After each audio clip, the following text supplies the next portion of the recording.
Good morning, one and all. Howdy, doody, howdy. Good morning, all.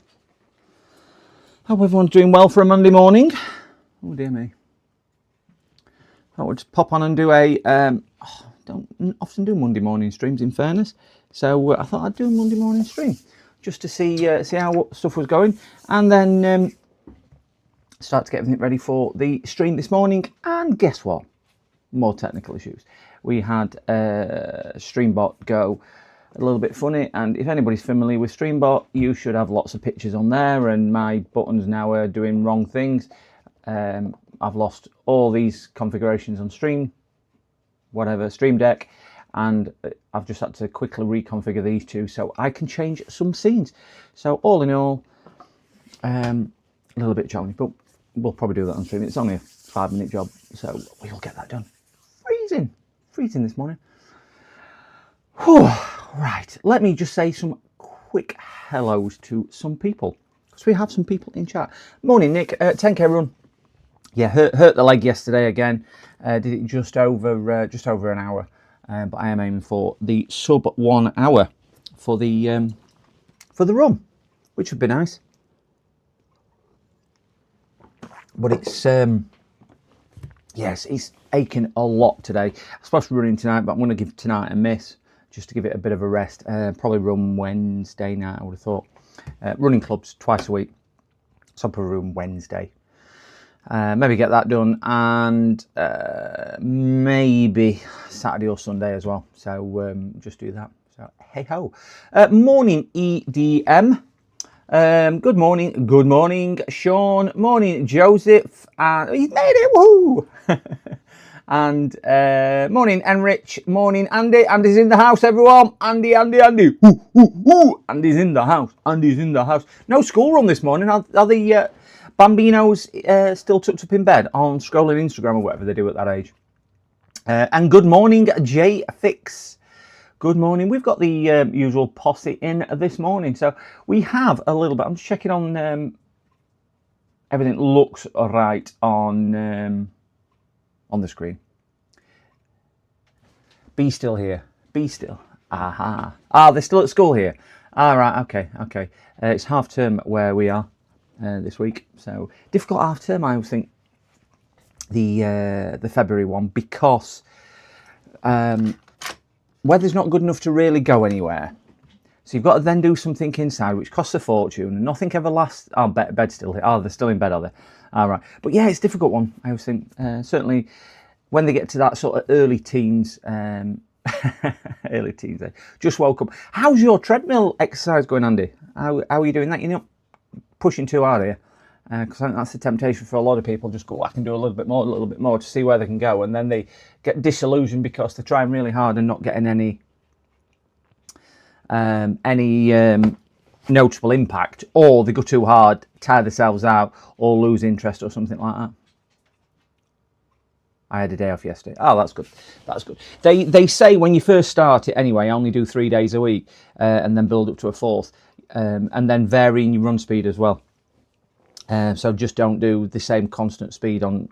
I don't know how much you're into running, Andy, so I might be telling you to suck eggs, and there'll be people who are listening who no doubt know a damn sight more than me. I'm just using the little bit of knowledge that I have, which sometimes, as we all know, a little bit of knowledge is a dangerous thing. Good weekend for me. I did do the run yesterday. I had a nice chilled. Kids in the US have off today for is it President Day today? Celebrating Mr. Trump here. Running, no change yet. It's not an overnight thing, and the thing is, within exercise, it's a progressive thing. You're not expected to look at mirror tomorrow and look a whole lot different or feel a whole lot different. It's a progressive thing. I lost, crikey. When lockdown started for COVID in the UK, which was 2019, I decided to lose, and I lost, if anybody's into kilos, about 86 kilos. I lost about 86 kilos. Don't know what it is in pounds, but it's about 13 stone lost. And I remember people not recognising me when we came out of lockdown, because we've been in lockdown. And then, you know, you don't see a lot of people and things like that. And people will go, do you feel a lot better? And yeah, is it March 2020? And me going, don't really feel much different. Because I don't think you do, because it's such a slow progressive thing, or it's every day for you. It's other people which tend to notice it. So don't worry too much about what you feel or see. It's other people. But yeah, 86 kilos, about 13 stone. Which there were other things going off in my life at the time. So there were reasons for it kind of going like that as well. But they're not ones for public domain. We all have a private life. I probably weigh that now. Yeah, half my weight. I lost about 86, just short of 87, but 86 kilos as actually a round one in kilos. And the lowest I got was 87, so I literally halved half my body weight.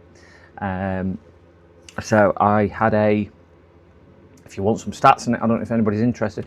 I had a waist of 64 inches. Well, when you think that's 5 foot. 5 feet, so you're talking, my waist was as round as some people are tall. So yeah, it was what it was. So time in my life that a lot of difficulties, a lot of hassles and things like that. But anyway, we all change. We all change. Whew, it is a little bit chilly in here this morning, so I'm just going to turn my microphone because I seem to be peaking in the red. I know a couple of you guys thought I was a little bit quiet the other day. This microphone seems to be either or nothing in between, so I'm knocked that down a little bit. So today, I'm hoping Facecam, it does work. We have this one to finish, which is a desktop PC. The good news is the additional part has arrived for that one.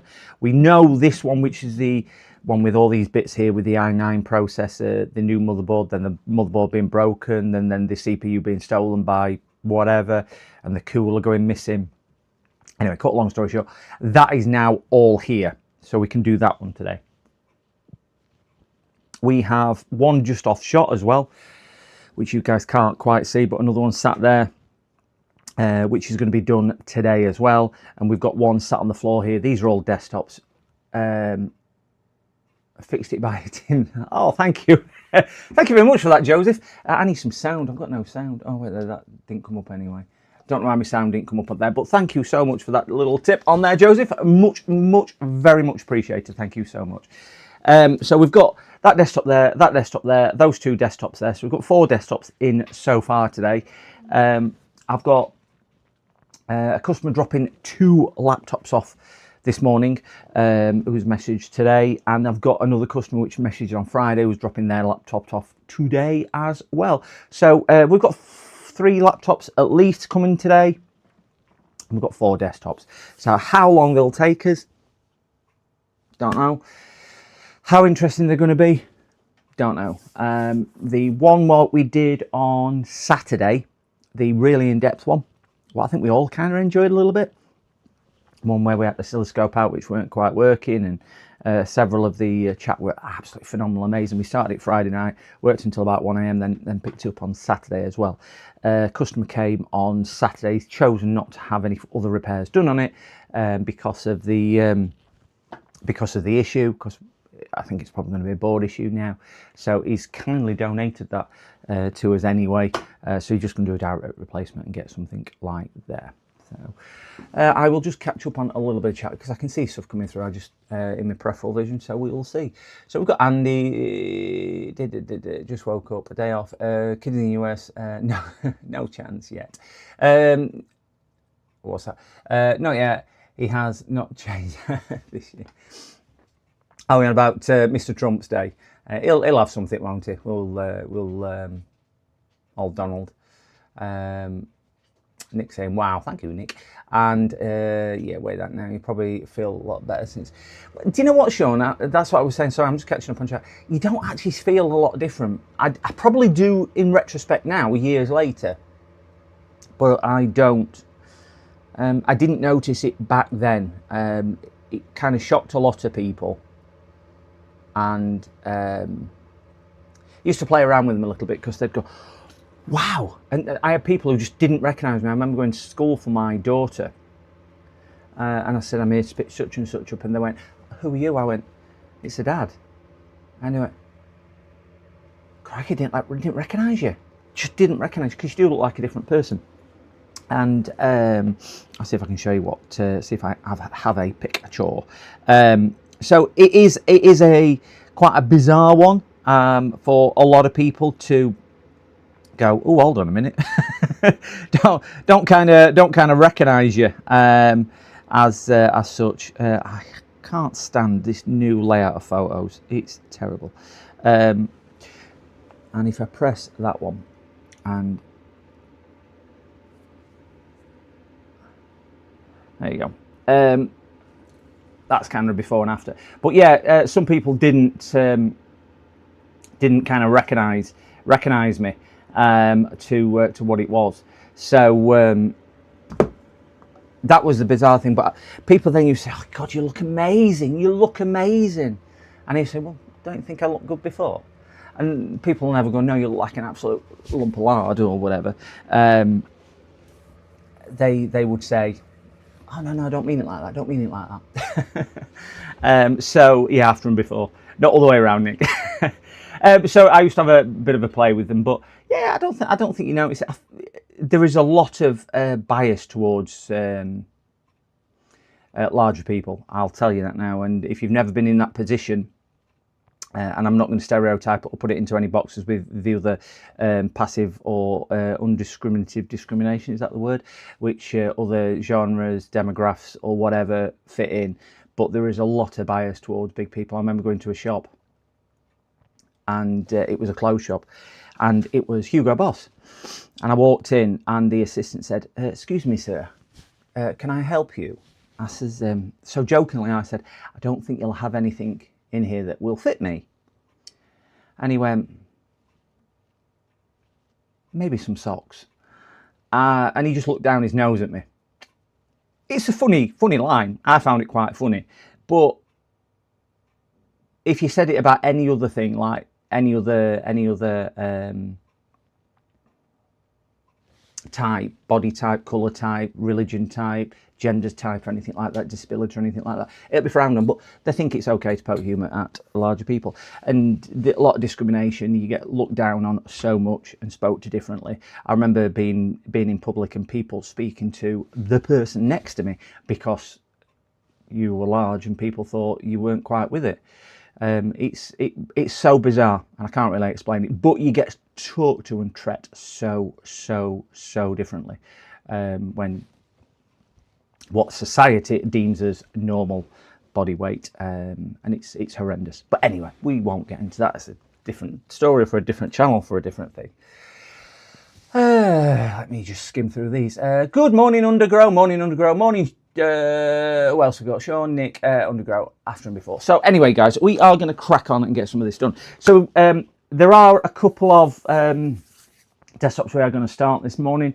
I just want to get my Stream Deck done because I cannot control my camera. So we're just going to go on to hopefully this one, and I just need to reconfigure these stream cameras, because at the moment you cannot see a thing.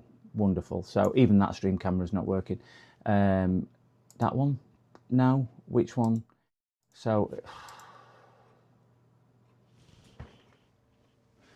yeah, so even stuff's not working. Even my PC screen isn't. It's just kind of gone a bit AWOL this morning. To why or what. Windows 10. There we go. We should now have a picture. Yeah, we do have a picture. I don't know why it suddenly started doing this. Quite a few things have gone this morning. I just need to configure my... those are done. I just need to do this one, which is in here, up. Where's my keyboard? Because I can't control everything today. That's the one, and we want... view, select priority. No, not that one. It's move gimbal. This should only take... Get off. that one there, up, move up, and then we do this one for down. I can't control OBS without this, and I'll be as quick as I possibly can. For some reason, really don't know why, it's down. It's done what it's doing. It's crazy. Left.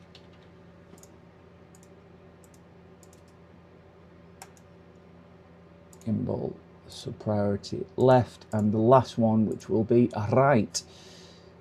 And for some reason that's going up.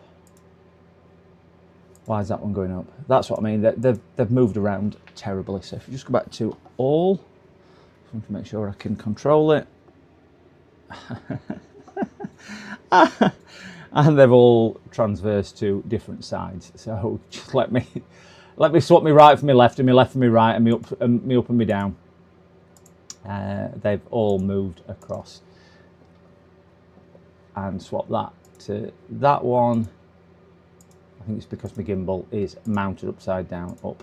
So we should now have up, down, left, right. So at least I've got that back to normal, and we can crack on and get some of that. I can't say they're going to work spot on, but we'll give some of that a try. We'll give some of it a try. So let me make sure all the buttons are working. Yeah. Right. I need to just change my zoom out because my zoom out isn't working. So that needs to be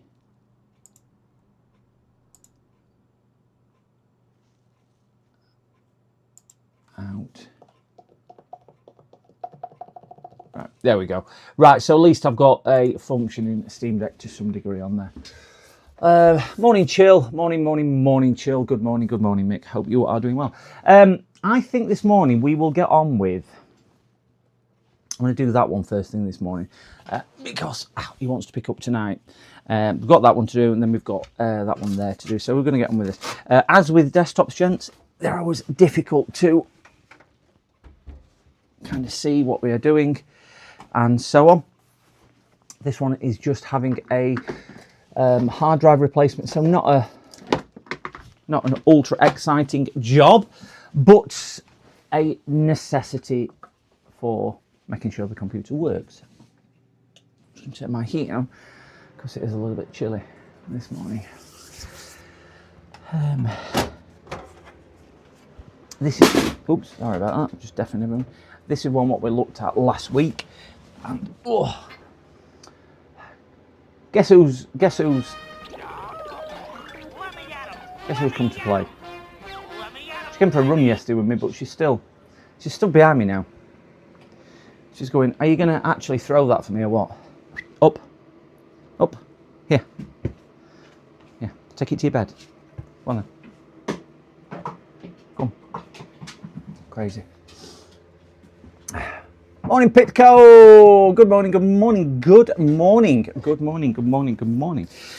So we are going to try this. I am going to, if I press that one, I think it shows me the desk view, which might, we've either got that view, desk, or we've got that view, overhead. So I think I'll probably alternate between those two. It just means you might lose my beautiful, and I know that's why you all come, my beautiful face. Oh, Zoom is working on those. So, yeah, just might lose my beautiful, beautiful face. We are going to probably take this drive out here, which is a SSD drive. Sat here. Replace it for another SSD drive, and then format Windows, put Windows on. Windows 10 I've suggested to him, with being a slightly older one. Get Windows 10 on here. Excuse me. Bang your drivers on. So it should be a bit more straightforward. I'm hoping there's no screw in there. There's no screw in there, so that's good. That should just come out with one screw up there. So we'll get that one done straight away. Must be a Monday morning. Look how tidy that bench is, everyone. My bench is not tidy. It is literally, I've put everything out of camera shot. That's all it is. That's all it is. If you saw the floor last week, you would not have believed it. because I don't have a great deal of floor space. I know when JFix comes, it's a struggle to get both of us in the office, because it's just not a mega big office. So I have to just make sure everything's out of the way, because you just don't have it. So it's not that big. So when I unpacked several of the boxes and so on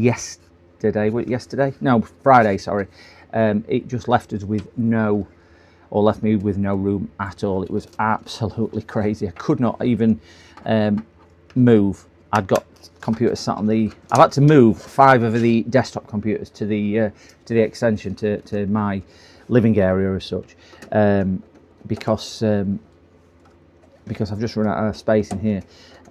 They're not on the dining table just yet, but they are through there for that.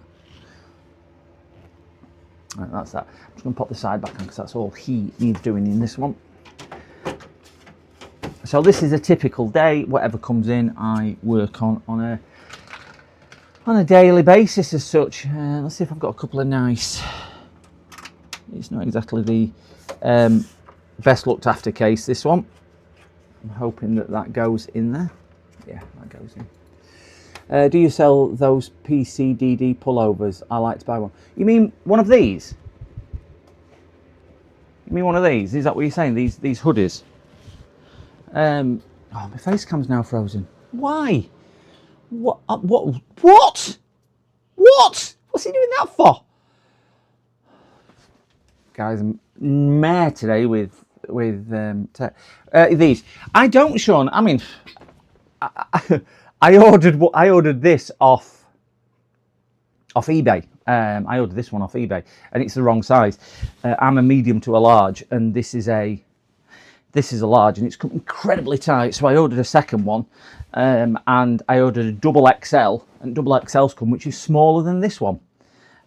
So I ordered these off eBay. So I am actually going to be ordering them off. It's called Fourth Wall, which, do you know where you get all the streamer merch from?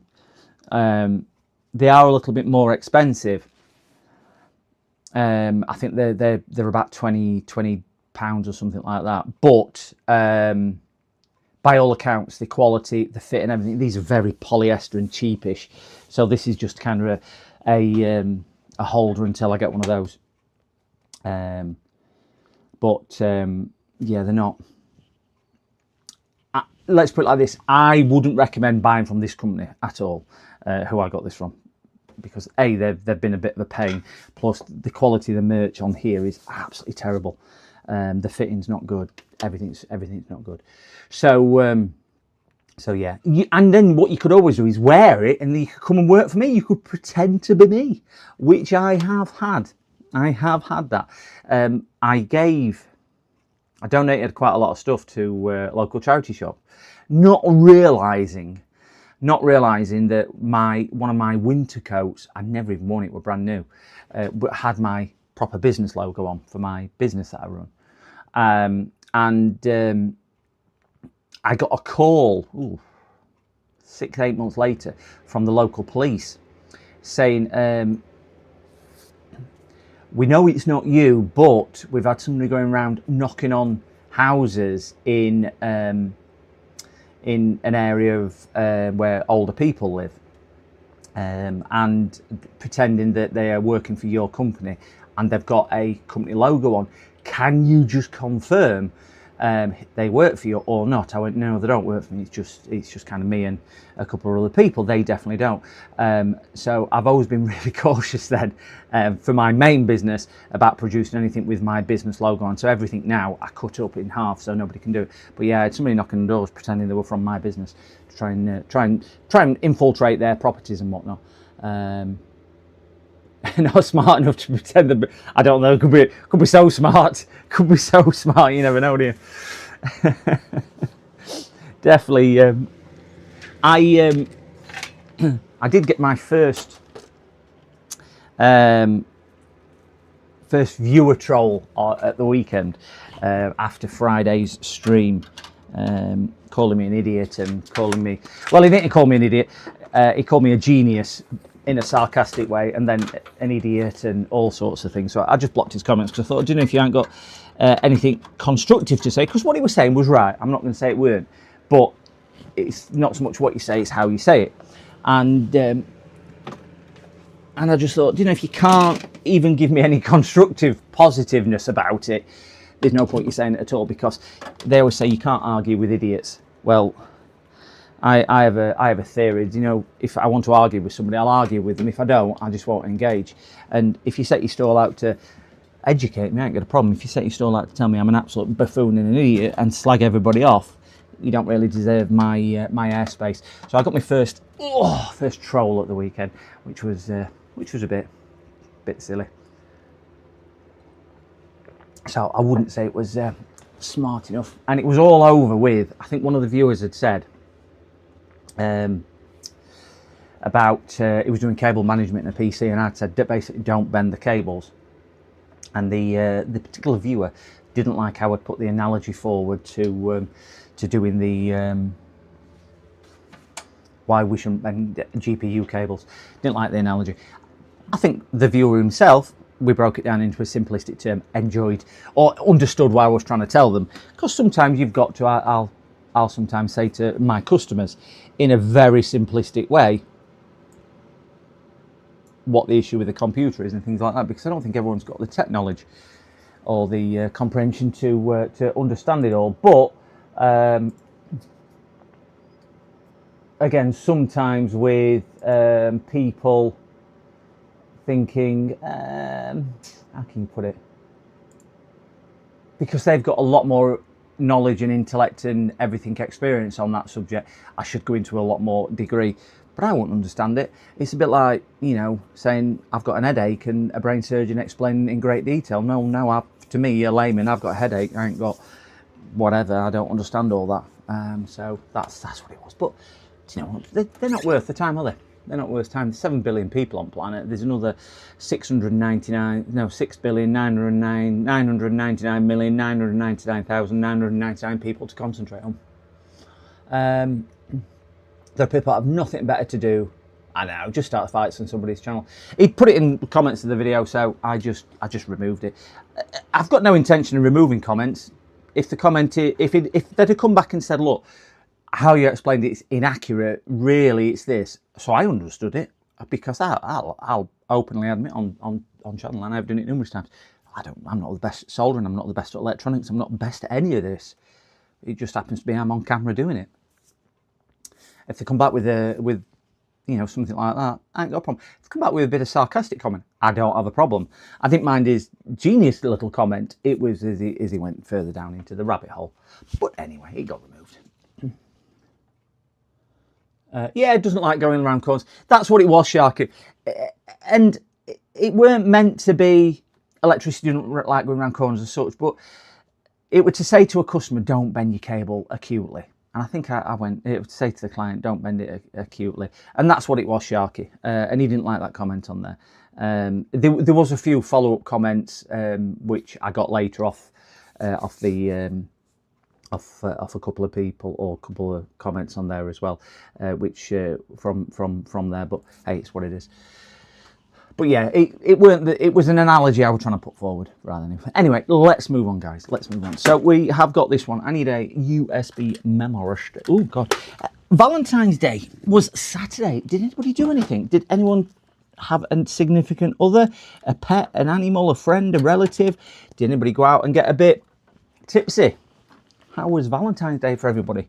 Is it something you celebrate? Is it something you don't celebrate? Love to know. I had a very quiet one, as you would expect. Inflated my girlfriend for the night. Yeah, unfortunately, I think she had a slow puncher, so she didn't go down on me the way I wanted. She kind of just deflated on the sofa while we sat watching a thingy bob. James went to the Peak District. Oh, very nice. What, for overnight, James, or just for a walk? Because I know you like going out camping, don't you?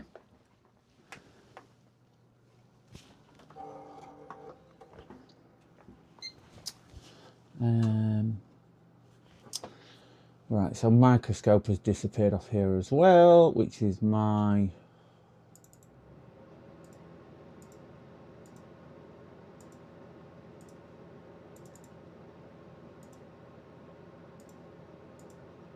Right, Right, we have picture. Not that one. Microscope. We have picture. It's just the same as any other day. I know. I reached out to a friend who had just recently split up with his long-term partner, and I just said, look, I says, I know it's sometimes difficult on days like today because, you know, you can get dragged off. To me, it's just another day. I would imagine to quite a few people, it's just another day. You know, it was Saturday this year. Last year it was Friday, I would imagine. But yeah, it's. I think it's weird, isn't it, how we all put a lot of emphasis on something that's made up. At least I had an inflatable girlfriend. That's only because she deflated the year before, and I couldn't do it with that. That's interesting. This is now frozen. Ooh, that's interesting. So let me do a hard reset on this, and let me just reboot. It didn't like that at all going into that BIOS. Tell you what I will do. I'm just going to disconnect the mechanical drive just before we go any further on here. Yeah, I bet Pete this was nice. I bet it was wet though, and aren't they forecasted quite heavy rain for the weekend just gone in certain areas? I know we were bordering on kind of snowy conditions where we were, or where I am. Enroll key from this. There we go. I think it's don't like that at all. Interesting. Might not like that. Let's try the yellow one. I should get one. I have got a lot of hot air. Don't put hot air in it. She tends to rise and float above it. Imagine if you have one which is inflated with helium and you had to chase her around the place. Now that would be interesting. Right, I'm just going to change memory sticks because I'm going to try one without the same security thing, because I have a few different ones configured slightly different. So I'm just going to see if we can get into this one on here. I'm hoping this will let us bypass. She was only deflated because I had to let her down. I did. Unfortunately, she just didn't meet the cut. This and found all the has changed on the firmware operating system or UEFI drives. Next boot. Go to BIOS setting, advanced boot setting, change current boot device into secure boot. No, don't do that. You can try my other one. I can't bother to do that one. Oh, God. Fingers and thumbs this morning. Plug that one in.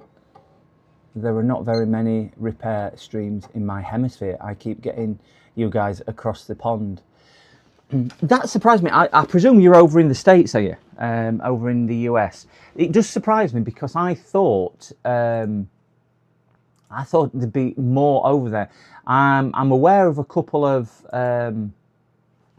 like Rusty Russ and people like that who offer brilliant. I can't multitask, sorry, gents. There we go, it's working this time. Don't like working on that one because it's just a different memory stick reboot. And I know Rusty Russ is based over in the States and whatnot, who does consoles, but yeah. I know when I watch round, there are a few people doing similar to what I do, but I don't think there's anybody doing it exactly the same where they show day-to-day running of a computer business live. There are some people who do VODs for... I've gone into the wrong one now because I can't multitask. I don't want to be in there. VODs about repairs, like Graham from Adam IT. He does that. Windows 10. There we go. That's the one I'm after. And obviously, there's a lot doing games consoles or general electronic repairs. You look at Andy who does general electronic repairs. He streams live for that. And some others, but I know there's some people streaming for console repairs. I can't really find that many doing general PCs. Not that I've hit on a niche, it's just that this is what I do every day. So I just turn camera on and rather than talking to the dog, I talk to my little chat screen here, which is you guys. Just get a Japan robot girlfriend. Do they do? I know they do. They do different ones, don't they? Where you can actually interact on a AI basis with that. And you can actually buy some robots in Japan which have a full silicon bodysuit, I suppose you would call it, something like that. Unallocated space, which is that one. So I don't know whether AI is getting good. Do you think it'll ever get to a point? Do you think it will ever get to a point where you could actually mistake AI as a human person? I mean, they do the Turing test, Alan Turing's test, which says within, is it 3 minutes or 5 minutes, following the test rules, you can usually tell whether it's an AI or something like that. And I know AI is getting so sophisticated, but do you think it'll ever? It's gonna. So ever's the wrong word. Do you think in the next 5 years it will get to a point where you could actually physically have a conversation with an AI bot, which would fool you enough to do that Stepford Wives? Yeah, Stepford Wives. Yeah, they do that, don't they? They turn out to be robots and things like that. I forgot about that film. In Wiltshire, AI is called Ooh Ah. I'm not an AI or robot girlfriend kind of person. No, I'm not either. I'd like something a little bit more. I think what probably sets human thought to one side away from AI is the sheer complexity of randomness of our thought. Where AI, because it's pre-programmed, you can't really program randomness as that. It's either extremely random, e.g. too random, or it's predictably random. In Newcastle it's called YA.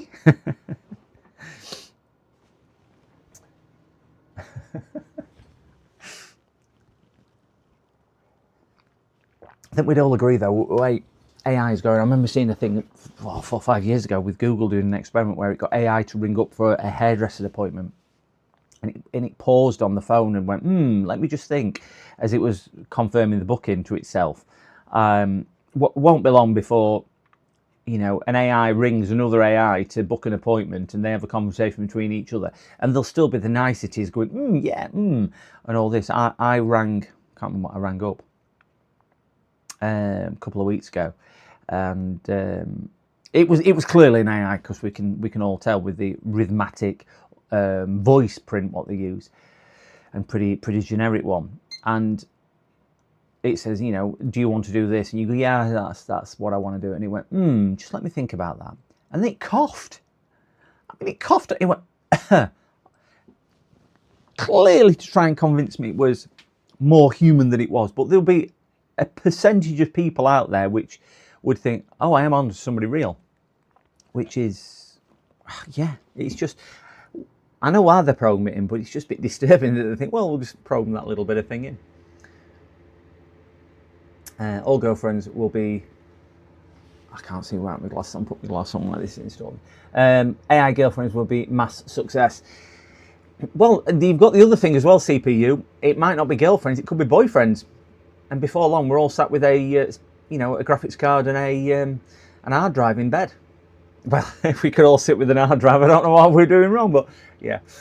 Imagine a girl who never gets mad and always wants to make you happy. I don't need to imagine it, I've met her. I mean, she's not with me, she lives right next door now, but I've met her. I think I would be over if your AI girlfriend left you for a... Oh, yeah. My gosh, yeah. I'm leaving you. So imagine if they, well, I'm going to say imagine they got infected with the virus, but imagine if they got infected with malware. Or is that the same for some girlfriends because they just want you to go out shopping all the time and get you to do things? I mean, some girlfriends are probably like that anyway. Or some boyfriends, should I say, because we can't stereotype. There will equally be partners out there, let's say. Imagine if your partner, I know we're probably a male-heavy orientated channel, but imagine if your partner is an AI. I think that's the best way of putting it. It's already good enough to fool people over the phone if set up properly. Yeah. Again, I think Pernov, I think if you are aware that it exists to that level, you're more aware to detect it. where the people who've probably only experienced it in, oh, there's AI about, rather than, you know, maybe hearing it, doing it, seeing it, or seeing it demonstration, might be so much more fooled. But it is gone are the days where you press one or things like this. It's a lot more interactive with it all now. Okay, for that one. Do they actually put accents on? Do they actually do accents for AI nowadays? I've not come across one. It's been quite a generic, in the UK certainly, quite a generic, bland AI generated voice that I've heard, if I've ever interacted with one. And I must say, I still don't like interacting with them, because you just think all this is going to do is take me down a scripted route, a bit like you used to get on first line tech support or first line support from any call center. You get the scripted response rather than anything else. It just means now they've got a computer giving you a scripted response rather than a real life person who you can then go, oh, just please put me through to somebody. But I used to have a trick with, you know, these where you used to press numbers on phones. You know, press number 1 to do this, do that. If you just keep on hitting hash key, for example, or whatever, eventually it'd say, we don't know what you're on about. And it'd either hang up on you, because it didn't understand, or it'd say, we'll transfer you to a real life person. So that was the way I used to get to that, because even if it was a simplistic thing, I just wanted somebody to deal with it rather than a person, because we all pay so much money to different companies and different services. I want to be dealt with as an individual. They're treating me as an AI by putting AI through to me, I always think. I mean, if your AI girlfriend leaves you, that's it. There's really nowhere else to go. Well, you just download another one, though. You just log on to internet and download another AI girlfriend. That's literally what you do. But I suppose, would it ever leave you because it learns from your behavioural pattern? Morning, Psychic. Morning, happy Monday, Psychic. Happy Monday. Yeah, would it actually? But then, does it make the nuance of having a partner irrelevant because you can frequently chop and change? Are we just getting into that Instagram generation, like, you know, people are in today, which is, if you're not instantly gratified, you swipe onto something else? Is that the danger with AI, that it does become? Morning, Paul. Oh, good morning, Paul. Not seen you in chat before. Good morning. Welcome. We're just discussing just why Windows 10's loading on this computer. We're just doing this one, and then we're going to move on to something a little bit more interesting. We're just discussing the AI generated bots that we get on calls and things like that, and AI partners.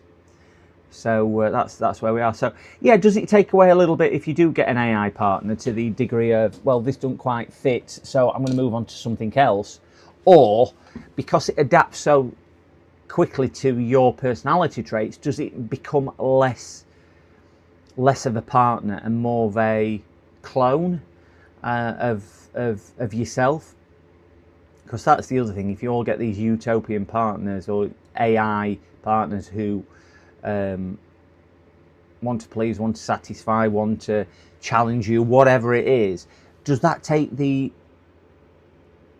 essence of being, this is going to get really quite deep into it, but does it take the essence of being human away from us, which is the diversity? It's a bit strange, isn't it, that one? Need to put my chat on. I'm on top chat, not live chat, because I can see differences in chat here. Live chat on there, and just let me make that smaller, move that to there, make that one bigger, because I've got 2 chat boxes up, so I need to see that one there so I can see it. Where are we? Why have I paused?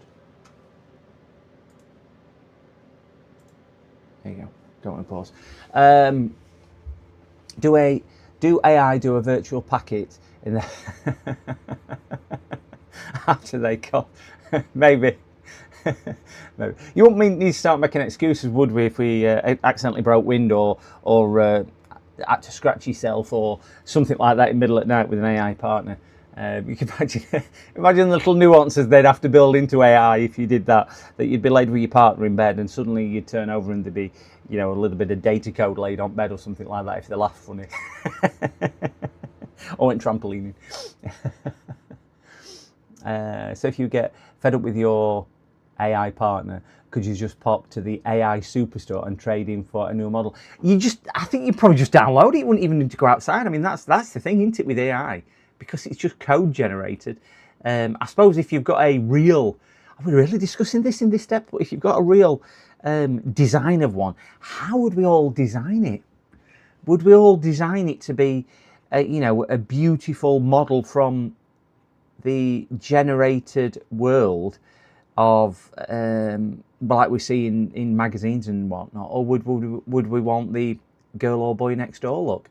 I think I'd want a few lumps and bumps. I don't think I'd want something perfect, because I think perfect's boring. We need the idiosyncrasies of humanity and the imperfections of your partner, because they're the things you really like about them. They're the things you remember, isn't it? Good creates Dunning-Kruger's. I will sell everything to Dunning-Kruger's. I've not even heard of that. And they will be extinct. I don't know what Dunning-Kruger's are. Absolutely, you have to have a human interaction. You do. There's a movie called Ex Machina. Yeah, I've seen that one. It's a good one, that one. I like that one. That is a very good show, Exodus. Yeah.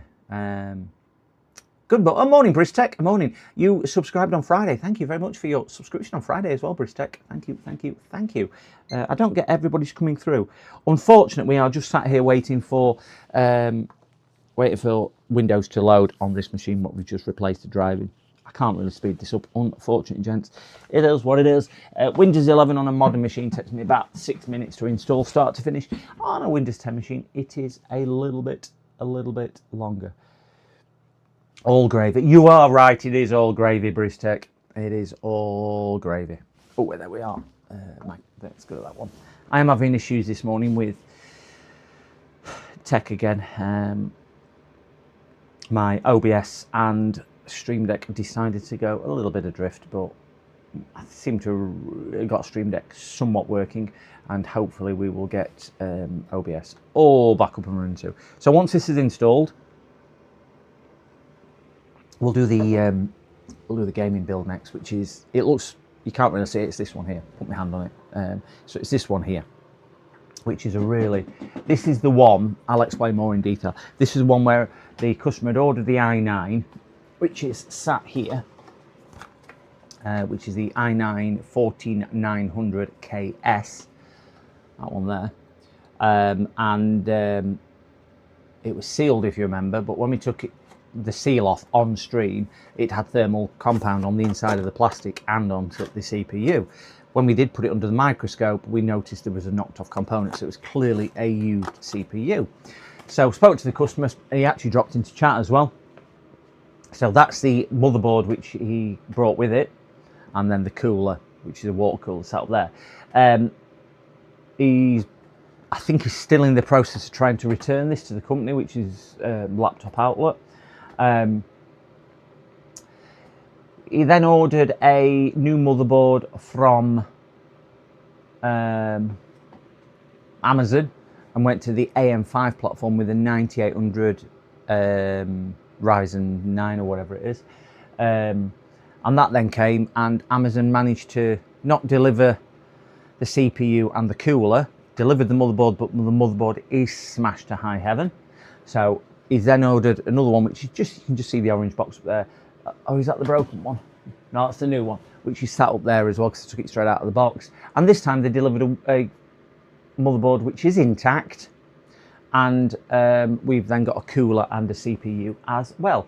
So we now got everything for him to take that to pieces. It's not a straight swap in, swap out and everything else, because we are moving fans about, we are rebuilding different bits and bobs. It's got a water cooler, and at the moment we're taking water cooler out. We're salvaging some of the fans off there, and we're doing some other bits and bobs as well. So there's a few bits on there. So it will be a nice one to do. Just with desktops being desktops, they're just a little bit clunky to do. I'm just going to eject my memory stick. Just grab that and move that into there, and then I will just quickly read chat, see where I am. Morning, Morgan. Morning, Morgan. After using solid state drive, I will never buy anything else. Yeah, I only fit mechanical drives if they're larger than 1 TB as a rule. I will do if customers want me to, but as a rule, I'll only generally fit. Stick that one in there. I'll only fit 1 TB drives if they're that, and that is to just give them better bang for the buck for storage v performance, or storage size v cost, really. Don't talk about OBS. Mine went bad. Two worse. Took me 2 days getting it back up and running. Chill, I am praying that mine never goes pear-shaped, because I didn't even set it up really in the beginning. I had JFix and Swindon Electronic Repairs, who have been awesome helping me get everything set up, and several others. Tony Symbol Tech did as well, and there was quite a few in the early days who helped with that. And I think if mine went tomorrow, I would be so stuck again trying to get everything done. 3 friends of mine stream how to fix OBS or Streamlabs yesterday as well. Yeah, VoiceOver is nearly. You're just going off my chat screen. Let me just scroll back down whilst this is doing this, and then I'll explain. Turn off. Text-to-speech models that can replicate voices to near perfection. You wouldn't be able to tell over the phone. Just the scammers haven't done it properly. Yeah, that's the other thing as well. When scammers start going into it, I mean, how long is it going to be before AI starts scamming us? Because, you know, that's the thing, isn't it? At the moment, they need a real-life person to run a scam. And I know it's relatively inexpensive labour in the countries where they focus the scam call centres, but you start imagining when AI really gets to grips with being able to interact well with humans and convincingly, because they can then put a regional accent on for whatever country that they are ringing, which might give it a bit more gravitas and a bit more convincing.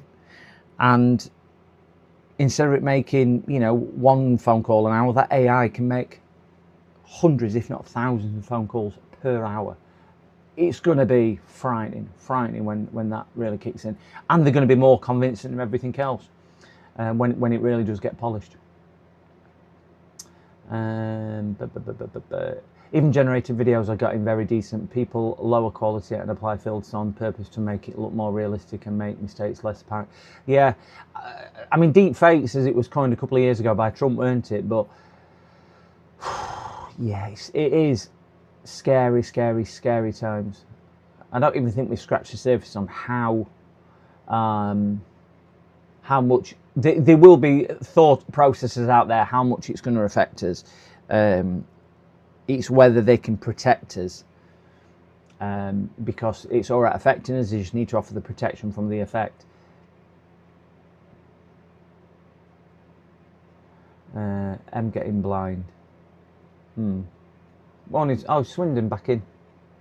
Just don't touch OBS. If it ain't broke, don't fix it. Andy, you are absolutely spot on. My OBS, I try not to touch it at all, apart from adding new gear when I get it. I tried to redo all my cable and everything a couple of weeks ago, and it was just a pain.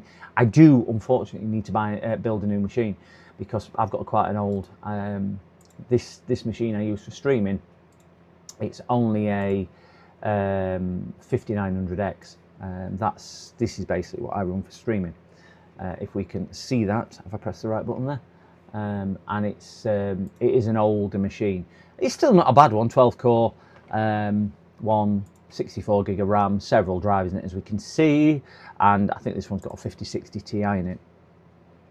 So the plan is to upgrade this.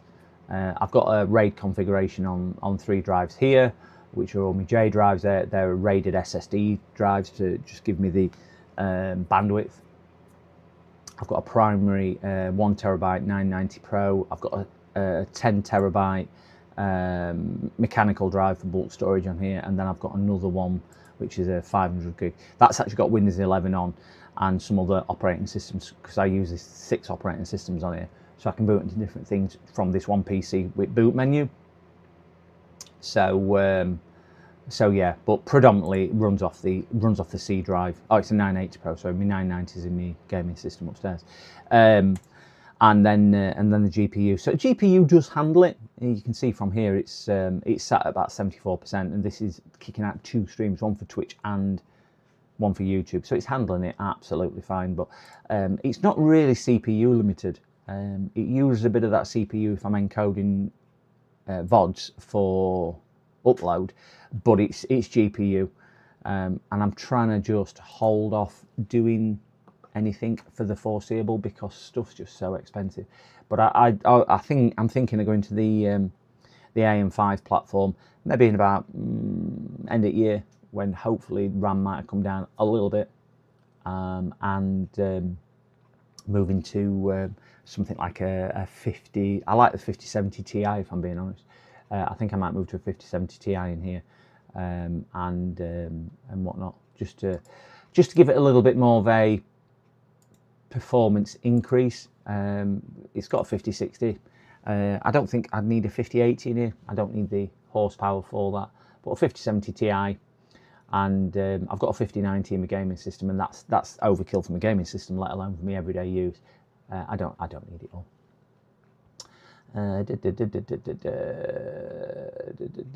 Sean, the new movie with Tom Cruise and Brad Pitt, all the fight scenes are done by AI, and there are a bunch of mistakes if you watch close enough. What film's that? I didn't know they'd made a film. Yeah, I think on fast motion you can sometimes see, can't you? It just doesn't look quite. It looks a bit cartoonified, but they're pushing the boundary. They're pushing the boundary. You know, gone are the days where you watch Star Wars and go, wow. Which were revolutionary back in the 70s, and I know that was done all through proper models and animation and so on. It's phenomenal, and then they start moving over to CGI, and you look at Jurassic Park and things like that. Some of the big films which really push the boundaries of AI to where it is now, which is generally solely AI on everything from landscapes to costumes to characters to impossible scenes which you just can't physically even make models for. It's just going to get so good. I'm an AI and a robot. I've long time suspected that, Nick, in fairness.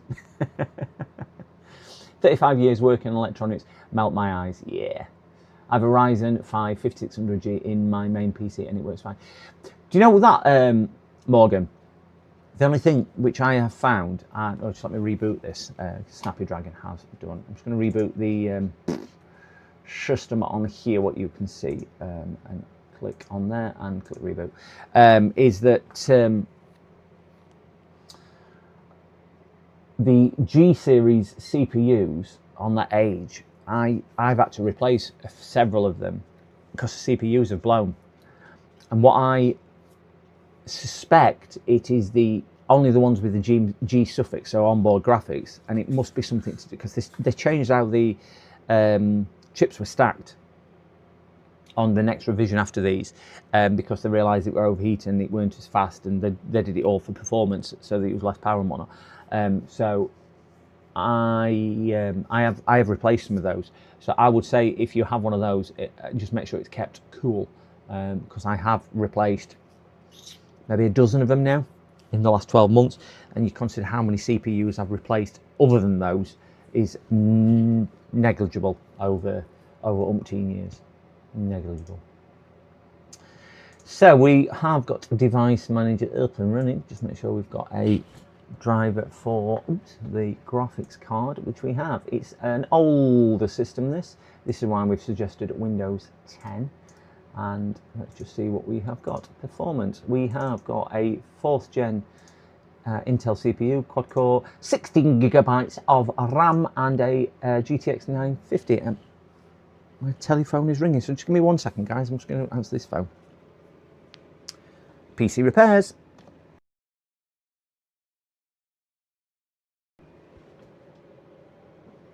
Ah, okay. Yeah, it shouldn't be a problem at all. What's the issue with it?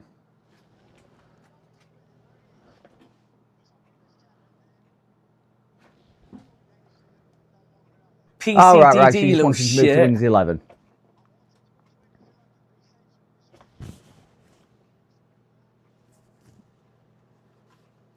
Yeah, just drop it down and we can take a look and see what it is, but we should be able to get that up and running for you.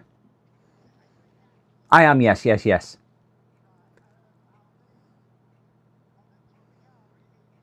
Oh, okay. Yeah, no problem. Is it a desktop or a laptop? Desktop. Just bring the main box.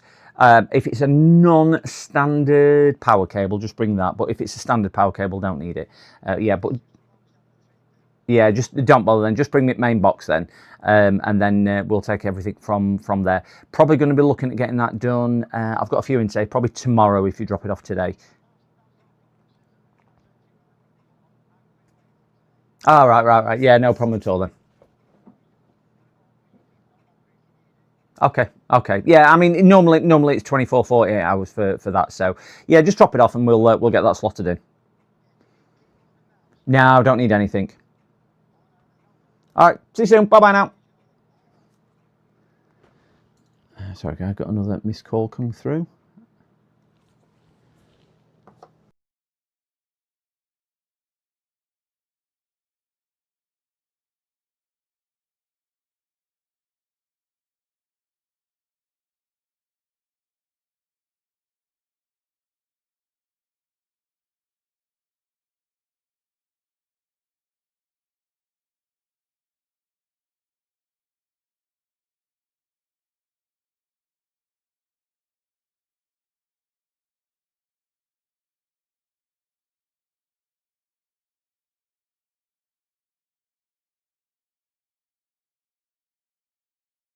Sorry, guys, just somebody just outside, just confirming it was the right. Um,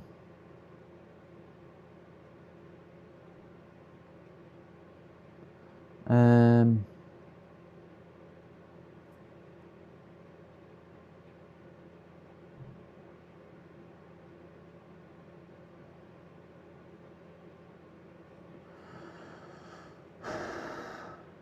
uh,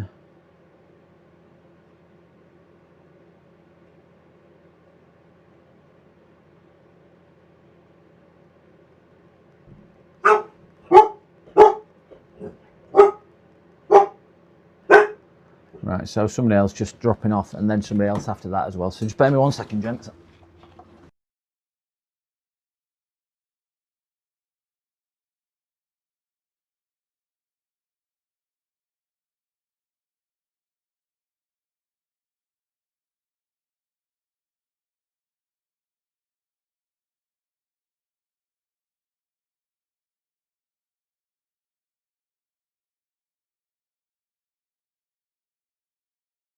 PCDD, you little shit.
Right, gents, sorry about that. So the lady was just saying she has this, and I'm going to do this one straight away. She's got an assignment to do for her university, and she was working on it yesterday, and on her MacBook Pro, because she had two laptops. She was using this one, and she spilt wine on it. So she got her spare laptop out, which is that one, and spilt even more wine on this one. I don't know if that's don't drink wine whilst you're working on computers. I don't know. But anyway, both of them stopped working. So she went out and bought herself a MacBook Pro. This is a few months ago. Went out and bought a MacBook Pro. And she was working on her assignment yesterday, which needs to be in for 4 p.m. tomorrow. And the screen completely went off on the MacBook Pro. So I think she rang me 5 or 6 times tomorrow, because looking at the telephone number, I did get several missed calls from one. She says she found me on Google, and because I've got 568 5-star reviews, because I've got nothing other than 5-star on Google. Well, Google and Facebook, in fairness, and Trustpilot. She wanted to bring it to me. So she's going to take the MacBook Pro now to the Mac store, drop it off with them because it's under warranty. But obviously they've said they'll need it for several weeks to get that sorted. So she needs a working laptop, and rather than buying another laptop, she's going to do it. So that one has got apparently a big black screen, a big black line down the screen. That's what happened to that one. So I think that's probably going to be something which might need a little bit more investigation. So I said we'll look at that, but not immediately, because it's so important. So we're going to look at that one. That one did come on when she pressed the button yesterday and stayed on for a couple of seconds, then went off. So that sounds like there might be a power short or something on the board. So we'll investigate that one afterwards for the lady, and then at least she can get her college, university, whatever it is, thing done. It could well be that, Tom. It could well be that. So let me just see where this one is. And then, because we've nearly done this one, these are going to be a couple of data transfer jobs after we've done that. So, oops, not that one. I'm not playing solitaire. God, I didn't know solitaire was still on them, actually. We're going to shut this one down, and then we're going to crack on with this Dell for this this lady. Right, so sorry about that for doing that. Oh yeah, I turned it down. Didn't catch you on that one. I turned it down. I'm pretty sure Andy's live stream is AI. I can't remember what was on about. Windows 11 will run perfectly fine on this, but needs bypass CPU and TPM check. Yeah, I can do that. It would run fine on this one. I put on a couple of 4th gen. It was just with the limitations of the hardware, because there's quite a few mix and matches, and it's not exactly the most top of the range gear either. I just said to him, they only want it. His partner, wife, girlfriend, whatever it is going to start streaming on Twitch. So it's just going to be a streaming PC, which it'll stream to Twitch. They did say, will it stream okay to Twitch? Well, it'll stream to Twitch. I won't want to push it over 2 or 3 streams, but it will stream to 1 as it is. And I think Windows 10 just might be, certainly the version of Windows 10 I put on, which is a bit more of a cut down and streamlined version. Hi, it's muted. I were muted. Yes. She'd have probably found it funny. She was quite stressed though. She was physically shaking, so I could see the anxiety and the stress on her. So I was just trying to reassure her a little bit with that. Because obviously when she was just saying she works full time, she's doing this university degree, and she's got all this to contend with. So I think it's just modern life, a lot of plates to balance. With blocking chat, say something. I don't think people can see chat. Well, they could if they look, but most people couldn't.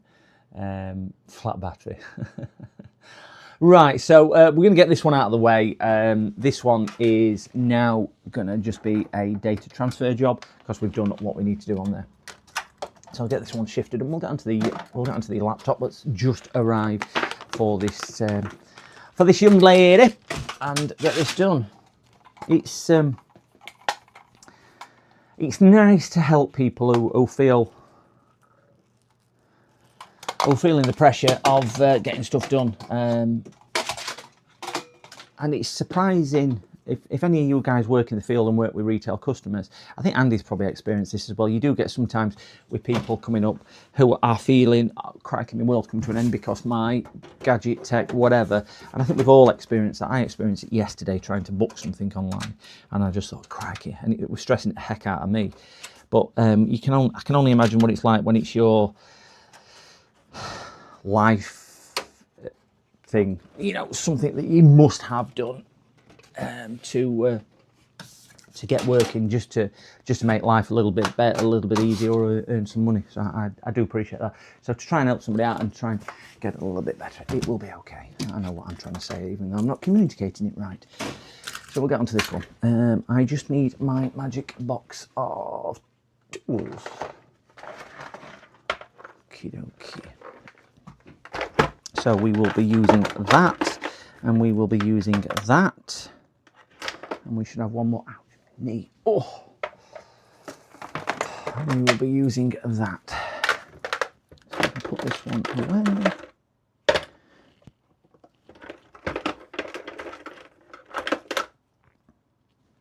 Oh yeah, I was on about the upgrade. Yeah, so I'm probably going to be looking at maybe an AM5 platform. I don't think I'll go cutting edge. I think I'll probably go to the 9850X3D because I like that CPU. I've got a 9850X in my gaming system, for example.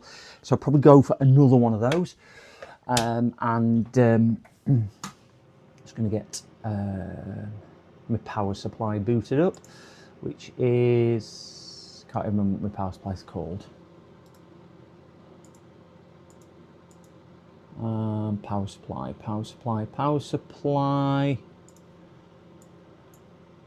There you go, Ridon. Get that down there. And connect. Yeah, we are connected. And COM port 6. Connect. Yep, we are connected. Yeah, 9850, a 5070 Ti.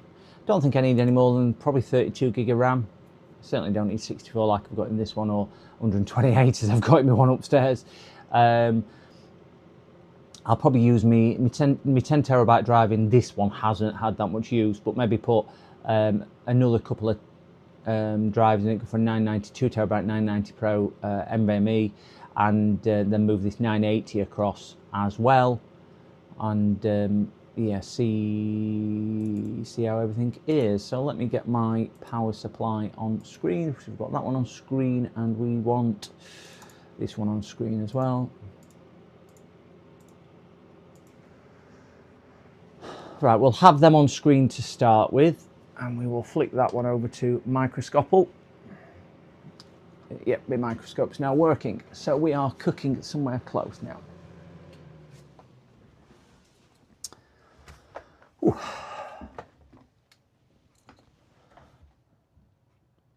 She looked young to me. Oh, I've just got another customer here, gents. I will just take this off this customer here. Another customer here, guys. Sorry. I'm just going to put you on mute while I deal with this customer.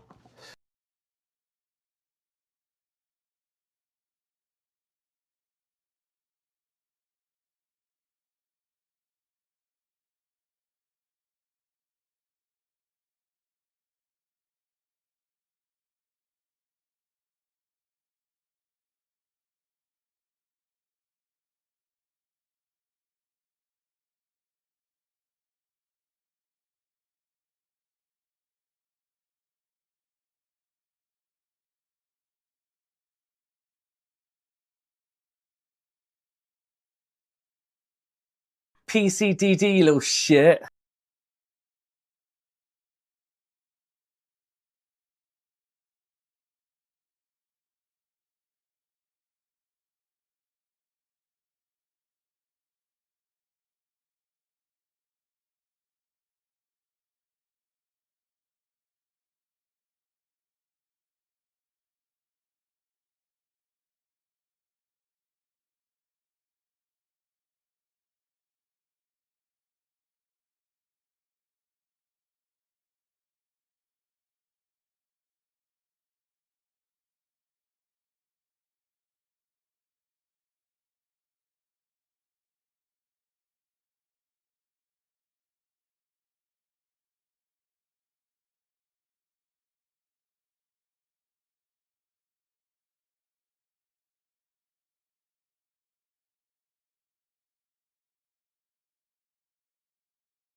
through here. This will be worked on sometime today anyway. Yeah. All right. No problem. All right, Paul. See you later. Ta-ra. Later.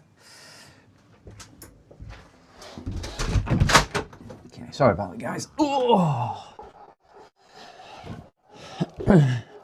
So he went on a bit longer, that call, that customer. He wants a, oh God, what does he want? He wants Windows 11 on here. And then he was just saying, I might as well just have a new PC. So he was just telling me what he wants in his new PC so I can build him a new PC. Got a healthy enough budget of £1,000.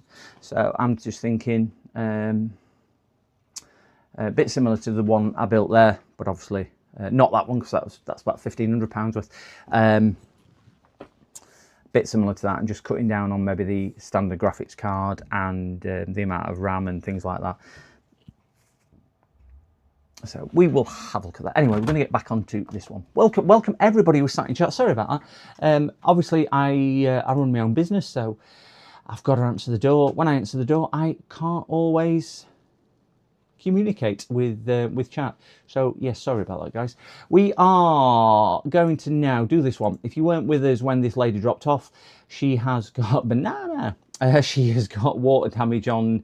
Or wine damage, should I say, not that grape juice. Fermented grape juice spilt on this computer. And she needs it extremely urgently, ideally today. Windows 3.1 to Windows 11. RAM alone is £1,000. I know, Tom, it's going to cost a fortune. I just said to him, I said, DDR5 RAM is an absolute fortune. So yeah, DJC, good morning, good morning, good morning. He's telling me his own life story.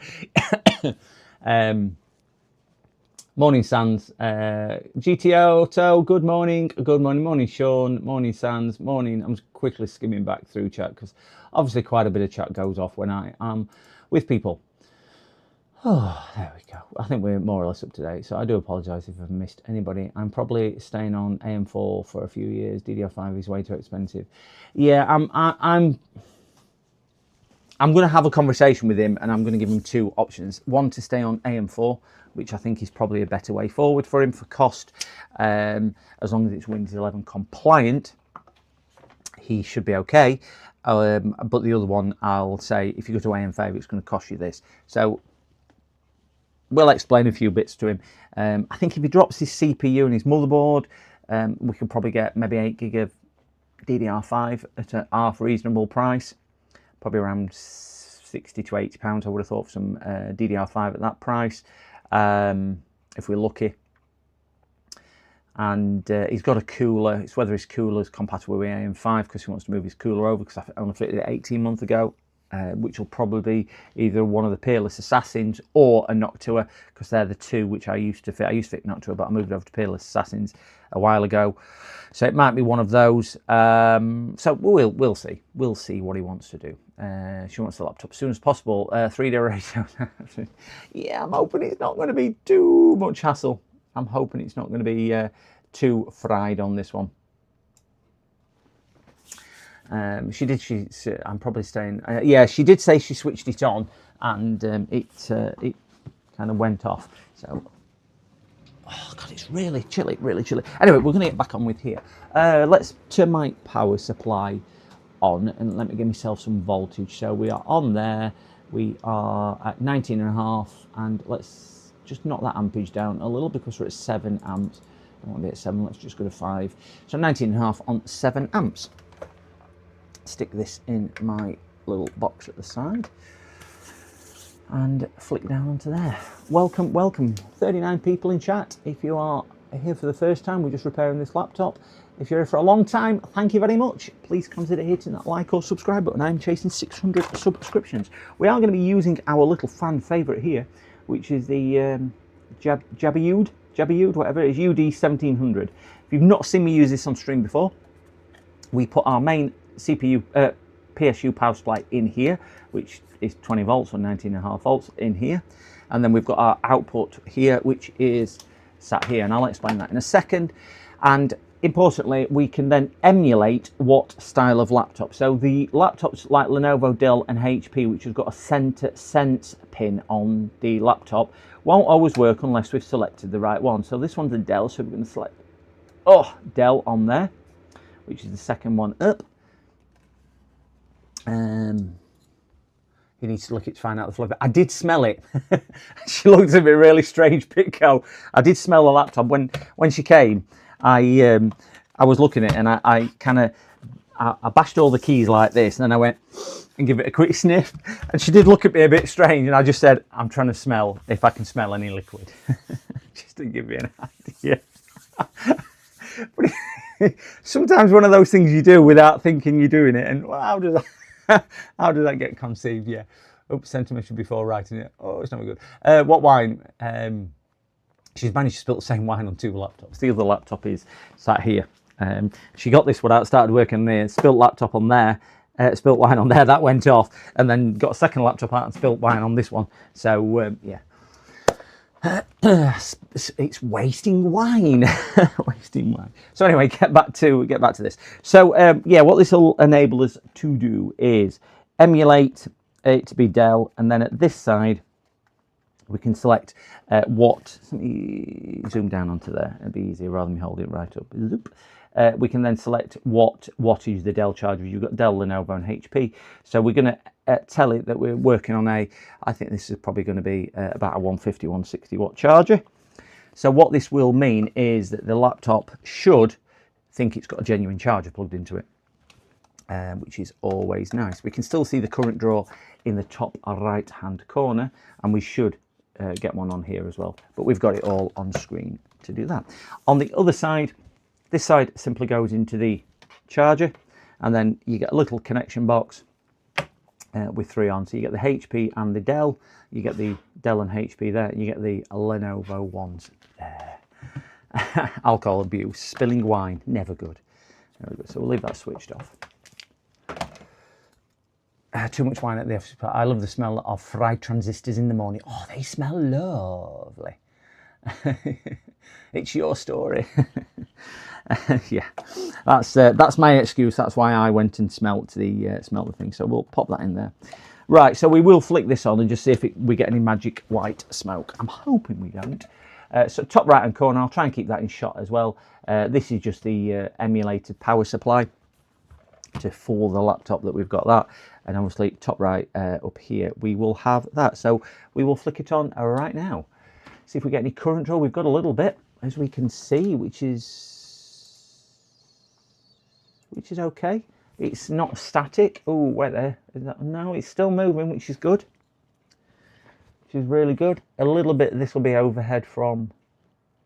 Did she fall over as she left the place?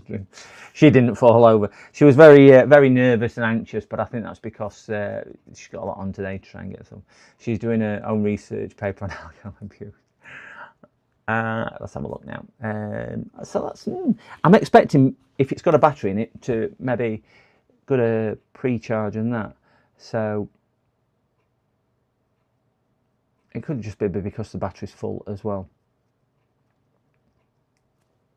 It's not going to trigger up.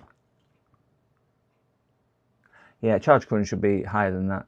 I'm just seeing if it's going to do anything, and it's not. So we're just going to flick that off.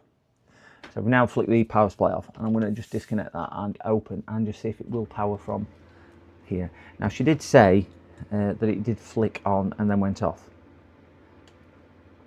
So I know we can't see any voltage, or I just want to see if it will work on battery. I can't see any lights on it, and we're getting no logos at all. So I would say that that is not working on there. So we'll just plug the power adapter back in and flicker back on. So we've got current draw again. Is she cute? Isn't charging, yeah, higher than that. Oh, we've now got an amp, so it's doing something. I'll just angle the screen down just in case we get a picture on the screen. That looks like it's going through some type of post. The current draw is healthy enough, moving up and down. If you're not familiar why that is important, it means it's changing what it's doing. It means it's thinking about stuff. If it was sat at a static one, it means it's kind of locked and it's fixed on whatever it's doing, and it's just sat waiting for something to happen. So that's why fixed isn't good, or it's shorting out and putting the current down to ground. It's a bit high to put down to ground that, but because it is moving, it means it's kind of working through a process, and as something else needs to happen, it's using more current in the CPU or things like that. It's right. I'm going to press the power button just see if that also see if we've got any recognition of the EC chip. So we'll press that now. So that's good. Did we see that change? Press that and it went to 0. That would say to me we've got a short on there. So I'm not going to sit that any longer because we don't want that sat frying itself. So we'll just turn that off for 2 minutes. I think we need to take the back off here. That's better. Is this the reserve non-wine intake laptop?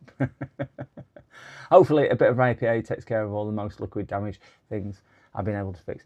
I use, when I do use IPA, I use this stuff. This stuff is amazing. And I've mentioned this a few times on stream. And I gave some to JFix as well. He's used it as well. I can't recommend this stuff highly enough. This works out about 70 pence a tin, a can if you buy it in bulk.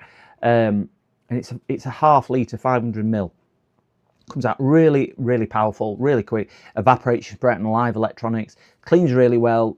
It's I just can't speak highly enough of that.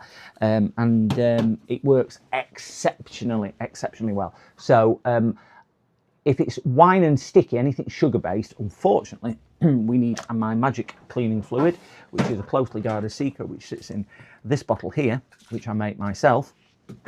We'll be using that, and then we'll be using a mixture of IPA and that other stuff. So let's get physical. I want to get put that on there and see if we can get a little bit more space. Take some of these screws out. Have I got a funnel? That's always. Is it still out of stock, Chill? I'm going to buy when I run out and funds permit. I'll buy another. I think 72 or 144 cans worth, because it's got Scrapman outside, because it's brilliant. I'm still using the stuff that I bought years ago. I don't know if there's a production date on it to give me an idea of when I bought it. I was paying £5 a can on eBay for this, and I bought it directly from supplier, and anybody can. You don't need to be a business. Anybody can, but to get the cost effectiveness, you've just got to buy quite a few of them. So, case is a bit warm there, so it's obviously generating some heat. So I think at the time, if there is anybody who's wanting some, if they are happy to collect, or because I don't really want to be posting it, and if I order a large amount, you're more than welcome to grab some from me. But I think it's probably a bit far for you, Chill, from where you are. Probably cost you more in fuel to come and pick up than it would. But I am in process of discussions with a couple of creators to do a kind of nothing too nasty on there. There's obviously a little bit to do a collective. I have got for my channel members, for the ones who have hit the membership button and paid the membership fee of 99p, I think it is, or whatever. Oh dear me. I've got my first whatchamacallit video coming out, members only video, which comes out early to members, which is a collab stream between myself, JFix, and Joey Does Tech. So they all make an appearance on the video, and it's repairing a motherboard that Joey sent. And James is on there as well from JFix, and Joey's on there as well from JDT. So that's my first one. But yeah, looking at maybe doing another idea which I've got floating around. So quite a few different ideas. I'm not going to go into too much. I'm just going to zoom out on here. Let's zoom down. So this is just the internals of this motherboard. Now we think we will see when we do this. It'll likely be on the keyboard.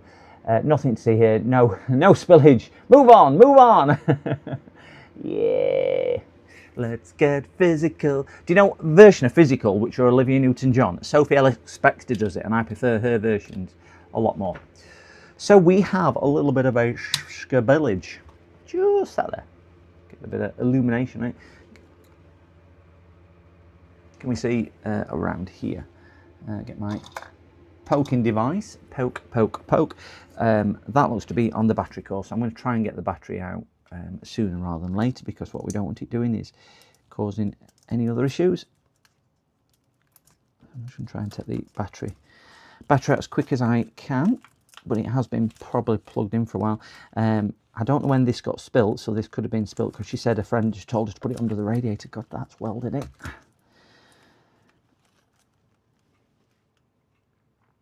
So at least it's not got into the battery connector just here, but clearly there's some signs of it around there. So I think the best thing we can do on here, because it's over here as well, can't really see it much. Let me see if I can angle it. Can we see obviously bits here, round here, and a little bit further up on the, I know it's out of focus, but you get the idea. It's around that section as well. So she says it's coming from the keyboard side, so the RAM looks okay, but we will take that out. I'm hoping we can just get this back up and running with a good clean.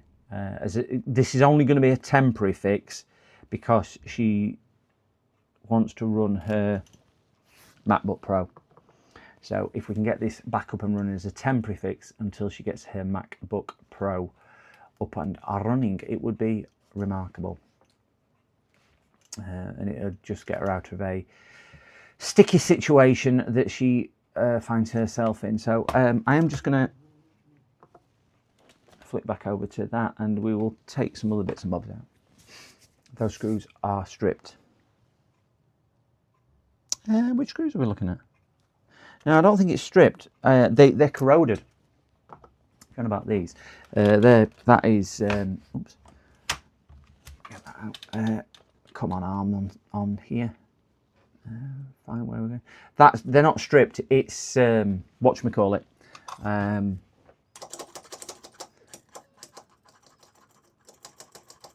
you go. It's there you go.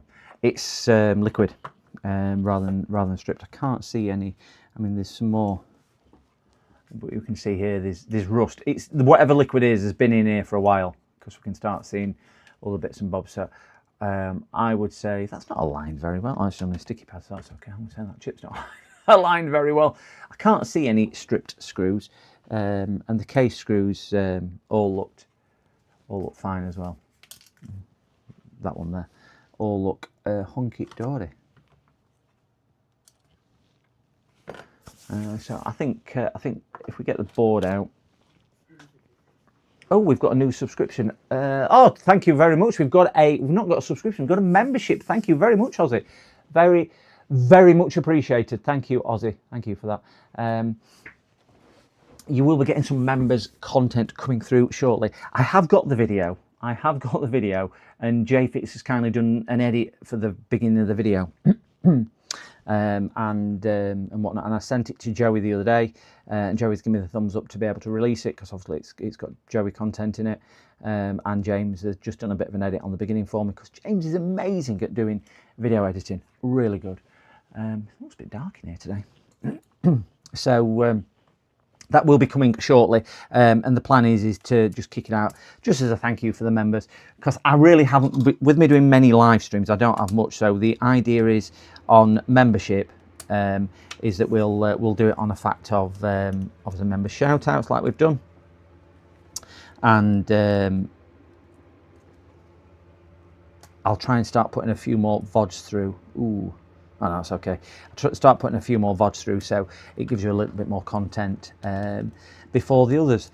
I have got quite a big AliExpress order, which I've got to still do a VOD about and review. And the money from the subscriptions, the donations, the super chats, whatever comes into the channel, I'll be doing additional VODs about what we buy with that, just so we can see. Oh, there's marks on here as well. Can't really see too well on there, but there's marks on the RAM. You see there, You just start seeing it going a bit down here. You can just see discolorization, so it's got into RAM, so we need to clean all that as well. My ultrasonic cleaner, unfortunately, Chill, went broke, and I did look at mending it, but it was absolutely fried underneath. I think it had water escape, and it went a bit. Yeah, it went a bit. So I do need another one, but it was only a small one that I had. I think it vibrated the water rather than ultrasonicked it. I'll tell you what I did buy, and this is going to sound a bit weird, and I was really impressed with it. I'm going to get it off my shelf.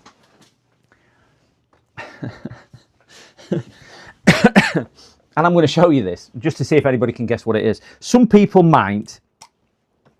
So that's the end. That's the end. It's not used, this, by the way. I've not used this, so it is brand new. I've not used it yet. So that's the end just there. Let me put that under a microscope so you can see. I've not even looked at this under a microscope yet. This is how excited I get about new gadgets and new toys. Can we see that? That's the end of it. So it looks a bit barbaric. We have a soft, comfort, standard, strong and super strong settings on it. Okay, one button on and off, and so on. Can anyone guess what that is? That's basically it, and I'll demonstrate it to you because I thought this isn't working. It's a toothpick. You're probably not too far off the mark on that. Probably not too far off the mark on that.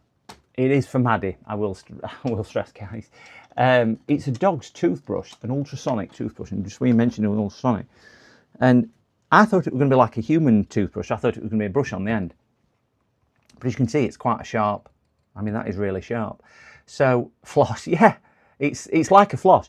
But I tell you what it does, and this is remarkable. And I'm probably not going to be able to pick this up, so I'm going to try and do this under a microscope and just see if we can see it. Let me see if I can get that on there. Because I've not looked at it under here. But I found this quite intriguing.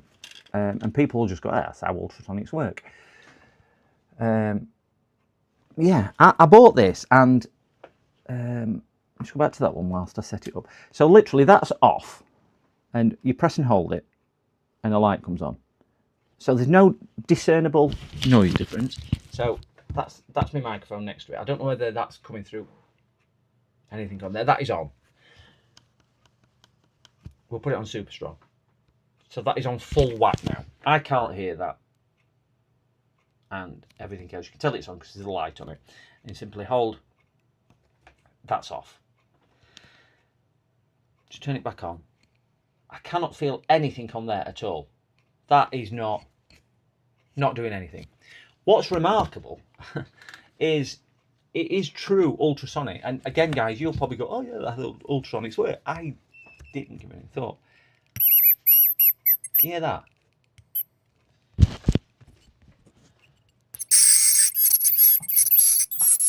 So it is actually, dog's come to see me now because she was like, what's that noise? What's this noise? Is this? Yeah, well, like that. She's looking on my desk now just to see what's all that about. Yeah, that's on. This is going to be for your teeth.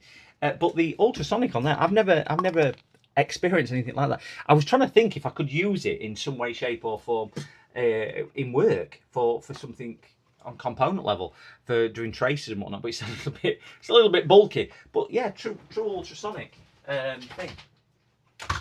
I just wish I had something to use it for work. I don't know why I want to use it for work. I just thought it was a clever little tool for that, and I just thought maybe. But yeah, it was. You can't actually feel any vibration on it at all, and I mean at all. It's absolutely weird how it is. But anyway, get back to working. I get sidetracked very easily. Can your dog not hear it? She probably can, Sharky. Some people did put on the comments that their dogs were terrified of it, and it's like an etcher. Yeah, Archnoid. It is very much like an etcher, but not like a. You can't. I honestly cannot feel it at all. On soft tissue, you cannot feel it. You can only feel it a little bit on hard surfaces or hard tissue. You can hear it. And I held it down on a piece of plastic, actually. I'm like, it's not working, this. And a few people put comments, oh, it didn't work, I had to return it. But I think it's because they turned it on and light came on, it didn't do anything. So they thought it wasn't working. But I tried it on, I hadn't tried it on dog yet, but I tried it on, it's going to sound really bizarre. I got, if you can imagine this being a window, a bit of glass, and it had some paint on it. So I just tried it on there, thinking something soft on something hard, a bit like it's supposed to be for the teeth, and it just kind of strips the paint clean off. No idea how it worked. Well, apart from ultrasonics, it vibrates it off, and you're getting that micro vibration. Really, really clever, really clever. Is that Maggie kicking the door down to get out? Maddie kicking the door. It could be. She is. It's Maddie kicking the door down. Yeah. Put it on your own teeth. I'm not putting it on my own teeth. Ugh, definitely not. Try on yourself first. I've got a thing about teeth. I've got a thing about teeth. I cannot do teeth. Any other bodily function, not a problem. You could dissect whatever. Wouldn't bother me. Somebody with any teeth or anything like that is definitely not for me. Definitely not for me. I've just got a thing about teeth. This light in here seems really dull today. I don't know why. Just don't seem too bright. Can I move across? There we go. I'm probably best off going on to there. That one. Right, hinges can sit over there. I would imagine it probably feels quite vibrational from the way I could just hear it and feel it on the plastic. It was quite like that. I don't know how discomfort it's going to be, but the vet had said to me, you need to get something. When we took her for injections a couple of weeks back, he just said you need to probably get something sorted on there. Have a look at maybe an ultrasonic toothbrush. And I said, well, how much are you spending? He said, well, you can get dear ones at several £100s. He says, but some of his customers have said that they've bought the cheaper versions off Amazon and they've been okay. And for the occasional use you get, so I said, well, how much is it for the treatment at the vets? And he went, probably around £600 to £700. I went, right, we'll buy a toothbrush. So I bought a conventional toothbrush for her, and it did no thing at all. She just ate the toothpaste because it was beef flavour. And I don't know why they haven't brought beef flavour out for you. But imagine beef flavoured toothpaste. I mean, it stinks, I must say, but it's a bit like brushing your teeth with gravy, I suppose, isn't it? She loves the toothpaste. I can't say it really does that for me. Ooh, we've got more wine coverage spillage underneath. And as I say, then bought this. So I do plan on trying it with her. Oh, I can see more wine, see more stickiness. When they cut your leg off with bone saw, it makes your skeleton vibrate and your teeth rattle. I can imagine. Those saws are brilliant, aren't they? Because they don't cut through tissue, they only cut through bone. They're clever ones, those saws. Oh, is that the... No, that's the... that's not the bone saw, is it? That's the thingy bomb.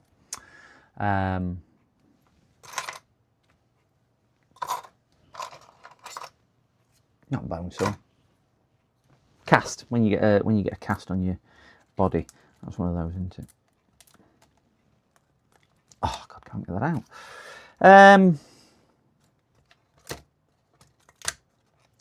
I don't think there's anything stopping this apart from the residue of the liquid. Lift the hinge. Yeah, it's just a bit. Oh, there's one more screw hiding right underneath the bracket, so let's hide it under there. Put that with those so I don't forget which one that goes in. So get that out. Ooh, yeah.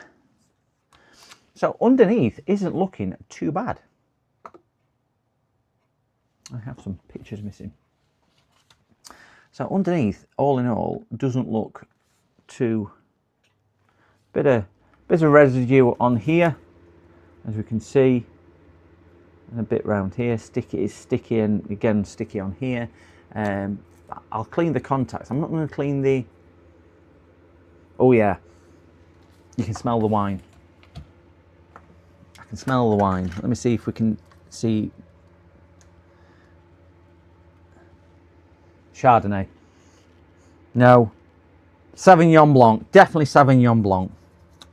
Could be Sarsen's vinegar for all I know. I'm not a drinker. Not a drinker. I tell you, Saturday night, I cooked a chicken and portobello mushroom pie with some boiled new potatoes, some Canel Nero and veg and whatnot, and some carrots and a bit of broccoli and whatnot. And I did a butternut squash, chili and coconut soup to start with some sourdough bread. Bit of a cook. I like cooking, so I thought, I know. I'll have a drink. I don't drink. I ain't drunk in 13 years. I'll have a drink. And I'd got some small bottles of Prosecco, and I thought, I'm not opening that because it's left over from a party. So I opened a bottle of, oh God, what was it? It's the one where you put lime in. You put a stick of lime in it. I can't remember what it is, which had been left from one of the parties. Just a small bottle of lager, and I can't remember what it was. Is it Sol? I don't know. Anyway, I opened that, poured it into a glass. I had about a mouthful of it. I'm nearly on my back. I'm nearly on my back. And then I had terrible hangover because I don't drink at all. It's the one you said. No, not tequila. Sol. It could be Sol. Could be Sol. It's golden in a clear bottle. I think it's Sol. I put it in recycling. But somebody had left 3 bottles from the party. I've got more alcohol in the house from the party because everyone brings it and don't drink it all.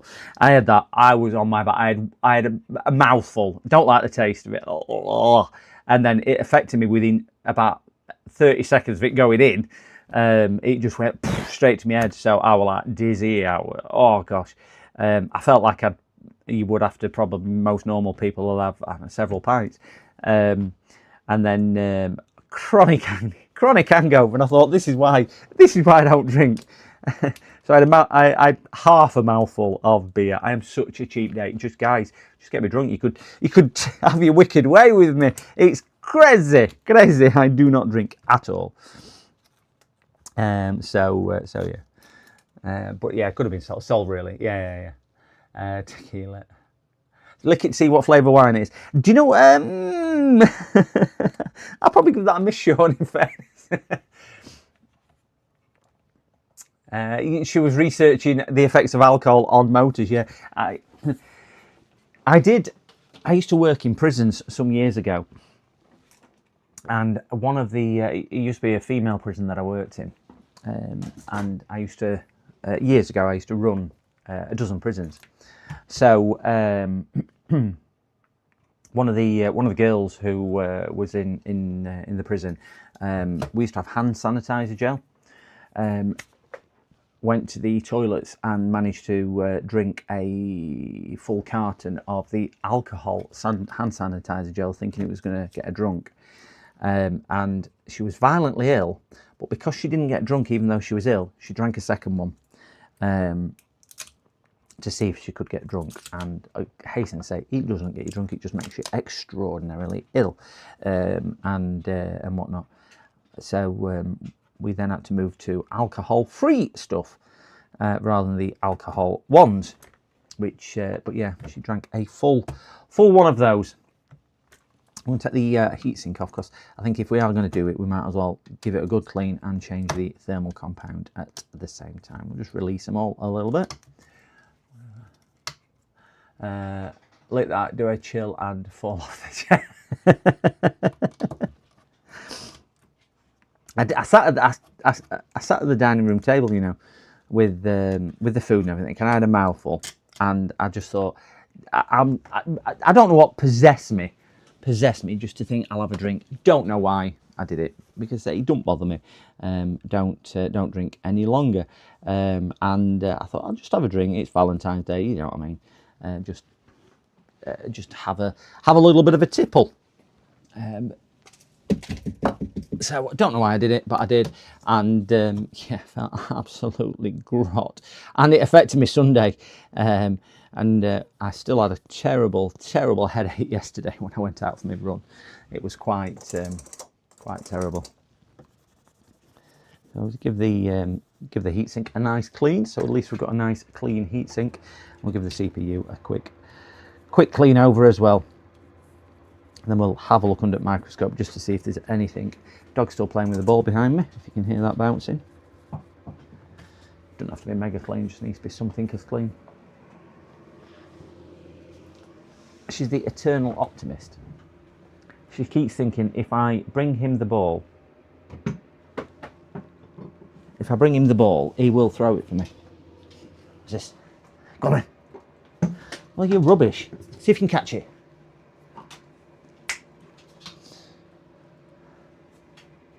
There you go. That's. She'll just do stuff like that all day long, all day long, all day. Right, let's have a look where we go with this. Take these covers off because there is signs of liquid under here.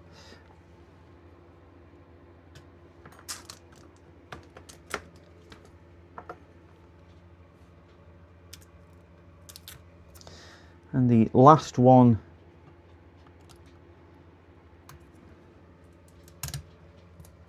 been thinking about maybe booking a holiday. I've not been away in a couple of years, and I'm right, EC chip. Oh no, it says EC chip that, isn't it? Let's take this side off as well. We've got under there as well. Good job we took that off. We'll investigate one side at board, the back side of the board, which is there, which probably took the brunt of it. Which, in fairness, isn't that bad. We'll clean this up, then we'll flick to the other side, and we will. Yeah, we'll see what's what. So we'll get the microscope on. Yeah, I'm thinking of booking a holiday. I just don't know what to do for me and my daughter to go away. Just undecided where or whatever to do. I'm going to be using my secret spray. If we are wondering what the secret spray is, this is brilliant at dissolving anything sugary or anything like that. So I'm happy to share the recipe if people want to know what it is. But it does an amazing job and works really, really well. And tastes okay. Tastes vile, in fairness. I wouldn't want to drink it, but it's not poisonous or toxic. Or let's hope not. So let's go down here. Toothbrush and a Kim wipe. Whoever Kim is, but we will do a Kim wipe. So we're just going to have a quick flick around and just see if there's anything which is. So please shout out if you see anything. God, it's cold in here with that off. So we've got the EC chip, not looking the most healthy. Swindon is. I just don't fancy going to Wales. I don't know why. Actually, I love Wales, in fairness. I've been a few times to Wales. I do like Wales. We could always pop see Uncle Andy, couldn't we? If we were in Swindon. Our next door neighbour's got a hot tub, and we could do a few miles on his treadmill. And then we was discussing that last week, that obviously I might just show up at one day when Andy's streaming and knock on his door and say, "Surprise, I've come to do this." He'd probably take one look at me and go, "You're not coming in." All right, so we're going to get a bit of my magic. Oh, I've got, right, telephone ringing, guys. Just 2 ticks. Copyright. PC repairs.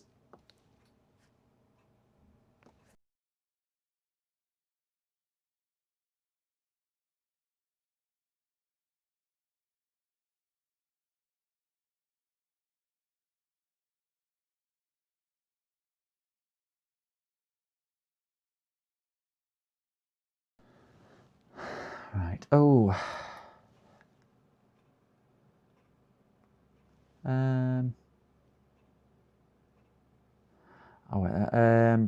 I can do if it's required.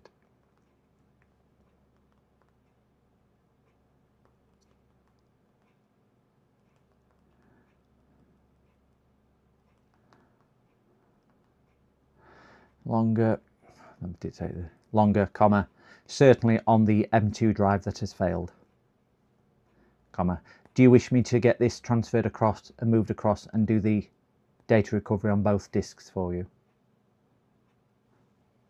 Customer just asking about their bits and bobs, so just dictating a message on there. Give this a quick spray with the magic spray and give this a thing So unfortunately, if we use anything like IPA or anything on sugar stuff, it really won't dissolve it. So the only thing you can really do is I use deionized water just to try and dissolve it. And if you look there, we've got this EC chip. So this is why I'm cleaning this first, just to see if this is going to be thing, because it looks like it's probably burnt the pad there as well.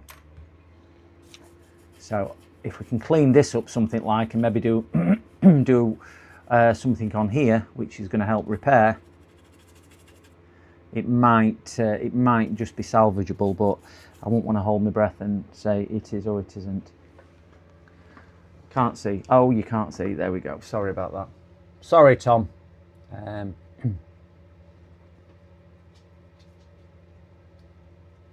In truth, now a bit tropical. It's a bit tropical. Yeah. So we've got on the EC chip here. I've just put some of this spray on because it was quite coated. You probably missed that before I did that. I see. Yeah. Just make sure if you are on YouTube, I have noticed YouTube lagging quite considerably on the time delay. It slows down for whatever reason. So your chat's quite up to date, but your video stream is behind. I'm just going to let this kind of try and dissolve some of this sticky, because we can see here it's getting better as I leave it to go on more and more, but it does appear to be quite bad. So let me see if I've got my Therma brush, because I've got a couple of brushes. I'm just looking for my thick, my sturdy brush now. Not that one. There it is. Let's see if we can just clean it a little bit better with that. Yes, if anybody's got any idea or recommendations for places, I need somewhere which is ideal for myself and my daughter. I was thinking of maybe a cruise or something like that, but I just don't know whether it's going to suffice. I have been on one.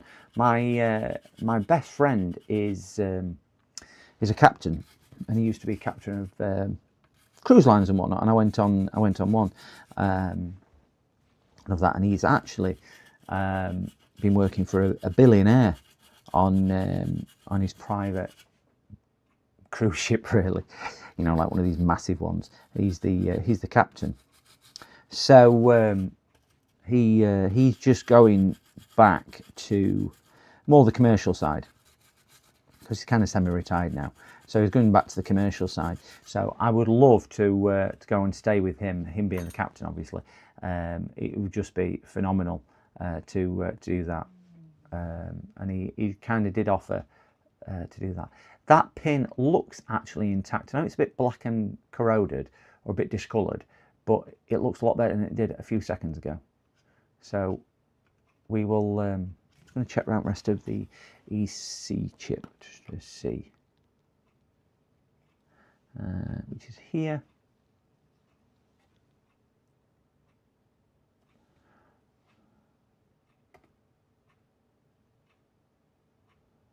That was looking okay.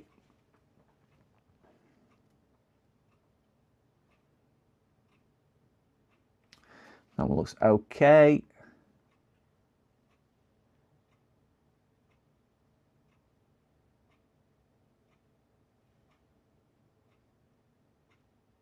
That looks okay as well.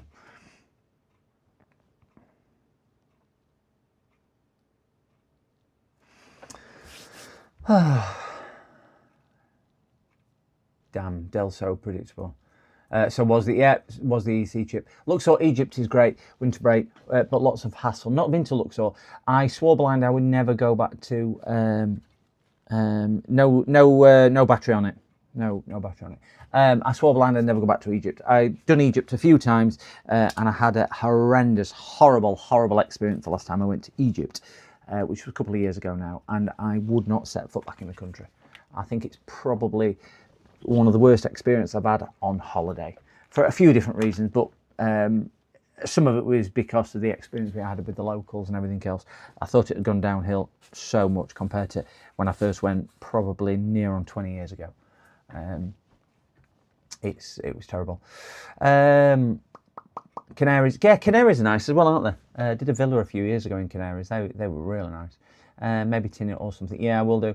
All cruisers are nothing but a bunch of drunks. That's my problem because I don't drink now. When I have been on one before, what he sent me on, and it was a lot of drunken people, but I did drink back then, so it was okay.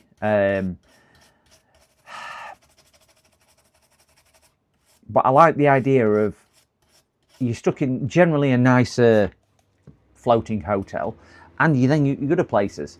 So it's a bit like having an excursion every day rather than having to do anything.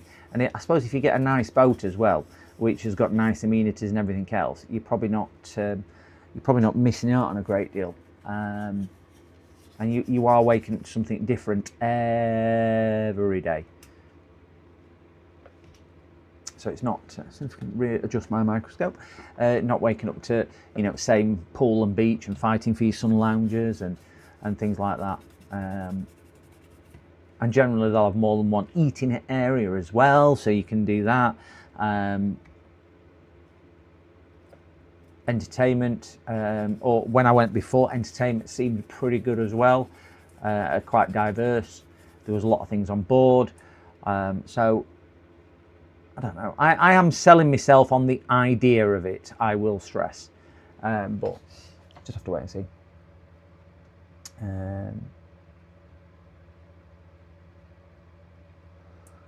Good morning, Just Inspired Kent. Good morning. Hope you had a good weekend. I'm in the workshop, cloning drives and writing emails. Oh, it's the necessary of doing mundane things, unfortunately. I have the same.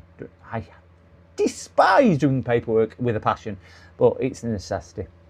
Are you looking for a hot place? I'm looking for somewhere with some heat. Yes, I'm not one of these who's got to be like 40 degrees. Mid to high 20s is good. I would like things to do. My primary concern is the hotel is clean.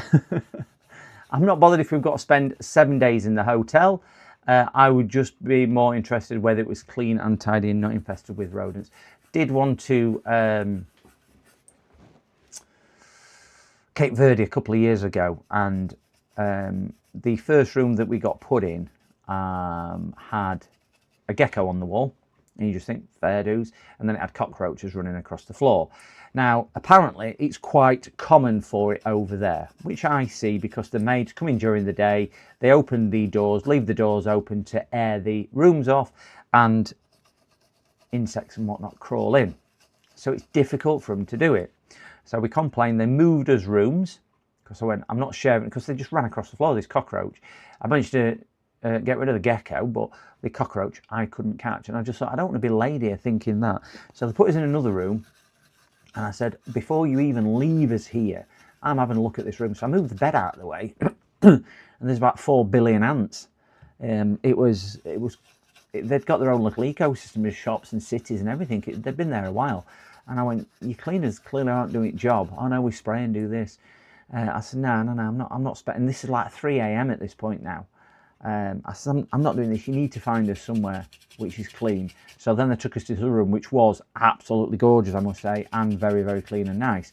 So at least they sorted it, and that was Cape Verde. So it did put me off to some degree, but we did go back to the sister hotel, and it was real nice. And that is probably a really nice place. A little bit difficult, a little bit far to travel to, and it's not as developed. It's probably where Dominican Republic was probably 25 years ago.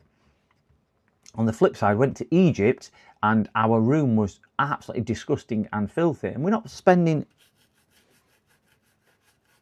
a cheap holiday here. I think when we went, the Egypt holiday was quite a few £1,000s, probably about 4.5, 5 grand or something silly. It were a dear holiday for 3 people. So it wasn't like we skimped or anything else, and it was filthy. So I complained, and they basically went, tough, you're not moving. I went, I'm not staying in this room. It is filthy. It's infested with ants and everything else. And again, exactly the same, because you learn your lesson. So we complained. They and this is early hours, and we've been travelling all day. We've got a little one and whatnot. So they moved us to another room, which absolutely stunk. You walked in, it making your eyes water. It stunk horrendous. Even the duty manager who took us to the room kind of stepped back when we stuck in the room. I went, you can't put us in here. I said, it stinks. I said, clearly there's a problem with drains or sewers or something. It stinks. And he kind of agreed with us after saying, no, I can't smell anything. I went, your eyes are watering. It stinks. We're not even going in. We didn't even set foot in the room. Took us to another room, which was dirty. And then took us to this other room, which was clean. And then we get some message next day under the door to say, can we can we go to reception? So I went to reception, and it went, how do you want to pay for your additional room? I went, what additional room? I see, this is third or fourth room you've put us in after arriving last night. You charge us an extra for it? Yeah, it's a higher quality room. I went, it's a high quality room because it's bloody clean. I went, you're taking the mick. He says it's £80 a night dearer. I went, I ain't giving you £80 a night. He says it overlooks the entertainment. I went, move me somewhere which is a clean room which doesn't overlook the entertainment. Can't, we're fully booked. I went, well, that's not my problem. Just because you can't provide me a clean room ain't my problem. So I refused to pay. So we ended up having, they called police, which is a bit scary. And I ended up getting onto travel company, which are TUI, I think, and I went, they're trying to kick us out of this room and now trying to say we need to give them £80 a night, but the rooms are dirty anyway.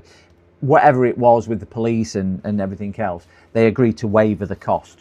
But it was just a horrible experience, all in all. And I'm quite a passive person. I just don't like it being dirty or filthy. That is my pet hate over that. Because I'm quite I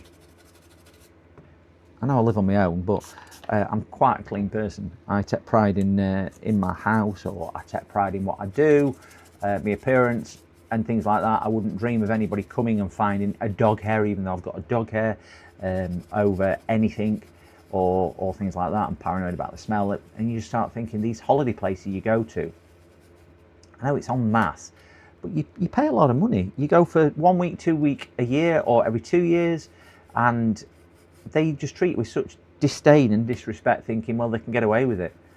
I just find it preposterous that they believe that they're in the right by providing subadequate accommodation or facilities for something that we save up hard-earned money for. Hard-earned money. And it's a privilege, not a right, to go on holiday. I know some people go on holiday often. Some people a lot less, some people never. So it is a privilege, and these holiday companies just seem to work on the fact that, tough, you're there, you can't do it about it. I find it disgraceful that as consumers we accept it to some degree. You get back and you just think, well, can't really do much about it now. A little tip: AV lamp can be helpful in some cases where you're looking around liquid damage. Well, yeah, I've got one. I have got one. I don't know whether the certainly when I've used this sort of stuff, which is mere liquid, and I've cleaned it off with IPA and whatnot, I don't know how much that will actually show us on the board. Go see the polar bears. That's good. My friend who was the captain again did an Arctic cruise, and he sent me some pictures, and he at one point, because they pulled them next to the ice, penguins actually got on board the boat. It was in one of these ice crusher things. I think there's only about 30 people on board. It was only a small cruise, but did an Arctic cruise, and it was phenomenal the photos he sent. Please, where in Egypt? It was. Oh God, I've been all over in Egypt.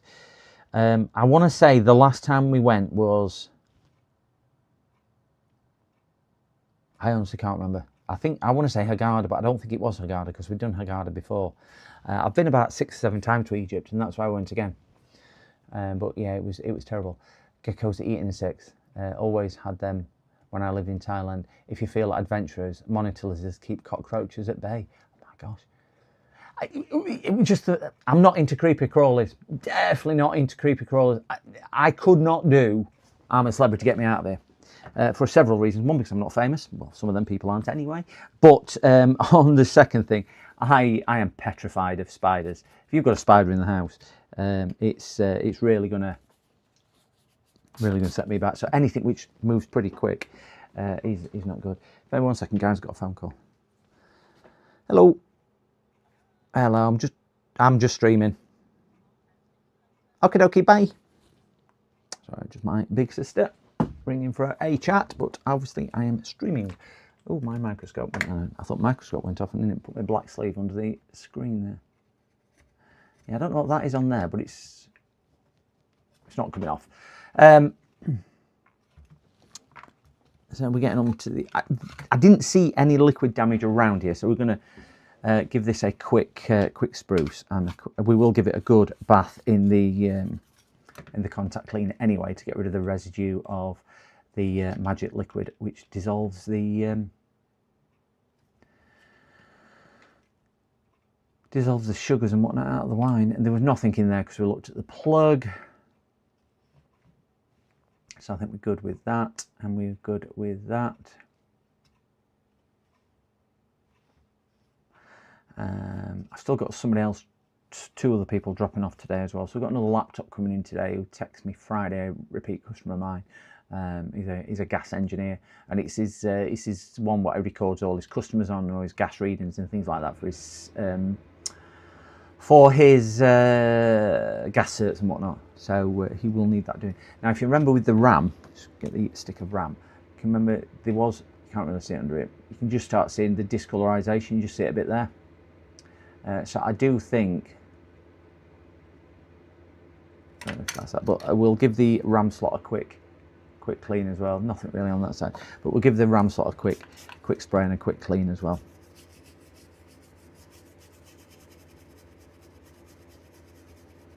And then once we've cleaned it with this and IPA, it should be okay. Can't really see anything on there. That is all fake. My mate lives just up the road from where they filmed that. Oh, is it? Ah, it's Adele. It is Adele, James. Yes. It is Adele. This one had, it's got a drinking problem. It had a full glass of wine, and then decided to go out for a party. But 1 second, gents. Got another phone call coming through. PC repairs. How can I help?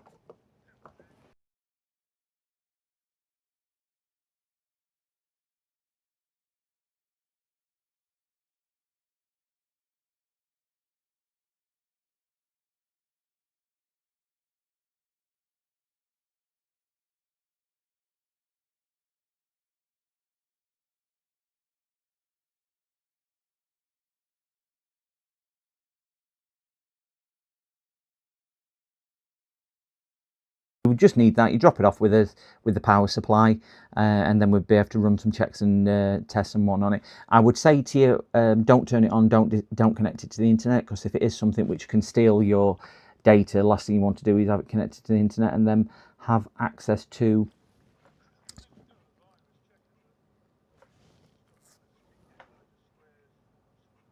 Okay, if it's Norton, McAfee, AVG, Avast or Bitdefender, they're not effective really.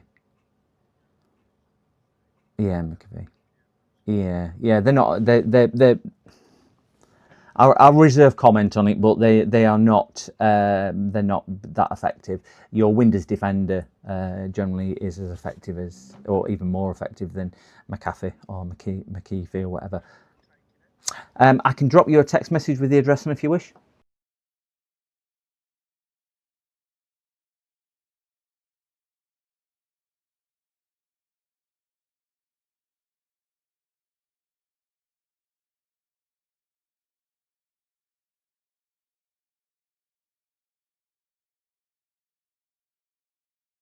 Bye bye now. Bye.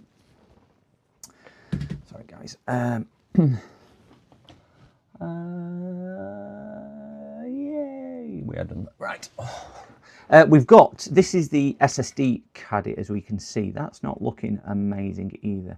So it's a bit like the EC chip with some blackened pins. Remember the one we did the other week, which was liquid? So let me turn my light up and see if we can get a bit better illumination down it. That had actually, we got the laptop working, but it had fried his SSD. So they look intact. They just look tarnished. That back one at the back is probably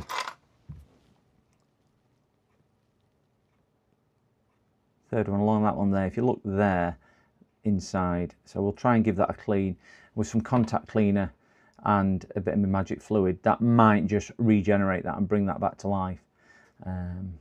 So we'll have a look and see if we can just make that looking a little bit more sprightly, and then we'll give it a good bath under the cleaner.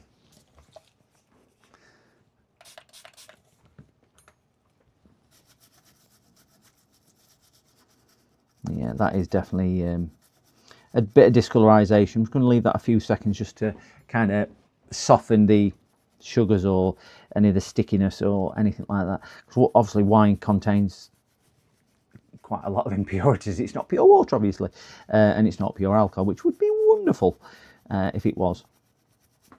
So we just need to see if we can dissolve them to some degree, and then we can wash them away once we have dissolved them.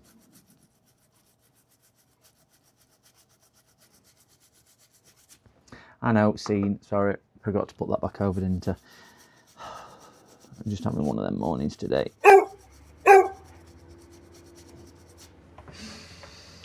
For whatever reason, my sounds out. They're probably working on your side, just not working on my side. So if I do miss any of the sound notifications, again, I can only apologise. I just don't find OBS particularly reliable or user friendly to do much stuff with. James, I am planning on, as long as I get time today, re-editing the the video clip that you sent me. Re-editing the video clip and posting it for our channel members as an exclusive, which I think should be what it is. James, would you mind? And I'll just get. I don't think James will mind this if I show the clip what you've edited for me. Would you mind if I do that, just to give people a little bit of a teaser? Just while this liquid's doing its magic, because I can play that. I have saved that. I've saved it onto my PC. If you don't mind, James. Yeah, people will like it. Let me just. James has kindly done this for me. I'll try and get it on screen so we can see that one there, and just find it. I saved it, didn't I? Saved it to my videos, and we saved it in here. And saying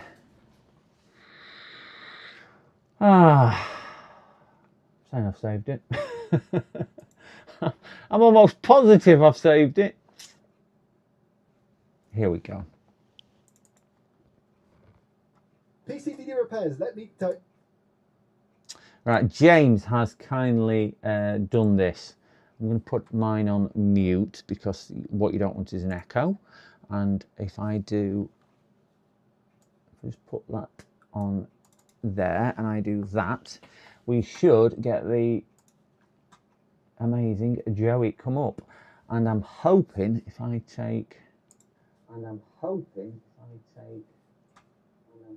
PCDD repairs. Let me tell. Do you know what, PCDD? I'm going to give you some flowers later when we've got a few more people in here, because I feel like if I do it now, it won't give you justice.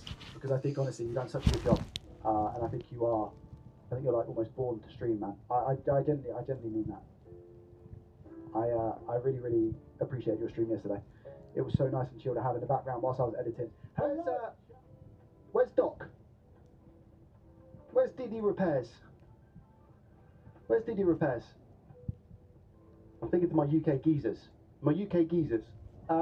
Diddy, would you like a faulty, because I know you're a PC guy, JFix and DD, would you guys like a faulty motherboard each for free?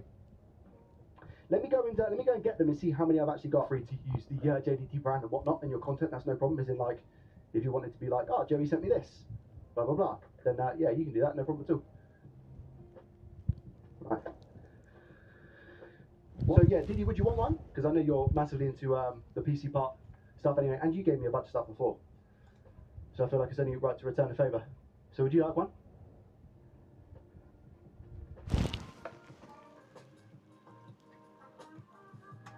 Give it a shot, thank you. You're more than welcome. What's this one? Bent pins on socket, including 2 antennas. Okay, so that's a bent. Sorry, I think guys. it's my UK geezers. My UK geezers. Didi, would you like a faulty? Because I know you're a PC guy. JFix and DD, would you guys like a faulty motherboard each for free? Let me go and get them and see how many I've actually got free to use the JDT brand and whatnot in your content. That's no problem. As in, like, if you wanted to be like, oh, Joey sent me this, blah blah blah, then yeah, you can do that. No problem at all. Right. So yeah, Didi, would you want one? Because I know you're massively into the PC part stuff anyway, and you gave me a bunch of stuff before. So I feel like it's only right to return a favour. So would you like one?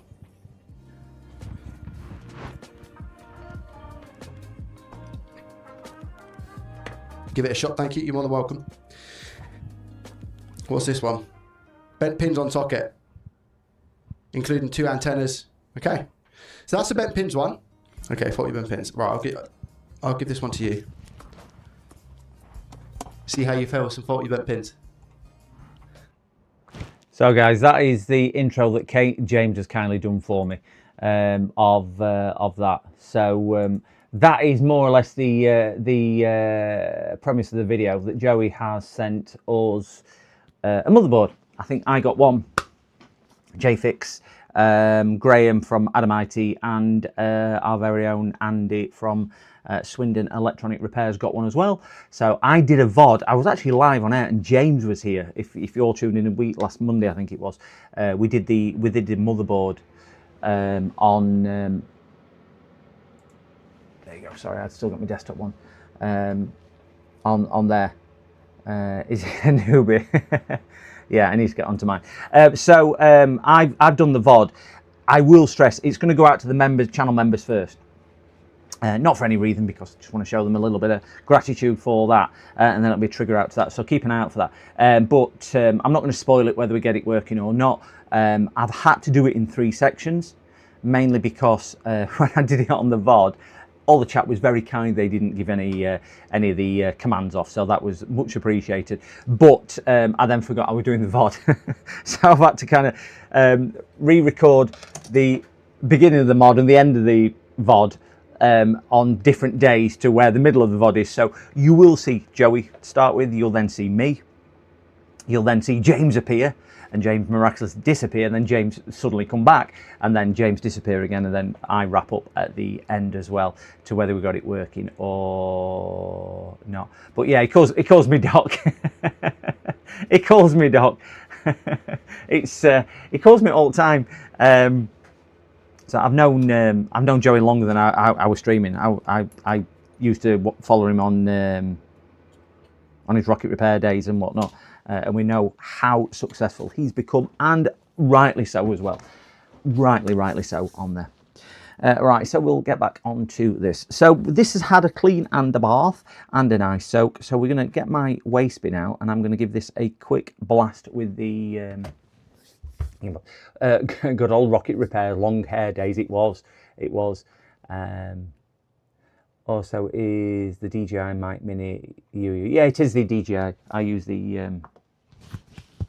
I bought it on when it was on Black Friday. You get 2 of the microphones with the little coconuts on the top, 1 receiver and charging pins, and I think I paid about £40 for it. These are the standard ones. These do not have the onboard recording, which is more expensive, but I don't need that.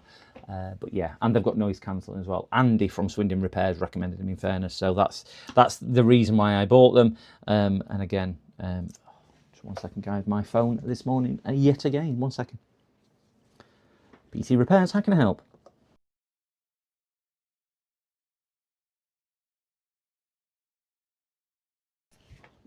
Oh, okay, okay.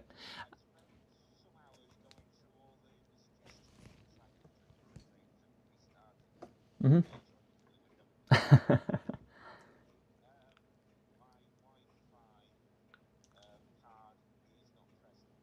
Oh, oh. Is it a laptop or a desktop?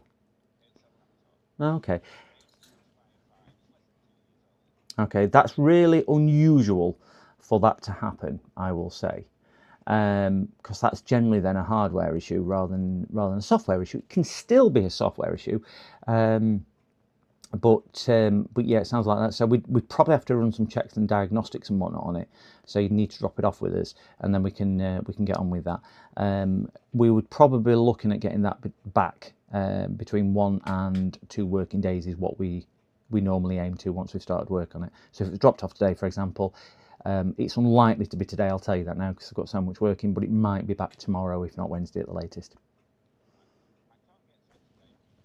Okay. Yes, not a problem at all, anytime before 6.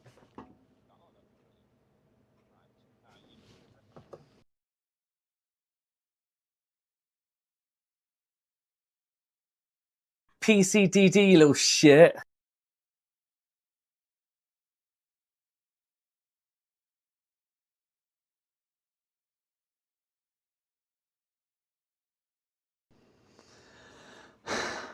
You got me, nearly got me, Mick. Nearly got me, Mick. I just remembered at the last second to turn my volume down. Nearly got me on that one. He has got a Wi-Fi issue where his laptop has disconnected from the Wi-Fi.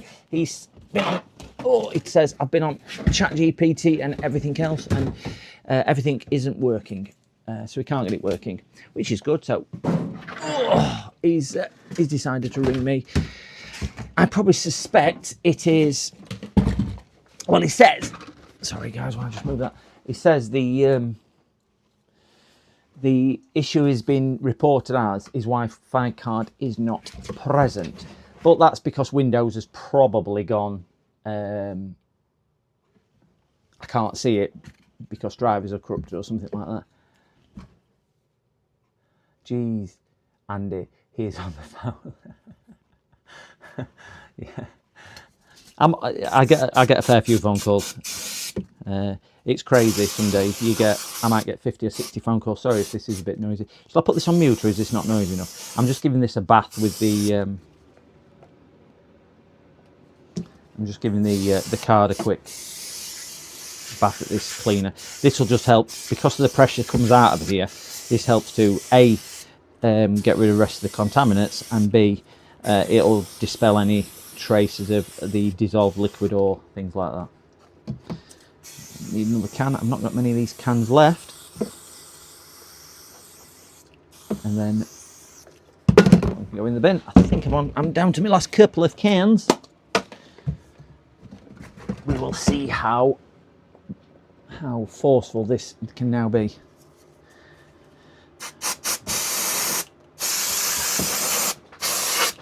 Right.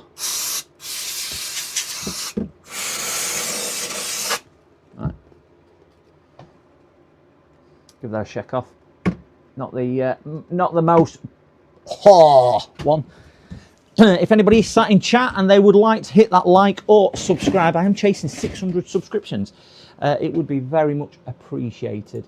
I am trying to get to the magic 600, and I'm at 584. I've got 207 fresh subscribers this month.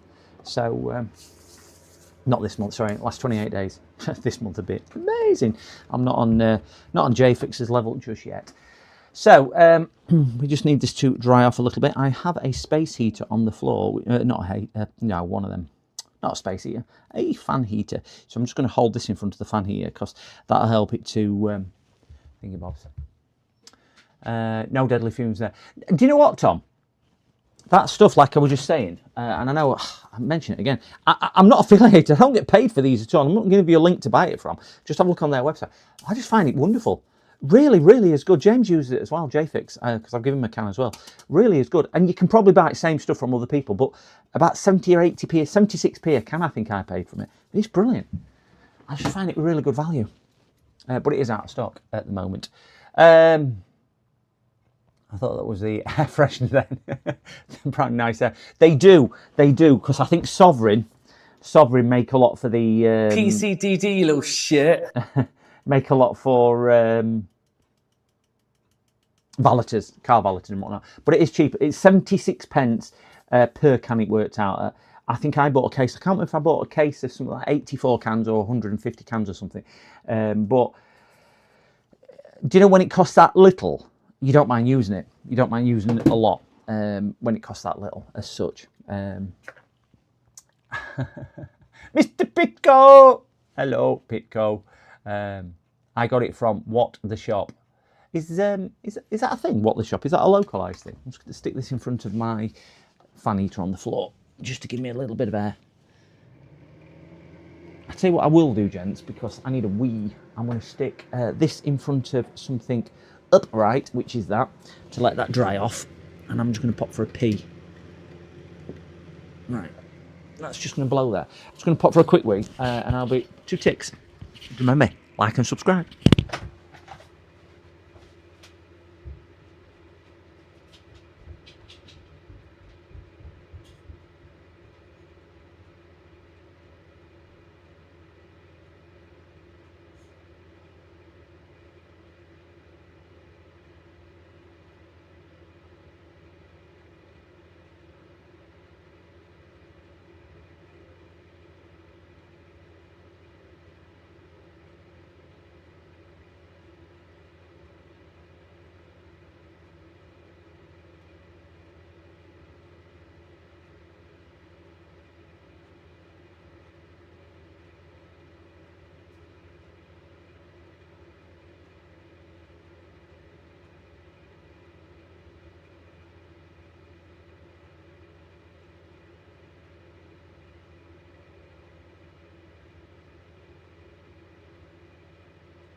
Right, we are back.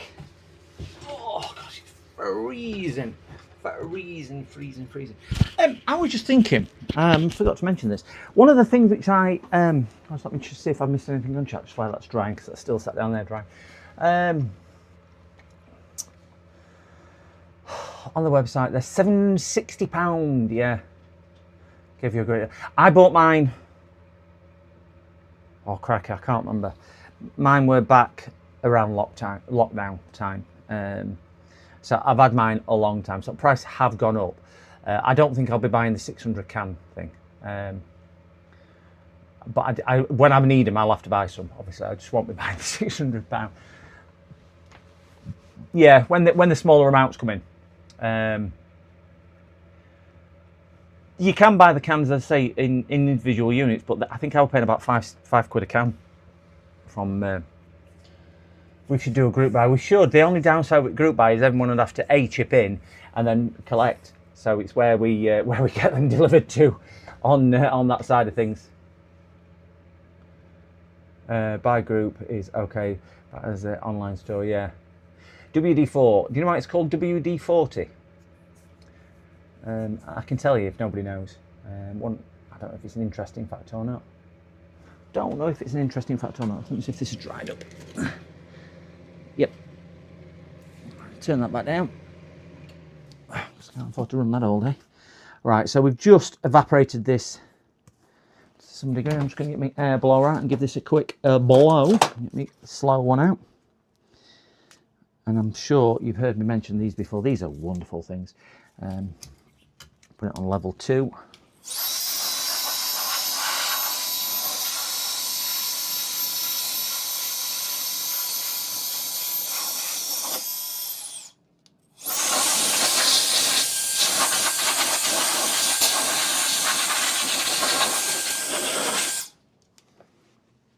If you ever use compressed air, just get yourself one of these. They're not cheap. They're about, I think somebody found a clone for about 40 quid, but these are about 80 quid for the Wolfbox brand. And they are just brilliant. I've got a couple. That is the less powerful one I've just used. But just for blowing even dust out of PCs or Xboxes or whatever you want to do, they're just phenomenal and work out so much cheaper than compressed air.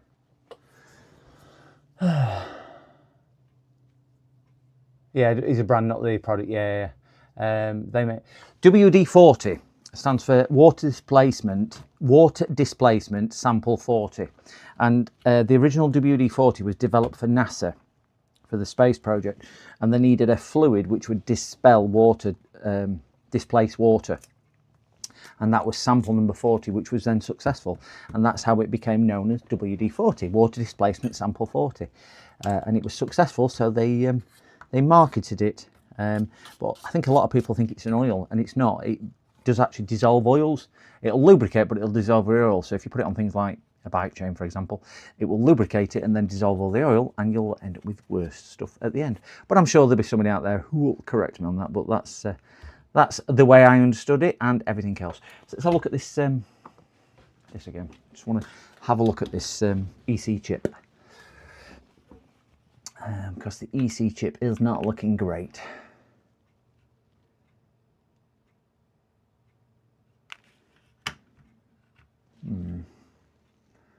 Let me just get a focal better than that.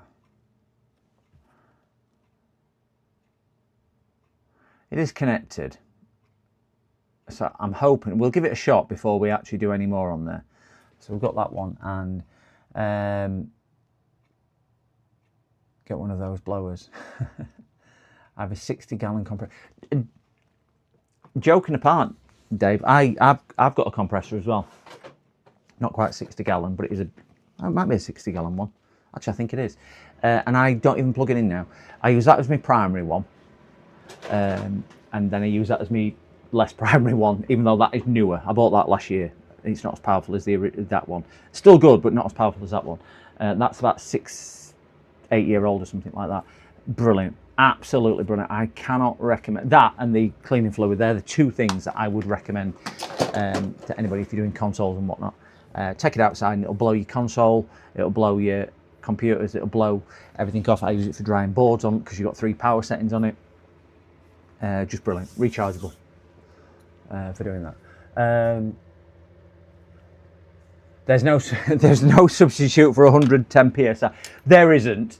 There is. You are quite correct on that. There's not. But it's a cumbersome thing. It's a cumbersome thing. Mine was in my garage, and picking stuff up here, walking, because I've got to walk through the house to get to the back of the garage, was a bit of a pain. Now I can just either blow it off in my office with that, or just pop outside the door there and blow it outside with the handheld one.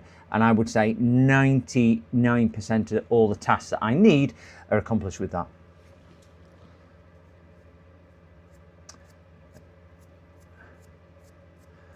I used to have a oil capture on mine. Well, I still have. Mookie, morning all. What did I miss? Just back from setting up someone's TalkTalk email on the new Android phone. Not surprising they didn't know the IMAP settings. I certainly didn't. Yeah, that's why I don't do emails. Make sure you know your password for when I get there. Okay, you get there. What's your password? Don't know. Can you reset it? No, I can't. So you end up with 4 hours of, well, I can't do that because you've not done that, and I've just travelled half an hour to do it. So where was the SSD one? We'll see if we can see down here. Finger, I am looking there.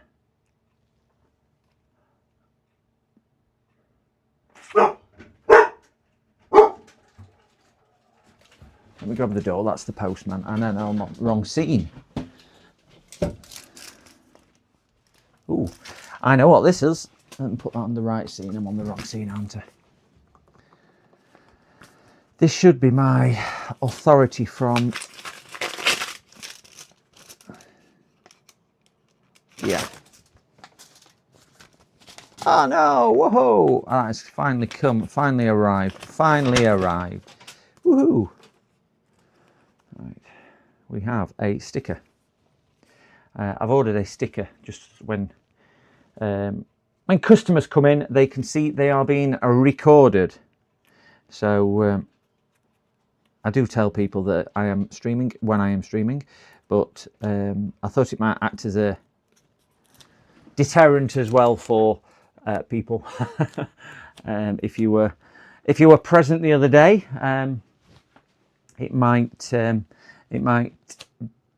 you might recall the issue what we had with something going for a walk. I'm thinking where I can put this. I might just have to put that there, because I won't know where else for it. There you go. We are being recorded. There we go. The sticker has finally arrived. Oh, that link went missing. I'll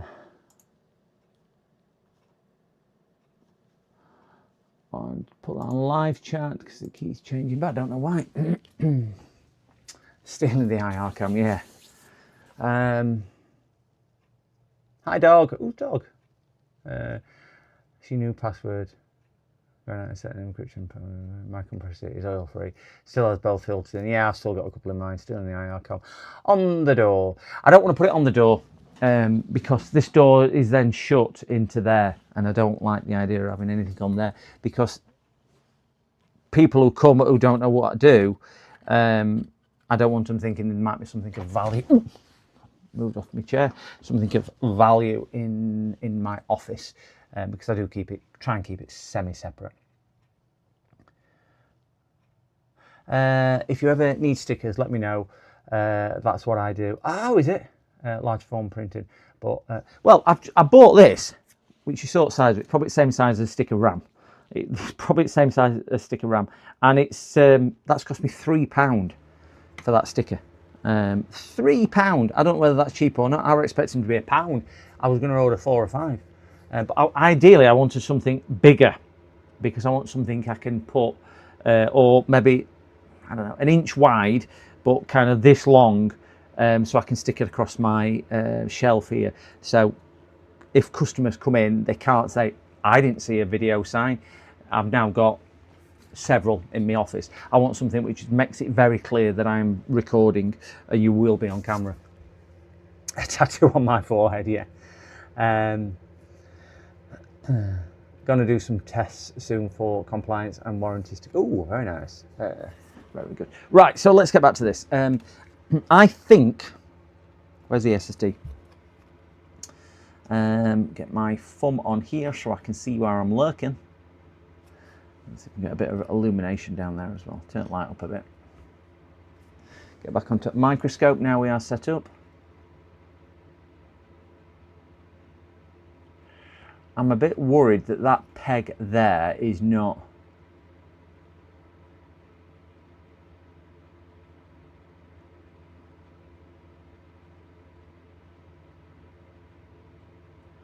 I can't get it any cleaner, but it looks a bit. I need to put this in my board holder and see if I can lift that a little bit. I think I will. Put that in the board holder. Let me grab it up here, and then at least I can get it at the right angle and we get it under camera and so on. See what we're doing.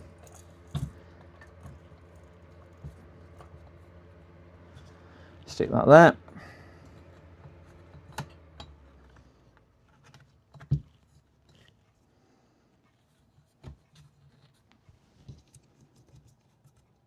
Give it a little bit of, that's not good. Come on. Nugget brain. So we just tighten that up a little, and tighten that up a little. So if we can get in with this. I know this is going to be way out of focus, but I will focus it once I've found somewhere near. And then we'll get you switched over to the correct camera. Better. I'm probably going to need to work on it, something like that.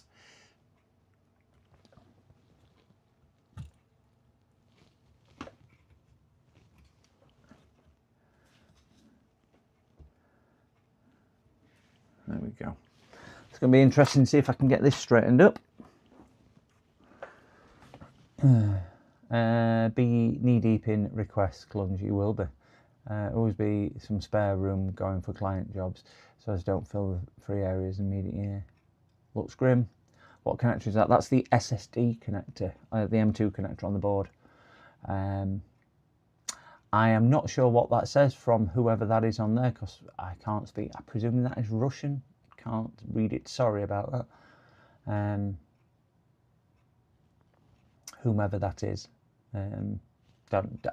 Yeah, sorry, can't read that. Enjoy making stuff. So yeah, that's the SSD connector. I'm going to see if we can just get this aligned best I can. This is going to be very shaky because we know how small these pins are, and I'm not exactly the stillest of people.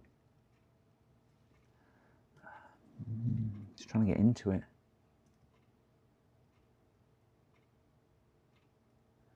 You know, worst case, fortunately on here there is a, oh, what's that? There is a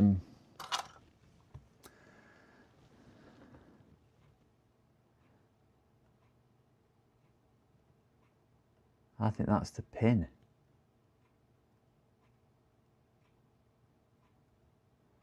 Where's my tiny tweezers? Because that is, let's see if these will go in. I've got some smaller ones than this, but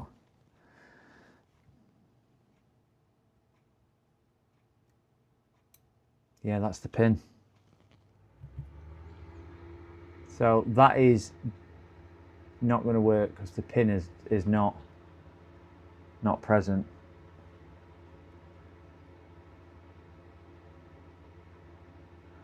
So it looks like this pin here is actually gone. So the M2 slot is defunct. So fortunately on this laptop we do have, I'm going to set this out of the board holder. Well, just put the board holder back and then I will get you back in focus. I think the M2 slot is, I'm not going to replace that because again, like we were saying earlier, this is just to get a backup and running.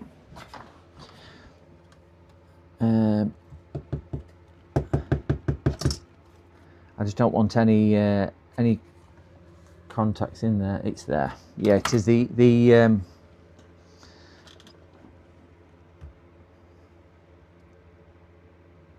again, I'll swap over in a second. Just to zoom down and focus in that way. Looks like the leg has gone. That's the leg what we are looking at. Just at top of shot. So it looks like the leg has corroded off there, which is now disappeared wherever that's gone. So fortunately we do have a port on the board for a hard drive and ribbon cable.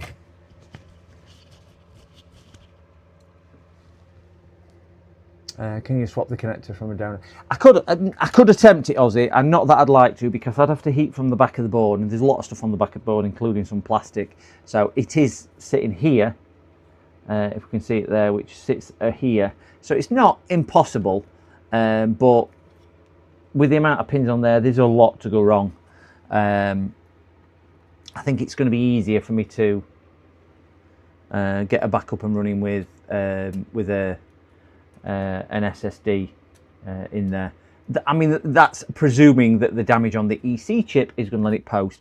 So I think what we've got to do is have a look and see if it is pulling any current with our supply.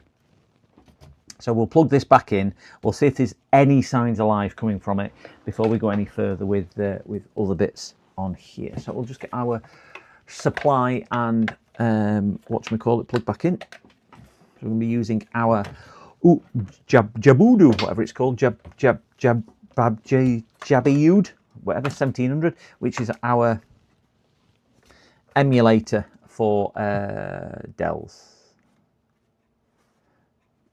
It's not USB-C, this one. So we need the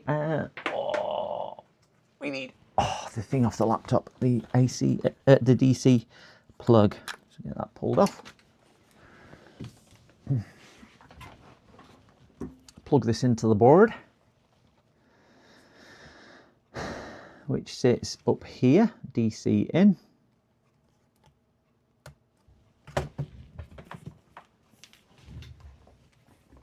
Yeah, it does depend if the pin's used. We can always give that a shot. It might be something that's not going to be used, because she does obviously have a drive. So rather than having to provide another drive, we'll give that one a try. I haven't got any M2 to SATA adapters, but there is, if we quickly look under the microscope at the drive head, at the drive connectors, we did spot this when we were doing it. So you can see that obviously it's took that. It might have damaged something on the CPU line or something like that as well. But obviously that's got some damage on it. So if it's burnt the pin that much, because we can see here where it's obviously done some of the scorching, if it's burnt the pin that much, it might have caused other damage, because obviously that's caused through current, and you know, if it's done some damage like that. I had a bad cap the other day that was so close to the M2 as possible. Ooh, yeah, definitely a bit burnt. Definitely a bit burnt. So right, guys, we will flick over to that one. We are looking now at just the board. I'm just looking on here and obviously top right. We were getting pretty much static current now, so we'll flick it on and we'll just see if it does anything. We now have a flashing light, which is we didn't have before, and I think it's having a flashing light because there's no thing in it. CPU is getting hot, chipset's getting hot, which is underneath. PCH wow, we'll turn that off. That is getting hot. That looks or feels promising. So let's just get a cotton bud and clean the RAM with a bit of IPA. There must be a black mark on this RAM as well, so I'll clean this and then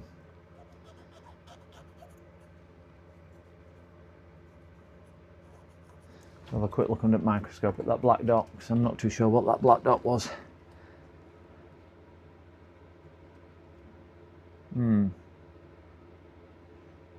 Don't think that black dot is much really to get too worried about. Turn it right in orientation. Yeah, there's not.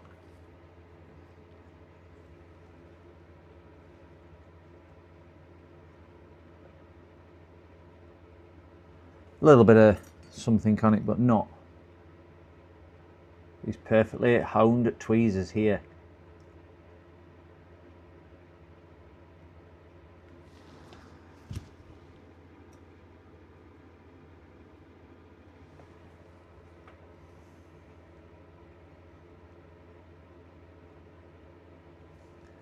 These have a precision gap set on them, these tweezers. Just big enough to hold little tiny resistors and capacitors.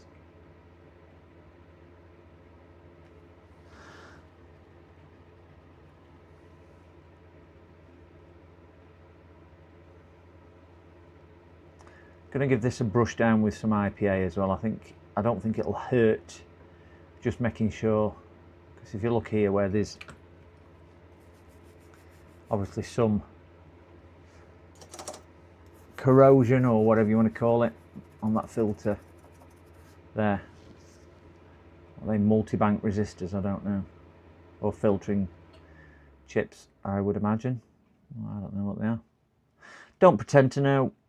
I'm not going to comment what they are because I do not know what they're on the RAM. Don't really do anything with RAM apart from replace it when it fails.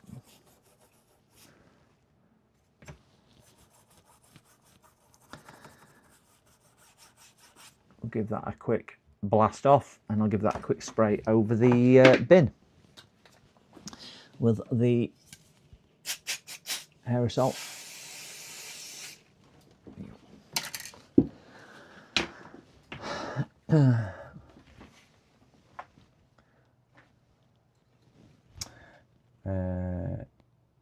Is the M2 sadly totally fried? Don't know. We'll give it a shot, Mookie. We'll see what it is. We'll see what it is. Memory issues 2, 3 and 2, 4. Motherboard failure. BIOS corruption 3 and 6. Ah, is that what the flashing lights are? Okay, we can see that. 'Twas too. Oh, were you even watching that? I weren't even watching that. I just presumed it was RAM because I didn't have any RAM plugged in. That's where I was presuming that was. Let me dry this RAM off. In front of my little heater down here. Sticking that in front of there just to dry a little bit of the Alcafrol off from it. The contact spray, what I've just put on. Give it a little bit of a heat up.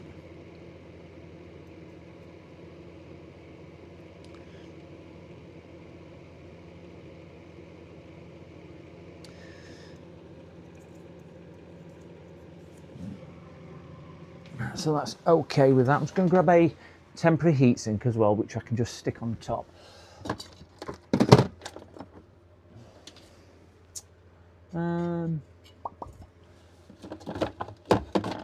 That'll do. Yeah, it's probably a bit big, that one. Should I base? Ah, tell you why. I've already got it out. My heatsink's up here. Got it out the other day for something else. M2. I've got some M2 drives. We can always try that M2 drive. Ah, that's what I needed. I need to order some soldering tips, and I need to know what size my soldering tip is. And I was looking yesterday to do a 215, a 245, and a C10, I think it is. And I didn't have a clue what size I'd got. So if I show you the iron, could somebody please just tell me what size it is? Because I really do not know. That is my small one. I don't need my small one. I wonder if it tells me outside. No, it doesn't tell me outside. Ah, I wonder if my soldering iron tells me. That's the size I need. That's my smallest one I've got. And I think that's the smallest one. It's the next size up I think I need. I think it's 245, I don't know. It's this one I need. I need a couple of... No, it don't tell me. Oh yeah, 245. It's alright, my soldering iron told me. 245. Oh dear, I need to order a couple of tips because my tips have burnt. So I do need to order those. I'm going to try this RAM, which is customer RAM, in here. And we will try a HDMI. Not that I'm expecting Dell to give me a picture on HDMI, so we might need to connect the screen back up. But I will try HDMI. 245. Thank you very much. Yeah, 245. I need to order a couple of tips. I did put a couple in my basket yesterday on AliExpress, but they were really cost-effective ones, cheap ones, and they were like £3 each. And I just thought, do I really want to spend £3 on a tip? I don't really want to spend JVC money on a tip, but I didn't really want to spend £3 on it. And I think James said he uses the Real Life ones, so might look at some of the Real Life ones. Right, so all I've done there is put a quick and dirty heatsink on there. I'm not going to put an M2 in it yet. I just want to see if it'll boot to the BIOS. We have got HDMI, we've got the DC in, and if we get a picture, it should appear in bottom right. So let's go back to that wide angle. I will plug this end back in. It was getting a bit warm, and we'll see what pertains. What is pertaining? So we have got a diagnostic LED, which I think a couple of you guys spot. Forget about the flickering down here. It will flicker because I'm using a HDMI switch on here. So I'll flick that on, and it should.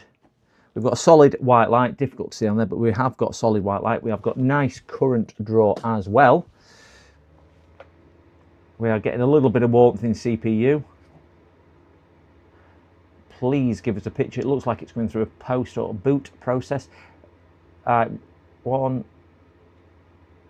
2, 3, 1, 3. 1, 3. What was 1, 3? Motherboard failure or BIOS corruption 3.6. So is that saying we've got a motherboard failure?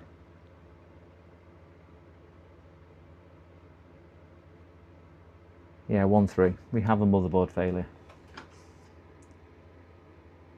And it's set at 0.33. CPU has got a little bit of warmth in it, but nothing spectacular. Real life tips. Yeah. That's it. Real life.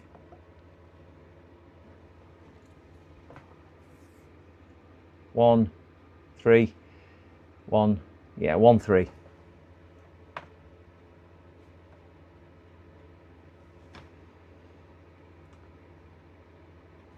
So I'm thinking that's motherboard. There is a bit of heat in the CPU. I'm going to just get thermal camera on. Ooh.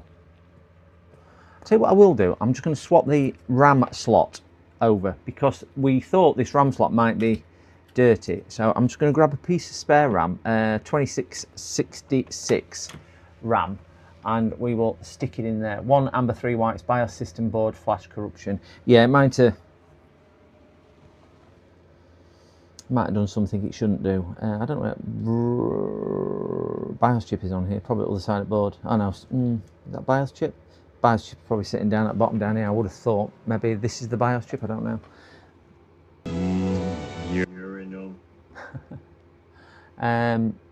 Let me grab another stick of RAM just to eliminate any RAM issues. 20 PC4. PC2, I'll tell you that. DDR.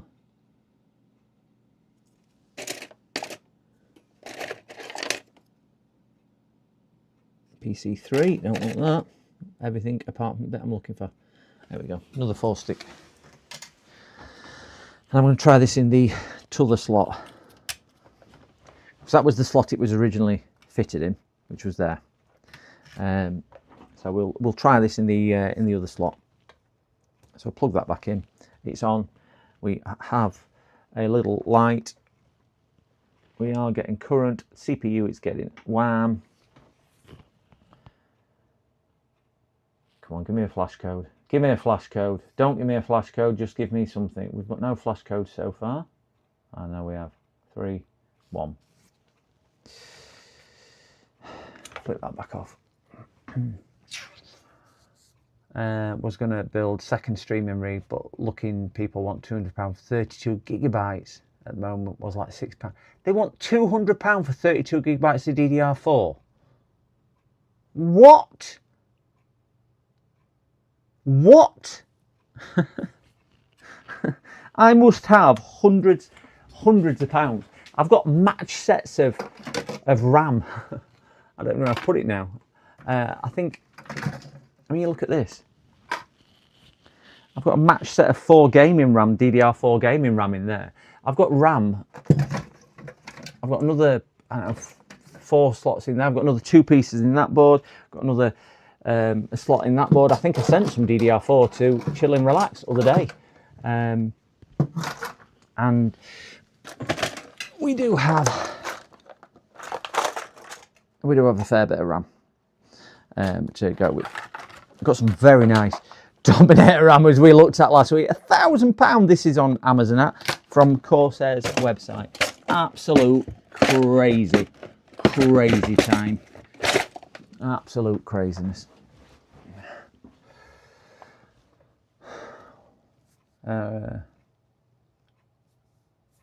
Cute RAM I got there.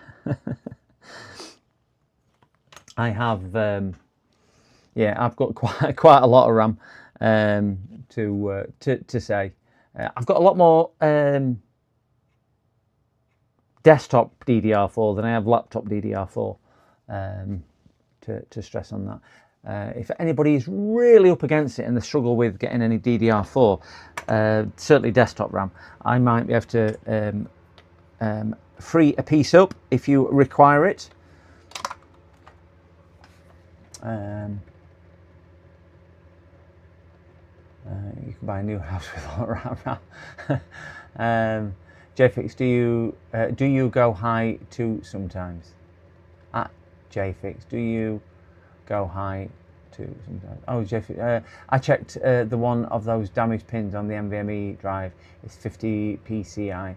This is important pin as it needs 3.3 to tell the NVMe to wake up. Ah, right. Keep selling out of DDR5. Yeah, I've got a few bits of DDR5 laptop RAM, but probably only about 4 or 5 bits now. And I need to keep them for testing. I've got one piece of DDR5 desktop RAM. I've got a 16GB piece of desktop DDR5. That is it.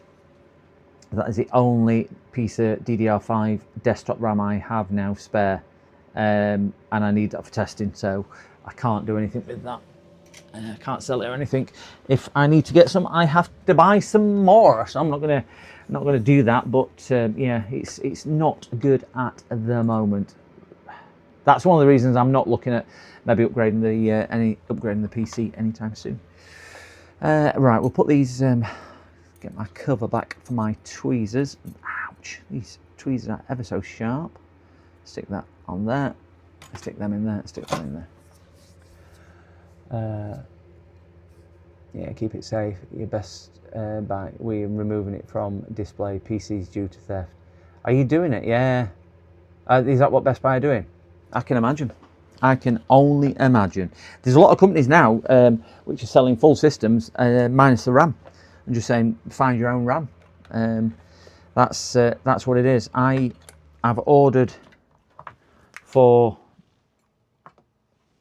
that one there 16 gigabytes. I managed to get him 2 8 gigabytes of RAM to go in there, but I think that was about, can't remember what I paid for it, 160, 170 quid. I've ordered new, obviously, but yeah, it's crazy. It's only going to get worse, which is one of the reasons I'm thinking I'm not going to upgrade my computer. I'm just hoping.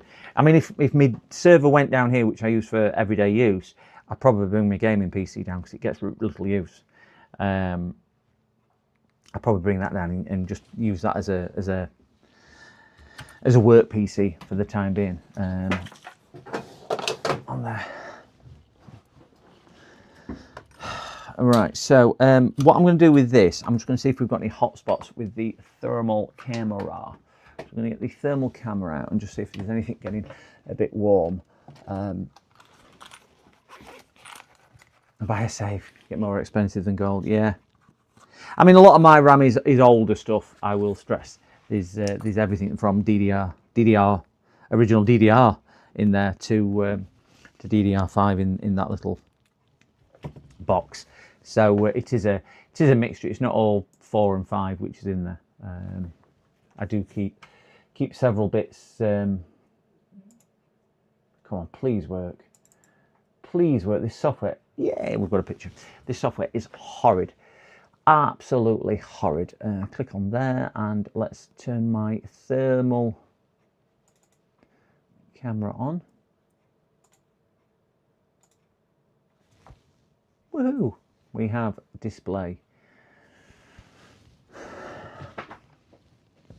Yeah, they were saying that it's not so much the chip shortages, it's the commitment that the companies have now got to purchase, because they're buying it at today's prices, and even if it crashed tomorrow, the manufacturers have agreed the prices, so the prices are going to stay high for a lot longer, which I understand. It just means that we're going to pay for it, because it seemed to escalate really quickly, but it's going to tail on and charge us even more when prices have dropped.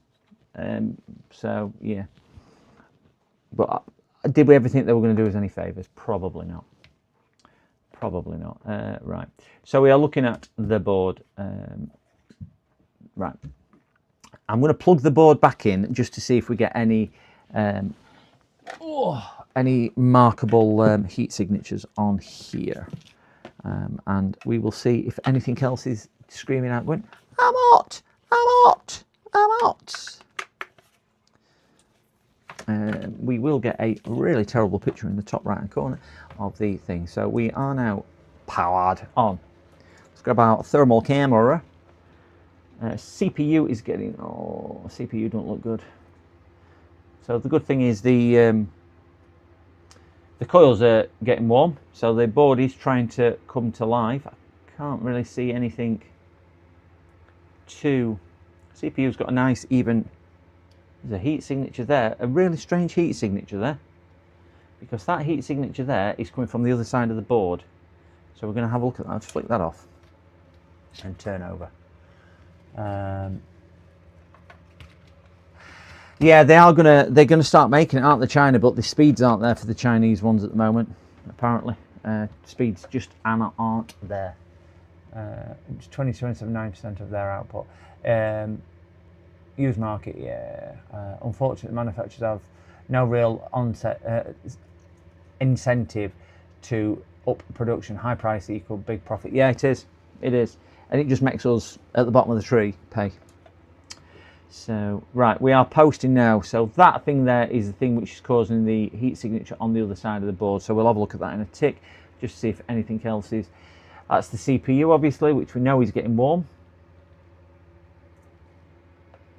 So we'll stick the macro lens on here and just have a close look at that.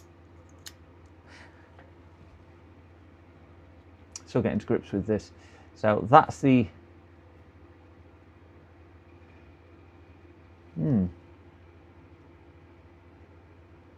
Don't know if that is slightly offset. Does that look like a normal heat pattern on there, or does it look slightly offset?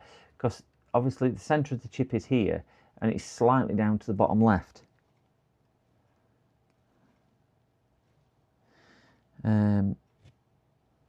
But that looks like it's for HDMI. That's the chipset. That's nice and even. That looks pretty, does that chipset? EC chip. Oh, can I?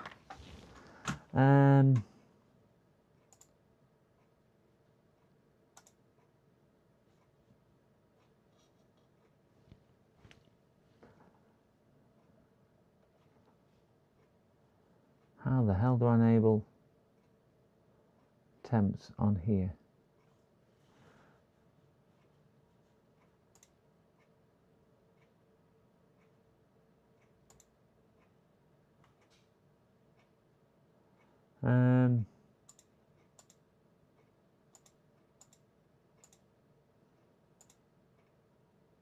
Enable global temp. There we go. There we go. Enabled it. Thank you, James. I don't really use this. I only use this software for my one which is on the microscope. I don't really use it for that one. And it's now gone and froze. Have you woke back up? You've woken back up. Picture quality's gone terrible. I don't know why it does this. Picture quality's gone horrendous now. So I've lost all definition. Disconnect. Reconnect. I think it's because I've got two thermal cameras connected to the same piece of software, and it's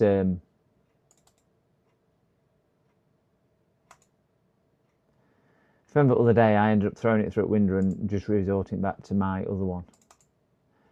Start playing. Yeah. Active. It says you're active. Why the hell haven't you given me a picture? If you're active, you...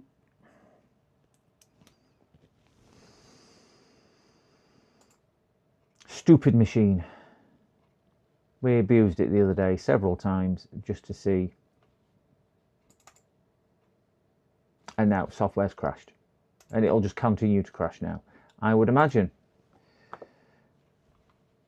I'll put it on this shot until we get into the bottom right. Start playing. Right, that says it's active. Clearly it's not active. You're being stupid.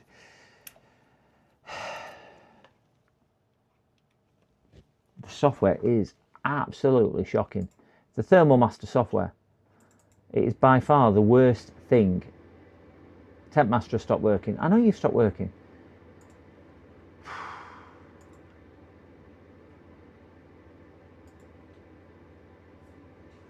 I have a Twitch follower. I've got somebody on Twitch. Whoever that is on Twitch, thank you very much for joining us. Whoever that is on there. You're just seeing a black screen at the moment because the thermal camera is playing up.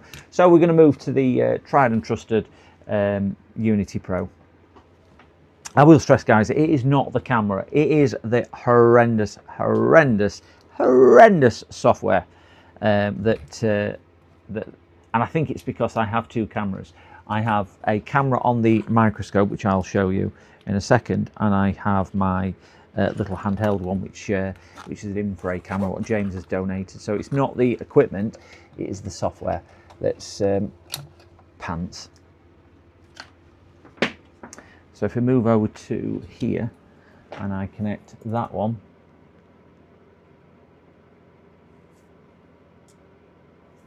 so we can move over to this screen here is my microscope camera. I've got one on the microscope. If you look, even though I don't have a picture on microscope. There we go. So we've got a thermal camera for the microscope as well. So the bit what's getting warm is this thing here. That's the thing what was getting warm. It's cooled down now.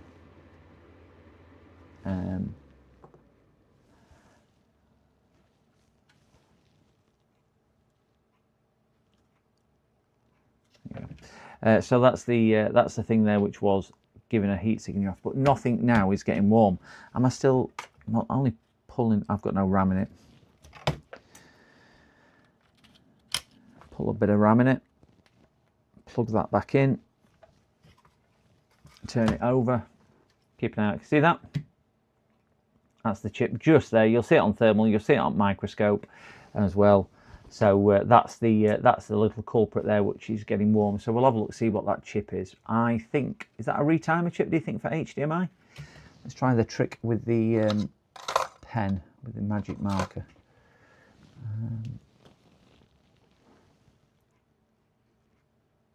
So we'll colour the top of the chip in. With that, get myself a tissue. A little bit of IPA on the tissue, blow dry that, and then hopefully, there you go, enables us to read the chip. So that is I think that's a real-timer chip. That's Realtek. So that is for, what's that, an 8106E Realtek chip. Is that the audio chip? No, audio chip's up here. Got to be something to do with video because HDMI port is here.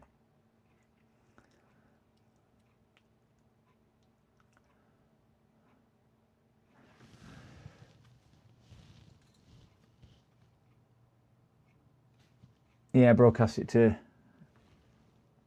It's an Ethernet controller. I thought that were an Ethernet controller chip just there, because Ethernet port is here.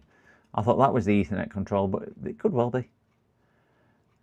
But the only thing I was wondering was, with it getting a little bit, is it getting warm in the, find it on here, find the chip, find my finger. No, I can't figure out which way I'm going. Going that way. No, I'm not going that way. Where's my camera? My camera's there. Everything's backward to front. Oh, boy. That's the only other thing on there which is getting warm. Is that there's no other heat signatures at all.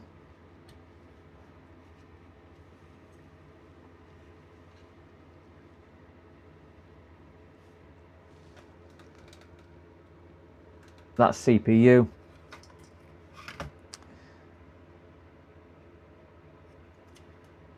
And there's only CPU getting warm off that.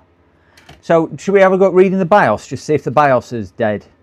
I bet I can't get a... Oh, I agree, remove it. Yeah, I'm going to remove that. It's... We can always put it back on. Plus it might warm my fingers up. Oh, we'll put it back on if not. Stick my thing down there. Let's get some tweezers out. My high quality tweezers, which I'm going to rebend and straighten. Look at that, rebend and straighten. The big black rectangle you point to is the Ethernet transfer. Ah, is that the transformer for that? Right, got you. You can remove it and see if the laptop boots. Yeah. Chances are she's using Wi-Fi. Yeah, she's using Wi-Fi anyway. we'll get that popped off, which is that chip just there.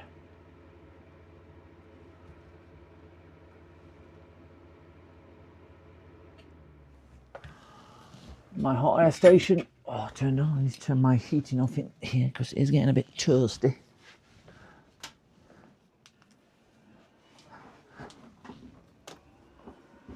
We have the power disconnected. We'll just let the 40% air. Not really want it too hot. Want a clean pull on this as well. It is right next door to the EC chip. So bearing in mind that EC chip did have bridge pads and it had the corrosion and things like that. So it could be because, but the EC chip's getting nice uniform colour. This is the only thing which is showing any signs of heating up in the wrong heat pattern, I would say. That needs tidying up. Yeah, it's not the best, not the best or the cleanest. So we'll give that a quick tidy with a bit of flux and a little bit of not that tip. And we'll get a decent tip, or we'll get a different tip, should I say, because decent is, yeah, that's heating up. Get some braid and flux.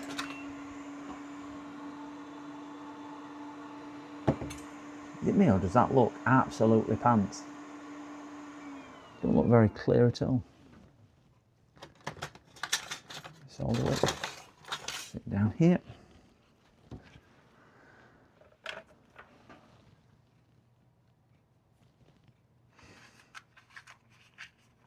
So we'll see what this is like once I've got this cleaned up.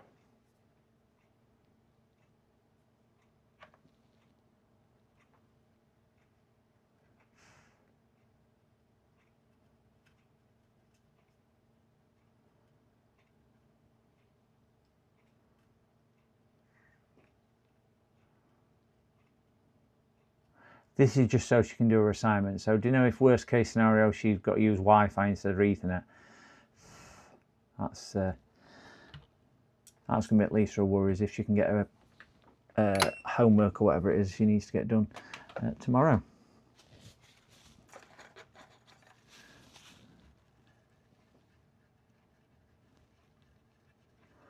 If there's anybody who's sat in chat who's not hit that subscribe button, it would be much appreciated. I am chasing now 600 subs. I've gained 207 subs in the last 28 days, which I find is remarkable.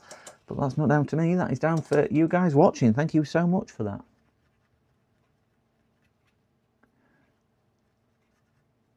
Can't see any bridges on there, so we are good on that one. Homework. It's a university degree, what she had. Right, that isn't that hot because we were on and off with the air reasonably quickly. So we'll just give this another post and see where's what and everything else. Power off, and we'll just plug that in. Plug it in the right way, because it always works better if we plug it in the right way, and it tends to fit. So we'll keep an eye on the current in the top right. We'll flick that on.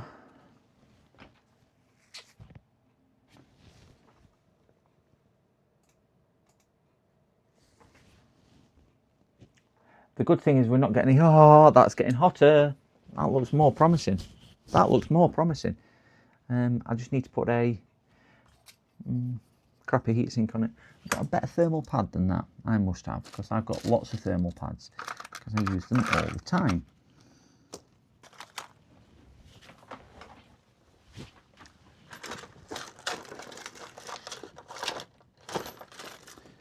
This would be really nice, as I say, if we can get this running, because she was quite concerned this morning that she wouldn't be able to get her assignment work or whatever it was done and in.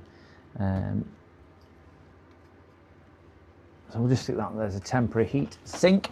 We'll get the HDMI plug back in just in case we get a picture. It will appear in bottom right, which has just gone blank. Stick that in there and we'll flick it back on. Let's see if we get a picture. We've got one solid static light here, which we'll zoom down a little bit, and we can see current draws nice and fluctuating. Come on, do not flash 3 times. and we'll see if we get a picture in bottom right. I'll just keep my hand on there, just keep a bit of pressure on it. That looks more positive. It's going up and down. Come on. Come on.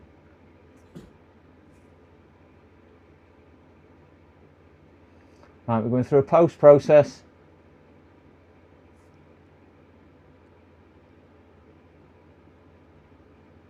Right, CPU is getting a little bit warmer. See what I can see. Liquid cooling. We've now got still got a flashing.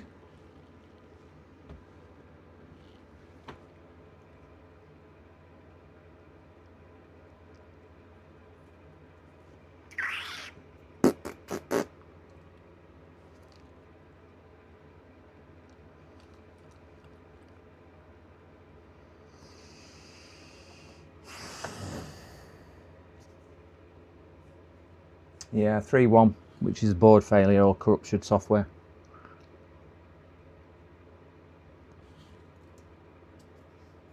I mean, we can read the BIOS and things like that, but she gave us 2 laptops. I'm just wondering whether we have a quick look at the second laptop, because she's only wanting one of them working. So what I'm going to do, I know we're halfway through this one, but we can always revisit this one if the other one is going to prove a lot more challenging. Because if I'm going to start getting into taking BIOS chips off, reflashing BIOS chips and stuff like that, that's going to eat a lot of my time today, and I've got a lot of work in today.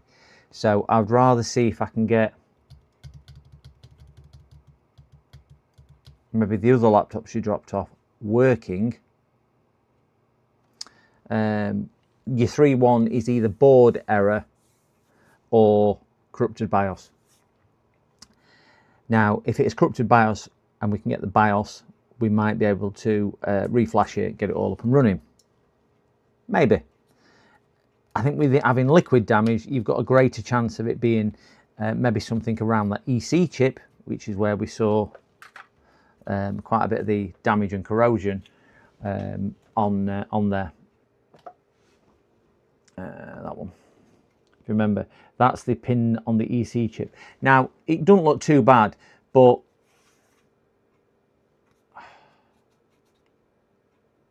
I'm just going to reflow that pin just because we've got a hot air station on. I don't think it's that, but we'll reflow that pin just so we can tell and we can see. Let's get a bit of flux on it.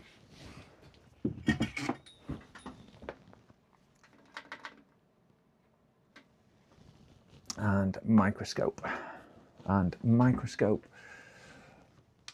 and microscope. Picture. There we go. So we'll reflow the EC chip bit down here.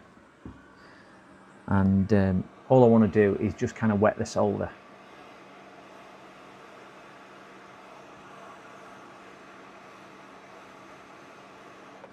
Spin that round because I'll probably be better off at this end with where I need to be.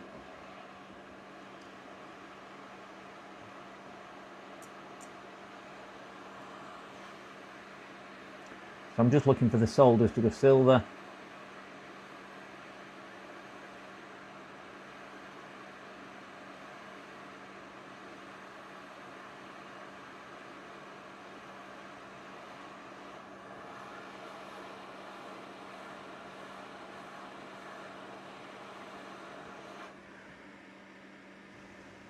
There we go.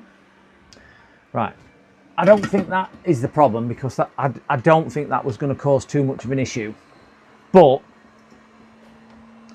we will try. CMOS battery failure. It's not got a CMOS. I wonder if that's just normal battery failure then, because it's not got a CMOS battery. It's only got a normal battery, but we can plug that in. So let my thing turn off.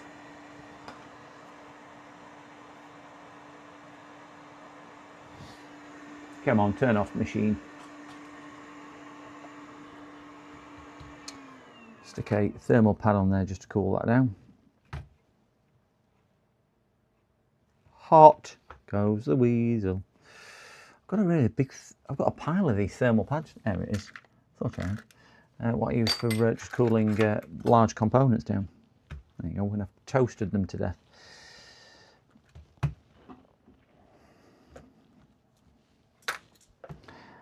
just suck a, ouch, that'll suck a bit of that out. So will the heat off my skin.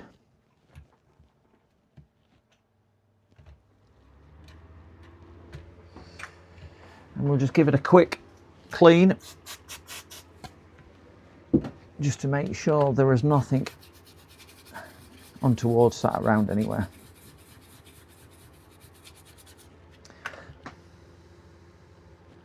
We'll plug the battery in and we'll plug the charger in, and we'll see if it's corrected anything with that.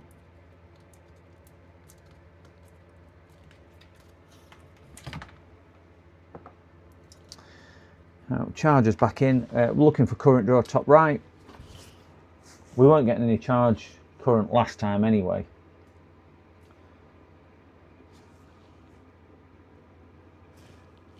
We'll stick a heatsink on if needed. Ooh, something getting warm up there. Yeah, CPU's getting warm now, so we'll just stick that on just to suck a little bit of the heat away.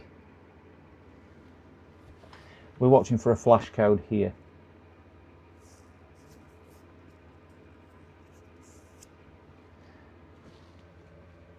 And we're watching for... Ouch! Wow. Wow. That's... that there is scarily hot. Scarily hot. Thermal camera, that one, just let me connect my thermal camera up.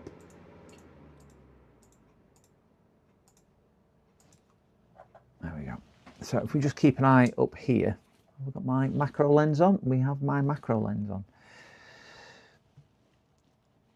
It's not the best view compared to the other. So we've got CPU, which you'll see go. I'm just going to flick it back on again.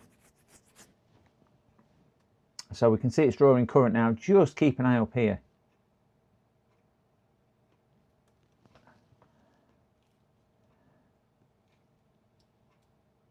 There's something up here which gets frighteningly hot, which would burn in me.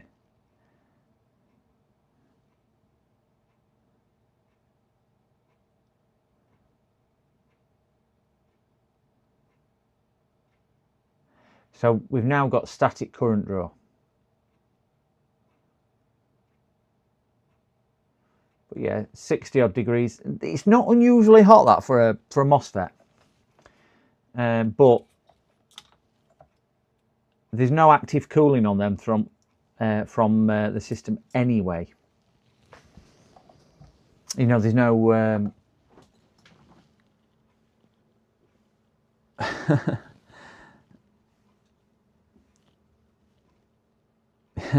just get a giant thing of silly putty, yeah.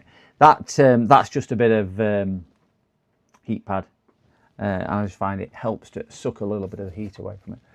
For now, it stops raining when I get home. Always stops raining. When I went for my run yesterday, it threw it down with rain, but I was pushing quite hard, so I was quite I was still quite happy for it to go like that. Don't need thermal cam.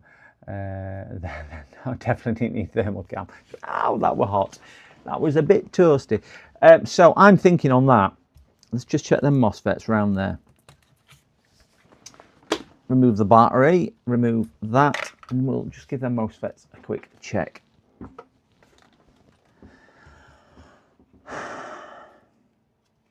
So it's that one there and that one there. Those are the two which are getting insanely hot.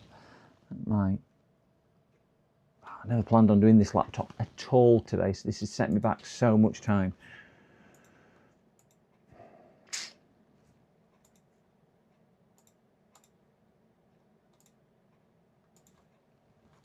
Let's get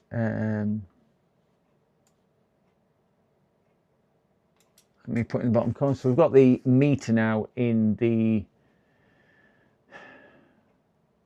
top right. Where's my power supply gone?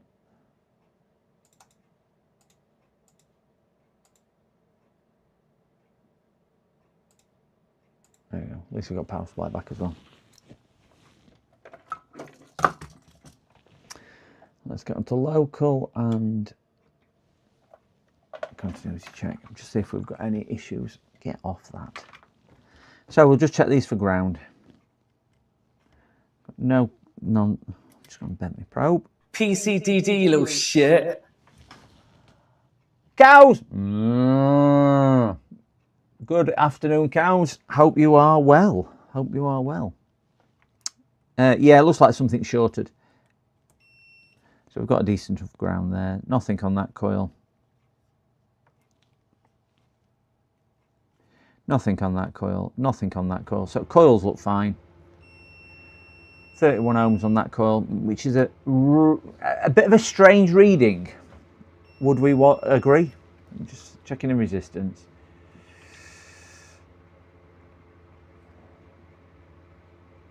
$31 ohms on that coil for CPU.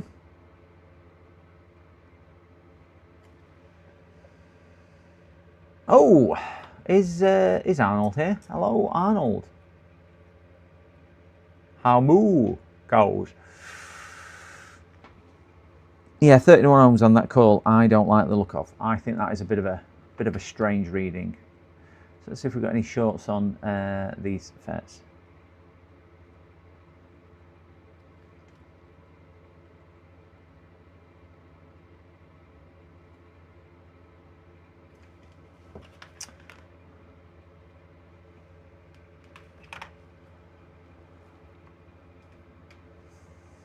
So probe on ground, probe on gate,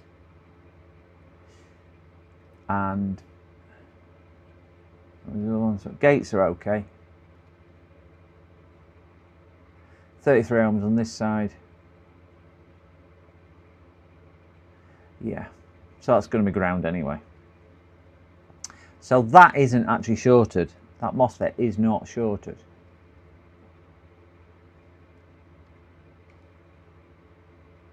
And we've got meg ohms there.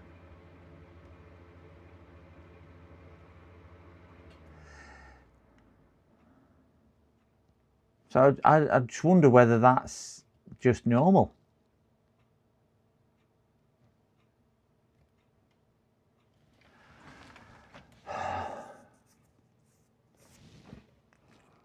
Whether that's just normal for those to get that hot.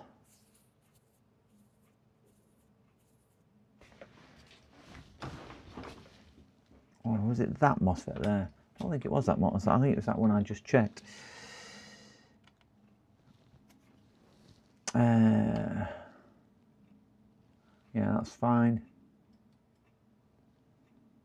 That's ground, obviously. That's fine.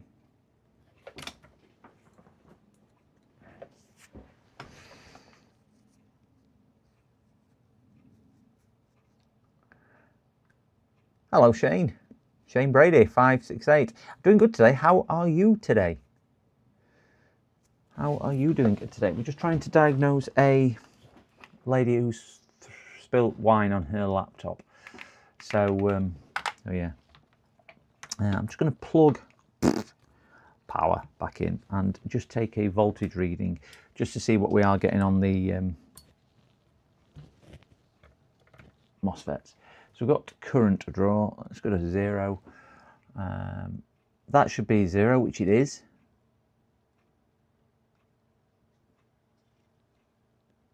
.7 volts.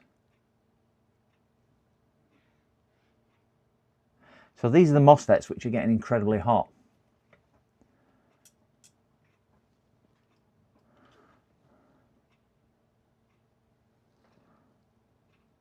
So we've got 19 volts there. The gate voltage is 2 volts. And that's not passing anything.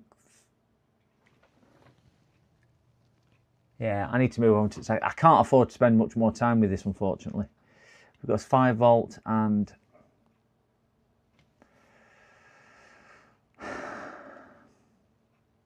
yeah. If not, I'll end up getting sidetracked on this one. I'm going to move to the second laptop, what she's dropped off, because I need to get her back up and running with one laptop, which is what she's asked for, and she needs it today.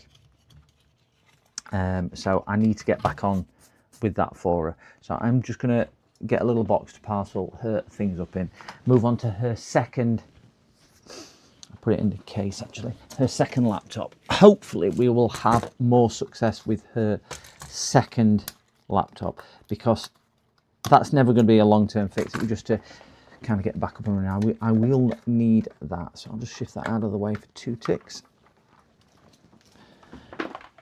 Soldering iron off, light off. And rather than me getting all kerfuddled, I'm just going to put all her stuff in here.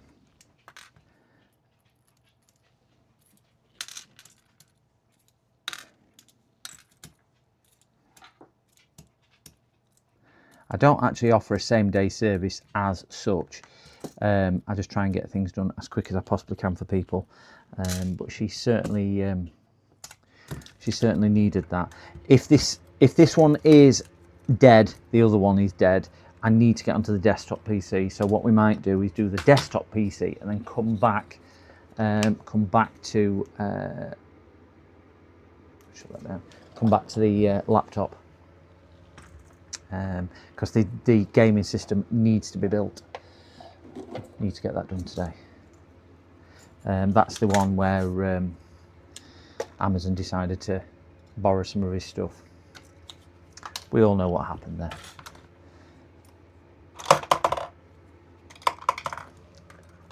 Right, clear desk. At least I can see what I'm doing.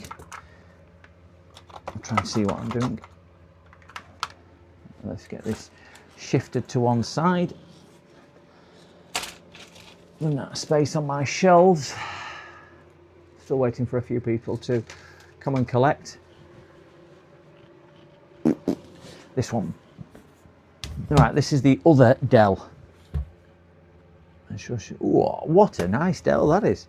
This is, if you're wondering what this is a, like a nice Dell. It's the XPS range. And is there a model number on here? Yeah, there is. Might be easier to see under here, just so we all can see what we are doing. That is the model. If you guys want to have a scoot and see what it is all about. Looks like a nice, nice machine, nice model. Ta-da. There we go. It's a P151G001, made in China, and it is a year 2022. So customer has spilt wine on this one as well, and hopefully we'll be able to get at least this one working. Where's the on and off button? So somebody's stolen the on and off button. Am I not finding where on and off button is? Am I being a bit stupid? Can anyone tell me where the on and off button is? Because I have no idea. Where's the on and off? Is that it there? What doesn't say actually on and off on it? Is that really it? Did I learn? Here, don't drink and operate computers. I'm presuming. Is that the on and off button? It kind of clicks a little bit. I hate this keyboard, I must say. Don't like that keyboard at all. I'm presuming that is the on and off button. Don't know. So USB-C, USB-C, so it's USB-C charging. We will get our magic machine out. I have now bought myself a USB-C meter, which will show up on OBS. And again, I bought it with the channel membership money and also the gifts, donations to the channel. So that's what we've used some of that on as well. It is set up there for a product review, so we will be reviewing that as well in the not too distant future. And then at least we've got a better idea of what USB is doing. But for time being, we will get this on our trusted meter on here, and we will see any current draw in top right hand corner of the screen. So we'll stick USB-C in. Alright, so top right hand corner, we should get, if we get anything, we'll get current draw up there. On now. That's zip. Absolutely zip. Nothing at all.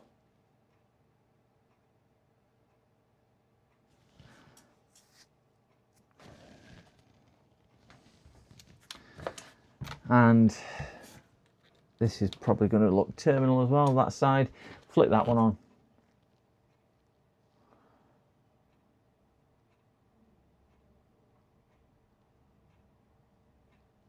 So that's not looking good, is it? So just for my peace of mind, I'm just going to plug it into my charger up here, which I can monitor. Just can't monitor this on screen, but this will just tell me as well.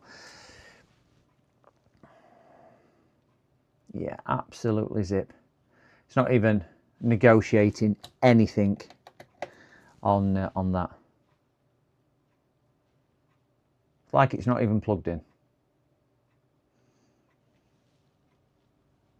I've got another USB whatchamacallit up here, which will tell me bits and bobs, but it's not doing anything.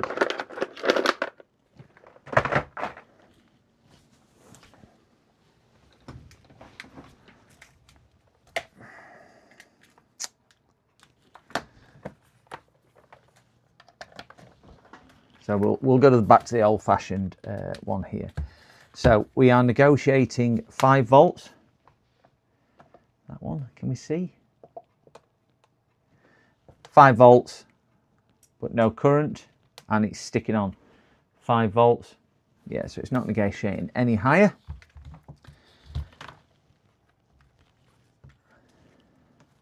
Five volts, not pulling any current at all. Can't really see on here, but it is 5 volts, guys, on here. So we'll just try turning it on. I'm presuming that that is the on and off button on here, and the button is making no difference at all.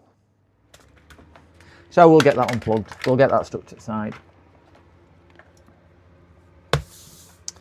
and we'll stick that up there. We'll take the cover off this one. These are star drives. So, is that the one? Bit dirty, this one. Oh dear, that's a bit of a tight screw. Also, yeah, liquid spill too. Yeah, more wine damage on this one apparently. I can feel the keyboard's a little. I'm going to try and disconnect the internal battery and let it reset. But she said she spilt wine on this one and then spilt wine on Nicholas. Good afternoon, Nicholas, and Farm Tech 2 Kim. Don't think I've seen you in chat before, so welcome. If you are new in chat, say hello, and if you would consider hitting that subscribe button, that would be amazing. I am chasing 600 subs. Thank you very much. But yeah, welcome one and all. If you're wondering what I'm doing, that makes 2 of us. Oh, I'll often wonder the same. We are trying to repair this little Dell laptop. This is the second one from the same customer. Both had wine spills on them, and she needs it for her college/university work, which needs to be in at 4 p.m. tomorrow. She's got a MacBook Pro, which she's on her way to the Apple store with, because the reason why she's dug these back out is because the MacBook Pro she bought has stopped working. So she's gone back to this, but realised she'd spilt wine on them. So has brought them to me for repair. First one was quite bad inside, around the EC chip and so on. So we spent a couple of hours on that, cleaning it and whatnot. Couldn't realise it was probably going to be a little bit too much involvement for the time that I can spend. And is that a tri-heads? No. For the time involved, and moved on to this one. That one. Where's my little magic? There it is. One on here. Did she spill? Yeah, I spilt mine on this one too. I'm presuming this is the battery connector because it's big and chunky. A bit like me. Big chunky. Urinal fresh. And I'm presuming that that is the how we get it off. That's the pull cord. Get that in there and give it a yank. We now have power disconnected, which is always nice. I cannot see any signs of... Oh, yes, I can. Just from a quick visual down here. Can we all see that? Which looks to be going... That's the fan connector, isn't it? So I am going to take the battery out, just so we, when I was temping at civil service, weren't allowed drinks near workstation PCs, so I had silly keyboards with credit card security. Yeah, a lot of companies don't let you eat at your desk and things like that for that exact reason. But the problem is, there's that much pressure on workers nowadays to get stuff done within the working day. They feel like they've got to eat at the desk through the lunch breaks, which is a sad state of affairs, really. But yeah, IT departments definitely don't like you eating there just for crumbs or spillages or whatever.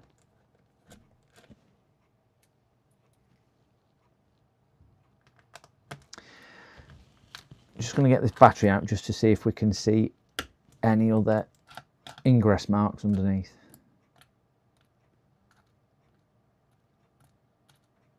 Come on, stick. Must be a magnet under there because it's attracting it down more than you! Did you drink? I haven't drunk yet, cows. No, I haven't drunk yet. I didn't want to. Thank you very much for reminding me. I didn't want to jump off stream. I do need to put the kettle on and make a drink, guys, because I had my last drink at 7 this morning. So cows is quite right in what he said. I need to grab a drink. Thank you very much for that, Charles. I do tend to forget. So let me just put the kettle on. At least right,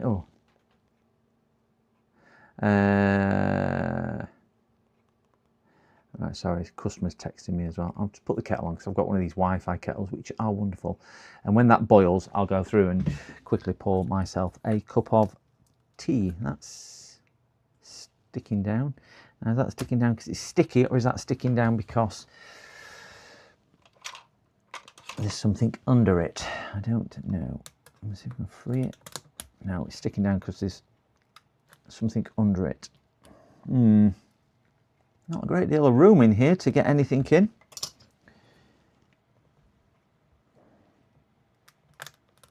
There we go. Ugh. Yeah. Ooh. Right, we've got another section down here. There's a mark on the bottom of the battery. If you can see the white mark there. A little bit of residue as well from the wine or the liquid. And we've got another mark down there. We'll get a microscope on it, which is for the keyboard.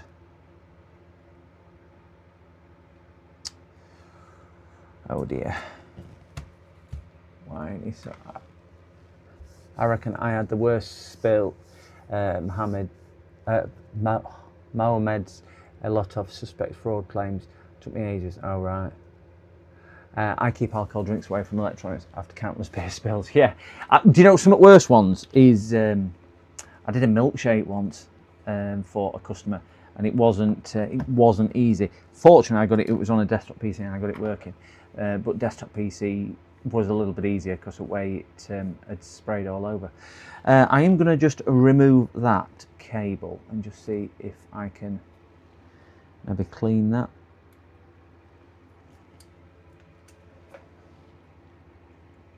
Yeah, so it's gone underneath as well. I would imagine that's only going to be 2.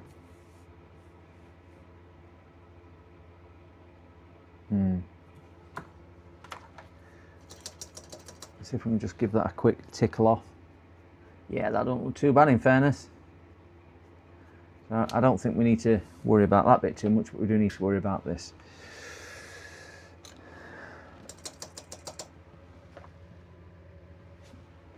Yeah, it's a bit easy with desktop PCs because obviously not everything is inside, like keyboards and stuff like that. And keyboards on laptops seem to take the brunt of it. Because this was just white corrosion and not sticky, that's why I'm not using the other solution. I'm just using the IPA because I'm hoping it does it, but there's some more in that one there as well. I'm going to clean these off and then just see if we get any further. That is so tight in there. So that's another one. Oh, that one did it. Bit worse for wear, that. But again, this is just a case of trying to get her up and running for a couple of weeks. So even if she's got to use an external keyboard or an external monitor, it'll be cheaper than, if she's got an external monitor and an external keyboard, it'll be cheaper than buying a brand new laptop just for the sake of a couple of weeks. So it is going to be probably not the most effective repair. We've got some more down here on the keyboard, and we've got some more there as well.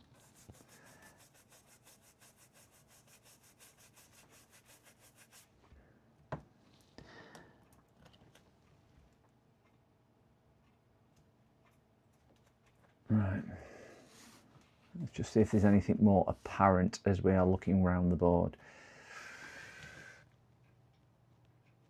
Coca-Cola is really bad. Yeah, sticking corrosive. Yeah, milkshake was really bad. It was a strawberry milkshake, so that had a lot of sugar and everything in it. It just seemed to get everywhere. But Coke's not bad. Coke's bad as well. Yeah, gaming. As soon as you say it's for gaming, you just end up paying a premium. So I suppose one good thing is there's no corrosion around the battery, which means it's not gone oops with a lot of current.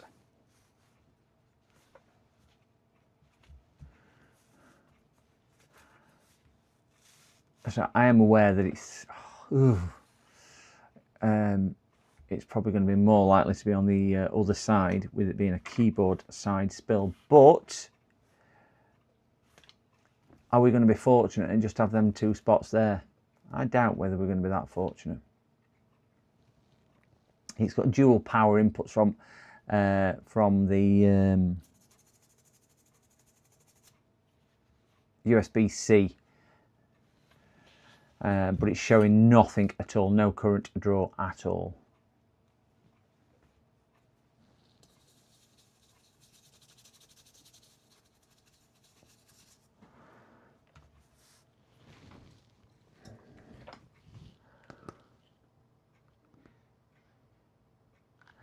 Could you not fix keyboard by replacing mechanical switches? You mean in something like a Cherry system? I suppose you could if it was a mechanical keyboard and you could get the switches.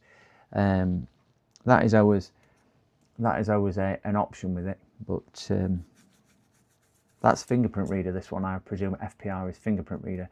So I can't see fingerprint reader unless it was shorting out, which I have had that before with a fingerprint reader, causing an issue, but it's now disconnected. My other one is the fan, because it might not necessarily post without a fan, but that's now cleaned.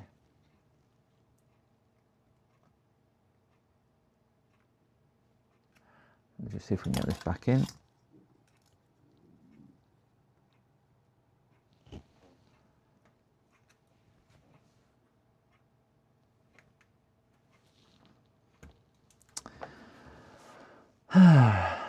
There was a bit of corrosion under there, but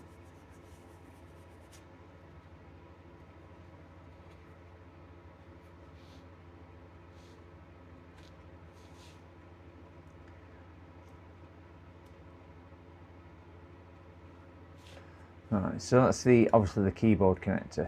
There still could be other bits and bobs. I'm just going to see if it'll give me any other indication of life. So let's just repeat the same process.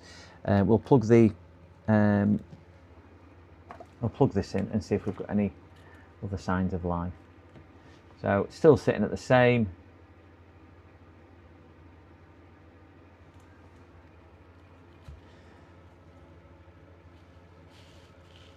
Try what I believe is the on and off switch on the keyboard.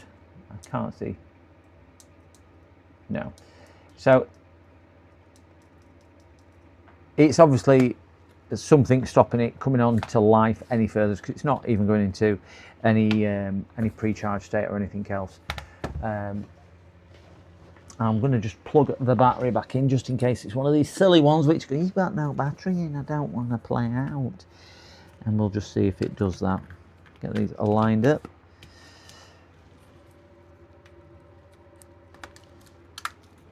And just see if we've got any difference on meter.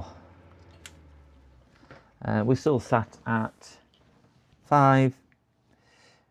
Yeah, nothing at all.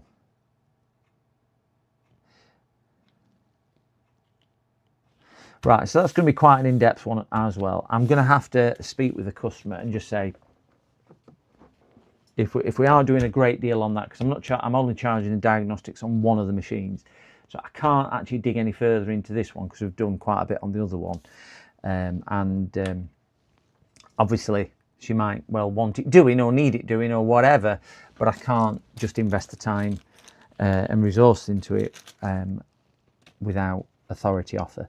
I'm just going to bag these screws up, which are here, but we need to do the gaming PC next. That's another necessity that we need to look at doing. So it's not all lost. We're going to, and we'll probably revisit this maybe on today's stream, depending how quick I get through the gaming one. It's a pity it's not a quick fix for her, but some are, some aren't. I'll just disconnect our Halo, yeah, power brick. Put that up there, and then we can get onto the what should we call up here?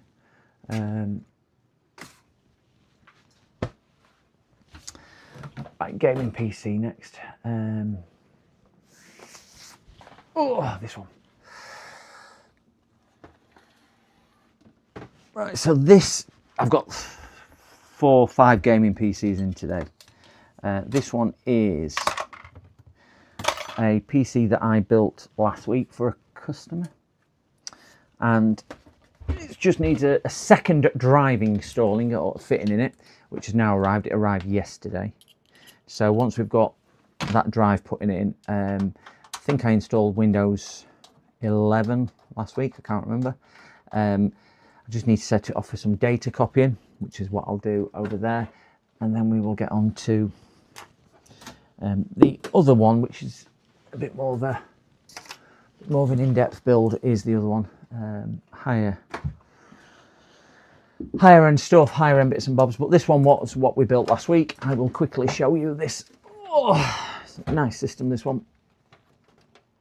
If I click on that, might come down to it. So we've got a this is all new. I can't really show you this with the, can I go on that screen?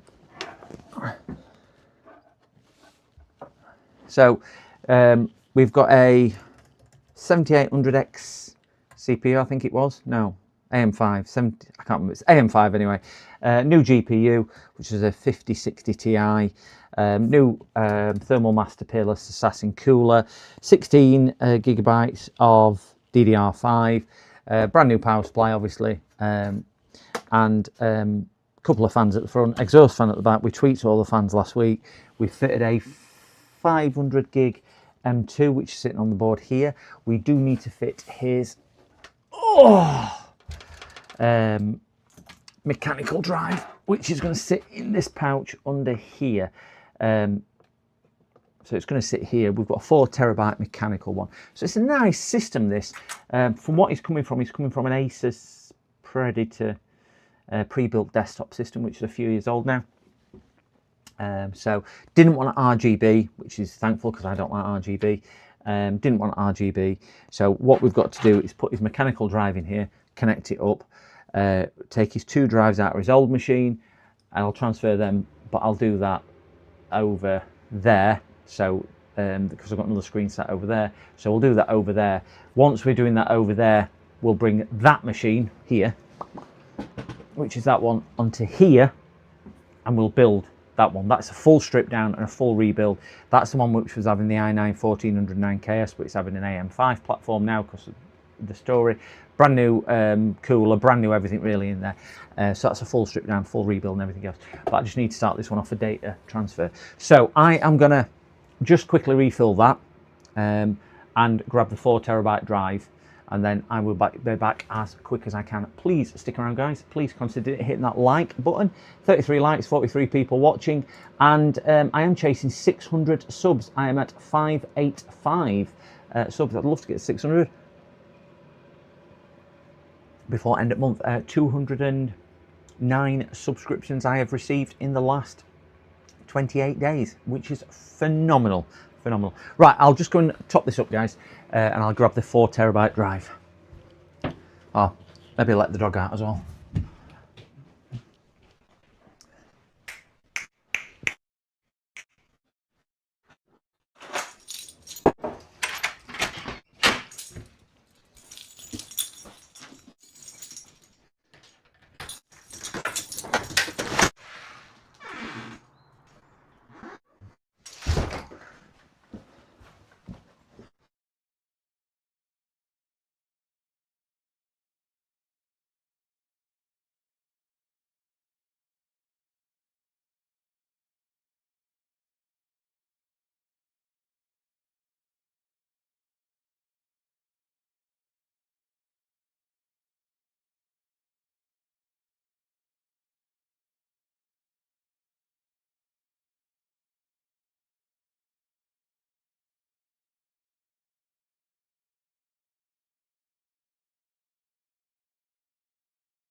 Right, here I am back. Back.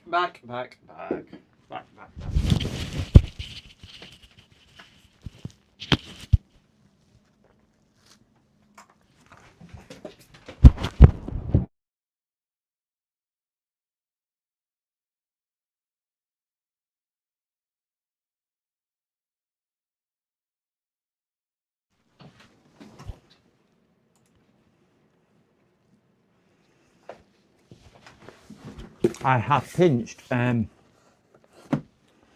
piece of bread. Power! Castle here. Piece of olive bread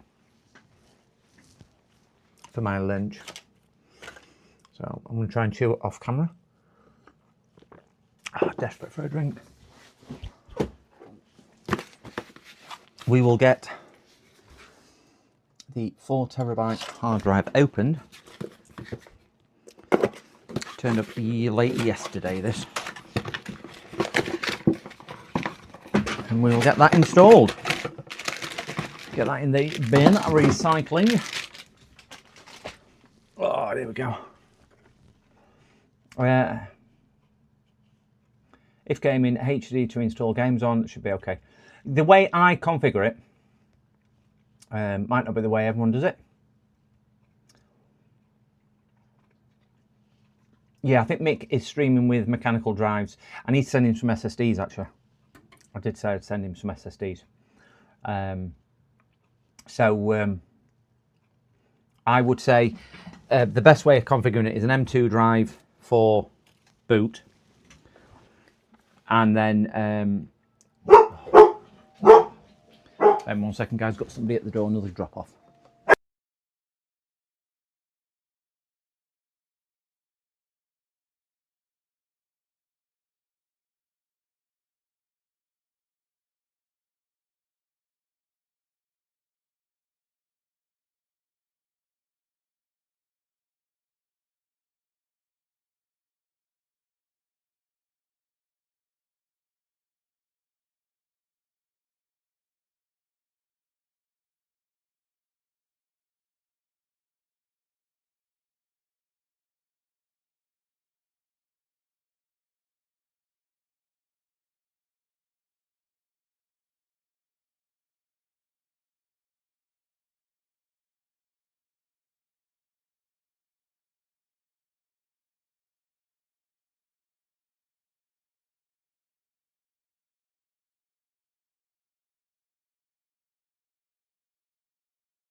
PCDD, you little shit.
Guys, that is the first time I've seen a ultra wide. It's ultra wide, not a wide, all in one. Never seen one before. Yeah, ultra wide, all in one. Never seen one. So that's going to be interesting. Fortunately, it's only software. Only software which is an issue on that.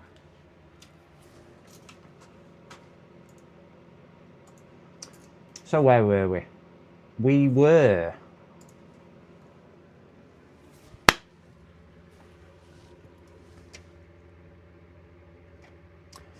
I don't think a 4 terabyte is a waste. Sorry, I might have jumped in halfway through this.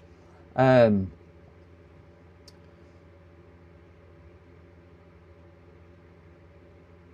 I'm behind you.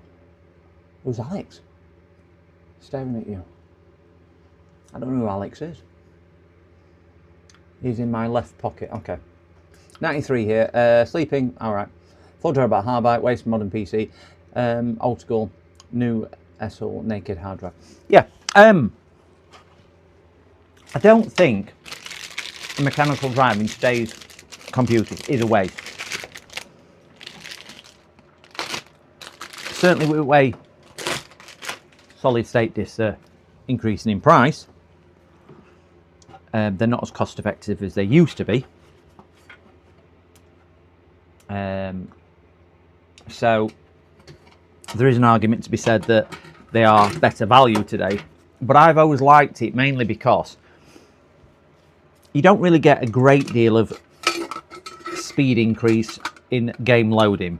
Yes, it might load a little bit quicker than it did before, and it might offer some performance boost, but for loading games, I think an SSD on, again, this is just personal opinion, and I'm sure you guys, if you want to offer any criticism in the comment after the VOD, you're more than welcome to, as long as it's friendly. If you don't offer friendly one, you will get deleted. I will stress that, like the person did last week. But I always think better bang for your buck is a mechanical drive, because you're going to get more storage for the price, the money out of your pocket.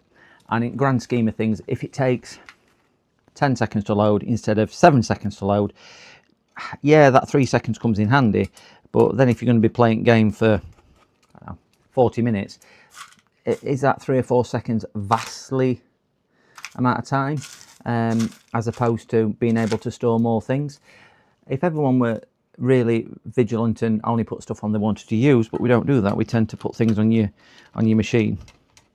And I see it an awful lot with people who say, I need everything backed up off my machine. And then you start backing it up and you go into the download and there's 96 gigabytes of stuff they downloaded in 2013 and they've still got AOL Messenger on there or whatever as a download, or the printer drivers for a Lexmark 120, which haven't been out since 1982 or whatever.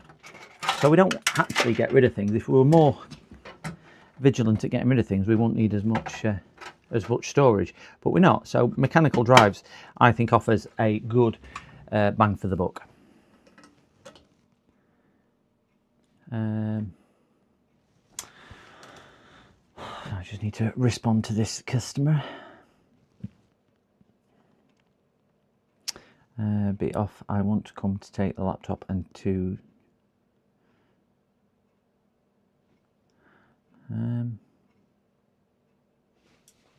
two chargers. He didn't leave me a charger. He never left me a charger.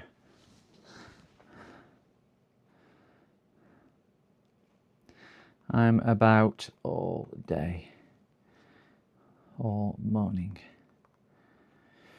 Okay.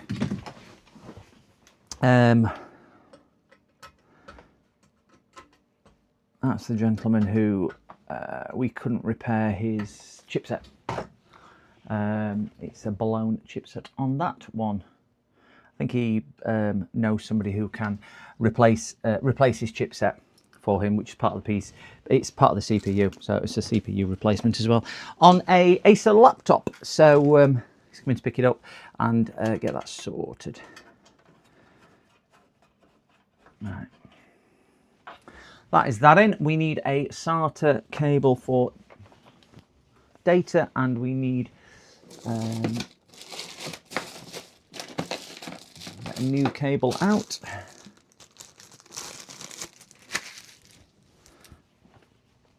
And that's that. So just on a patent where game only downloads data when it needs. I had fun building my gaming PC. Wish I can take it apart and build it again, but removing parts like RAM and GC where the tear and the current is. It does, but I think the rate is it 500 or 1,000 click in and outs for RAM sockets and PCIe sockets.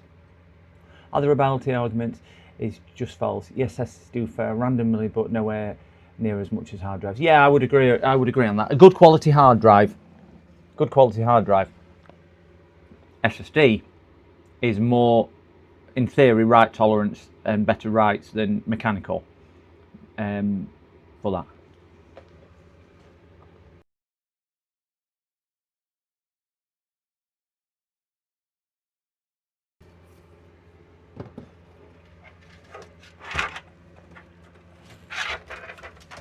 But you've got to be doing something seriously wrong if you have an issue with a hard drive failing on you. In the fact that if it's fitted right and it's got your little suspension rubbers in and things like that to minimise vibration, and it's in the right environment, it's not being knocked or kicked or moved or abused physically, the reliability is pretty good on them. It is on most modern tech nowadays.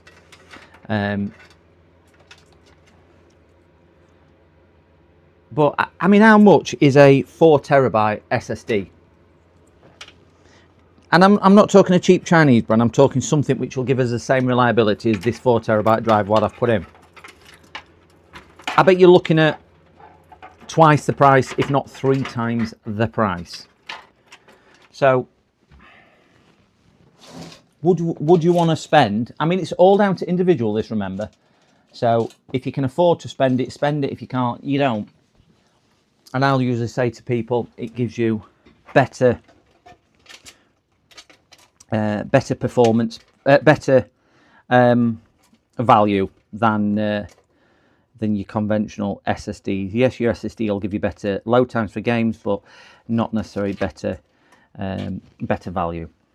But value is a perception of what you can afford, or what you want, willing to spend on it, because it's personal. Is that?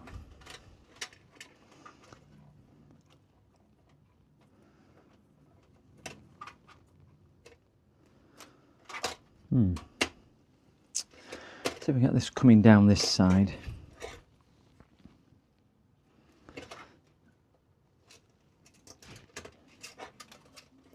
And it's a bit like cable management. I think somebody was asking last week about it. Cable management is just how good you think it looks yourself. I've done cable management jobs for people and I've thought, God, it looks terrible, but it's best you can do with the case. And they've gone, that looks amazing. You do others and you think, God, I spent a lot of time on this, and customers go, is that it? So I think cable management is dictated to by the case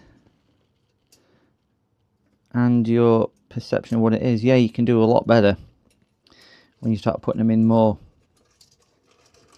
different environments. E.g., you can put them into covers and sheaths, and if you've got cable tunneling. But for most systems, it's I just try and make it look as straight and neat as you possibly can, which doesn't offer too much tension on the actual cables themselves.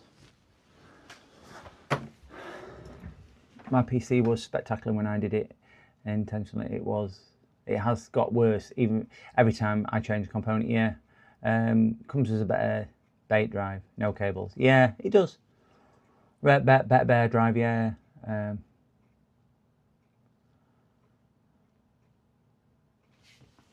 I would say, if I were putting a 4 terabytes worth of solid state in, I would say go 2 terabyte drives and put them in some type of RAID configuration to do.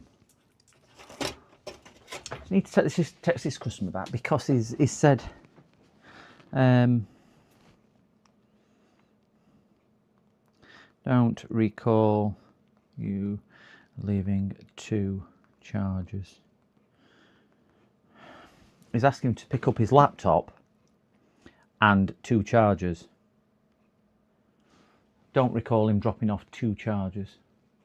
I don't even have a charger on the shelf with his laptop. So hey ho, hey ho, hey ho, hey ho. We'll cross that bridge as and when I see him.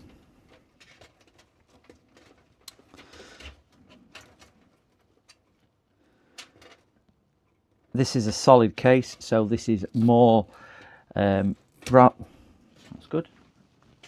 Cable tie snapped. This is more just for tidying the appearance up rather than going to make it look pretty. There's no visual impact this is going to have. There's no glass panels or anything on this PC either side of the case. So it is just for neatness rather than anything else. Rather than prettiness, if you see what I mean. Yeah, I know what I'm trying to say. It's not aesthetics. I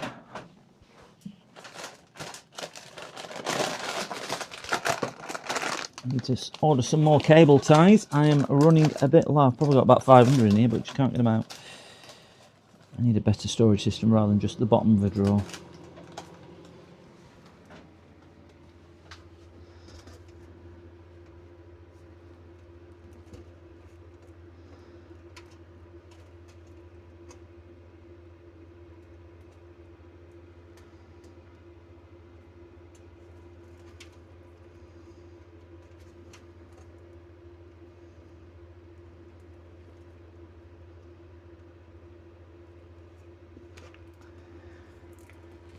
That's that one. Just trim them 2 off. 1 does.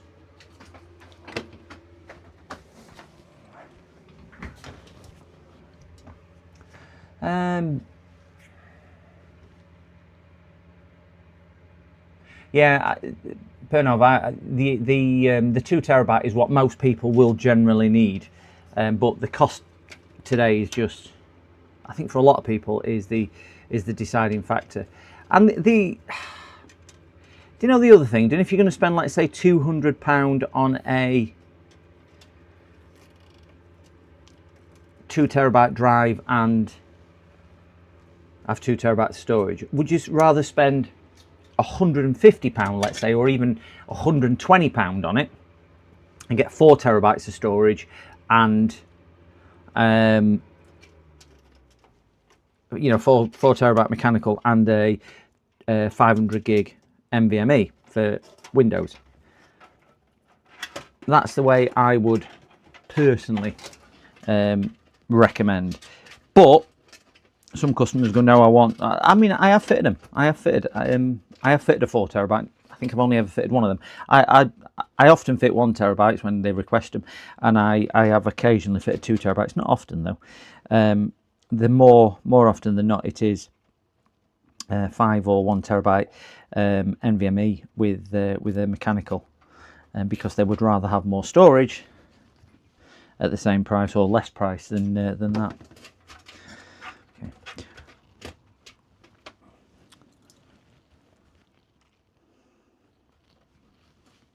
So I'll pop this case on. Love this case. Love this case. £40 this case. And it is all soundproof and everything. Look at sound deadening on here. It's just, can you hear that? Just dead sound deadening. Brilliant case. Beautiful case to work in. A beautiful case to build in. No RGB, so it fits me down to the ground because I'm not an RGB lover. For me, it's just a wonderful case to work in, build in, and do whatever I need to do in. Get some screws. Really quiet, good airflow. Not amazing airflow. So you need to carefully, I think we discussed this the other day, we carefully need to position the the fans coming in and coming out to give us optimal cooling, but it's only a 50-60 what's in here. If we were going for anything bigger, I would probably change the case for that. Certainly if we're going for an 80 or a 90 series card, which does generate a little bit more and sucks a load more air through, I'd like to get a case with better airflow coming through. Surprised how heavy they get when you've got all bits in. So again, we're never going to make this look pretty on this side, but it's got a solid case on it, so we're going to be okay with that. So we will put those two there. I'm going to see if I can make some room, because this is now going to sit over. It's going to sit over there. Then this one is the one we're now going to build. So I need to just kind of do a bit of jiggery poke, swappery over it, and so we can build other things. Oh God, that's heavy. Move, move.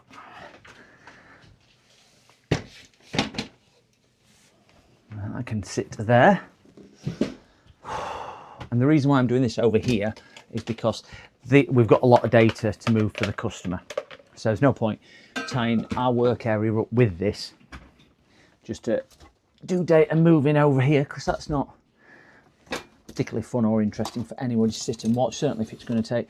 I did one yesterday for a customer. No, Saturday. I started off Saturday morning. It was finished yesterday, so some of it can take an awful long time to do.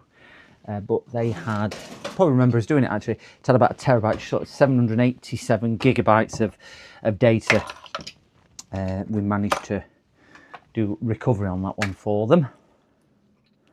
I'm going to get his old PC, because we need to disassemble his old PC to get his hard drive and whatnot out. One tick. Flip over. Dog's ball.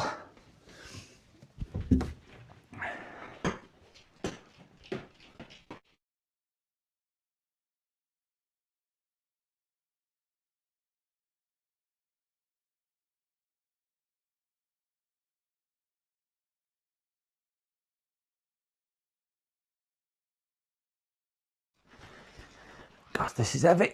Oh, gee whiz, that's heavy, heavy, heavy. Oh. Right, so we've got on here, we've got a 512 gig NVMe, which I believe has failed. That's why the computer wasn't posting or working before. And we've got a mechanical drive, and for the life of me I could not figure out how to get that drive out. Could not figure it out at all. I spent quite a bit of time trying to figure out how to get to the actual drive itself, and I could not even figure out how to get to it. So if anybody has an idea, I'm going to put this on the bench because I would love to know, because I need to get the drive out. Oh, dear me. Please help if you know how the hell you get to the drive on here. The drive is behind this. Okay. Can't even figure out how to get that out. Cannot even figure out how to get that out. It's sat behind here. Can't get from the other side, because the other side is there. So the drive, what we want, is here. But there's no screws on the bottom. There's rivets. So it's not like you can even undo that. There's no clips at the side there. They're riveted. It's clearly fixed under here somewhere, but there's no screws along here. They're rivets as well. Does that slide across? Because I've just noticed there is some, but that won't slide across unless that's out, and I don't know how to get that out.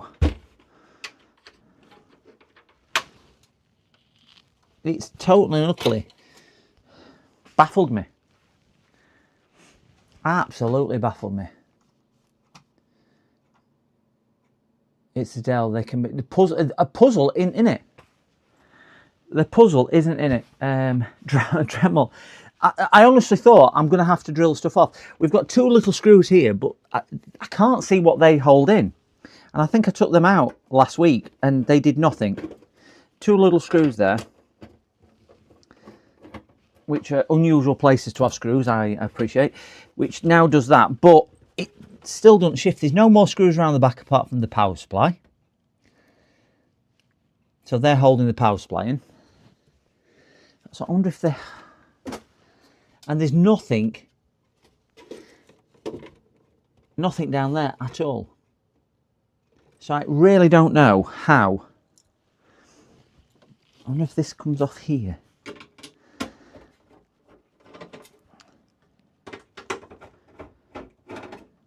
Oh wait, that's... Aha, ha, ha, ha, ha.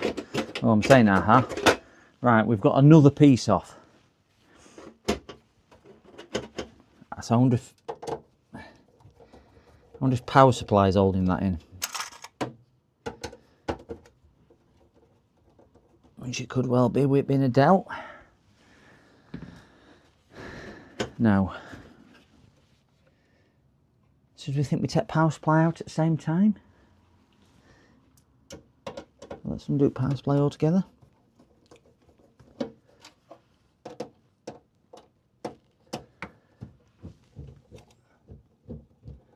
Right, took the Ethernet IC off, James, and the computer was still coming up with the same fault. So reflowed the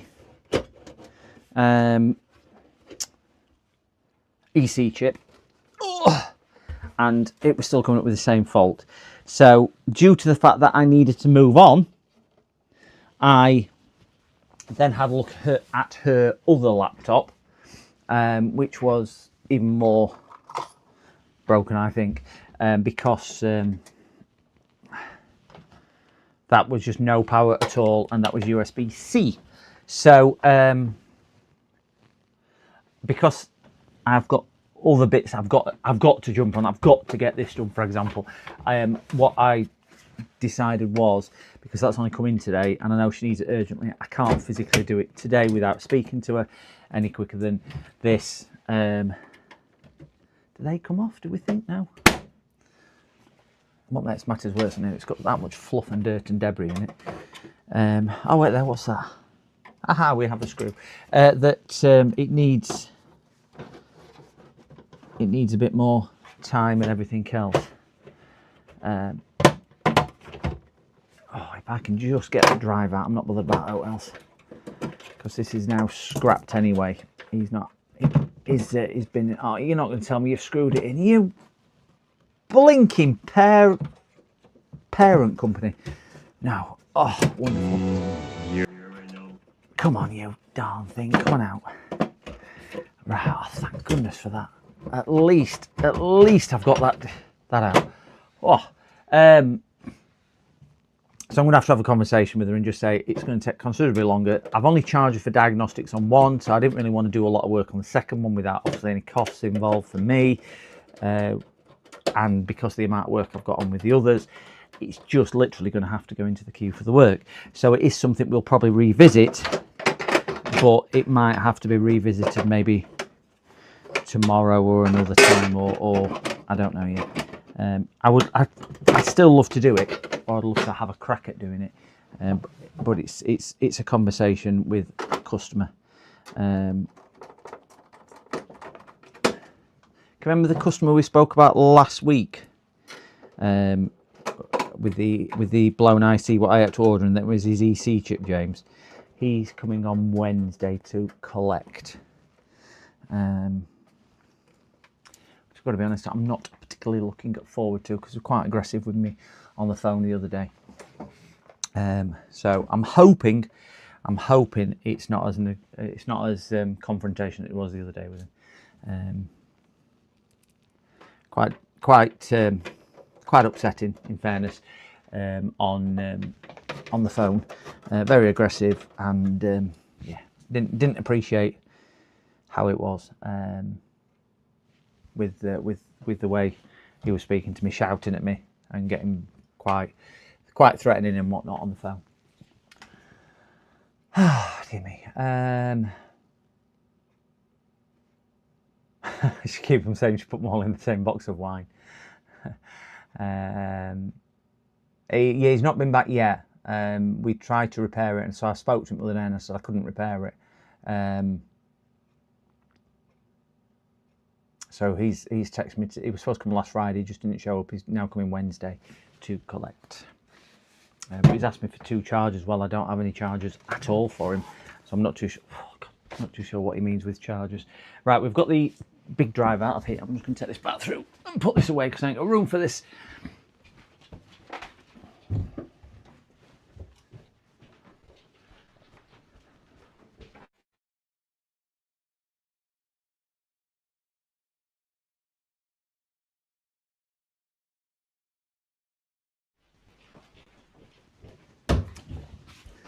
Yeah, so not looking forward to that at all. Now, I'm just going to suck my desk clean one tick.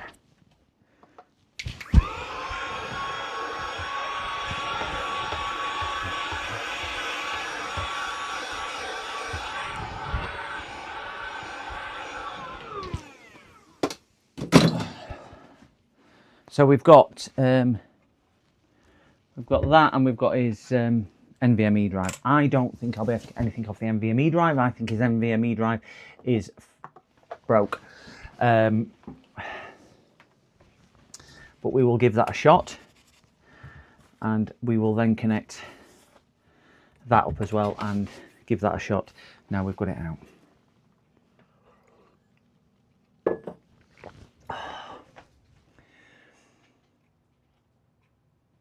Yeah, I can understand frustration. I'm hoping it was just frustration rather than that. And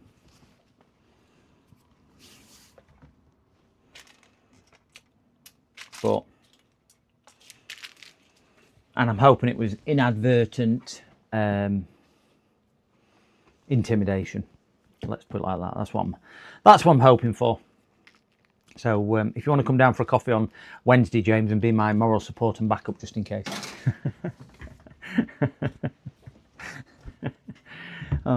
Get some guys round.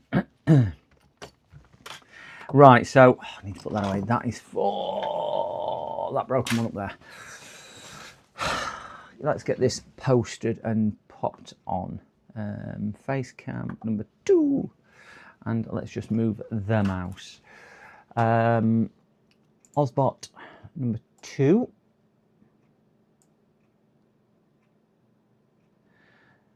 I'm not going to be working on this PC. I'm just doing this just so when we get going, I can leave it to do it, because there's no point me.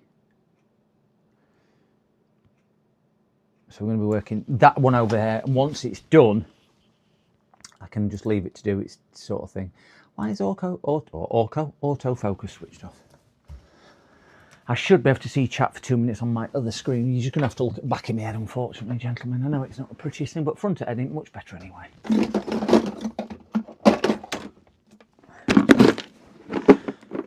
SATA cable connection adapter, whatchamacallit, thingy bob out. So I'll need that for his machine. And data recovery.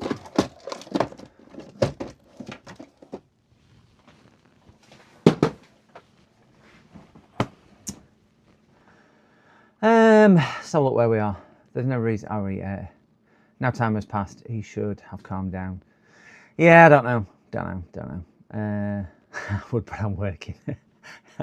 Thank you, James. Anyway, used to get people ranting in my shop, moaning controllers weren't working. I rarely get it. Rarely get it. I can only think on 2 occasions where customers, one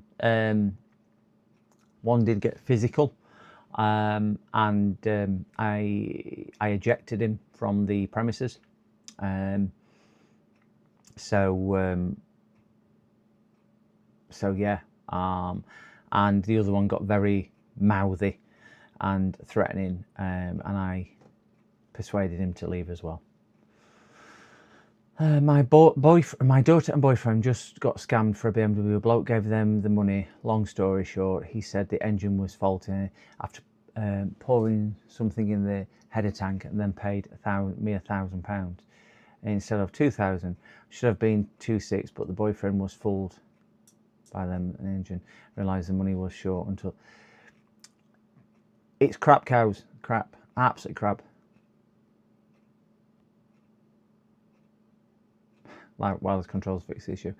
I have had a customer give me some money, and I think I covered this on stream, and cut long story short, they gave me the money, and at the door, kept me talking, went on the way. I checked the money, and the first one was like a £20 note, rest were £5 or something, and I rang him instantly, and I went, this is wrong, it's wrong money, now that's all we're giving you. I went, no, I quote you for the job, blah, blah, blah, you need to pay me. Now we're not coming back. And they basically just said tough. And then tried to put me a bad review on Google. Trying to say I'd scammed him. So I just emailed Google and sent him the screenshot of the text message and said, this is the text message. And funny enough, Google went, yeah, we'll remove it without any hassle at all.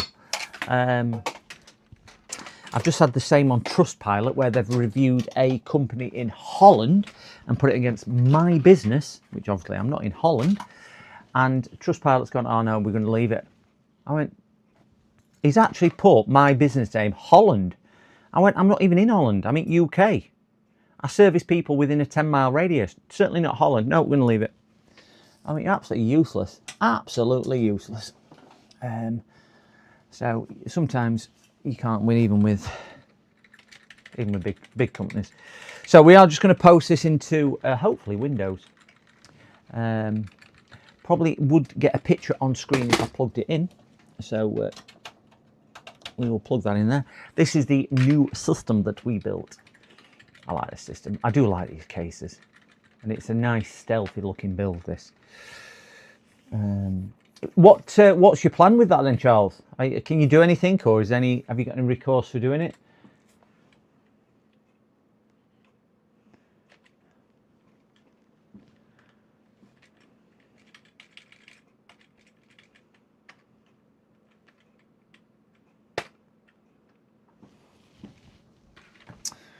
Where's the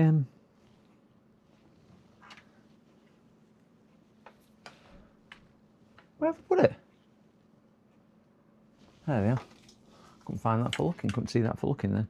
So I'm just going to plug his M2 drive into here and just see if we get any life. Just going to see if I can get it working for him, and then we'll get the data recovery side on this one up and running as well, and we'll get him plugged in. So I'm just going to use a mains powered adapter for his 3.5 inch, because obviously they work off 12 volts and not 5, and then just use a SATA to USB. It's not the fastest way. I would normally plug it straight into the board, but I can't be bothered to disassemble the entire thing. So we'll plug that into there, and we'll get his hard drive connected up to there.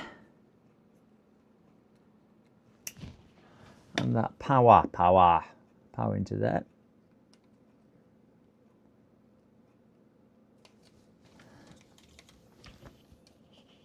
So we should have a disk management. We need to do disk management. And we need to do that, which is his 4 terabyte new drive. I'm just going to put this on as a simple volume, and we will call it 4TB hard drive, and select that format into NTFS. Done. And then if we go into here, I'm hoping we have, there we go. Good thing about Windows 11, it lets you do snappy windows. I do like that. That's about the only thing in Windows 11 I like. Go here into his 4 terabyte drive. I don't think he's going to have too much of a thing in here, so we'll bang that in there because that's his downloads.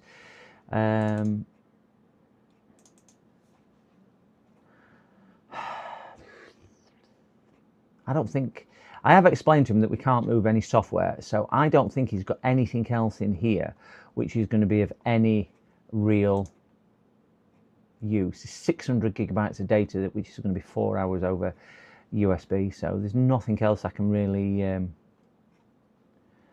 do on here. So I think what I might suggest to him is he gets himself a cradle and a caddy. Anything which is missing, he copies himself, because I think it'll be one of those that because I don't know what he wants or what he doesn't want or anything else. It's going to be too tricky for me to ascertain. His new motherboard does not have...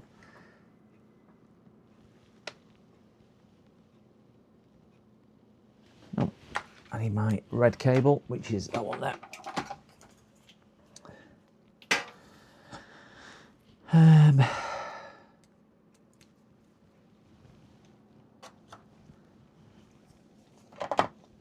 Put that on there. DVLA.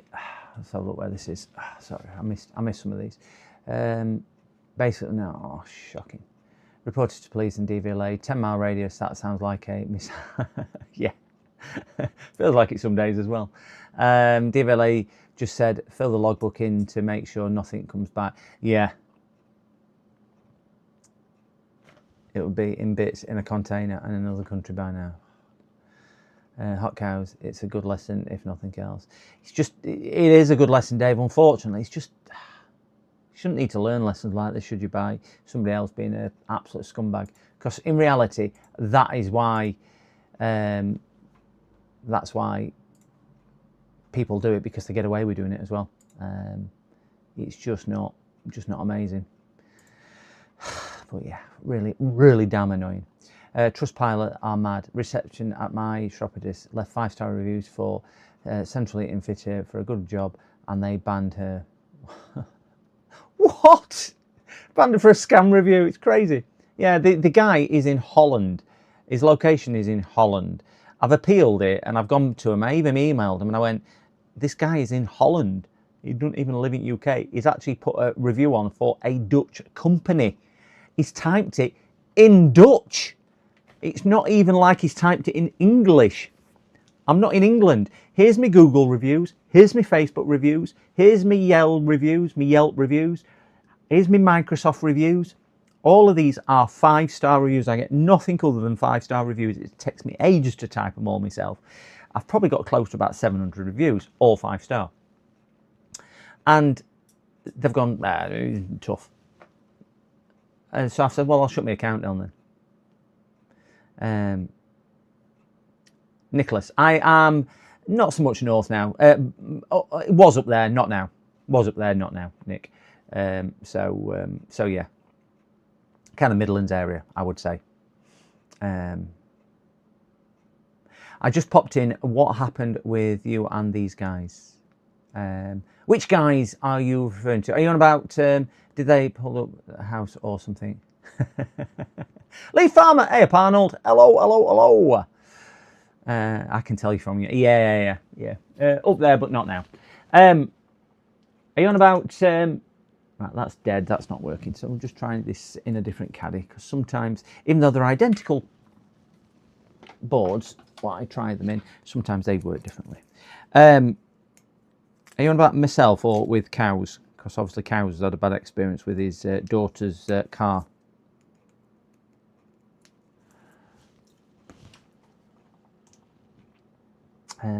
Show more. Why can't you just put that there? Right, I don't think that's playing ball either. I think when I tried this the other day, so I'm going to leave this on. I think his drive is totally gone. Yeah, so I'm going to leave that like that. This other drive, unfortunately, that's never copied. No. What? Power! Have you ever used airports to order a laptop screen? AJ Parts.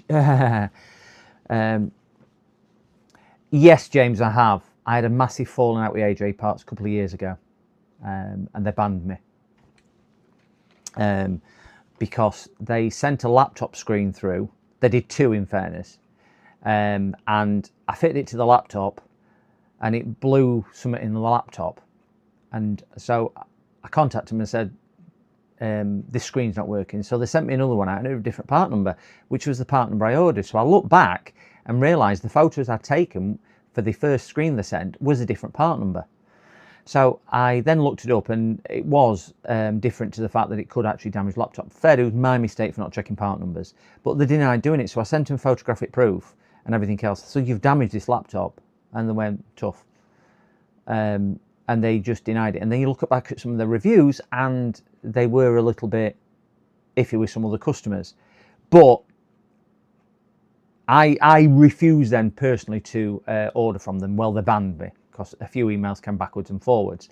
They banned me because they said, you're just scamming me and ripping people off and you shouldn't do it. And I left them a shitty review on, I think it was on eBay, which they banned me and then got the review removed because they said it were lies. Well, it weren't, because I sent eBay the photos as well. But yeah, they sent me wrong photo. They sent me wrong screen. My mistake for not checking. Their mistake for sending it, but they just washed their hands of it. So they were a bit shitty with me, in fairness. But I've had to order stuff since from them because sometimes it's only them what's got it. And AJ Parts owns several other fronts on eBay. So you might think you're not ordering from AJ Parts because you've fallen out with them, and you're ordering from AJ Parts. So you can't get round it, unfortunately. They're one of the primary sellers of screens and other few bits on eBay and places like that. What screen is it, James? I ain't got one for you, have I? Or have you already ordered it? Oh, jerks past, yeah. I had a fallout with them. Oh crikey, 6-7 years ago, and then a local company rang me up and said, look, we're shutting this business down, we're going under, and do you want to come and buy all those parts off us? I went, yeah, not a problem at all. So I went down, and I think they only wanted something like 500 quid, or I don't even think I did that, and I got an absolute ton of stuff. I probably got 10-15 grand's worth of parts, from fully built PCs down to even hardware like the drawers I use down here and equipment and whatnot. I got all sorts from them. But I did notice that they'd bought an awful lot from AJ Parts as well. I think their inventory were wrong, because the inventory they had, because they weren't doing as much business as I would, but they had a premises, and they had it laid out like a shop rather than a repair business. And they were keeping lots and lots and lots of stock on hand. So as we all know, if we're successful in business, you keep your overheads low. And I'm not focused for whatever reason. So you do that. Just let me... Oh, I have a London. Let me see if this is a scam. Hello? I'm very good. Are you trying to sell me something?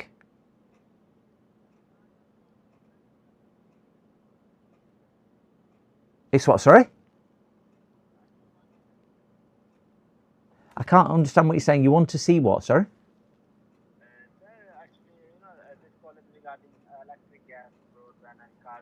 So you are trying to sell me something? So I ask a question and you ignore the question, you just go on about what you want to sell me. So are you trying to sell me something? Yeah. I'm not interested, but thank you anyway.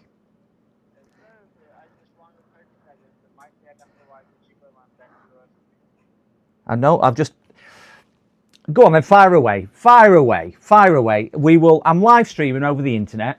So I've got about 980 people watching at the moment on YouTube, and I've got about 4,500 people on Twitch doing. So we could all do with a good laugh, because I've told you I'm not interested. I've been polite with you, and you're still going on about it. So please, by all means, I've now got you on live stream. So say hello to the masses. You're now live on YouTube and Twitch. Yeah, obviously no issue. Oh, you're going shy now, are you? Yeah, have a good day. No, you have a good day as well then. Thought that might do it. See you later.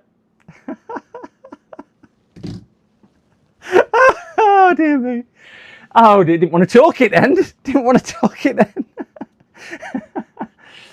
Oh, dear me. Sometimes. Right, this drive just is dead. It's getting warm. It's not doing anything. That was the initial fault as well with it. So I'm just going to leave that one there to do that. Bless them. I know they've got a job to do, but just answer my question. It just saves us all some time. And your time's more valuable charging somebody else or selling it to somebody else, because I've told you I'm not interested. Don't make any difference how many times you try and tell me. I'm not interested. I don't want to buy a card machine. He wanted to sell me gas and electric. He wanted to sell me a card machine and a business loan. Until I told him until I told him that we were live. Hey ho, hey ho, hey ho! There we go. He could have a bit of fame there. Could have had a bit of fame. Right, I'm just going to copy this back across because for whatever reason, I do not know why, this hasn't. Did that copy across? Properties, and we'll get onto this. No, I didn't think it had. Downloads, Control A. Stick them in there. Now this says it has got years, so we'll do that. I'm going to have a swig of my tea now, and then we'll get on with gaming PC. Don't you just love call centres? Don't you just love it? Just go do something else. I don't want to buy it. Never want to buy it, but you keep ringing me.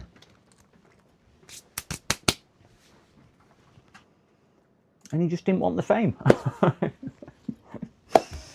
Oh, dear me. If I was a salesman, I would have asked what channel. Yeah, and you would have said Del Pass before.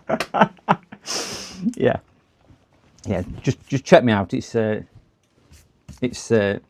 know what you should have done? You should have said what channel, and I could have said it's Chill and Relax, and then Chill would have got some more viewers. If you don't know who Chill and Relax is, guys, just have a look on Chill and Relax. Google it. Actually, no, don't Google it. You might get the wrong website. Check my out, Chill and Relax. I think he's streaming at the moment.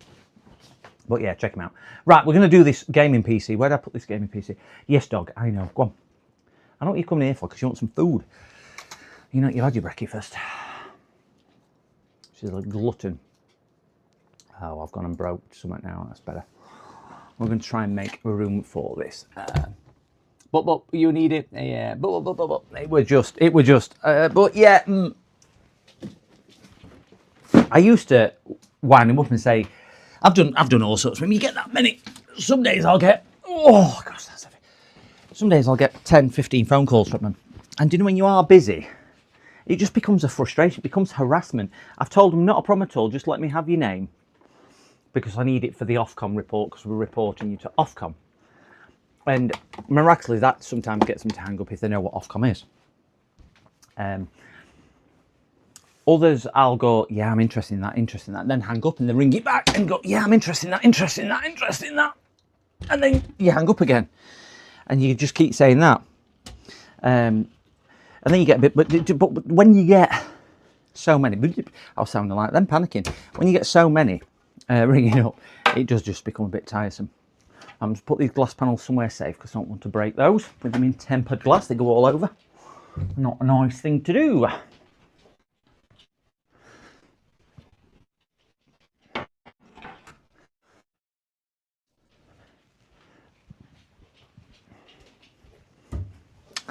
I have answered the phone as well, because you can usually tell them when the scam centres. And I've answered it with Metropolitan Scam Department, how can I help? Or Police Scam Department, how can I help? And that sometimes, some of them will continue talking to you. Some won't, because some of them actually listen to what you've said. Majority of them will just continue talking to you though, which I always find a little bit worrying, because obviously not. But yeah, it is a bit funny. Right, I have been streaming for 5 hours. I'm going to change my microphones, because if I don't change microphones, they have a habit of going flat. So I'm just going to put this other microphone on, so you should have no interruption. Take that one off, swap microphones, and turn this one on charge. On charge. Charge.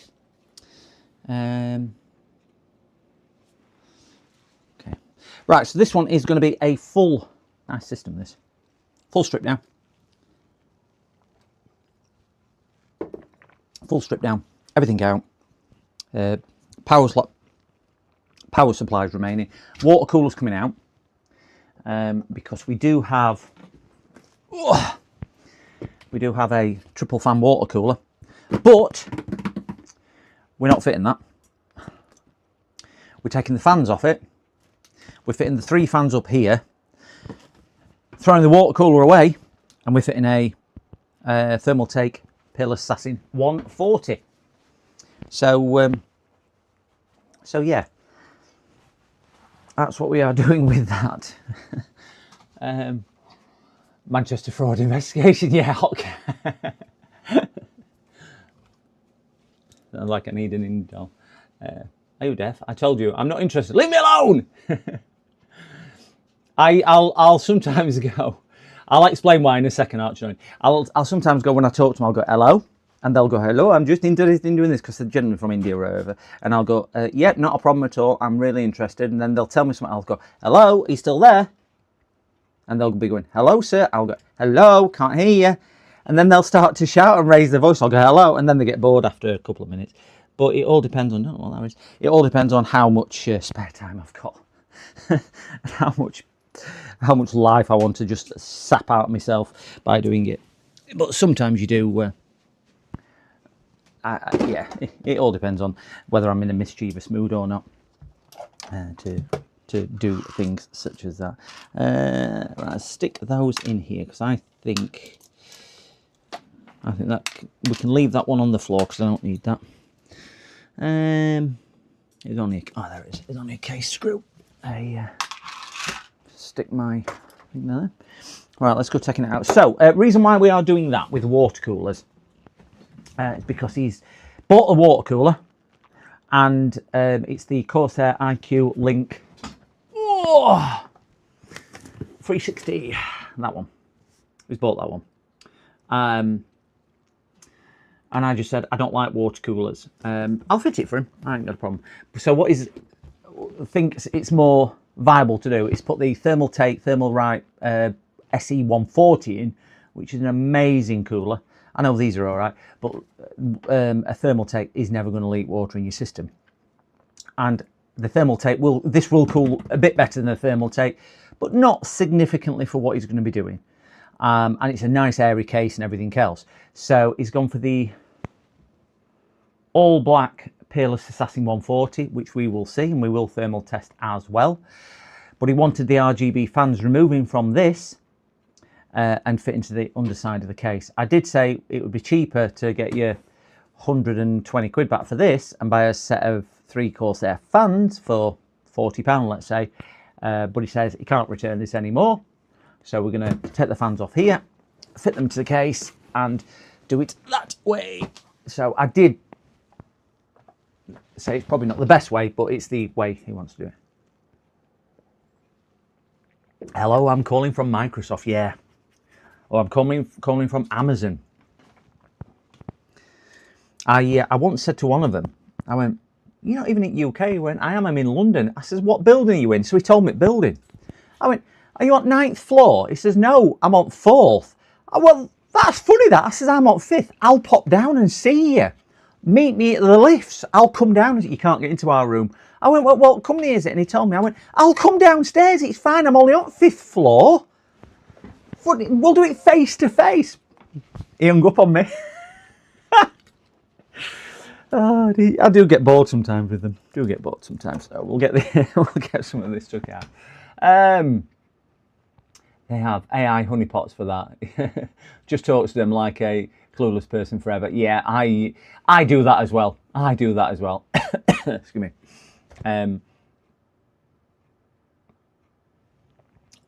I've had them. They'll say to me, "You've got an infection on your system." I went, "You've got an infection on my system." Yep, you got an infection on my system. I said, "Oh crikey!" I says, "I never thought my Windows 95 machine could get infected." Are you on Windows 95? I went, "Yeah, I'm still running Windows 95. Is that wrong?" And then they go down, "Well, yeah, it's still infected. Microsoft has done this." And in fairness, they know the way around to do it. Or I'll go on Linux, and they'll go, "That's not a problem. We can show you on here." So it's Linux, but or you'll go, "Well, what operating system is it?" Well, it's Microsoft Windows. I'll go, I'm on a Mac. Oh, well, we've got that as well from your IP address. So they'll always kind of commit to not committal. PCDD, you little shit. To do that. One of these pushers tried to get a customer to buy some items from him. So he sent them an invoice for wasting their time. The company paid out. Oh, crikey, that's good going. Jeffy, just keep playing iShip till you get bored. Yeah, I could do that. Could do that. Again, sometimes I will have a talk to them. Do you know what? They might be offering me cheaper gas and electric. They might be offering me a cheaper card machine. They might be offering me a better company loan? Well, I don't have any company loans. My gas and electric are taken care of, and my card machine I don't use really because I don't take cards. Well, I do take cards, but I avoid taking cards. I don't like them screws which are in there. They look a bit. So, all in all, there's nothing they can do. But yeah, keep on playing I ship to them. That would be quite. Ooh, why has Temu come up on my screen? Didn't go to Temu, did I? Something like that. Work like that. That bizarre completely. Why has that come up? So guys, we're going to get this one taken apart, do that one, and hopefully have a little bit of fun in the sun. I do like that. Is it Scamming? No, Pierogi. He does it, doesn't it, on YouTube, where he I mean, they're brilliant what they do, which is the scam. We've got a nice little hard drive here. This will be 9. Don't know which one this is. 980, 990. SSD? Don't know. 980 probably. Scammers Payback, that's the one. Yeah. Scammers Payback. Get his card out. Has anybody seen Stranger Things? Do you know the stuff which floats underground? He's got a load of that in here. I don't know what it is, but you know the stuff which floats underground looks like snow, but it really ain't. Looks like asbestos dust. Bit worrying. It's all over the place. Little balls of it all over. Don't know where or why or anything else.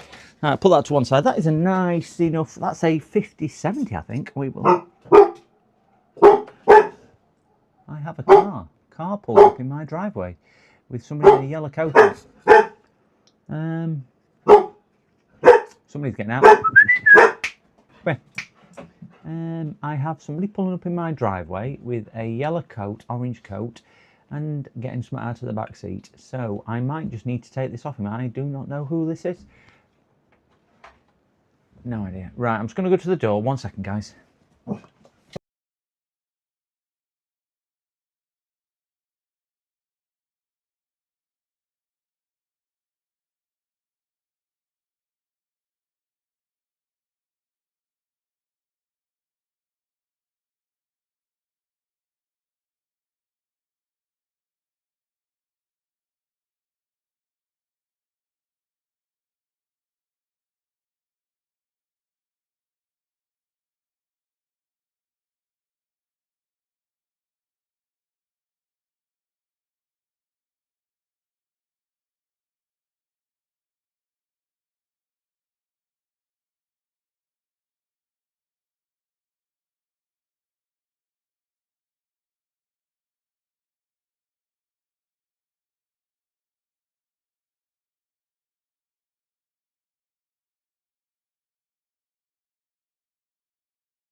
PCDD, you little shit.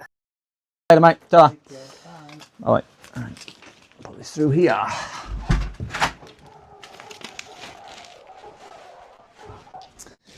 Oh, that is a Panasonic Turfbuck. If we are familiar with Panasonic Turfbucks, we know how beautiful they can be to work on. Beautiful to work on. Panasonic Turfbucks. So, what I've said, I've done quite a bit of work for him. He's a gas engineer. I think I said it was coming in today. It's going to be a middle to end of week, mainly because I know full well it's going to be very awkward to work on.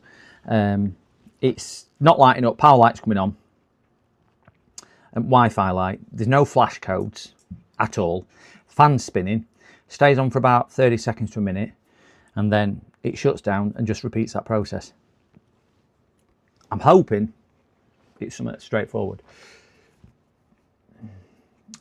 Yeah,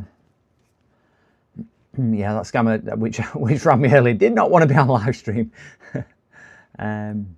They found unexploded bomb, World War II under how? Oh wow, that would have made a good live stream, learning how to defuse a bomb. Excuse me. My wife strung along for Windows scammers for 15 minutes. He was frustrated and finally asked the computer. Commodore 64 was a classic. Oh, I'm hoping it's something like a BIOS. He's tried his BIOS reset, disconnecting battery and doing that anyway. It mixed quite good in fairness. So he's tried that. So I'm hoping it's a corrupted BIOS, but just trying to get into the circuit board of them. I don't really want to do. I think it. I think it's one of them that it'd be one of them. Why did I start this? I got into trouble. Can I just have a bit of advice on this, gents? And just hear me out on this. I got into trouble. Wife stopped talking to me because I dropped a toothbrush down the toilet, and she saw me do it, or she saw me picking it back up out of the toilet. She was furious. She was like, "You've dropped me tooth." I went, "I know, but calm down and I'll wash it and everything else." She says, "Wash it." She stopped talking to me because I dropped it down the toilet. I just couldn't get my head around it. I just could not get my head around it. It were an accident. I mean, in fairness, it slipped out of my hand when I was trying to clean the toilet. So, I mean, what else am I supposed to do? She never moaned it past. But she stopped talking to me. Women fear.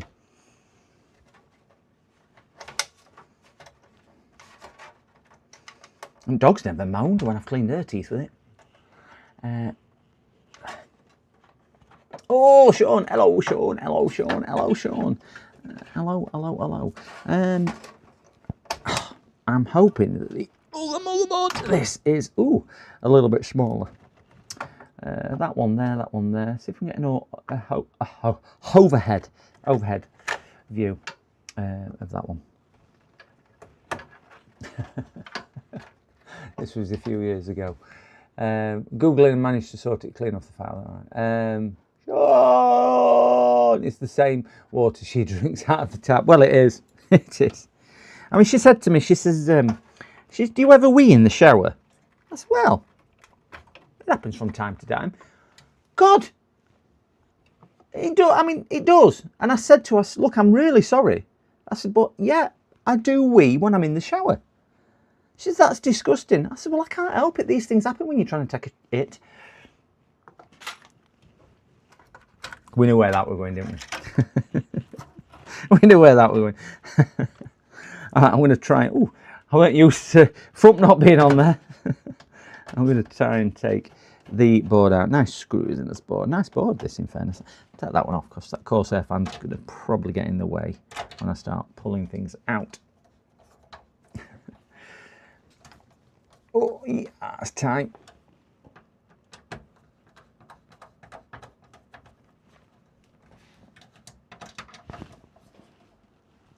These screws in. Oh, we've got a Wi-Fi adapter there. I've just seen on his motherboard. We need to take that out.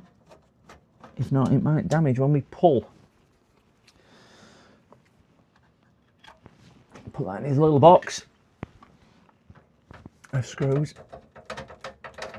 Nearly getting there. Come on, come on, come on, come on, come on.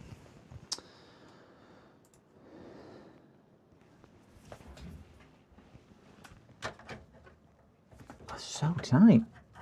That's better. I tell you what, they don't have put good quality plastic on so you can screw into it well compared to some of the other makes.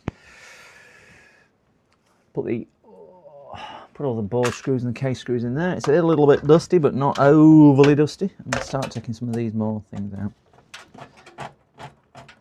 This is the customer which joined us in chat the other day, where the i9 had got damaged, and then the stuff never turned up. So yeah, this is the one, which I think this is the third time we've had it on the bench to build. So yeah. Hopefully when we put it all back together, it works. Because we all know there's never any guarantees with things working, but we'd like to think stuff will work.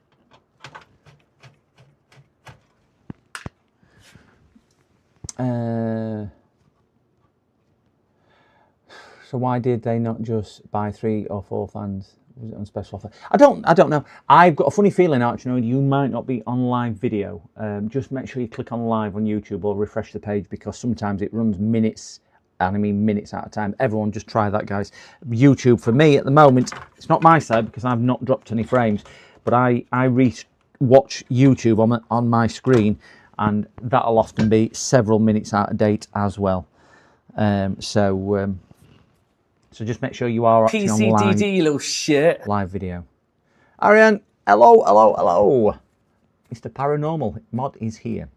To why they did that, I think they said they might have been out of the return window, or they just wanted it sorting really, more than anything else. I know, but you have a bath. You have a bath and do the same thing. It's not quite as good, but I've got a bath, and I've been contemplating taking the bath out of the house and putting a walk-in shower there, because I never get a bath. It's always a shower. I just don't like. Yeah, I don't like it. But I'm sure there's people out there who would only ever bathe, not shower. It's a strange one, isn't it, generally, which divides a lot. I remember my sister, when she got a bathroom done, saying that I want to take my bath out. And, are you sure? Are you sure? She went, yeah, I never use it. That's what about when you come to sell house. She said, well, they can put a bath in if they want a bath. I don't want a bath. And I thought, well, yeah, there's no point in putting a bath in just in case next person who's not going to live in a house for another 15 years, let's say, needs a bath.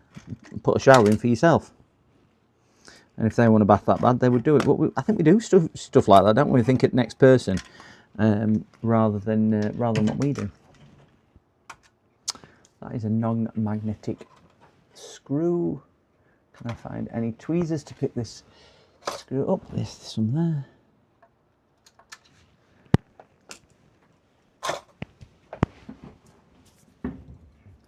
Good to see you, cows. Oh, there we go. I'm hoping that is all the screws out of this board, as if by magic.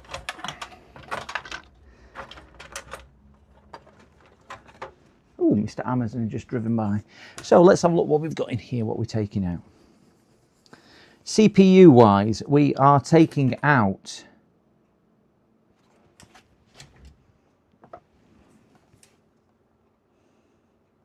an i7 9700K. I got one of them on my shelf. i7 9700K, and we have got 2 sticks of DDR4 3600, and we've got 2 sticks of 16s. A total of 32. Not amazing latency, but decent enough latency on there. So yeah, MSI board. A lot of heat on the components there for the chipset. That chipset's been cooking. Cooking. Running out of space.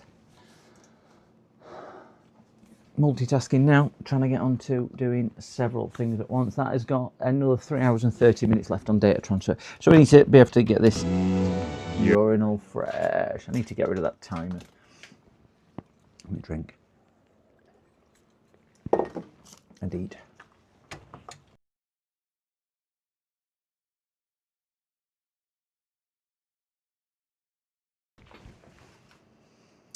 Right, we are pushing along. Get the IO shield out. Put that up there. We need to get this out, and then we can mount the fans here once we've got the board in. We'll mount the fans after that. I'll take it outside, give it a quick blow off. Then we can mount the other bits and bobs and just marry everything up. We've got a mechanical drive sat at the back down here as well. Which is difficult to see. We've got a mechanical drive sat there. This is a 500D, this case. I think it might be. I've built in these before. Just need to make sure the standoffs are in the right place and everything else. So we'll get the old water cooler shifted. Got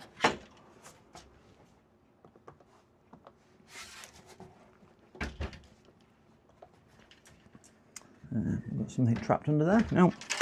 Yeah. Side panel is just coming off. And we have, oh wow, where's the fan headers coming here? I can't see chat like this, sorry guys. Yeah,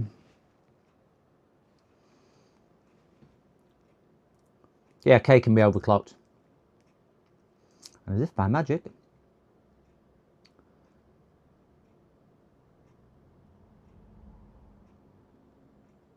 30 quid each, wow.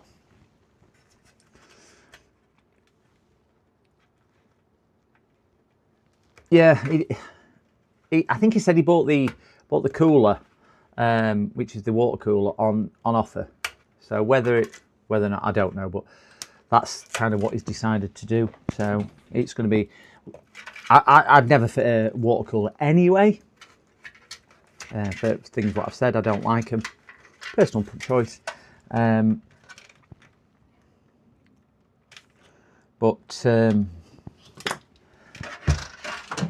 Yeah, so that'll be just going in the that'll be going in the bin, or recycling, should I say, or whatever he wants to do. How the hell does that come off? There you go, that pulls off. Let's unscrew this water cooler from the top.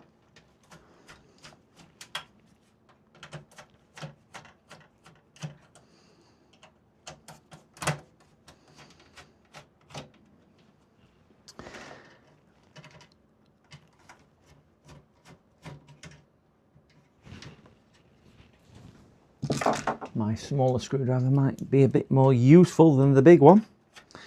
So I would imagine this water cooler is probably going to be scrapped as well. I think at one stage I had about 20 water coolers sat in my office which had been taken out of systems. And I ended up kind of just giving them to people. Do you want a water cooler? Yeah, I'm not going to guarantee it, but you can have a water cooler if you want a water cooler. And I was just kind of giving them away because I took them out and put them in air cooler in or whatnot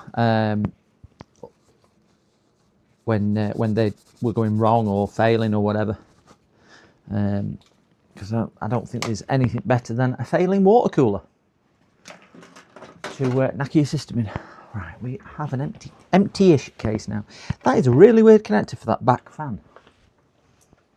A roll. Of course, they're fans like that. I don't know if they are. Blower.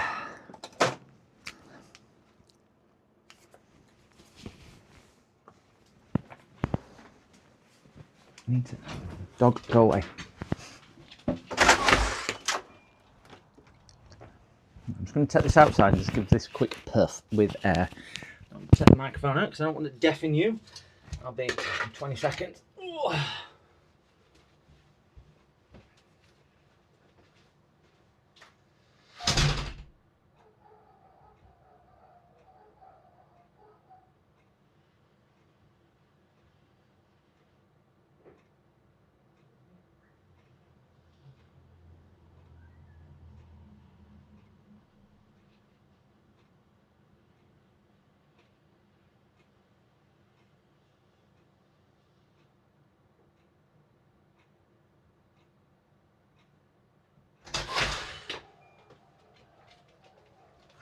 I'm back, I'm back, I'm back, I'm back. Turn that off. Better than factory. Better than factory.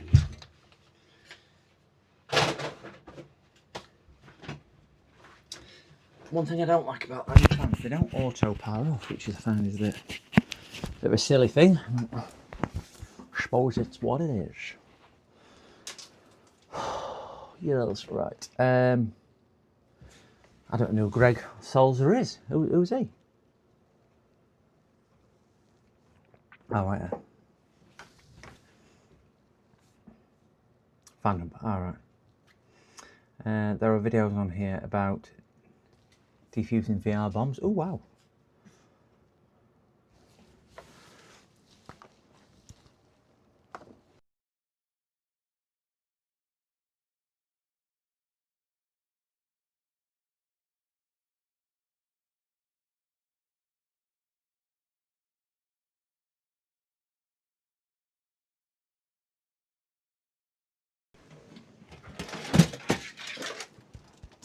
So we will build this on the test bench to start with.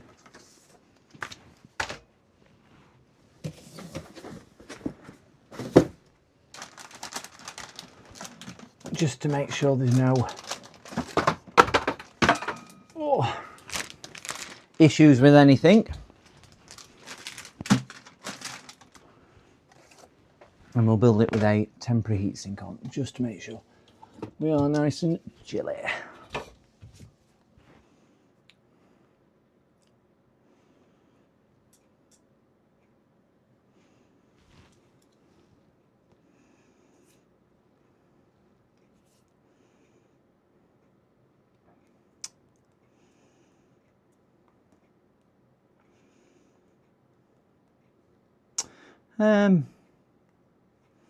For some reason I've got 96 notifications come through on my Discord, don't know why. So we're going to be assembling it on test bench just before we put it in the case, just in case there's any issues, and we can see what's what. His M2 drive is going to sit under here, but we'll get the CPU in first, and we'll see how it all goes. So it is a sealed CPU. This is the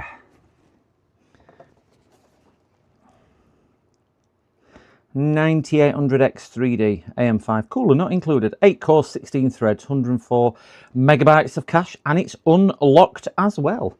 Not that you can really get any performance increase on these.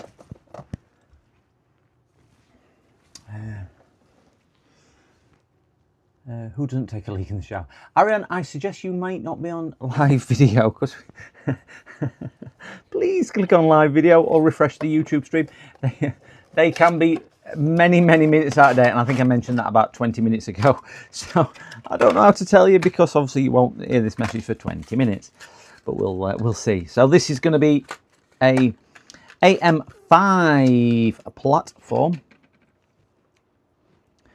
That's the CPU sat there.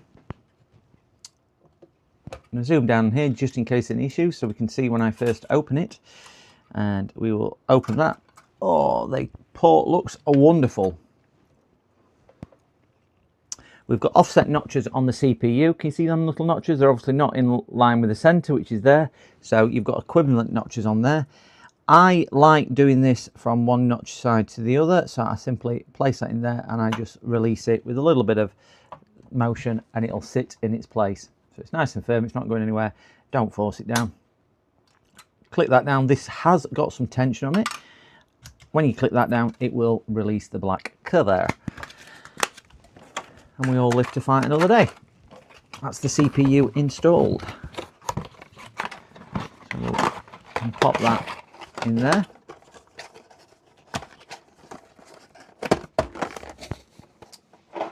Let's get a test GPU because I don't think the X3D comes with onboard graphics, so we will need one of those. I'll flick this around this way.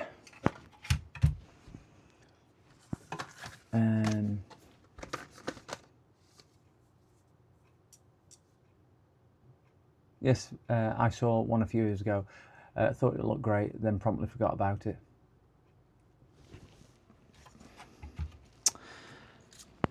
We'll stick a test GPU in. We've got his RAM going in next. Oh, nice. This is, if anyone was wondering what this is, DDR5, 32 gigabytes, 6000 megahertz. I thought they changed it from megahertz to megatransfers now. MT. Am I imagining that? Yeah, they have. Oh, 6000 MT megatransfers. So really good of them, isn't it? They put megatransfers on the box on a stick-on sticker rather than anything else, and they put so they actually stick the stickers on, which are wrong stickers, by the way. I wonder what it says under there. Yeah, I wonder what it says under the sticker. Let's just take that off.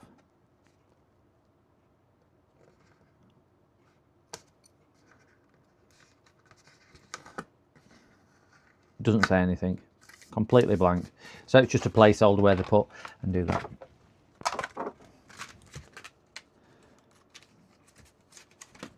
Excited to see how this performs.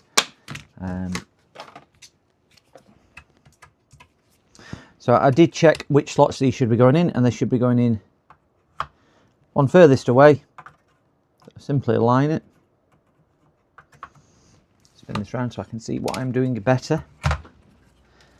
Put this in the right way, and then the one alternate away from it.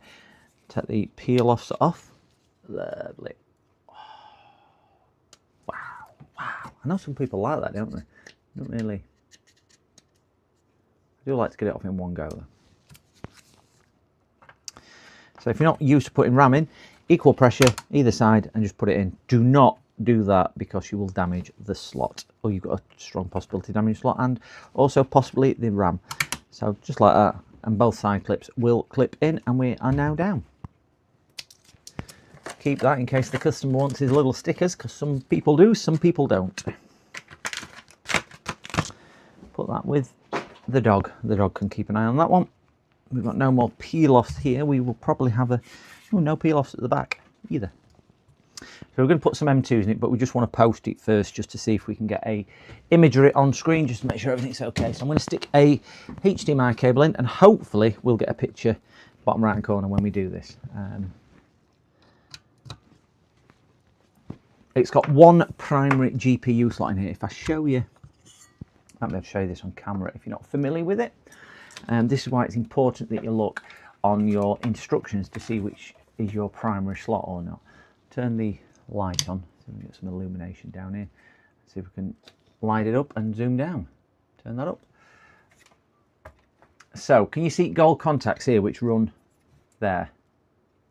So this is the far end of the port away from the I/O section. So we've got contacts all the way along. Now if we slide down to the other port, you can see they only go up to here. So this slot is a lot slower. It's not populated down here. So it's important if you're looking for maximum benefit, and that one at the bottom isn't either. So if we go back onto those, they're where we were looking.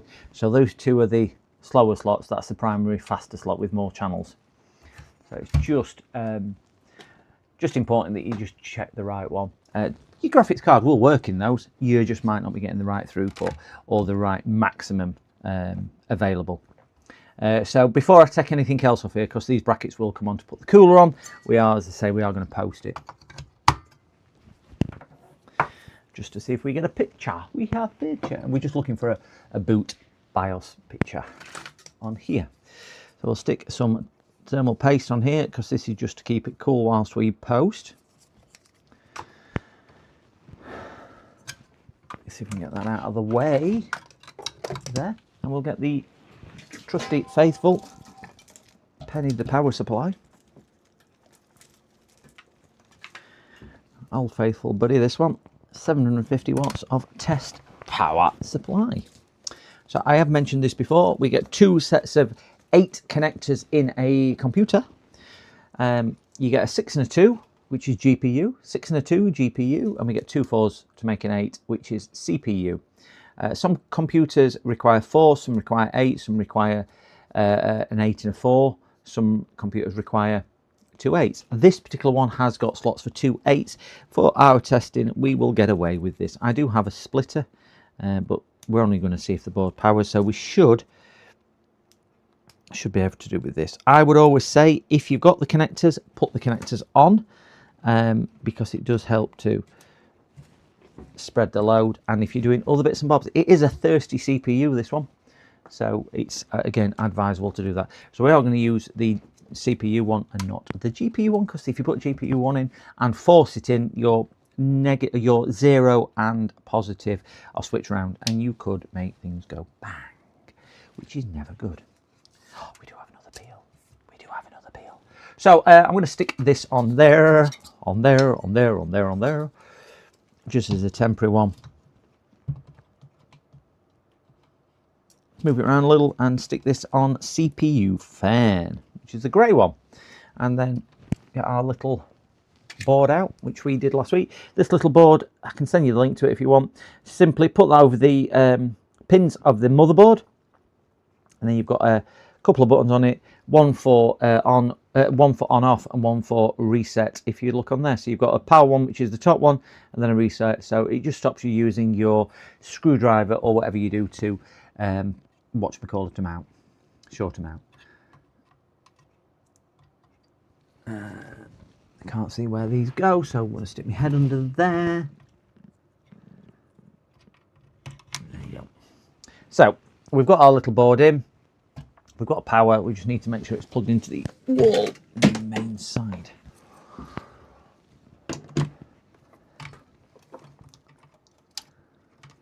And if we get picture, it should appear.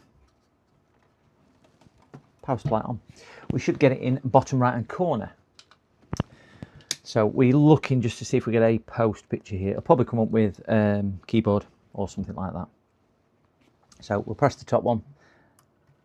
Fans are spinning. We have got, I'm going to zoom down, which is here, just to see if we can see the, so DDR, oops, that one there. Keep an eye out for a picture in bottom right, but that's as far as I can zoom in. We have got a post code down here, as you can see, and we're stuck on a red light at the moment. So we'll just see if it detracts from red, AO. I would like to see it being doing something, and it's not doing anything at the moment.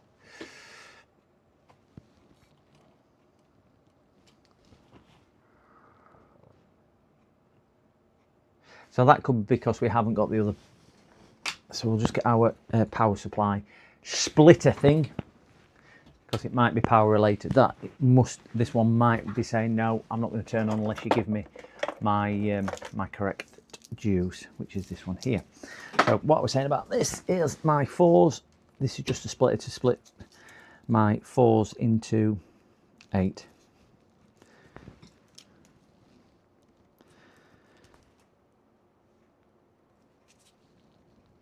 Oh dear me, why can't I get that in? That's better.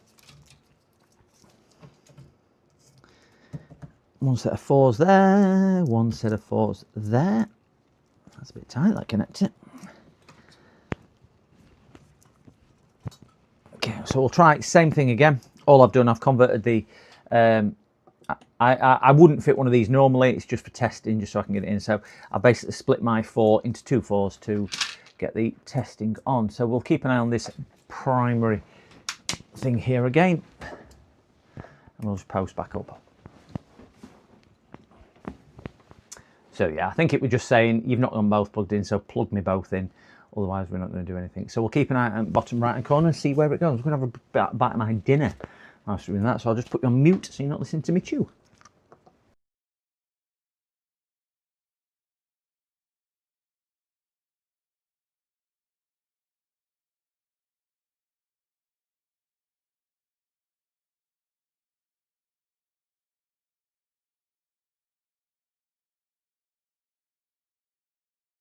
We have got the perfect amount of thermal paste. Doesn't like that, does it? 62. Now, I wonder what, is that 62 or 29? Is it 29 from that side or 62 from the other? I think that's 29. And it is sitting at, that's frozen at that. And it's sitting at DRAM. So it could be training. So I'm not going to touch that. I'm going to leave it on there because it's the DRAM light which is stuck at, and DDR5 can take, yeah. So we've got DRAM, CPU above it, VGA. So as you're looking at it, there's 4 lights. So as we're looking at it, we've got DRAM which is here. We've got boot, which is there. We've got CPU just above DRAM, which is not illuminated. And in the other top right-hand corner there, we've got VGA. So it is sat on DRAM at the moment. So I'm not going to touch it. I'm going to let it do its thing.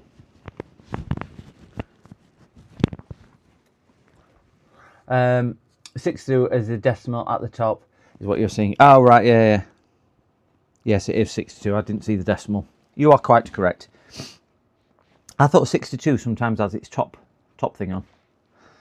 So yeah, 62. But it is the DRAM. It is red on at the moment. So training can take a while. I'm still getting both fan spins, CPU and GPU. So I'm not gonna worry about it. I've had this train for 4 or 5 minutes. And there's no way I can really speed this up because it's just doing its thing.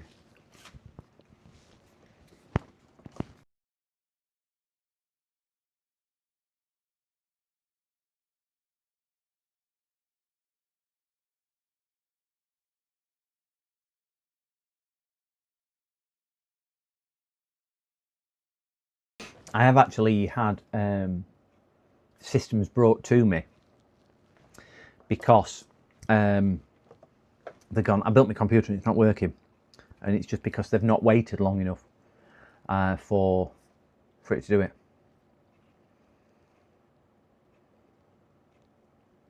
They've not waited for it long enough to train, and it can, like I was saying, it can take a while. Sometimes you have to reset the BIOS as well.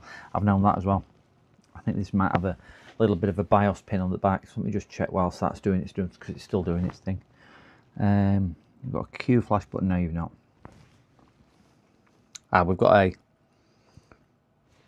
This one's quite fortunate because we've got a reset and a power button on there. Anyway, you didn't need my little tool, but worst case, we'll do a BIOS reset, which is there. I can see it from here.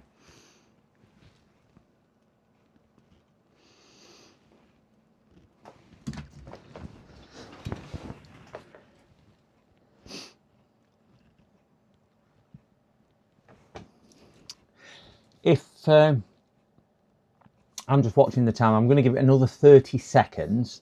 If it's not done anything in the next 30 seconds, what I will do is do a BIOS reset and just see if that's going to prompt it to come to life or do anything different.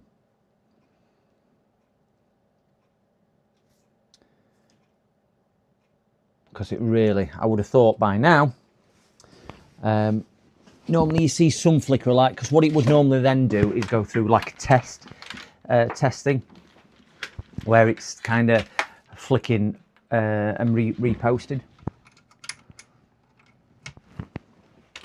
And we've got no lights on the keyboard at all. I think this is frozen.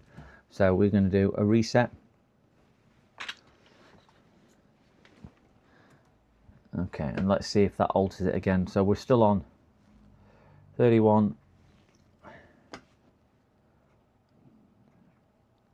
That's a different code to what it was last time. So on 36 this time, still stuck on DRAM.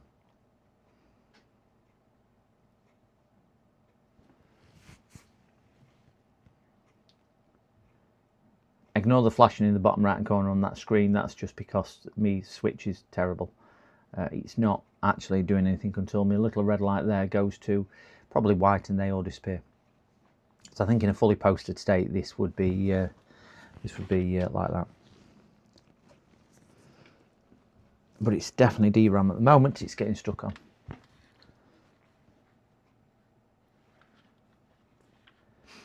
So again, we'll give this another 30 seconds or so to see if that changes. If it doesn't, I'm going to shut it down and remove a stick of RAM.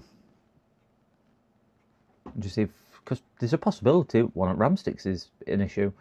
Possibility CPU or motherboard's at fault as well. But RAM's the easiest one to swap in and out, so we will try that.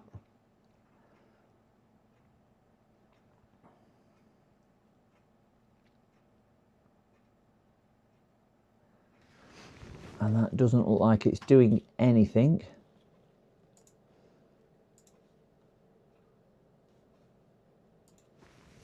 No, so we're going to flick that off. Leave it plugged in. So it's still plugged into power supply. I'm just going to discharge the board by trying to power. And then we'll just pop out a stick of RAM. And we'll see if that posts back. So computer back on. Post, and we'll see if we get any different post signs now on one stick of RAM. 2670, it's going a bit further now, 4F. So it didn't like it with 2 sticks of RAM. This is certainly going, jumping about a bit more, which is good. Remember when we were looking at the laptop and we were saying we needed a current draw? This is a bit similar to your current draw. It's cycling through things. So you can imagine the computer doing this when we're looking at current draw on laptops. It's pulling different amounts of current and things like that. There we go. See light change to another light. So this little light here, and we've got picture. So there we go. We don't want to do that. So, okay. Right, so we are into this. I'm just going to save and quit this. Because, and I'll turn a few of these bits off because we don't need them on, because we need to, we don't need that on, and we don't need that on. So at least we've got a bit better screen. We don't need thermal on either. Thermal camera. Okay. So, which is saving X F10. Yes. I'm hoping this will post straight away back to the BIOS. I haven't got a hard drive in it. This is just dry testing it out of the system, but AM5s can be notoriously there we go. So we're now back into it, and then we'll just shut it down.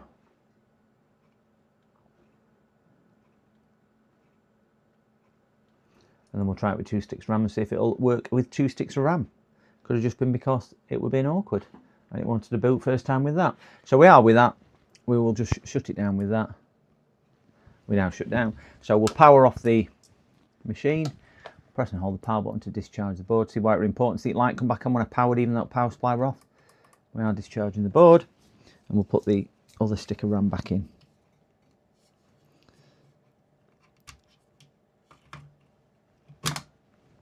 Both sticks of RAM are now firmly in place. We'll flick that back on and we'll power the board. So hopefully, see the red light, which is solitary. We'll hopefully see that flick across, sticking at that 26, 70. Oh no, it's gone through this time. Come on, yeah, it's gone through. So it means it's succeeded at going past the primary post. So it looks like we'll get a picture. So keep an eye out. No, it's 62. But it's stuck this time on VGA.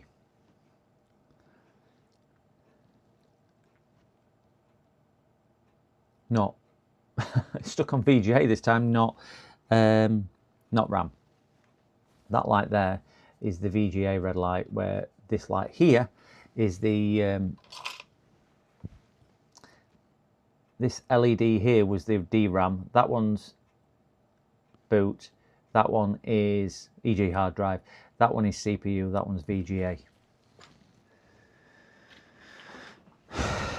So we'll just give it a second or two.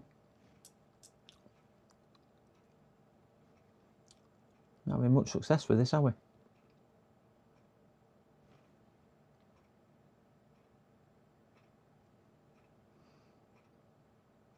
Come on, you little donkey.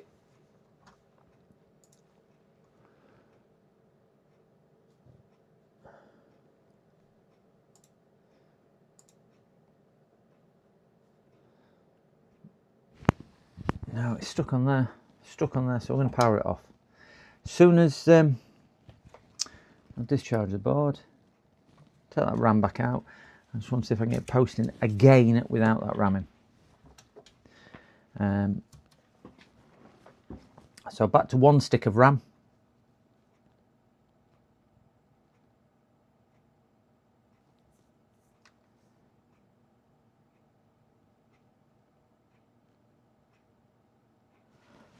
Let's see where we go with it.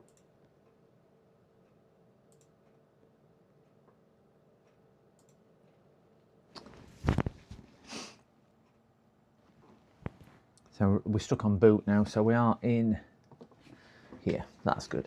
So let's have a quick look. So is it F7 for, no, F7's that. What's the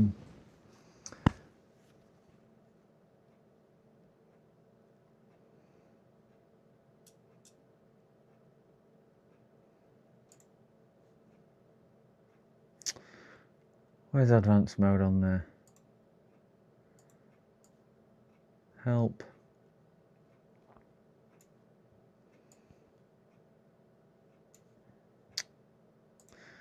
Just turn that off. Oh, advanced mode at top of the screen. Wonderful. So somewhere I can't see. I need a mouse. You pain in the backside why you need a mouse.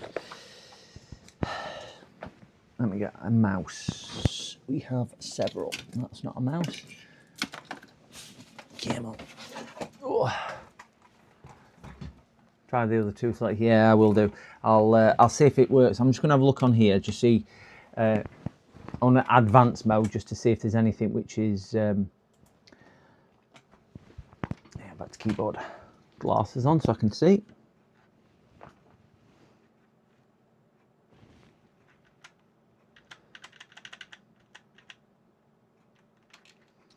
I'm going to turn that off. Expo is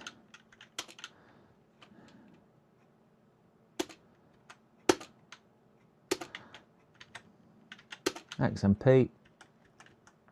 I'm going to put XMP on and just see if I can post with it on. So we'll see if it'll post with the XMP on. So we're at 15.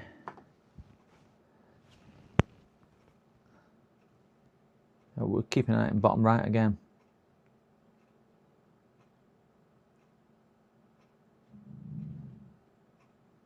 Yeah, we've got pictures, so that's good.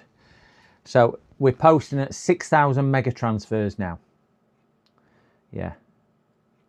Yeah, it looks faster. It is posting at 6,000 mega transfers, not megahertz, which it says on the sticker, which we all knew was incorrect.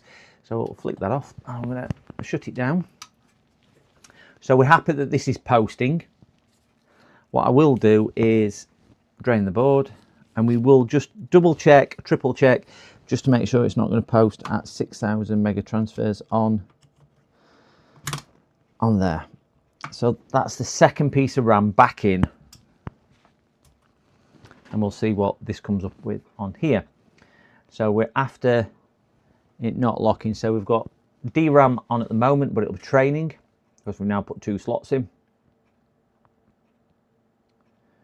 There's that 62.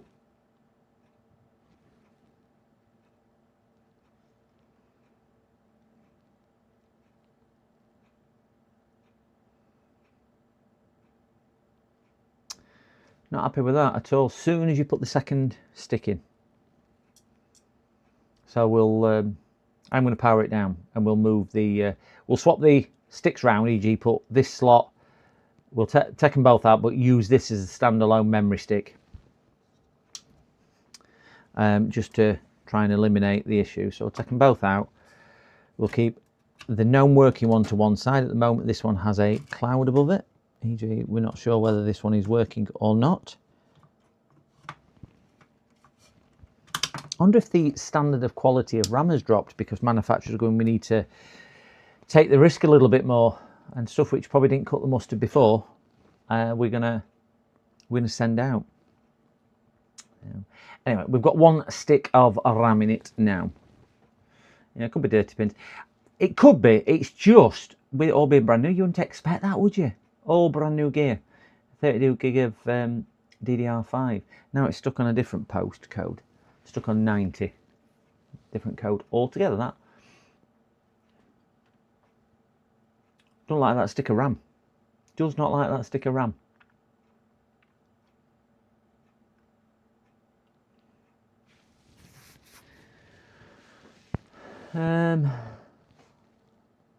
Yeah, I'll just give them a quick tinkle off. Of course, we know the slot's all right because we've used the other stick of RAM in that slot. Let me get a bit of IPA and a clean cotton bud, and we will give it a quick go over. Yeah, this slot here, we've had the other stick working in. This stick hasn't worked in this slot, and it's not worked in the first slot either. So it's looking like it might well be the stick of RAM. So I'm going to shut it down, drain the board, take that out, and just give the quick clean on the pins.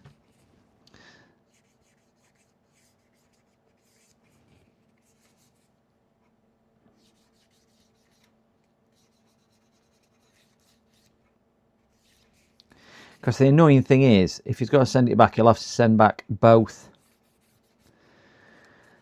sticks of RAM rather than just one stick of RAM. I'm going to try this in a different slot altogether.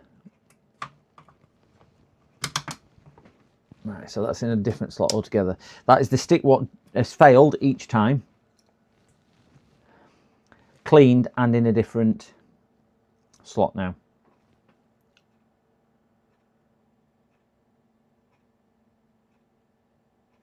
The DDR5, well, we've got two pieces of DDR5 in essence. That one's working. It's a matched pair. BGA solder ball is loose. Could be a oh, why is my screen just gone off?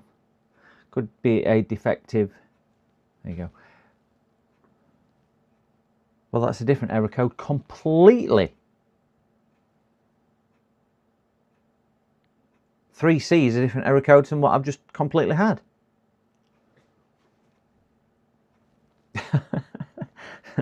So that's about 6 different error codes we've had now. I'm just going to reset the BIOS. Because this could be down to maybe the speed or something like that.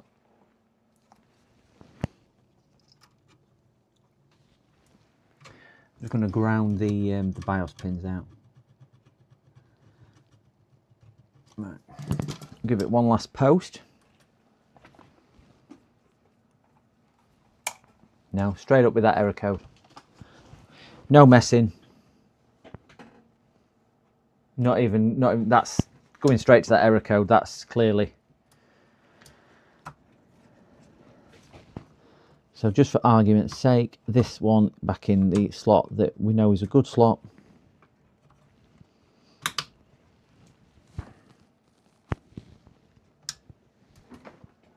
And I think at this then we've exhausted the possibilities that it's motherboard and it could be RAM. I have got another slot, so I've got another piece, so I'll try it just to make sure it is working in dual channel. Was that RAM box opening before or factory sealed? Factory sealed, James. Factory sealed. Oh wait, no, this box was open. The RAM was open. The RAM was open. But I just presumed the customer had opened the RAM. The RAM was definitely open on this. So let's just hope it's not somebody returning it because it's failed and they just don't want to put it on the shelf and say it didn't work.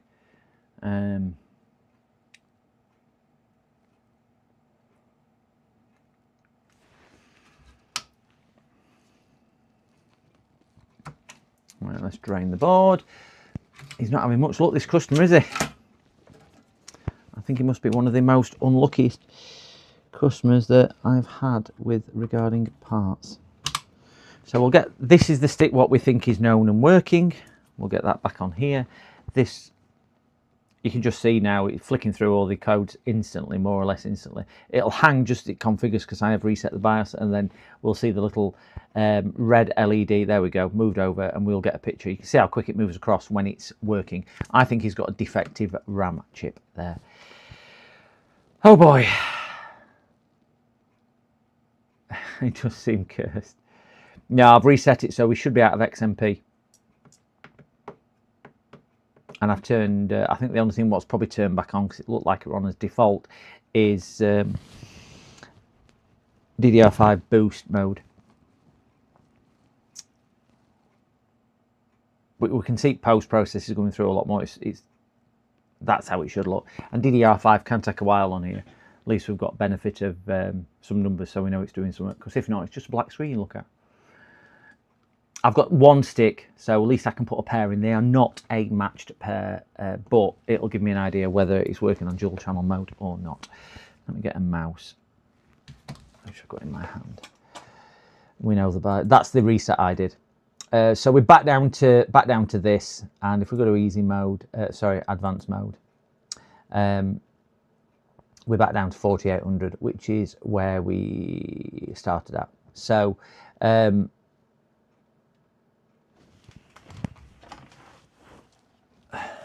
I know.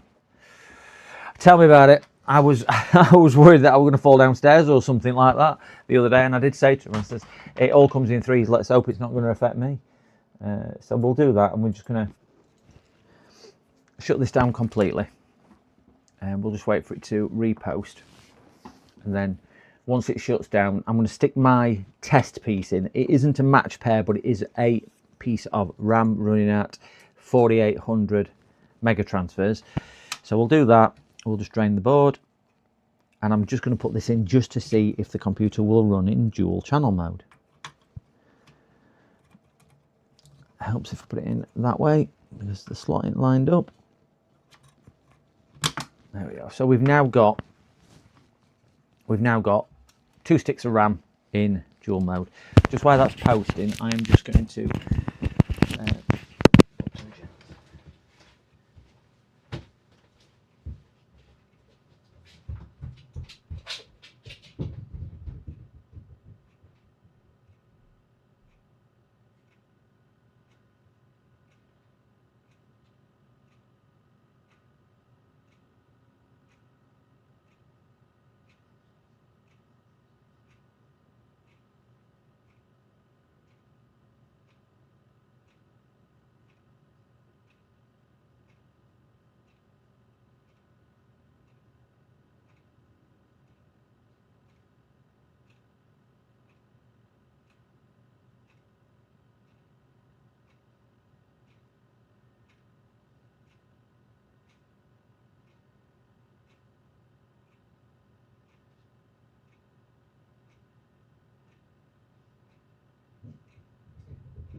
have a look. Did we get a post? We had a post. We've got it posted.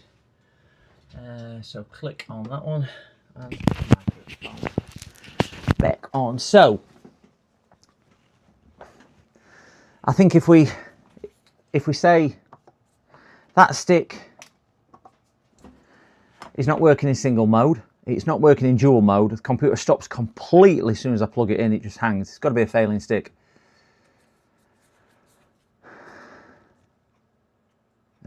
Yeah, there were 2 sticks in a box. There's 2 Corsair sticks here, but that stick is not working. So I have to have a conversation with him. I'm not dreading the conversation because he's a nice customer. I just feel for the customer. But again, I'm just so glad we've done it. He must just be feeling that it's It's cursed, this this build, with the amount of luck or bad luck, whichever way you want to look at it. He has got, but the good thing is he can look back on the stream. I had RAM bad from package and it was fixed, flexed. BGA came loose, yeah.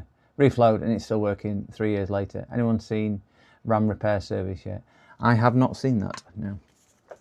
It might be that, might be flexed in the packaging or something like that. But with it being brand new stuff, I'm sure. I just feel for him. But anyway, we've got a working machine. So I think what we can do, we can actually build it all minus the RAM. I'm going to put a call into him now and just say, just give me a call, because he may be about, and see what he's saying. Right, so his name is that.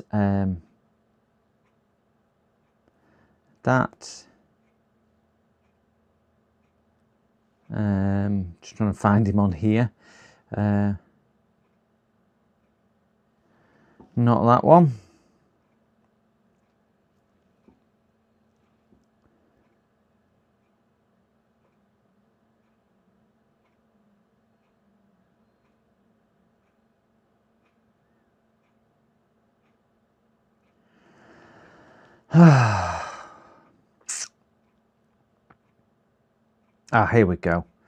Here we go. Right, need to ring him. Right. We did speak to him on stream the other day, and he did have a conversation with me. Hi James, you all right? Can you? Have you? All right, sorry. Oh right, okay.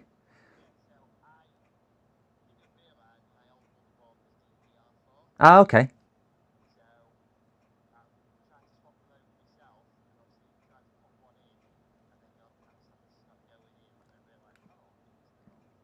Right, okay. Yeah, I mean, can you still return this? What, the DDR5? You got that in February, crikey. Yeah. Now, what I would say is then, I mean, it'll still work. Are you you're live on stream now? Are you? Right. Do you mind? I've got audio live. Are you okay with that? Yeah. So, what you can do, you've seen, I've got it running with one stick at the moment. So, we've got a couple of choices. Arnold Lead Farmer and a couple of them suggested that we reflow the BGA chip, which is on the inside of the heatsink. What's on here? Basically, your BGA chips are surface-mounted chips with lots of balls sat underneath, which go on there. And there's a possibility that that could have come loose, or it could just be something else. But it's a non-working piece at the moment. So, have you got anything to lose? I would probably say if it's a non-working piece and you cannot return it, it could be worth a try.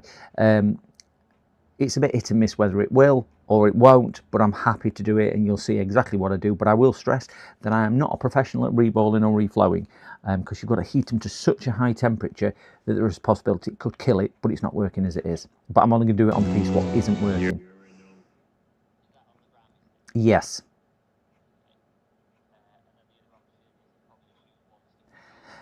Yeah, use one stick at the moment.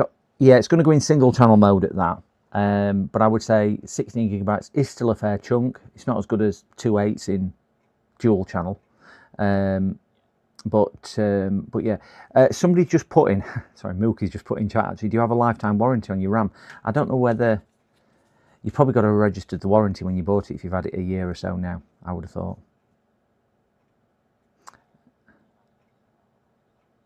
I very much doubt it. I mean, if you bought it and it's over 12 months, most people will go tough tittle, I would have thought, but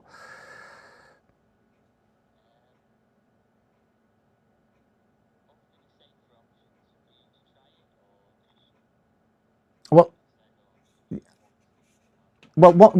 I'm only ever going to do it to one stick anyway, so we're only ever going to work on the damaged stick, what's not working. So for that intents purpose, if this is junk and not working, worst thing I can do is break something that's broke anyway. so you've not lost anything. The best case is that we mend this and then it works, so you're back to 32 gigs. If we can't mend this stick, the other stick isn't going to be worked on because that's working and that just sits in your computer and you've got 16 gig of RAM. Okay, not a problem then. If you're in chat, you'll see me doing it because I'll start it now. All right, cheers, James. Bye-bye now. Right, guys, James is actually in chat. The customer's in the chat. And I just said, look, this is what it is. And he went, it's all right, I'm watching.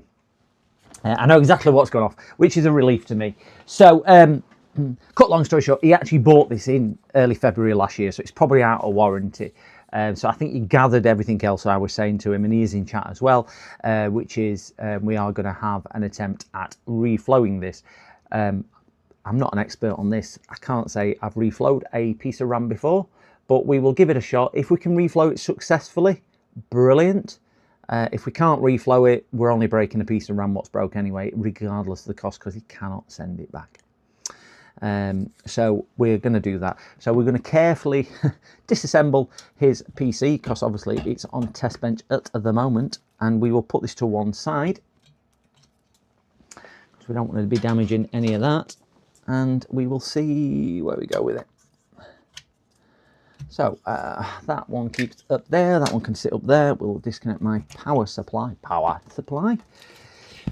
and I'm going to rely on chat to some degree because I've not reflowed a RAM stick before, and it's always a little bit unnerving when we've got the customer sat in chat as well.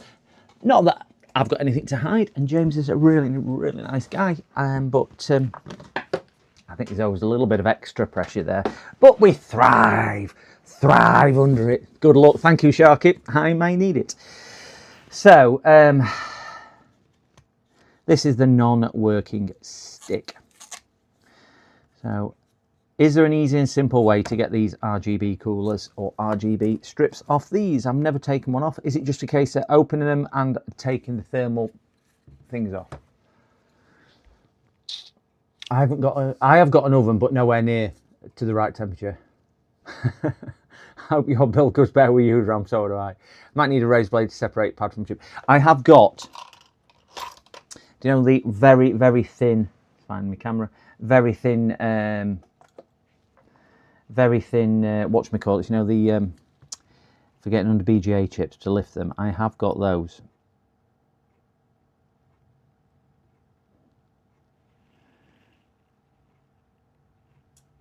So I'll try and separate them with that. I don't think that's going to do it because they're a bit too flexible, so we might have to resort to razor blade. Yeah, the Oh, you! Uzunda. Use hot air to loosen. I can't really use hot air because it's got RGB on it, and it's plastic. It's plastic here, and that's, I don't know, aluminium plastic as well, and that's plastic. So I don't really want to. I think the top light blue comes off. Okay, we'll see if we can get that off to some degree. I've never taken one of these apart, so you reckon heat it, Arnold? So let me see if I can get.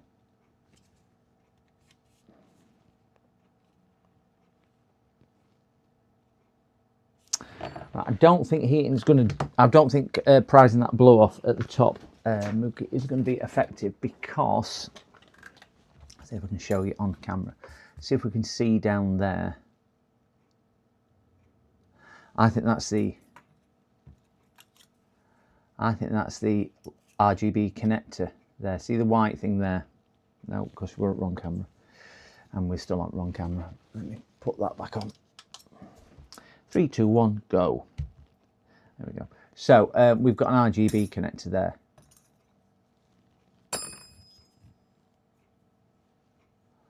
I think that is the. Or is that just? I know they're lights, aren't they? So there shouldn't be any reason why I can't just prise this apart gently and carefully.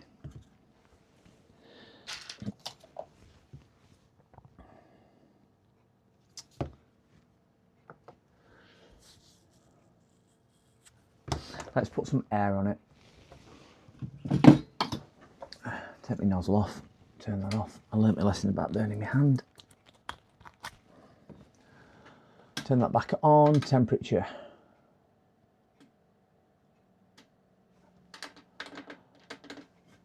Right.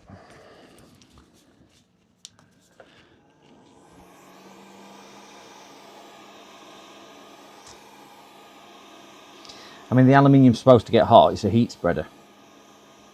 We're on 190 I'm there. a lead farmer.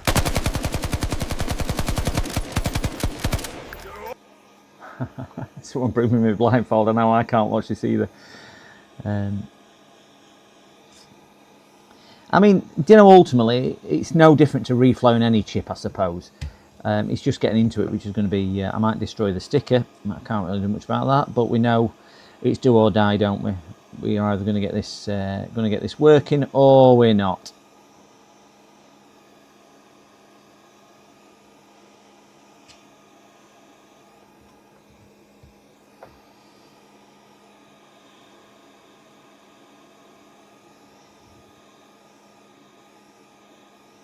You see an 85% fix.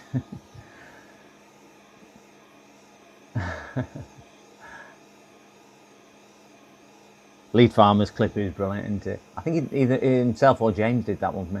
Razor time. I need to pass. You do it. Yeah. It already doesn't work. No, it doesn't work. So I can't break something that's broke, which is what I said to the customer James, and he kind of agreed with me on that. Fortunately, he bought it last year, so it would have been a fraction of the cost of what it's would be now to replace it. So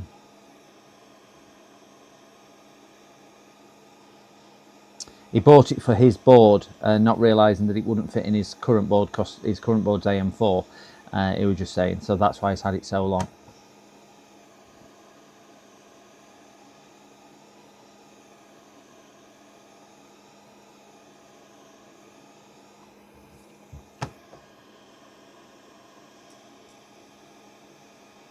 Just want to get plenty of heat soak onto these aluminum shields. Aluminum, whichever you want to call it. We get plenty of heat soak onto there.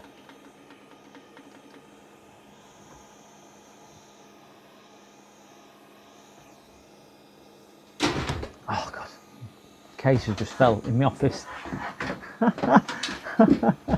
My gosh, that scared the hell out of me. Yeah, LED, yeah, that's what I saw then. I thought the LED was a connector for it, but it's not. Looks like the LEDs are on the board, and it's just the plastic is just like a diffuser to diffuse it.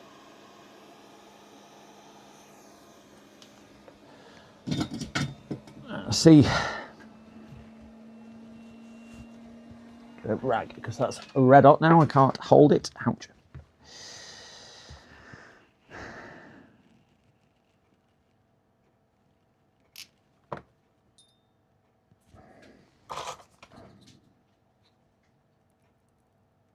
Foam pads. That needs IPA. That's their foam pads down this side. So we've got a foam pad all the way down here. Probably just make it out on camera. See that? So I'm going to attempt to cut it and then put some. Ouch. Gosh, that's hot. I'm going to soak that in IPA. It will evaporate off really quickly because it's red hot.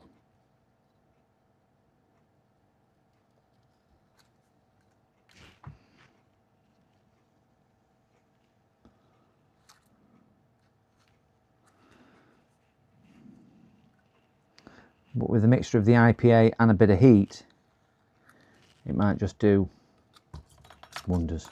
I'm going to gently pry it off because I need to bend the... Yeah, it is. The IPA is working wonderful. It's just making it all slimy.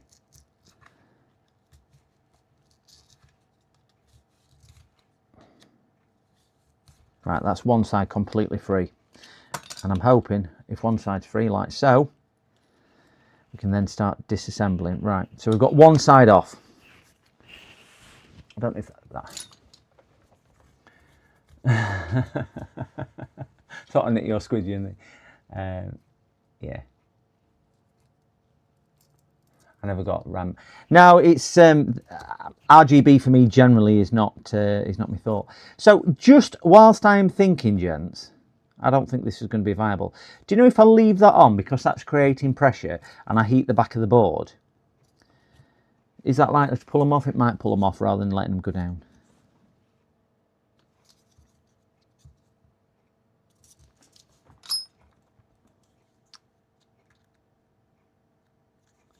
I'm going to put a bit of IPA in there because IPA might help to soften the whatchamacallit as well, the thermal compound, because it can do that as well, certainly if it's thermal tape rather than anything else.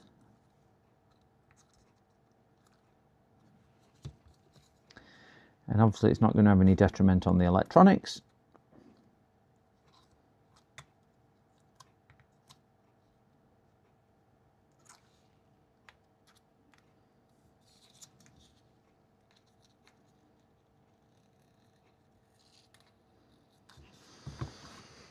Oh, that IPA is a bit pungent when it's warm.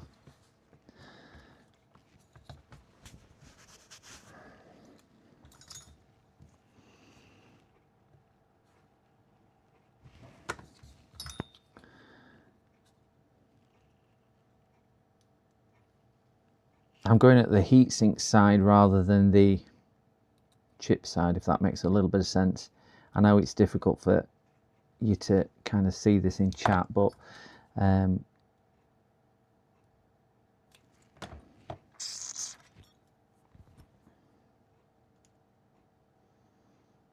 thinking if I go heatsink side, I'm only damaging aluminium, if at all. If I go chip side, I could be damaging components. So that's my thought process on it.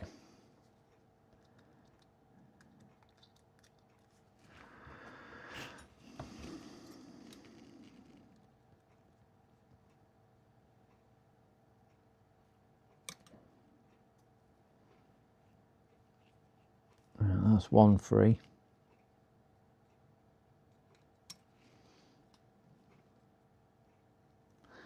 And the good thing is, I think that pad runs all the way down. So if I can keep getting some IPA, that's better.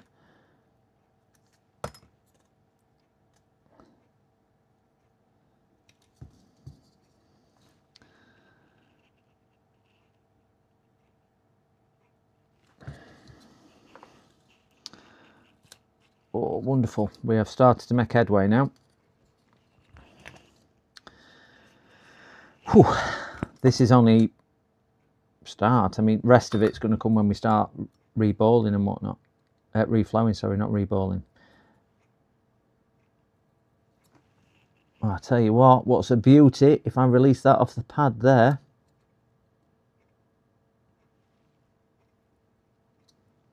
I think it's off.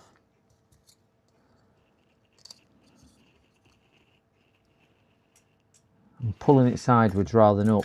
Because if I open it like that, I'm going to put stress on the chips. If I pull it that way, it's not.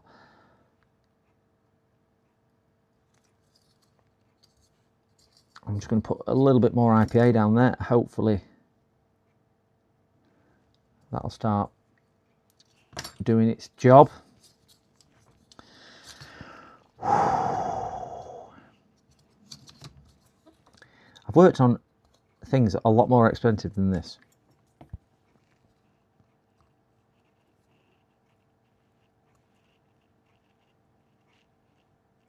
But for some reason this is, and I ain't even looked at chat, I'm off. Oh, wow. I'm off. And in fairness, we've not really caused any damage to the pads, which I think is okay. So we've got the back and obviously the front there.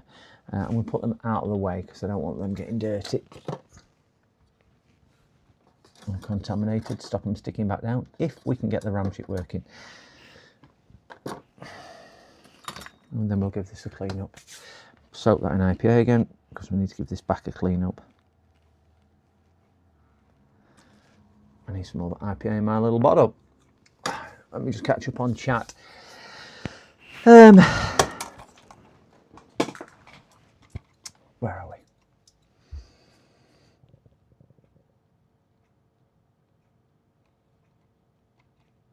Yeah, Mike Cusham chipped floats on solder. Yeah, that's why I decided thinking it weren't a good idea. Crush the solder balls, joint, game over. I know. It's safe not to crack chip. Yeah.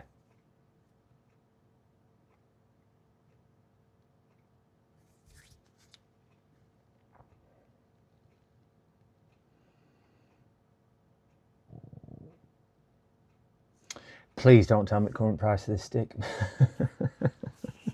If anybody wants to look it up, it's the Corsair Ventures DDR5 6000 mega transfers, and it's the 16 times 2 kit, so 32 gigabytes. I haven't got a hot pad. No, I haven't.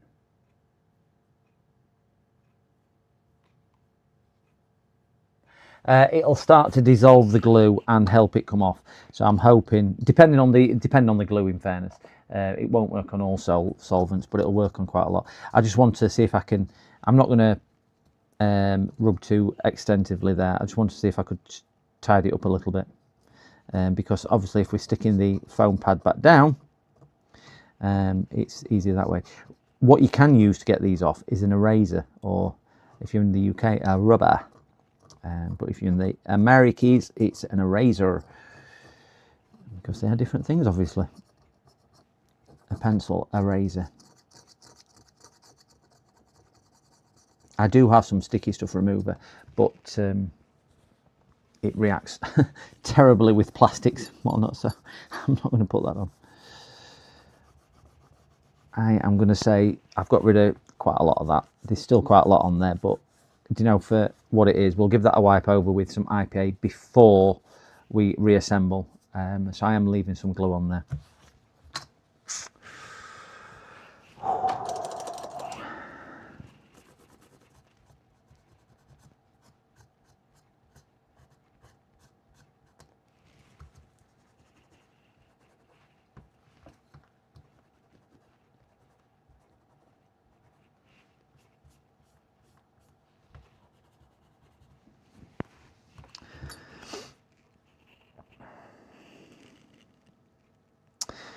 What I wouldn't say what I'm going to do is try it without the heatsink on. I wonder if there's an issue with maybe the heatsink pulling it out of the way. But if there was, it wouldn't have, because it might not necessarily be one of the chips which have come adrift. It could be something more.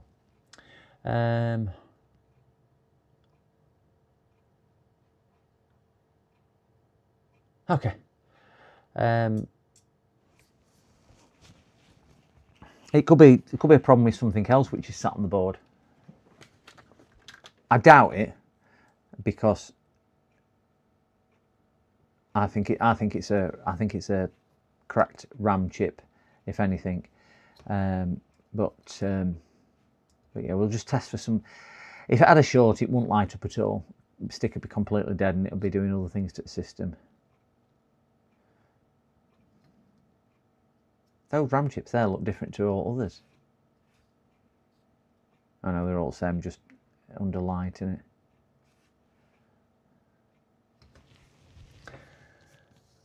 Yeah, I can test the capacitors, see if we've got any continuity through those. Let me zoom out of here.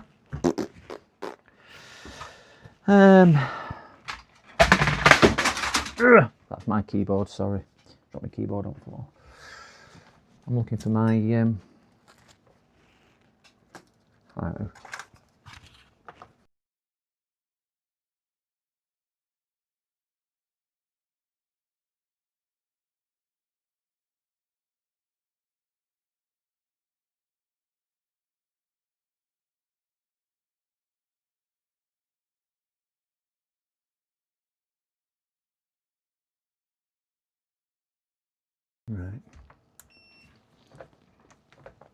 Just on continuity mode here. I was going to see if we've got any direct shorts between any of them.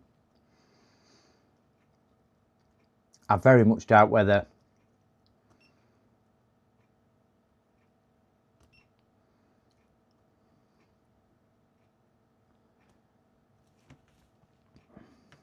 any caps are shorting. I mean, it would be an amazing thing if it is. but I doubt it.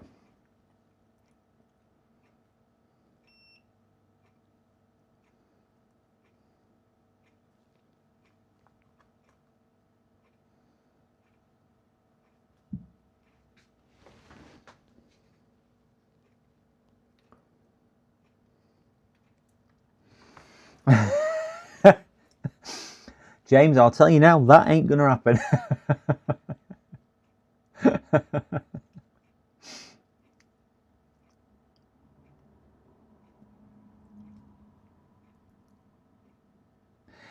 I would have thought if anything's going to be an issue, it's going to be, that should be an inductor, I would have thought there. Yeah. L3, so that's an inductor. If anything other than a NAND chip has gone, I would have thought it was going to be this controller.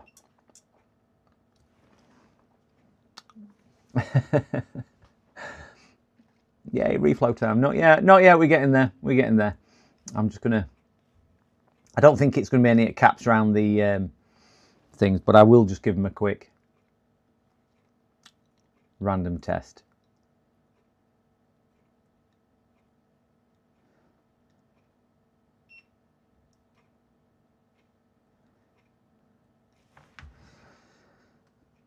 I think you've hit nail on the head there. I ain't looking forward to this at all, because we all know what can horribly go wrong with reflowing.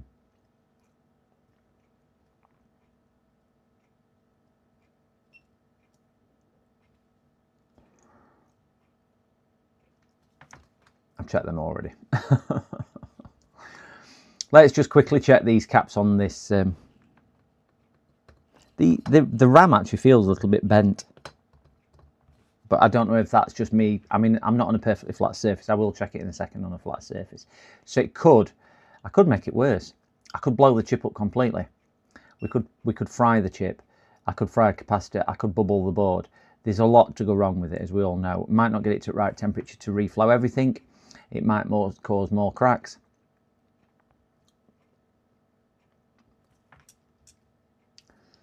So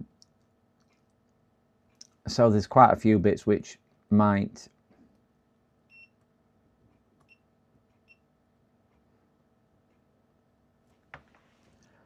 TFN, hello, please don't ask me what I'm doing. Ah, dear.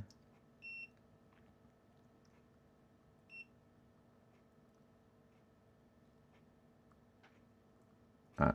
So I don't think there's any shorts on any of those caps. I have got another controller at the back, so I will just check around this controller. I would have thought this is for maybe the RGB, something like that. I don't think this is a, there's a couple of controllers on here. I'd have thought this is probably RGB controller or something. Yeah, like got a little I've got certainly a tiny one at the moment. It's shrunken considerably. Just think, Arnold, how James, not James JFix, other James, the customer who sat in chat, is feeling, because he can either watch me destroy it live or mend it live. We have a call coming in. Just 1 second, gents. I've got a phone call. PC repairs.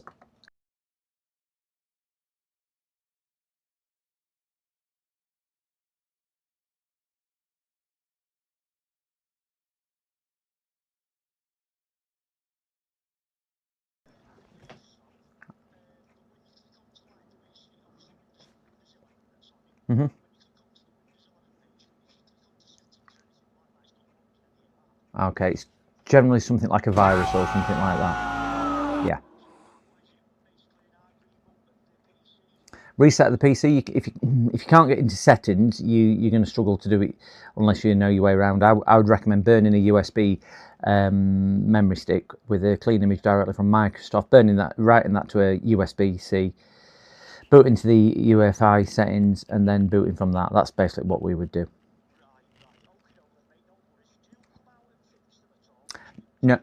No, you'd need to drop it off with us, and we'll normally get that done within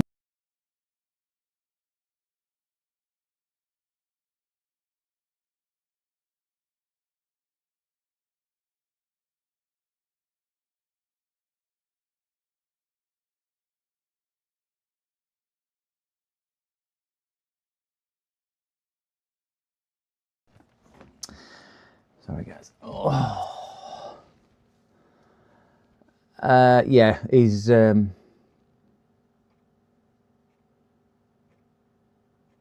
it back soon unless you have to refresh the RAM. I'm hoping he'd come forward and say, I need it doing now. We've got another chip here. Where's that other chip? I'll just check around this one. I was so hoping it were a dodgy capacitor. I don't think it is. Now all them caps, I can't see any of them. Right, James, are you, not James JFix, other James, are you in chat? Well, I know you're in chat because you said you're in chat. If you can just give me the thumbs up if you are in chat, that would be useful. And just give me the thumbs up to say you are happy to proceed, if you don't mind, James. If you are in chat and able to do that, and I will crack on with it. I'll just find my bits whilst we are talking. The main event. Yeah, I'm just waiting for him to confirm back to me. As long as... Oh, 1 second. Somebody ringing me. 1 second. PC repairs. Hello, mate. It's a standard charge of 65.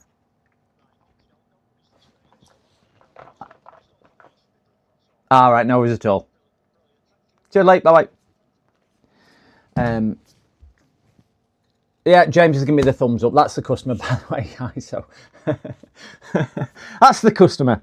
So what I'm going to be doing, I'm just going to lay this on my bench, which is that. Let's just go to this one here, and kick it on there. Yeah, I think it's the chip at the back which is causing it to run irregular. And obviously we all know that DDR5 isn't flat anyway. So we are going to just get a couple of test mats or something to absorb the heat under here. I'm getting old. So I'm going to be cooking I'm going to put it on there. Tell you what I have got. I have got a... Oh, get my heat sink out. Oops.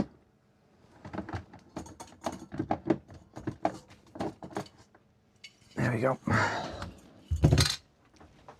just want it away from my desk because it's going to get a bit toasty and warm, but I want something which will help me absorb a little bit of the heat and hold it sturdy enough. So that's not going to shift anywhere. That's good.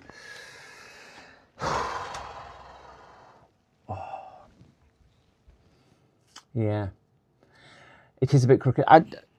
The bottom will always be a bit crooked because obviously they're not machine smooth anyway. And I think the thing what's causing it to rock at the back, it's got a couple of ICs on it, so they're obviously different heights to each other. So that's what it is. Let me get the air. I'm not going to use a tip. So what's the general idea for temperature? I'm going to heat it up slow, and I'm going to heat it from the back to get some heat into the board, then I'll flip it over. So what's the single-sided RAM? Hot plate would be best. I haven't got one, unfortunately, Chris. I have not got a hot plate at all. That's why I'm going to try and get plenty of heat into it from the back, then flip it over and just finish it off from the top. So at least we're not putting as much into the chiplets themselves to try and do that. So do it the old-fashioned way. Farmer says 320. Coins. Are you thinking of putting a heatsink on them? Thinking I should put coins on top to dissipate the heat from the chiplets, and I was only gonna 360. Okay, let me get this worked up there.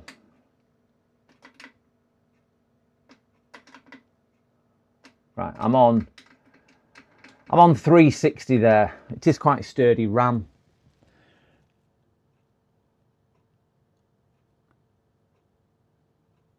Don't use Alien Tech one till they sort it. Coils under to lift RAM from under caps, under chips. Oh, okay.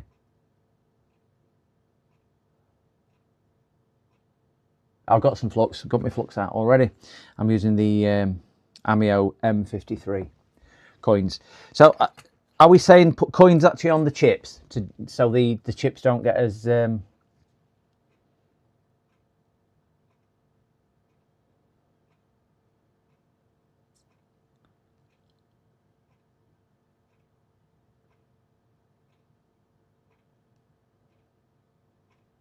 No, it's not going to move.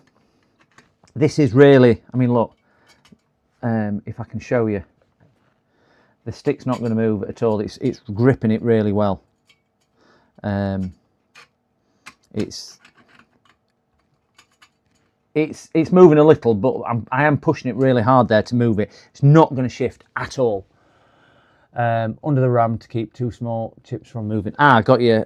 Well, those chips here are fitting into the grooves of the there. That's the way I was thinking of positioning it.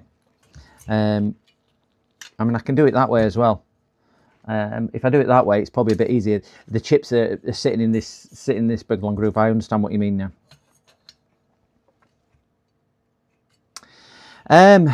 My concern about that chip holder, James, is if I heat it, will it be in a cheap... You mean the chip holder that you donated, or you mean... Yeah, the one what James has given me. Forgot all about that. I didn't even cross my mind. James has given me a couple of chip holders to try.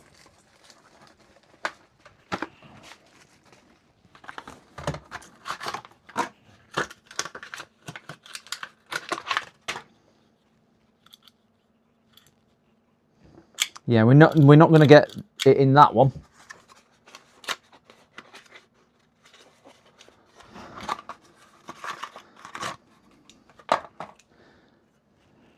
Oh, you blinking thing. I'm about a millimetre, no, I'm about 4 millimetres short of getting it in the chip holder. That double opener, James, would have been superb for that, but that one, which is the other one you left, is just not got the depth on it. So I could possibly put that like that.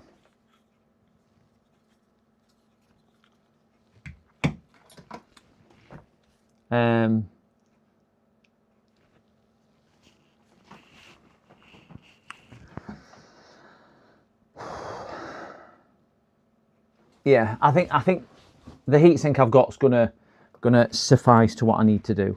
So I'll just put these. Have you noticed, guys? I'm delaying this because I know I'm only mending something that's broke, or trying to mend something that's broke, so I can't actually make it any worse. But I'm just not looking forward to it. So I'm going to do it this way and put a bit of heat into it, and then flip it over and whatchamacallit it. So it will just be a case of, you're probably not going to have too good a... Let's see if I can lock the focus, so at least you can see it. Number one, autofocus off.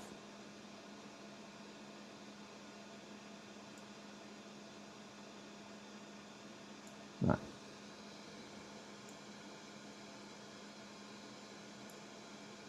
That's about as good as we're going to get for autofocus, locked focus. So I'm just going to get plenty of heat into the board, and I've got everything that I could possibly need.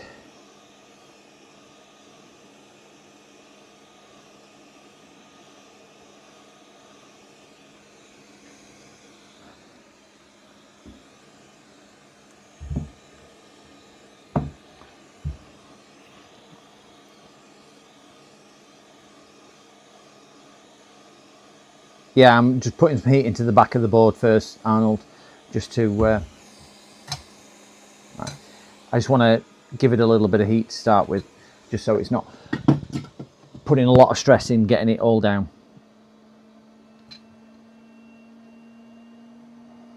Okay.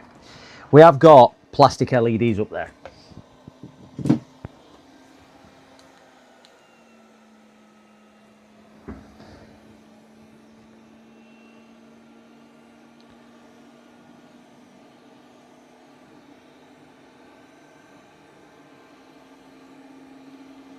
I have got my thermal camera out, but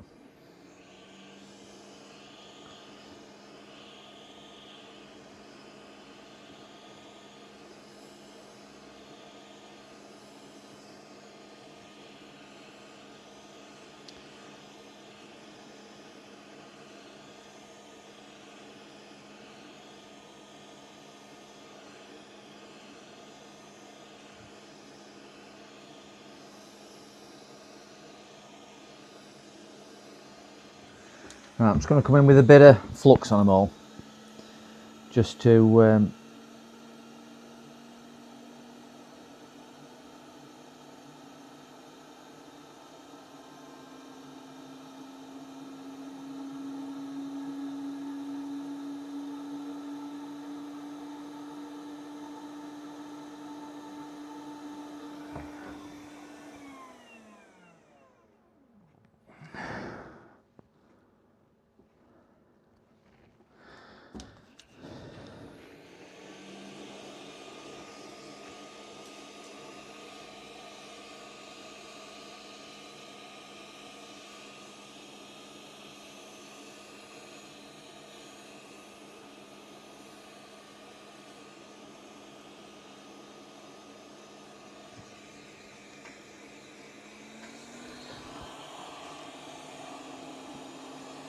I'm just waiting for the flux to kind of get sucked underneath, because that's usually a good indication.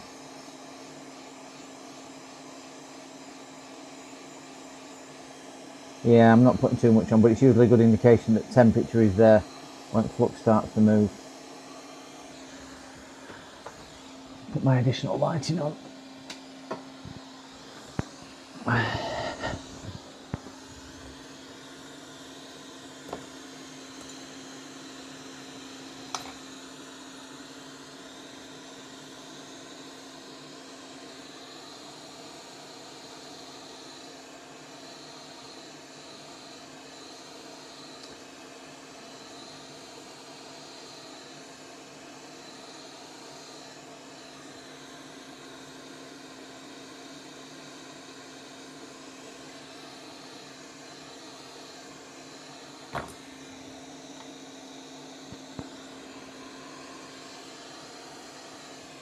I am about an inch or so away from it, and I'm on 50% air, so it's not like I'm cooking it. I'm trying to just build the heat gently.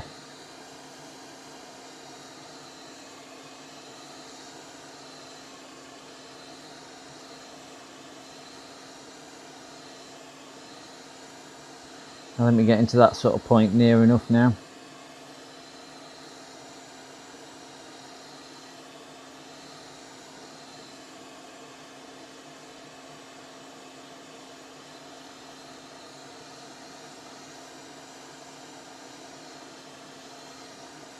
Right, yeah, temperature's getting there. I can see flux just moving around a little bit more on some of the chips.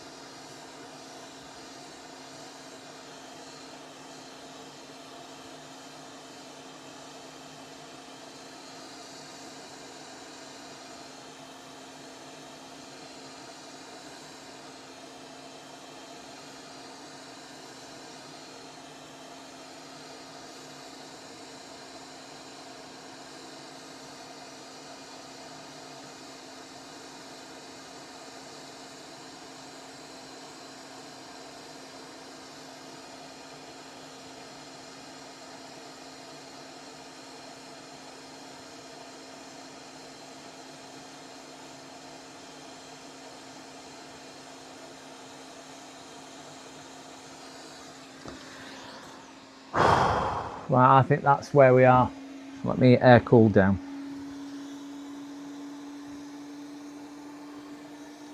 It's flowing, just air coming out of it.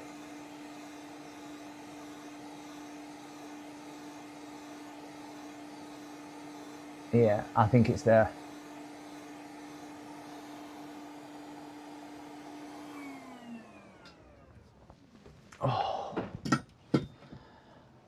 Let's put this back on autofocus, so we might get a...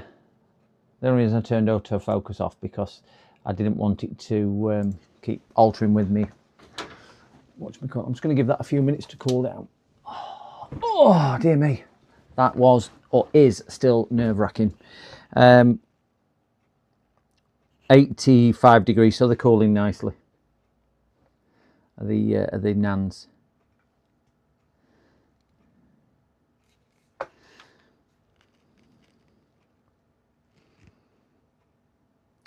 Yeah, 69. So they're cooling down nicely. I'm not going to thermal shock them. And then we'll give it a... Yeah, I'm going to drop it down to about 50 degrees and then put it on the canvas. And then, because it should be big enough, we're down to about 60.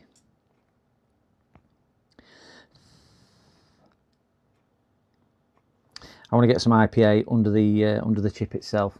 So I'm going to put that onto there. Get some clean wipes. And we'll get the IPA bottle down. Where's that soft brush? Where's that red soft brush? Red soft brush is there.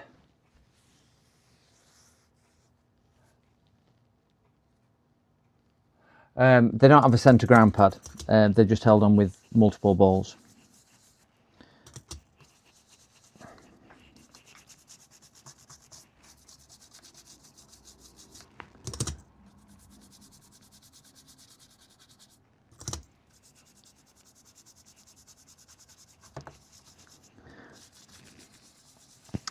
I mean, there's still a possibility we never got them all to right temperature and it didn't work. So there is always that issue when you're doing a reflow, because you can't be ultra accurate on your final temp, as we are aware.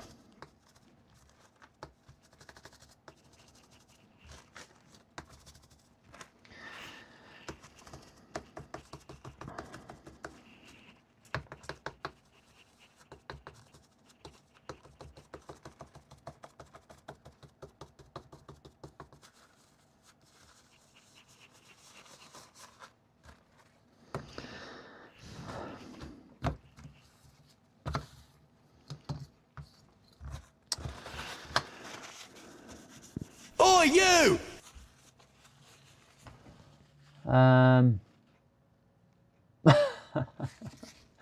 Did the chips float?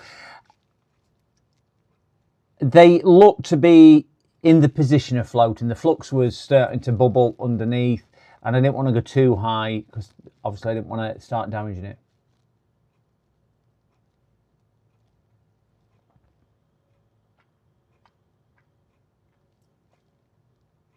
I'm 65% it's going to work. I'm 50-50. Yeah, I'm gonna bang a little bit of heat on it to dry IPA. Oh.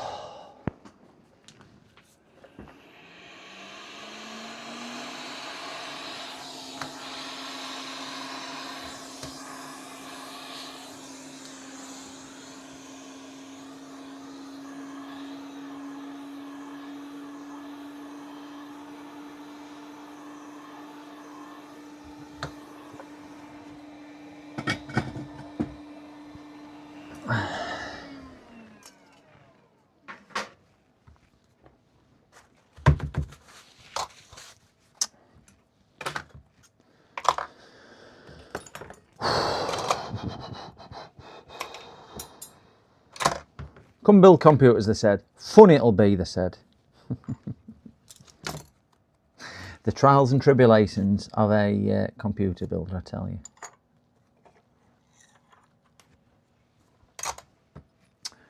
That needs to go back up there because that needs to go back on the gun. Okay. Clean down. Move these so I can get the computer back up. Or the, watch them call it back up, I suppose. I can go back up there. Test time. Imagine telling the grandkids when RAM got so expensive we started fixing it. I know, that's reality, isn't it? That is reality. Just imagine we had, and it'll be, when you're telling your grandkids, we had a 16 gigabyte piece of RAM that we attempted to fix. Customer needs a lot of luck. He needs some luck because I think he's had a lot of bad luck, if I'm being honest, James, with it, because this is the same one where it had gone. I'm just going to clean that up a bit more. It's quite a bit of flux on that one, I've just noticed. So I will just do this. This is the customer who'd got the i9 and whatnot. So I think we would all agree, I know the customers in chat, I think we all agree he's probably had enough bad luck to compensate us all on bad luck for a year.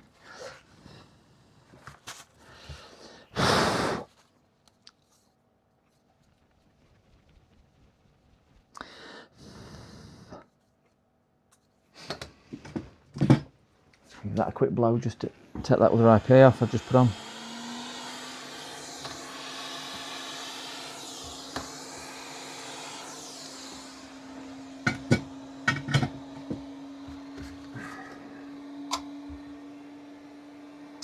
Yeah, that'll dry just while I get everything set back up. Oh, get over back to the beast. Take both sticks out.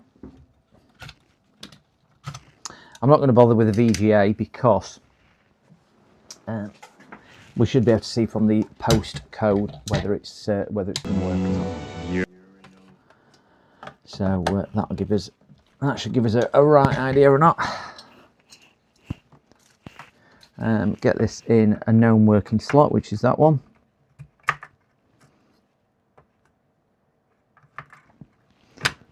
Push down.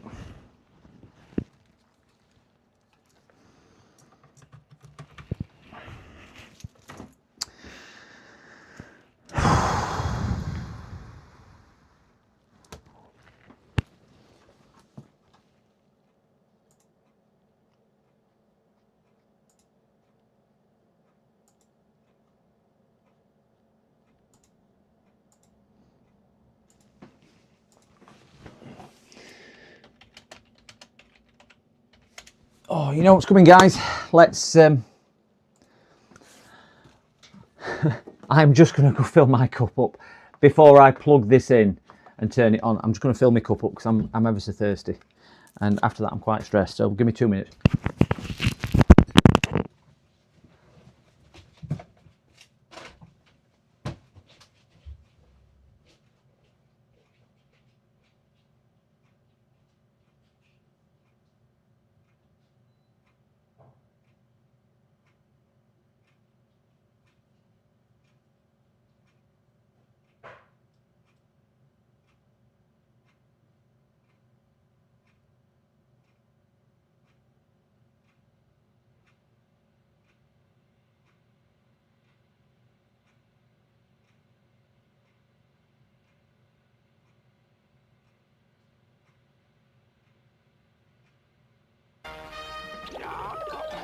Let me at him! Let me at him! Let me at him! Let me!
Right. Sorry, I needed a drink. Absolutely gagging. Absolutely gagging. Cut him off. Microphone now.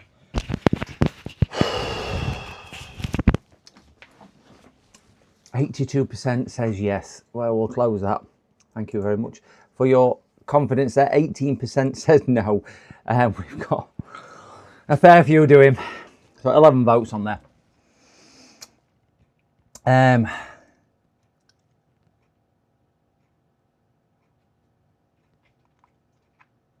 It's yeah. This flux in the thinnest of stuff. I could have used could have thinned it down with a bit of IPA, but I find if you put IPA in it and it bubbles, it tends to force it off a little bit more. Am I not on live chat? I got 5 working. Yeah, right. Let's have a go anyway, chat. With power on the thing. So all we are looking for is our post code down here. So we'll zoom in. If this works and we manage to fix the DDR stick of RAM, let's fingers crossed. We need a cooler, which is this one just here. That one will suffice for the time being. So we've got a chunk of metal on there, and we're just going to post. 3, 2, 1, posting now. Need to turn it on the wall. 3, 2, 1, posting now. So we've got that.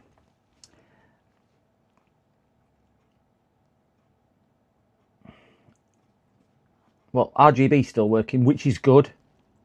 It was getting stuck on 20. Well, it got stuck on a few different codes earlier. Come on. Come on. I've not got any graphics card in it. All I'm looking for is the little diagnostic LED to move across. It's training, yeah. It weren't doing that before. I will stress, it wasn't doing that before. This is looking really positive.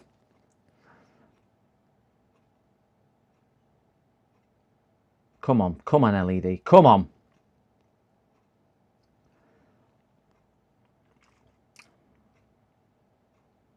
Go gadget, go, yeah. It's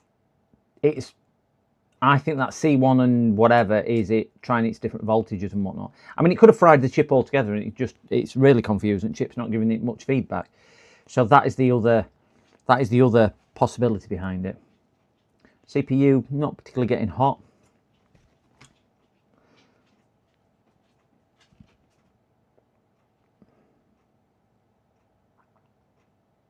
Yeah, I might need to put everything in. I'm just going to give it another 20 seconds because it just seems like it's trying to do and it's not doing. If it goes through this cycle once more, which I think it's going to do, if it goes back to 10, then yeah, I think it's just going to repeat that cycle. We'll flick it off. We'll get a GPU in it. We'll get a graphics card in it, and we'll just see if we can get a picture on screen. So if the picture appears, it will be in bottom right, like it normally is.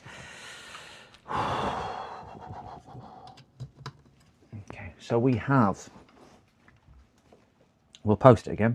So if we get a picture, it will appear in bottom right hand corner. I will be absolutely astonished if, I'll be so pleased if this works.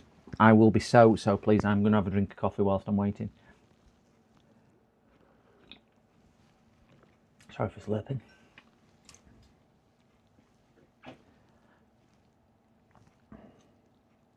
Still could be training.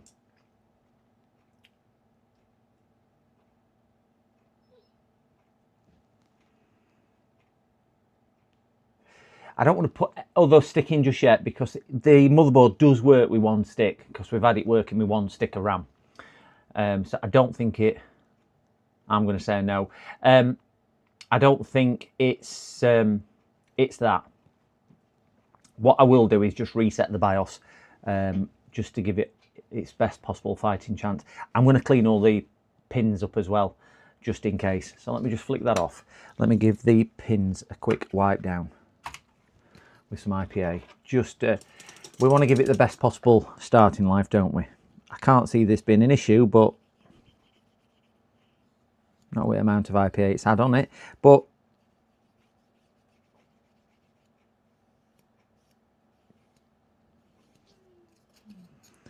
let's see.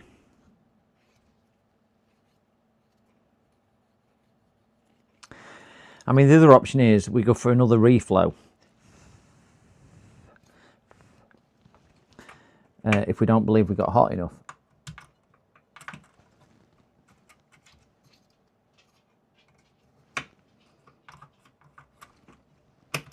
Because again, killing something that's dead, you can only kill it once, and if it's dead, it's dead. If it's not, it's not. So we'll just reset the BIOS. Right, we'll try post again.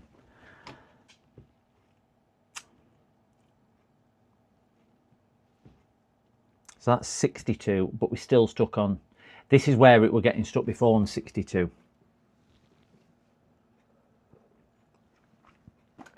Code 90's failed to find boot device. It should just boot into the BIOS though. Yeah, 62 is where it was getting stuck before. It did go faster, but it went faster and stuck on 62. I know it's upside down, it looks like 29, but it is 62 because dot's at the bottom. So I think 62, if we look the code up, would be something like a RAM timing failure or something like that. Just for, we'll just try that in a different slot. We've not used this slot at all yet. Wondering what the noise is in the background. It's only the dog. Right, so this should retrain now because it's gone into a different channel.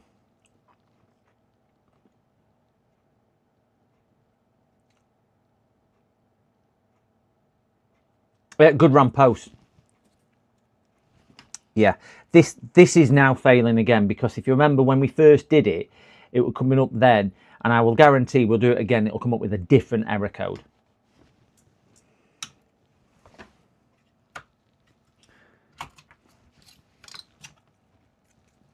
So we'll stick my piece of RAM in, or might as well stick customer's piece of RAM in actually, because this is the bit what's going to be sitting in there.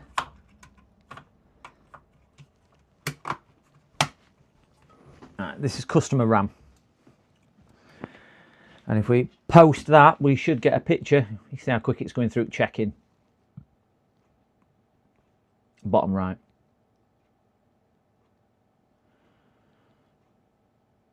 You saw all lights flicker around. They all went round. This is posting now. We'll get a picture in bottom right. I'm almost positive. Bearing in mind it had a BIOS reset. And then what we will do, there we go, you can see it going round.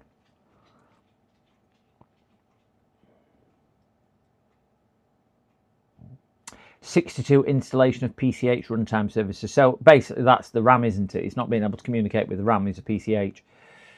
This is going through training mode now.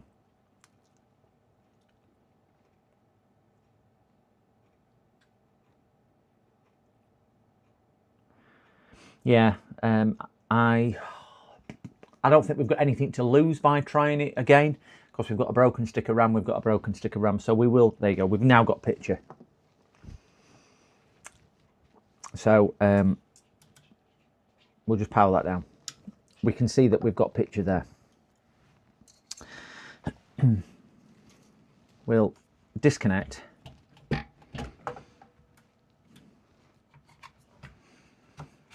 And we will try one final reflow.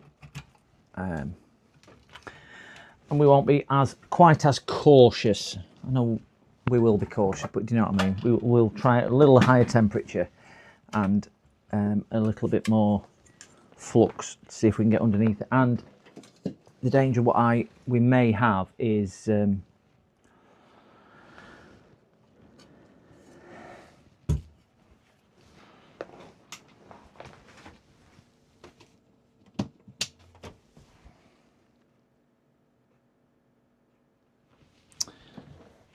1 second, my daughter will be home in a minute. Take the chain off the door.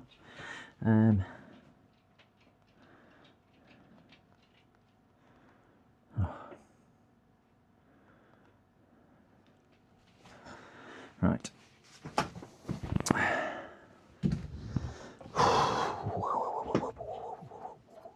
Right, I'll repeat the process of going from the back forward to get some heat into the board, and we'll increase the temp a little bit more than we were before. And we'll just shift this across to where we want to be. And we'll stick that on manual focus. Autofocus off. At least it's not going to be jumping up and down at us. Send each chip 25 seconds. Yeah. If reflow fails, then voltage regular chip and RAM. Yeah. Let me mix a bit of flux up with a bit of IPA. I'll put it in this bottle.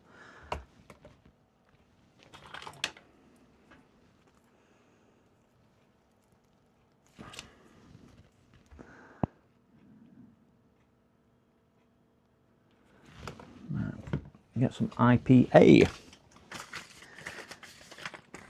I'll top my IPA bottle up at the same time. It means I can squirt into that.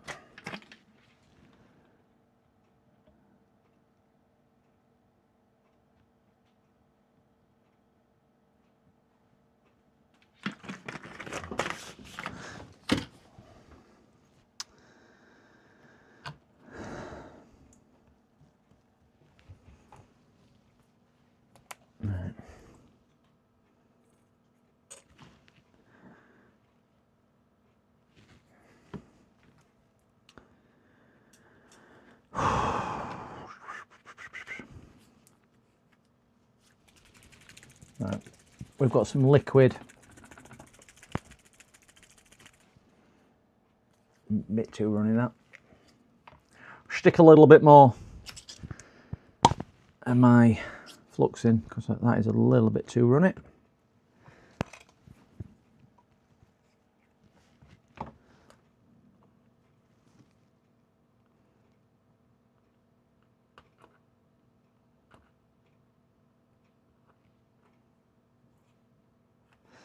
Just making some of this liquid flux.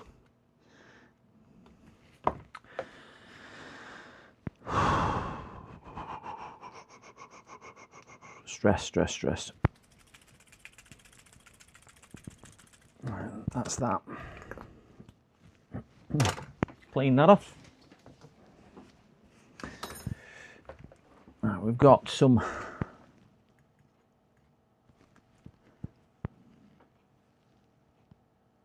it's a bit runnier in the thing. Right. So we're going to bang some heat underneath again, like we did last time, and then flip it over, line them up, and have another attempt at reflowing. So I'm going to up the temp a little bit, and we will see if we can get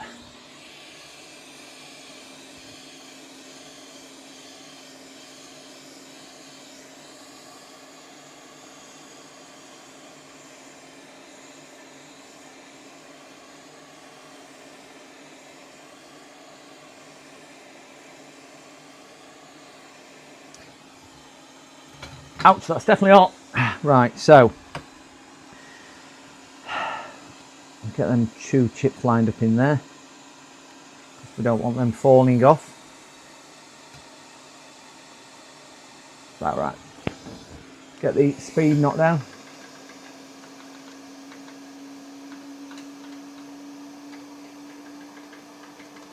%50 air. Don't. Oh, sorry. Right, sorry, I didn't see that, Arnold, when you put that.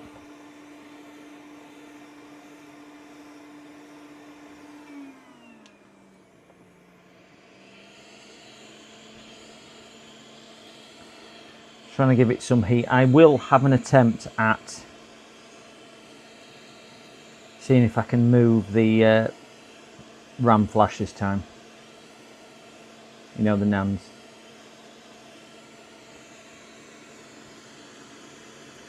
If I can find my tweezers.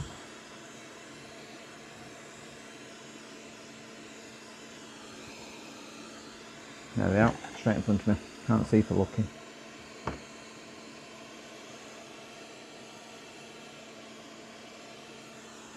Let's put a bit of this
Alright, then first four have definitely flowed.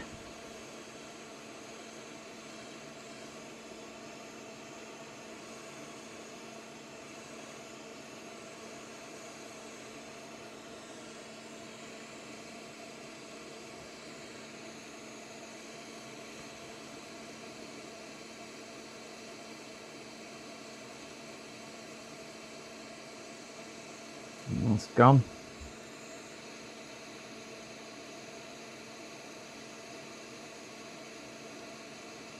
That's gone.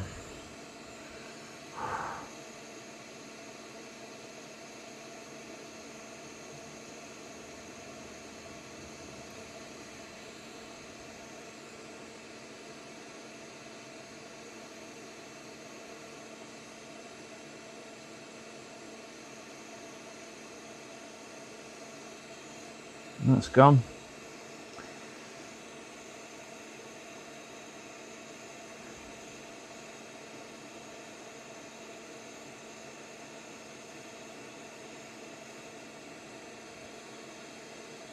And that's gone.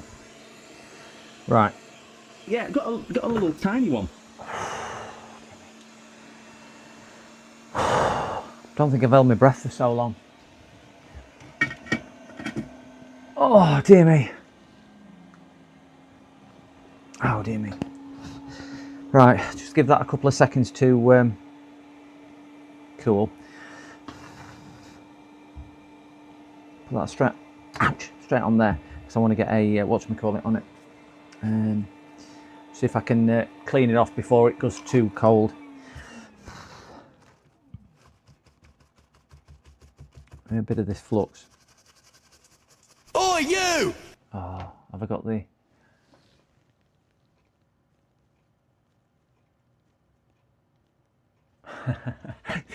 Hold your breath, I am holding my breath.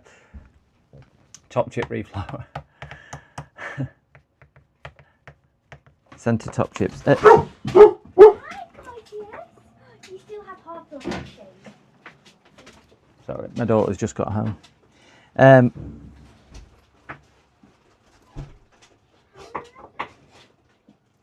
Do you think I should reflow that one whilst I'm here? Oh, I ain't got autofocus on. You know why there's a bit of heat in board. Shall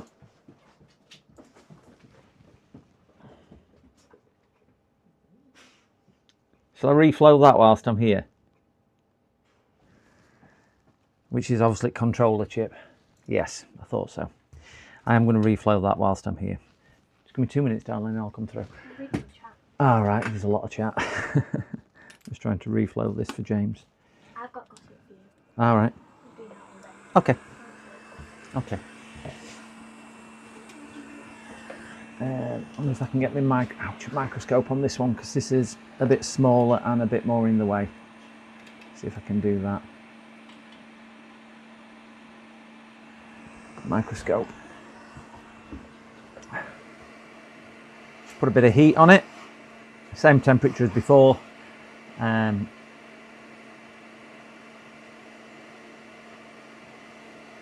then I'll put a bit of flux on it.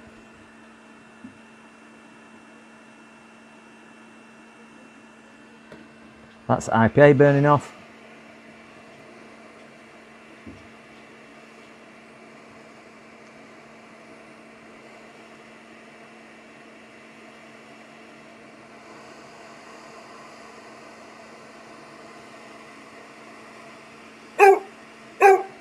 Oh, my microscope's not come on. Sorry, guys. Why has my microscope disappeared? Sorry about that. Don't know why it flicked over to that. I do apologise. You haven't missed much. Apart from that. I was just literally lining it up.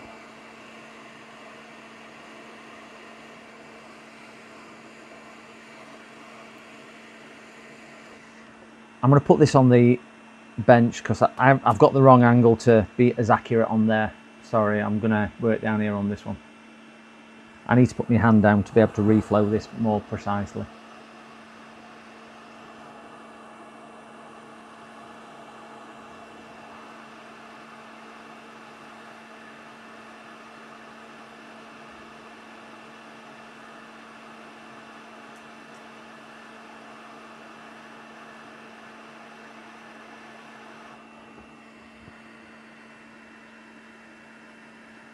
Right, we can see that warming back, that cooling back down.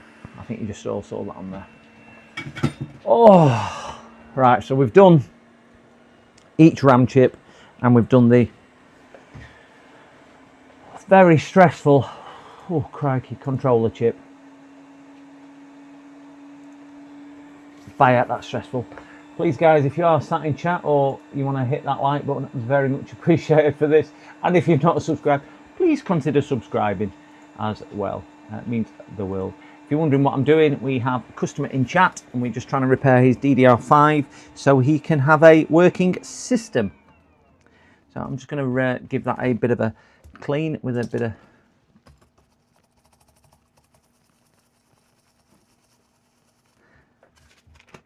IPA.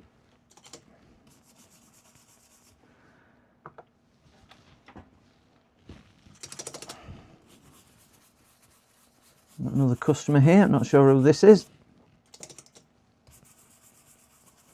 So this can cool whilst I see who this other customer is, because I don't know who he is. It's clearly somebody coming, because again I can't ring my doorbell.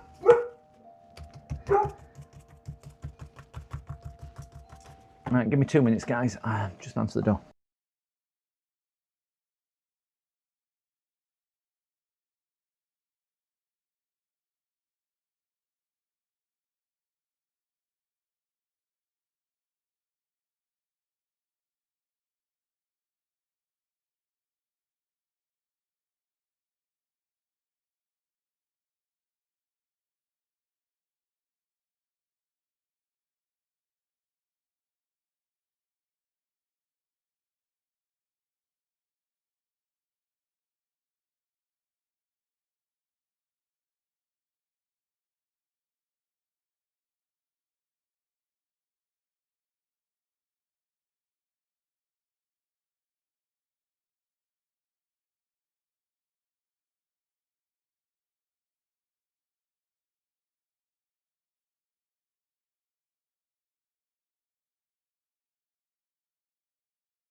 Right guys, sorry about that. Oh, we will just clean this with some more IPA, and the good thing is it's just give it a bit of time to cool.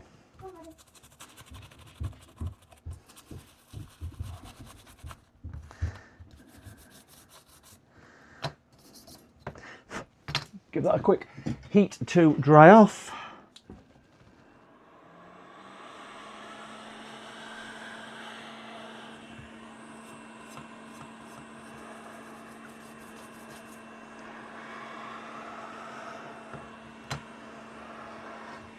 My daughter's just coming on chat. She's just gone upstairs to put her phone on so she can say, I'll join your stream. I went, okay then. Just don't tell me how badly I'm doing. Oh, turn all the lights off. You will not believe the mess I've got in my office now. You know, I say I don't have room for anything in my office, guys. I have got nowhere to walk. I've got 1 computer, 2 computers, 3 computers there. A 1, 2, a 3. And I've got that one up there. And then I've got another one there. Then I've got all this stuff on there. I've got another 9 through there now. So, yeah, busy. Busy. We got this motherboard back in here. Let's have a look. Might have got it this time. I'm fingers crossed I have. They all definitely floated, and they all, you know, they're snapping what they do. To go back to where they are. So let's get PSU on.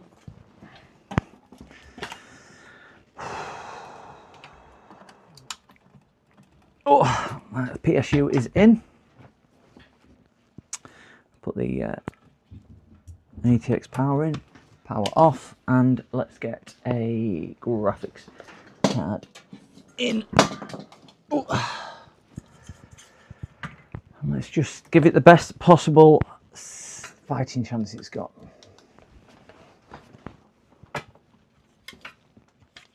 Cat piano music time.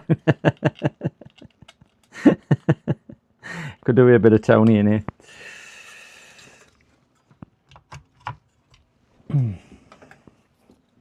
And right, we know that slot works. We'll put it in the right way though, because it never works if we don't. Click. We'll get our CPU power linked up, and we'll grab our heatsink yet again. Not too bad. We'll flip the light off. Oh, down to mood lighting again. So power supply on. I'm not even going to do a chat vote on this. We should see some lights coming up down here. So power supply on. I'm going to press the button. Let's hope. I haven't even zoomed it in.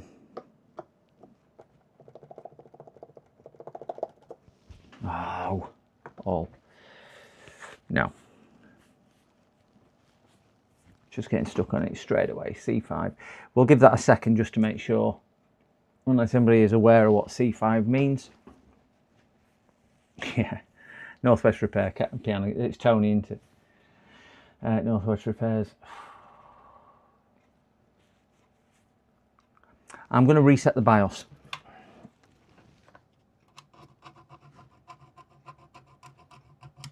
There you go. BIOS reset. Power it on again. Let's hope it doesn't get stuck on C5. No, straight to C5. I think it's foobar. I can't. They definitely refloated that time. Yeah. Yeah, RAM error, no surprise. Yeah, I thought it might be. I mean, there's a possibility one of the chips could have cooked. There's a possibility it was just failing and failing and failing because coming up with different RAM error codes each time. Anyway, so I think we've give that as best shot at trying to get that. So James, if you are in chat, I think you've probably watched what we've done. Oh, we've given it as best shot on that one. So I think we're going to have to just say that stick of RAM is a no-goer.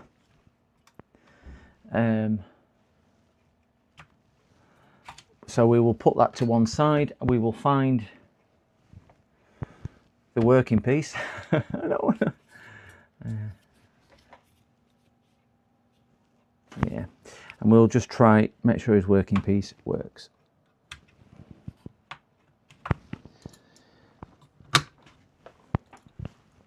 We'll just plug that back in and plug that back in.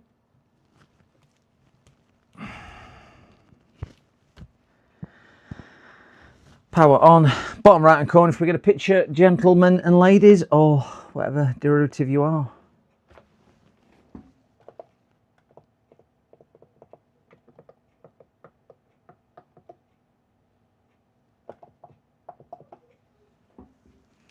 We can see it posting through so much quicker. And we'll see that little solitary red dot move across.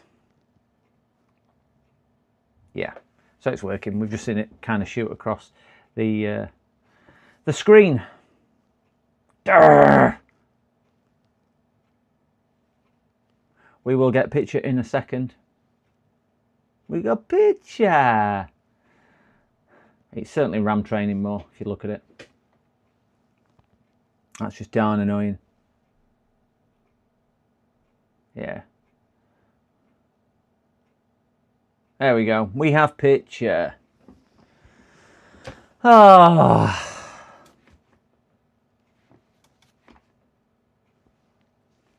Just let it post back up. I've just reset it. Just let it. I know it's a blank screen what you're looking at, but we should get picture in any. Yeah, hello, Pernoff. Missed you there. Sorry, missed you on that one. So, shut that back down. Ah, how annoying is that? Oh. Yeah, RAM chip for sale. Going cheap.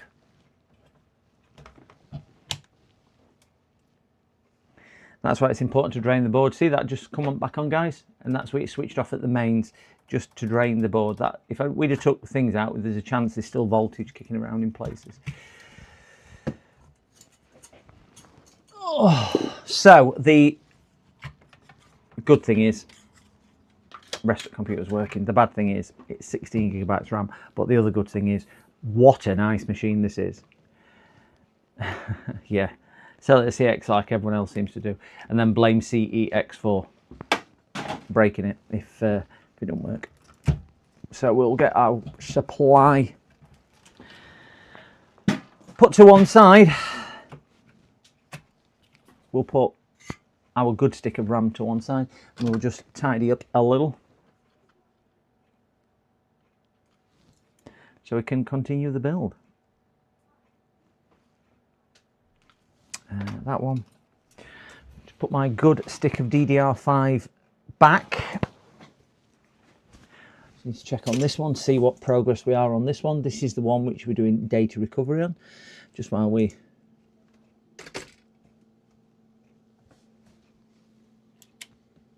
This one's gone to sleep. Wonderful. Let's hope it went to sleep after copying the data across. And do you want to do this? Try again. Wonderful. It decided to say, I'm not going to copy, but I'm not going to tell you I'm not going to copy. I'm just going to stop copying. So you can sit there waiting for me. And then in 4 hours, you can then say, it's not copied. Wonderful. That's a darn shame that that didn't work, guys. Urgh, one of those. Sleeves back down because it's getting cold in here.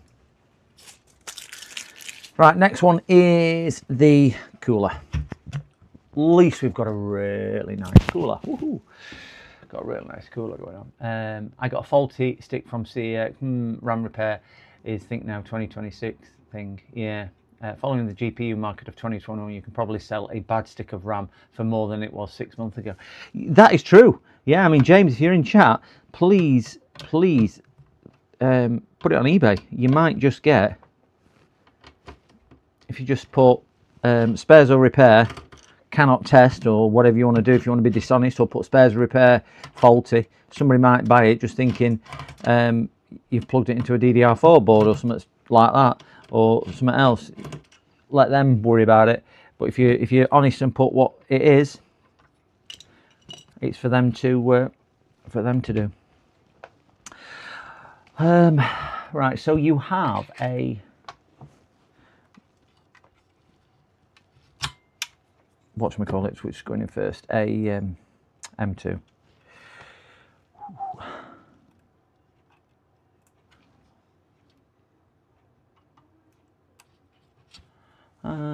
Put these very sharp tweezers away. I don't need them, and we need the flat nose ones I was using, but I can't find those. They're sat there, are they? Yeah, they are.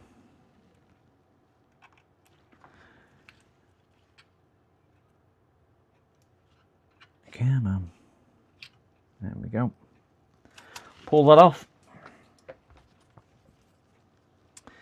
These quick release ones are wonderful. Get that in there. Get that down and tightened up. Wonderful. And then just remember to take that side off as well. Oh, lovely. A little sticking thing under there which should just locate. If I can get it in. Come on, you darn thing. Locate, there we go. Down. That's the heatsink on. Lovely. There are room for others, which I suspect are probably 1, 2 there, and no, that's the coin cell. Single RAM NAND test PCB, I bet on AliExpress, yeah. Post RAM refload.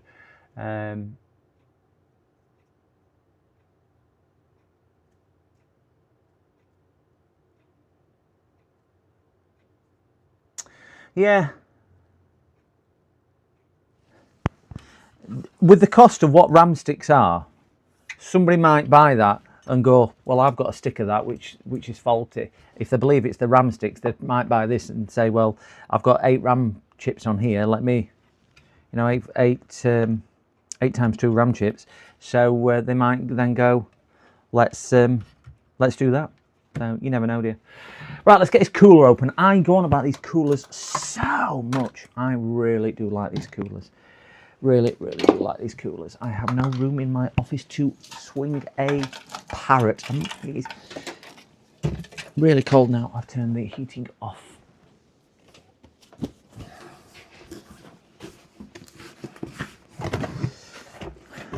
Let's get this out.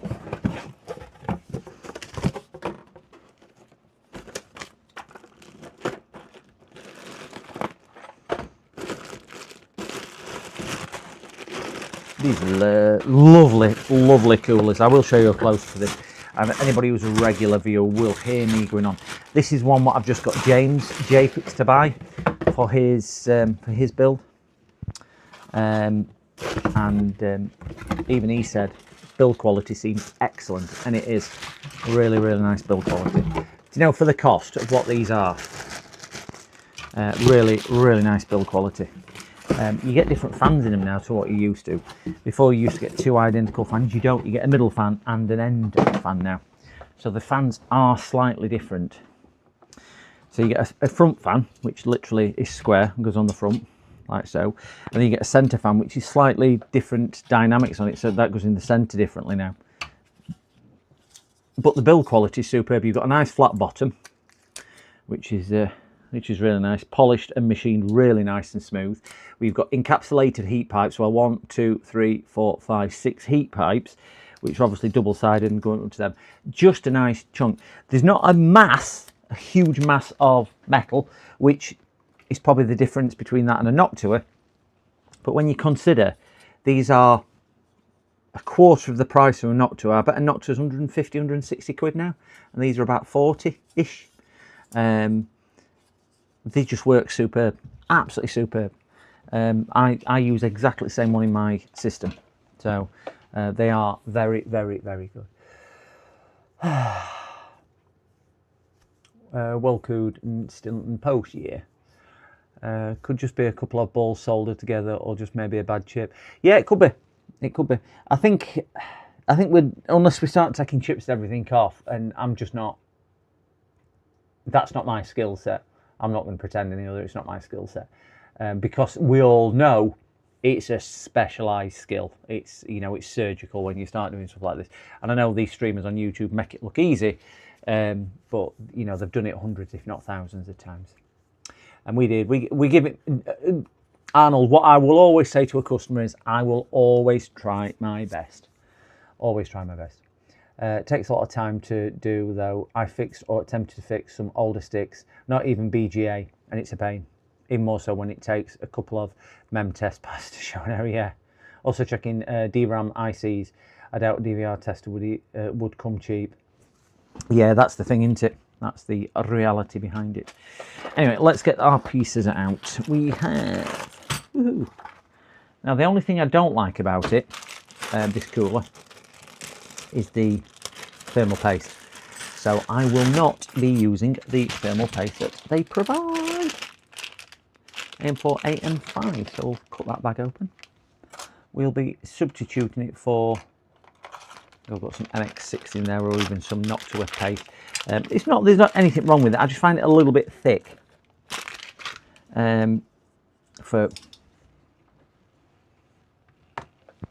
Where that gone then? For application. That is the only.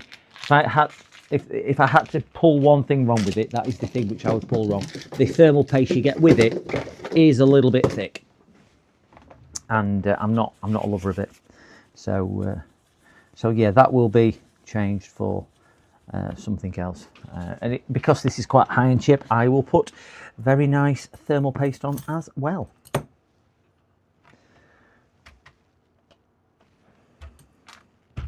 That's the Intel one, don't need that. Damn. Why did I get that out and look at it? You need the AM4/AM5 brackets. That can go in the box because we don't need those. And then we've got 4. Oh no, they're different now. Ooh, we get different ones.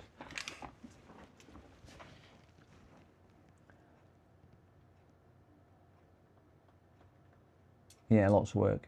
I found a contact issue with dial mod test and some case BJ. Cheeky brackets, yeah. Need a analyzer PCI RAM.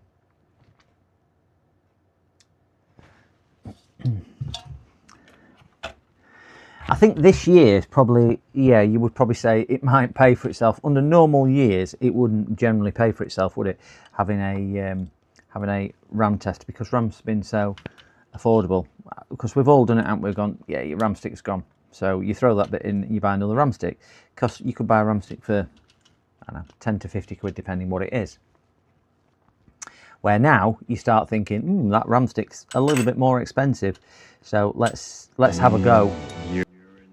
But the problem is, you start thinking, well, I need to have a go at repairing it, and obviously there's cost implication with that. I mean, what's that took? An hour and a half, something like that, of me not earning money doing anywhere else. So the cost implications come from that, doesn't it? But if it's working and it's a £200 piece of RAM, brilliant. If it's not, you're into it for, let's say, another £40 or £50. So it's I think it's one of those that it's probably worth the risk, but under normal conditions, if RAM were so effective and cheap, it would never be worth that. But that's the same for quite a few things, isn't it, in what we deal with now. So these don't have to be mega tight, because these are just holding it to the board, but you do need them snug. So I just, yeah, semi finger tight. So let's see if we've got some MX4 or MX6. We've got some Noctua stuff there. I quite like that as well. That performs well as well for thermal paste.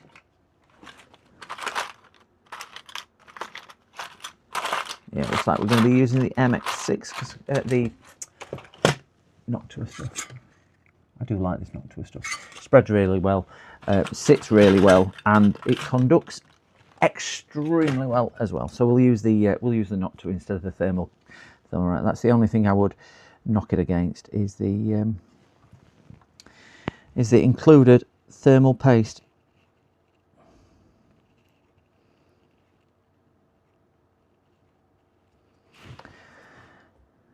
Okay.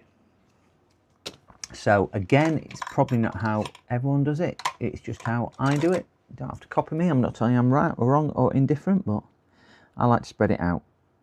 And then the good thing about this Noctua stuff, it tends to spread really, really well and really easily. As you can see, that's given us a really nice coverage from just a couple of spreads across. Let's keep that. Clean my thing off. I don't think I've fitted these since the new revision has come out, so this will be, because I've just changed the revision. This is version 2 or 3, I can't remember. And I fit a lot of the 120s. So again, just balance the tension on these screws. They are sprung. It is just a case of going down nice and slow. Just so it clamps down evenly, because what you don't want to do is put sideways or odd amount of pressure across the IHS.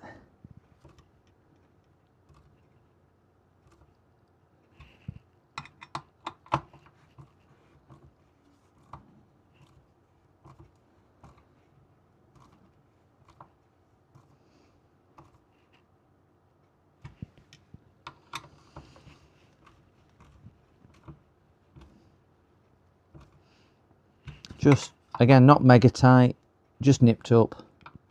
It does need nice clamping pressure, but it doesn't need so much clamping pressure that you're trying to tighten it to 900 Newton meters. Oh, you!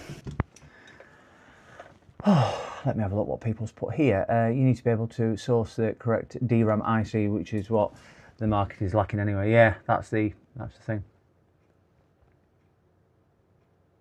Detached socket with low melt solder.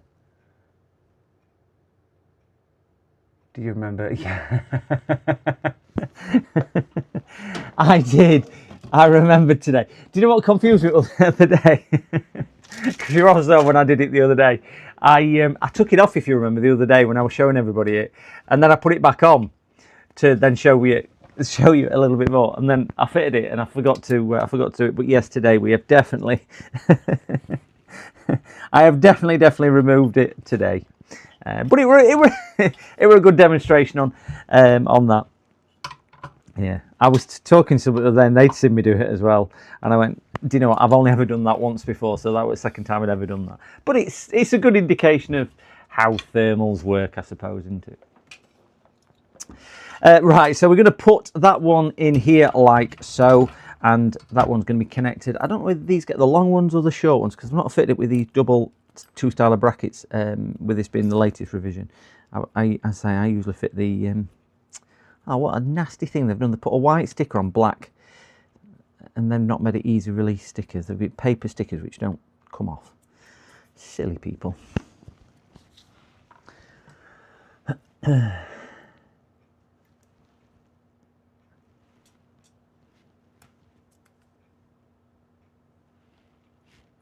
I think those are the front ones. This is this one. Soon find out if it reaches or not. Yeah, it reaches.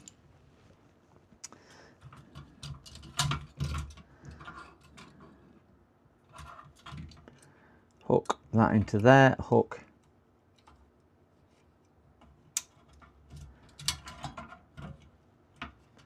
Put those down. Come on, get through the hole. Get through that hole, and then put them out over there. Wonderful. That piece of white stick off that black, so it looks pretty. That protrudes a little bit, but it protrudes from the bottom a little bit. And then we'll just rinse and repeat with this one. Clean all the white sticky paper off it. Same on this side.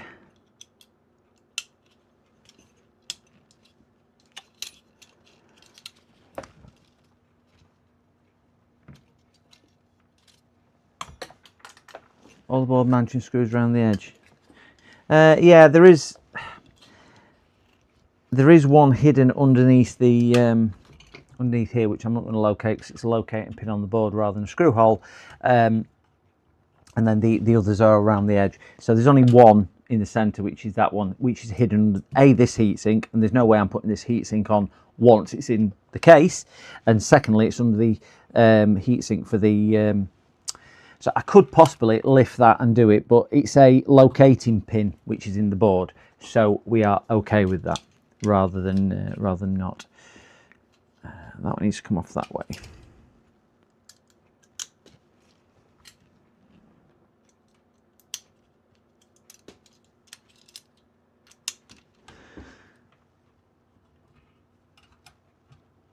Yep, that's that. Let's get a stick of RAM in before we go any further.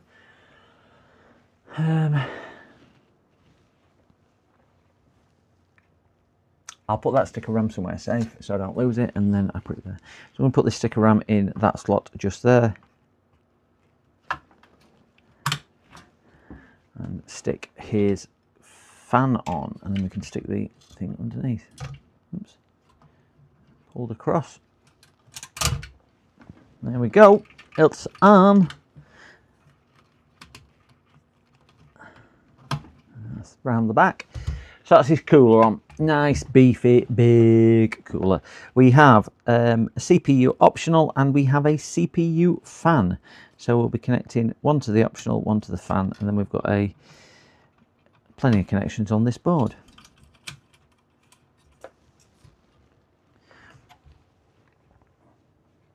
I think we're all right. And there, Mister. And his fan bracketry all put back in his box.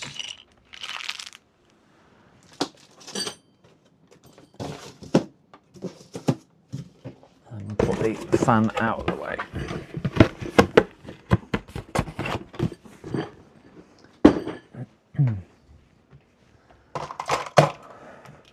Make some room.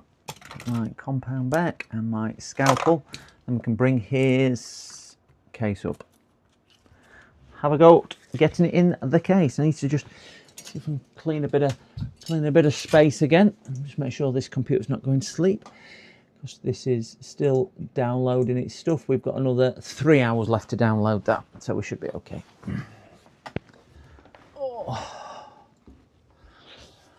Oh, dear me. Other ball mounting screw, yeah, I don't really know what it is. Just says diagnostic RAM tester. Ouch. $499. Wow. SVOD. That's a lot of coin. Whichever way you look at it, you've got to generate some income to get that through.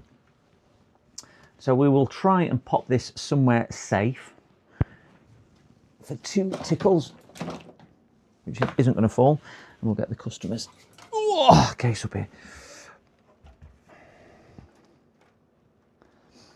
I need to cut a back off here. That's one and that one to give you a half decent look. Ooh.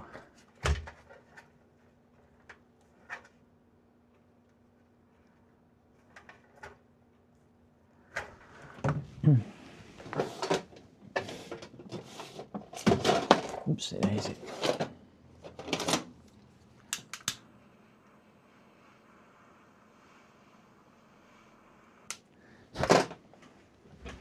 Got a slight nick on his CPU power cable there.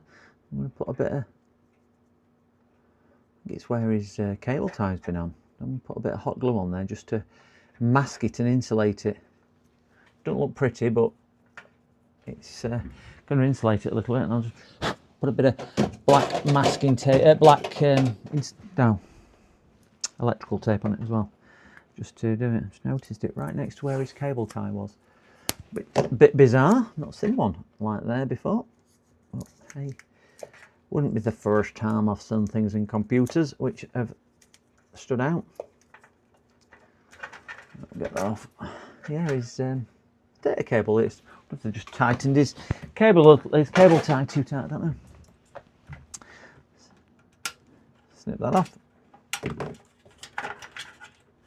Ouch. I think it's the cable tie, they're so sharp. I took my finger out. Ah, right. We are a cable short.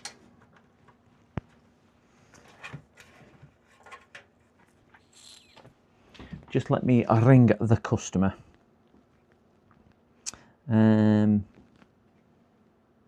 Because that one.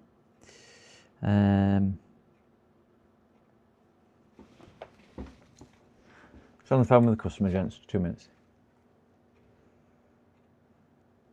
Hi, James. Are you still watching the stream?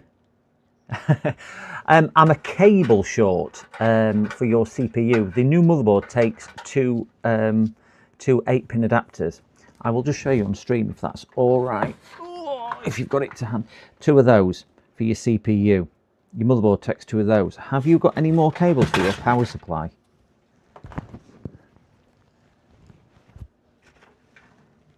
Right. Ideally, you could do with fitting it. You can't not fit it correctly. It's just going to be a bit of a faff for you to fit afterwards to try and plug in, because I can't see anywhere else where you could possibly get one from. I do have an adapter which will convert the 2 4s, which is your 8, into 8 into the 16, which is what I use on my test rig. So I can fit that for you if you wish, but if you've got a cable, you're best off using the dedicated cable, mainly because no GPU. Yeah, that's different, that, because that's going to a multi-pin.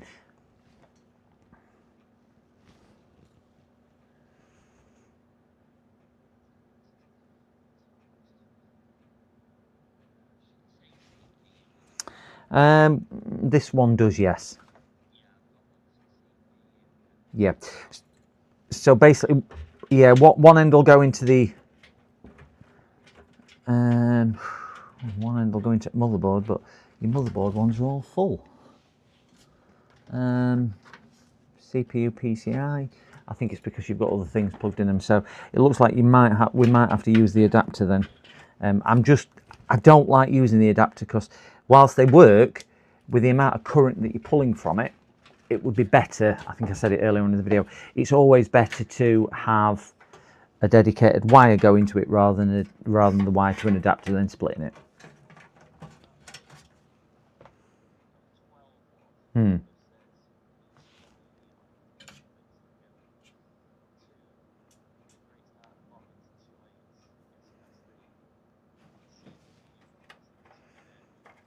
Probably GPU that one.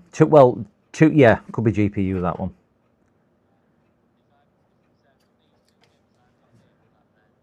If you've got that one, you're best off using that one instead of the one I'm showing on stream now, because what you've actually done, you've used an adapter into an adapter. So the little amount of joints you can get away with, that's what you've currently got on your.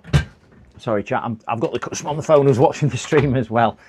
James, do you mind if I just put you on speakerphone so I can use two hands, James? Is that all right? Sorry, chat. I'm just on with the customer. So, James, what you've got now is, if you're watching stream, sorry, sugar.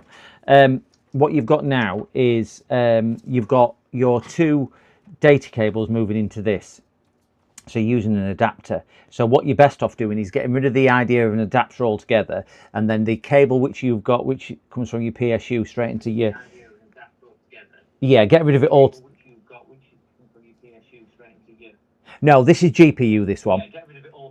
Yeah, so get rid of that cable altogether and use your dedicated one which came with the. Yeah, you should have a GPU one. I think I'm talking back into the computer, aren't I? That's what I can hear. Hello?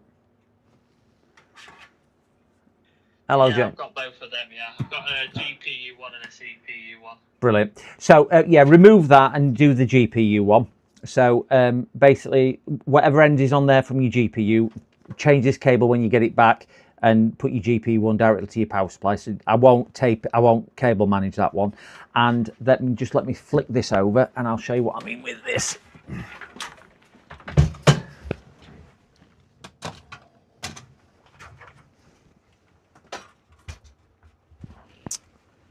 So your CPU one, which is this one, which says CPU on, which is your 2 4s. Your motherboard takes 2 of these plugs.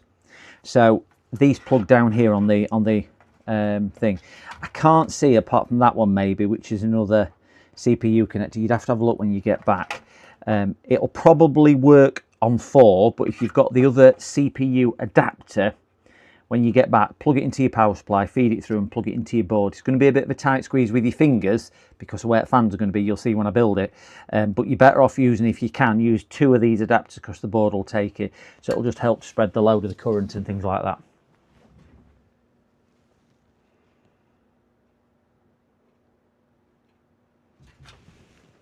Yep, no worries. Yep.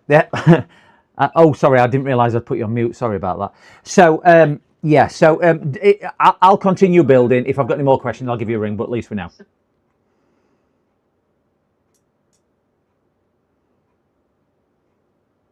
No worries, thank you. See you later. Bye. Right, guys, sorry about that. I was just on. That's the customer I was talking to, and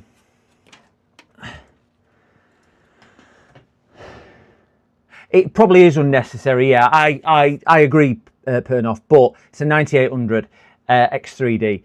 I always think if it's there and you've got it, put it in because it'll help. It's there on the motherboard for a reason. Plus, this one's got a little nick in it. That's what I've just taped up because there's a little nick in it as well. Look, I'm surprised it's not shorted out to case in fairness. So I've just put a bit of tape and a bit of hot glue underneath there. So if he's got the other one of those, at least he can put it in and it'll start spreading the load a little bit. So we need that to go on there. That's the top half of the board. So one would imagine that probably goes through that hole just there. Little Nicky movie. What CP? I've done that one. Oh, let's get this flipped over.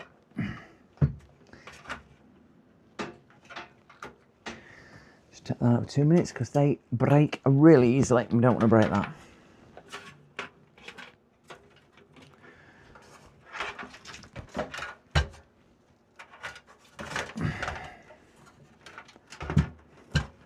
So we'll get his new motherboard and I'll just see where the pins are going, just make sure we get them correctly aligned.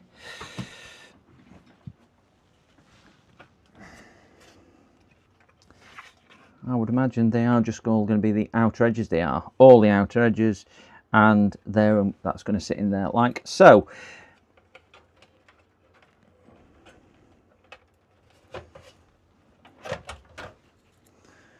My other light on so I can see what I'm doing.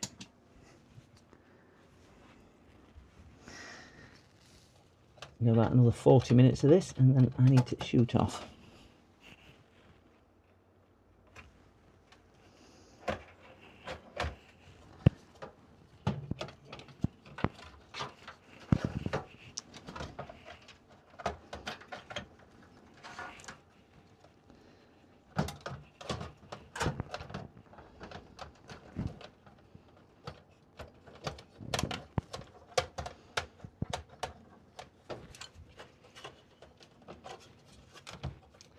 They're all now nicely located.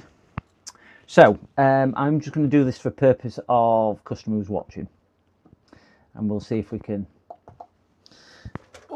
zoom down a little and show what we are on about.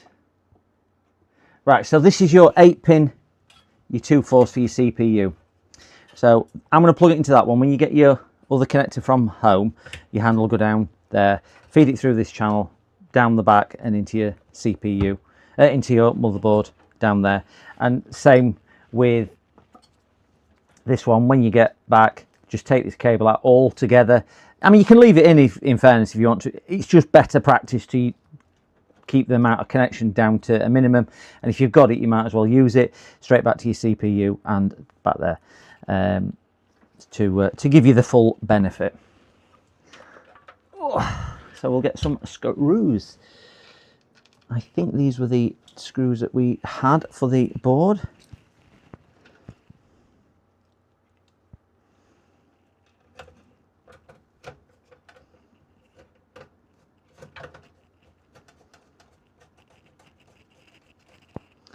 Get one in to hold it in place and then get my better screwdriver.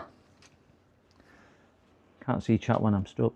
9800X3D, it is that one, Arnold, yes.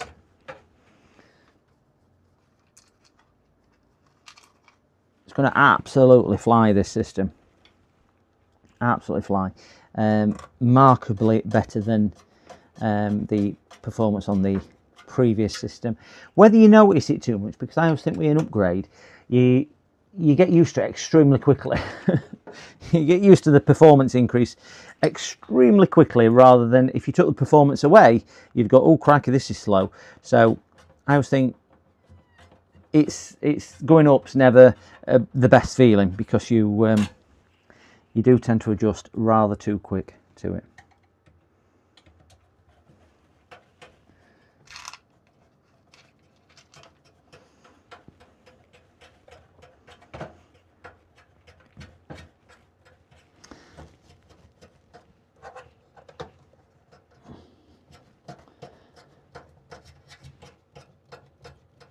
Come on, there we go.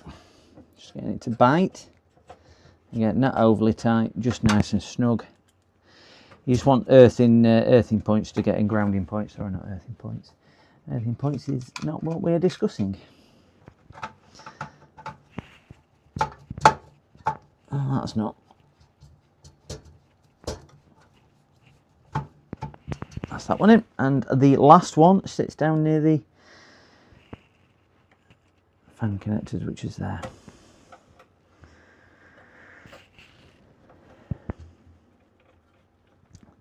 Always try and put your, that one don't want to go in that hole. I've got another screw. Let me try that other screw just there. That one just there.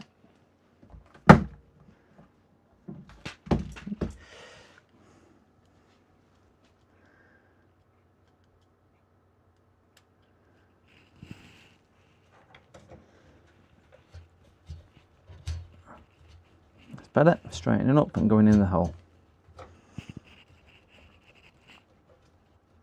These are different thread to normal motherboard screws. These aren't an M4, M3 thread or whatever it is.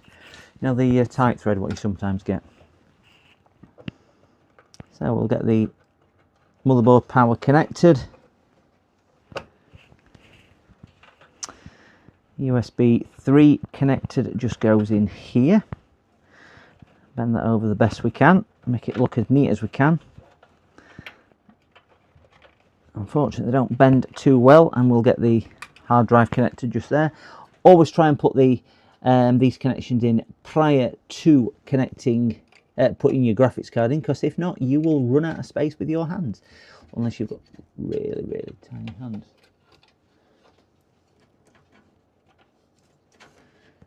And that one goes in that way. Can't see chat whilst I'm stood up. I do apologise, gentle people.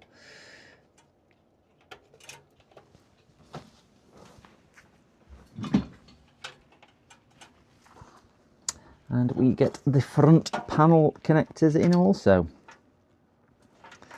This goes in that way.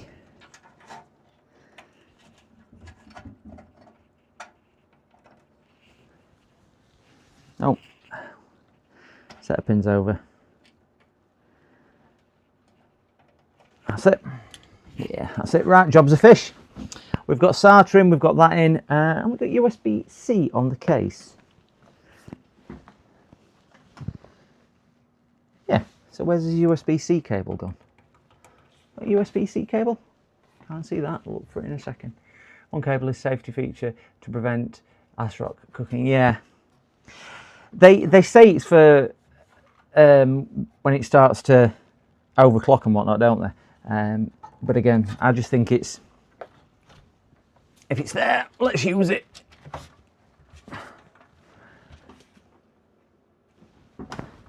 Right, where's his USB-C cable gone? Did not have it connected. That's his USB. It didn't have USB-C connected. Oh, that's a benefit. He's got USB-C on this board. Didn't have it on his last one. So you can use very, very fast and nimble USB-C. There we go. Cooking now.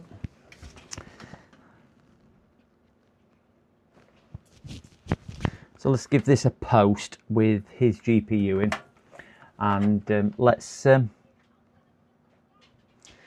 if we're actually working. I'm not going to put his back fan in. Oh, his front fans.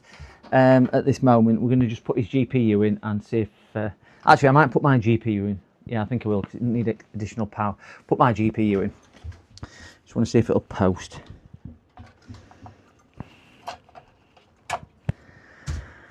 I want to see if it'll post to a, whatchamacallit, OS. Temporary OS. A blue USB stick. And we've got 2 USB-Cs on the back and 1 on the front. I need a new motherboard. Now you're playing with power. Yes, it was a USB-C wire. That couldn't connect with the old motherboard. Yeah, you've now got it on the front as well as you've got 2 USB-Cs on the back, James. Got a lot of connectivity on this board. Really nice board. You've got 2 on the back and you've got 1 on the front, and they're all now connected up on the front and the back. Tons and tons of USB-C. They come in so useful. All right, let's get an HDMI. This is only going to be for testing CPU. Whatchamacallit, temps. This test.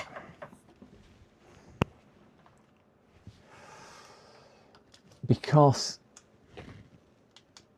I'm not putting his big GPU in. Turn that one back down. And let's get a keyboard and a mouse. See where that other one's doing. We are still at 2 hours 45 minutes on that one. Wonderful. Data recovery on that one.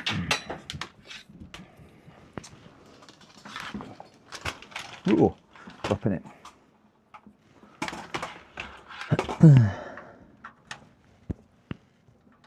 I'm glad in some ways that customer is in chat, because I think some people think A, it's a 2-minute job building a PC, and B, they don't always see the hassles we have to go for and things like that. So yeah, it's because you can see people on YouTube and go, oh, yeah, it's dead easy to build a PC, and sometimes it is, but sometimes it's not.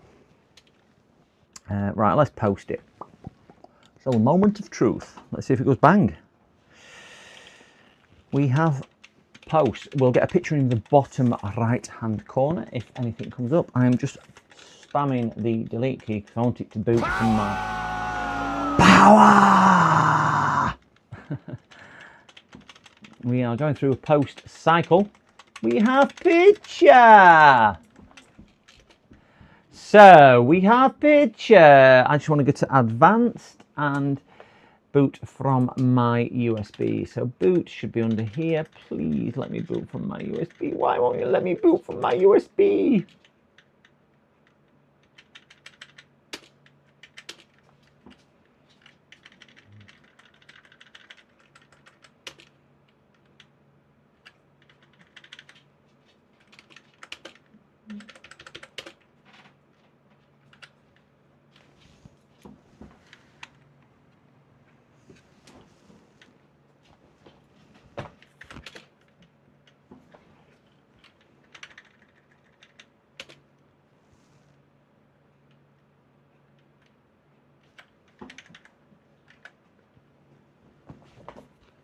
It's temps are nice at 27 degrees. I know we're only in the BIOS, but yeah, it's temps are nice on there. So yeah, it's temps are nice. Temps are nice. Right. So where am I looking? CSM.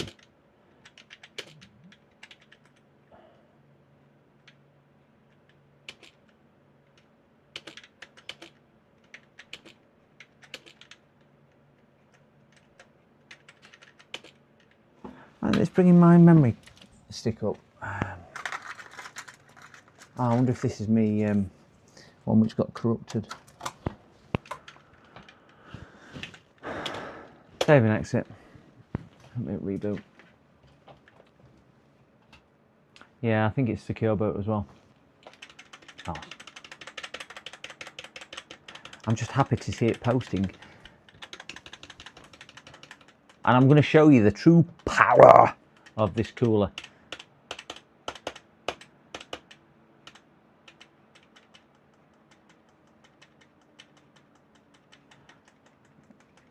There we go, we're into a Pikachu. That's better. So we want to boot override. Where's your boot override on here?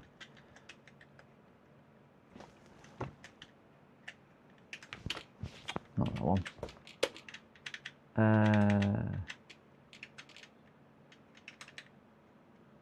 That one. Let's put number 2. I'm going to reset it after I've done this. It's just so I can get on it. And number 3 is that one. I'm going to reset it once I've done. Oh, boot overrides on that screen. Yeah, there we go.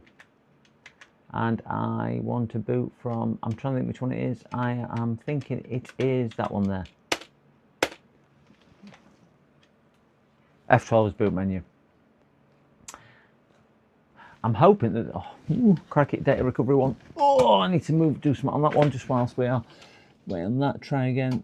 There is not enough memory to complete this. You are having a giraffe. Because I know you've got enough memory because you've got 1 terabyte onto 4 terabytes. Oh, well, don't lay behind me, you silly dog. Oh, I've just run over a dog's tail. Well, that was silly for laying behind me, weren't it? Go lie down in your bed.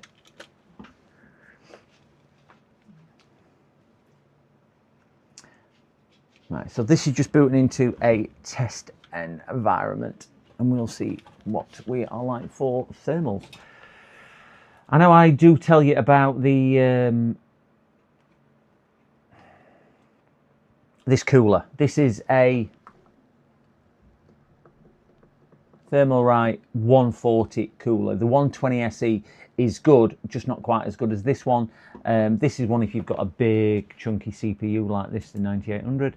The other one would do equally as well. So So we'll just bang it under a thermal stress test. I'm here. I'm on your live stream. You what? I'm on your live stream. You're on my live stream? Yeah. It's a hello. Camera's over here. Hey guys. Well, they can see you. It doesn't make a difference if you cover your hands up. Yeah, I've got so much gossip for you, Dad. You've got so much gossip for me. Mhm. She's got so much gossip for me. This is what you get for being a 12-year-old girl, all this gossip. And I'm going ice skating tomorrow. I know you are. I know. So let me just finish this. I'm finishing very shortly. Okay. And then we'll come in and I'll do tea. I've got some stuff out. Okay. Bye. Go on, skedaddle. Would you let Pooch out for me, please? Yeah. Yes. Right, guys, we're just going to do a simple CPU test under extreme large test. We'll start that off. And we will see where the temps go.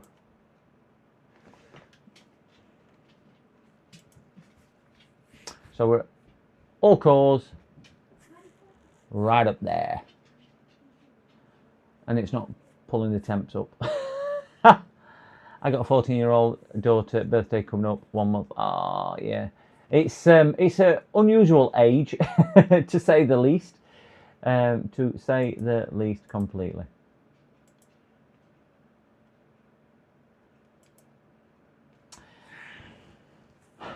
So it's not. Let me just stop that and let me just see if I can pull hardware info up. Programs.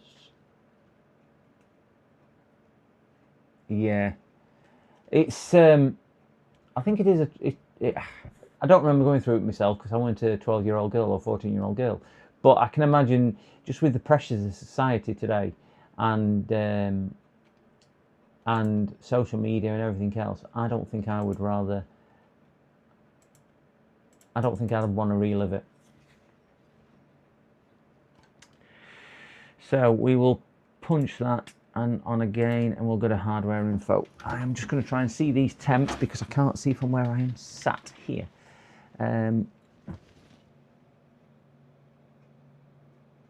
Right, so CPU temperature.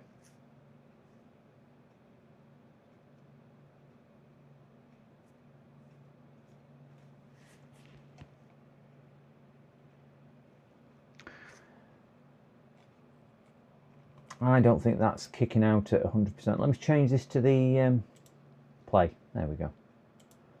That's easier when I click that. There you go, 4 seconds, though we are kicking it in. So if we have a look at CPU temperature on here, 47. This is CPU running at 100%. You know when I see these coolers are good? That is running at a full 100%. If you look up here, this is running all cores at 100% usage, okay? And we're running at 45 degrees, let's say. These coolers are brilliant.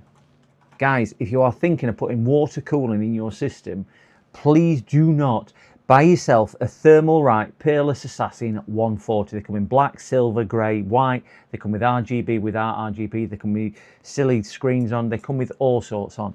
This is sat here on full load on a 9800X3D at 47 degrees. Yeah, it's climbing a bit, but we're heat soaking it now. They're just phenomenal coolers. Really are. Stay away from water coolers. You're not putting water in your system. You don't need it. They don't look as nice as a water cooler, I'll give you that. But you're not going to leak water in your system. Don't leak water, guys. Please don't do it. So 46 degrees. I think this is now going to sit stable at 46 to 47 degrees. I know we are in open case at the moment, as you can see. We've got no sides on. Ambient temperature in here is probably around 20 to 21 degrees. But even in close case, we've got quite a bit of airflow coming in at the bottom here with these RGB fans coming in. It's not ideal because the air is going to be moving upwards, hitting the top of case and trying to move across. So it's not going to be ideal. So we might lift that a little bit higher, but we're now going to put an exhaust one there, and customer wants some of the fans putting up here. I don't think they're needed. It's more aesthetics rather than airflow, because we all know with airflow it's about keeping a nice smooth flow, but we all have something. So that has been running at full watt for over 2 minutes now, all cores 47 degrees. Somebody wants to tell me these coolers are rubbish, refer back to this. That's all you need to do, refer back to this and they are brilliant, brilliant coolers. Really, really are good. Need Maddie back. If you put, I think if you put exclamation Maddie, if you put I seen, exclamation seen, sorry, you do get Maddie's bark on there. But yeah, they're just brilliant coolers, guys. Really, really are good coolers. Really, really are good. We'll just have a look under. That's my daughter in now.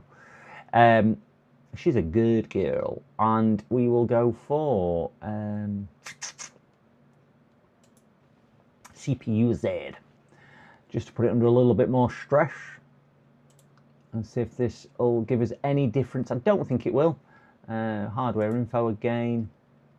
We're not putting in full mode, we're going to put it in sensor mode yet again. And then we'll benchmark the CPU. There we go. We've got exclamation Maddie and exclamation seen. I fixed. It's fixed. It's fixed. It's fixed. Where's hardware info?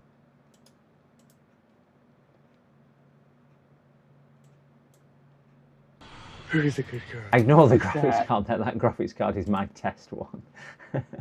even with the graphics card in, it's not gonna cook it too much.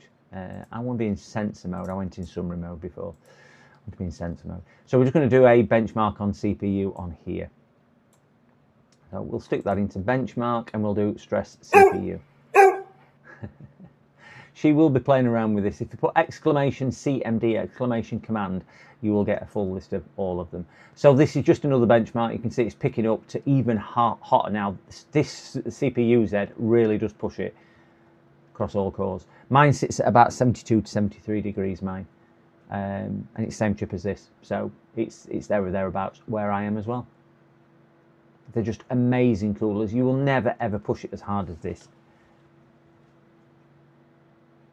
And this is without any other airflow coming through the case. As soon as I configure rest of airflow, you'll be absolutely fine. They are brilliant. Right, so I'm happy with that, happy with that, happy with that. Close that, shut down.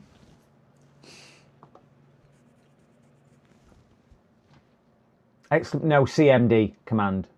Charlie Mike Delta. Exclamation CMD, not exclamation command. No, exclamation CMD. She's typing wrong things. she'll do them all as long as she doesn't do iShip. She's fine. Right, so we're going to put customer's graphics card in and give it a quick splurge with that. There we go. She's done it now. She's done it. Power down. Pull that out. My poor little graphics card is going, it's hot. James, if you are in chat still, and I believe you probably still are, it might be worth getting a GPU bracket of some description. I like the stands, what simply sit between here and here, rather than the ones which fit on here. Or you can get the ones which fix to the bottom of the case here in screw holes and fix to the card itself. But I would recommend something just to take a bit of weight off it. It's not excessively heavy, this card, but I would say long term it's probably more advised to put it in rather than not put it in, just to be safe. Getting a screw for his GPU, and again I know this one causes a bit of controversy when you're fitting your GPU. I like to push them downwards a little bit just to release the ports on the back. Tighten them up.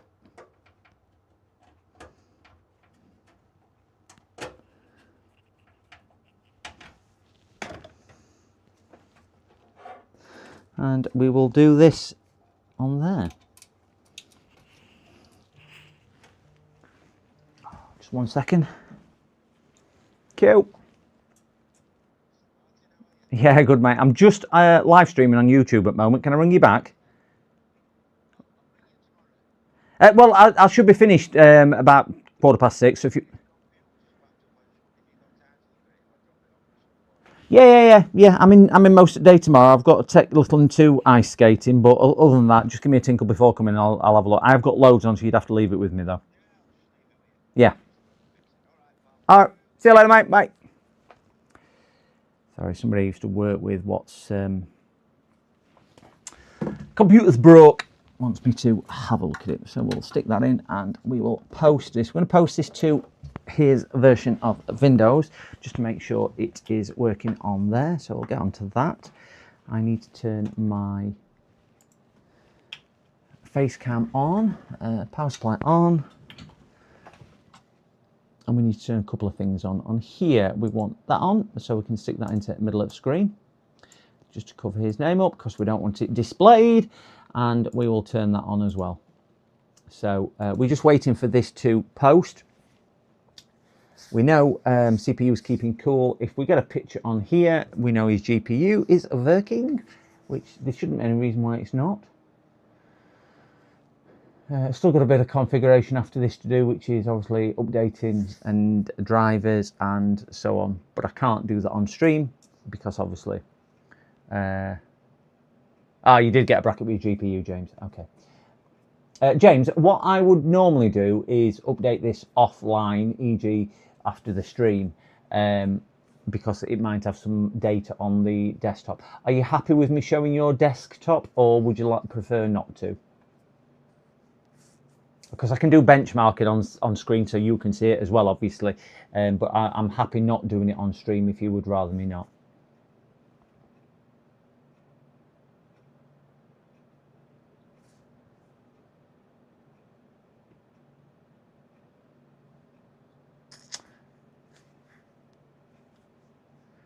So that's the customer.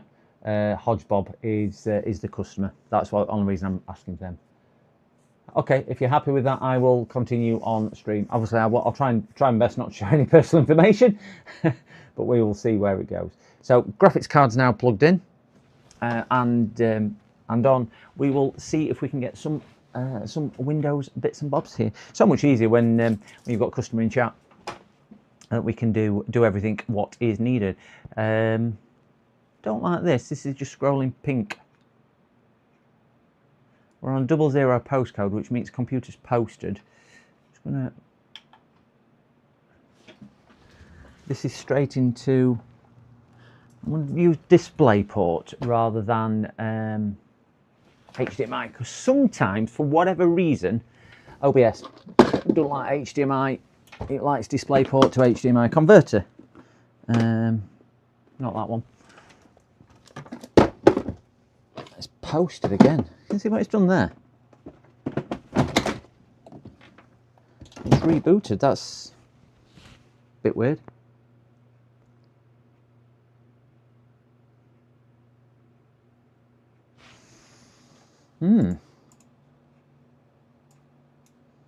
It's configuring updates. Couldn't see it because that were in there. So that's a different custom which is there, and just need to find. There we go. That's the password. Right. So we'll just let this do its Windows updates. Then we'll use iDrive Snappy to do the others, and then we'll just give it a quick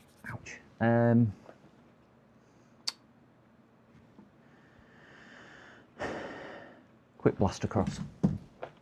So I'm just waiting for that to get to 94 or 100%. Can't speed this up again, gents. Sometimes it's like this, unfortunately.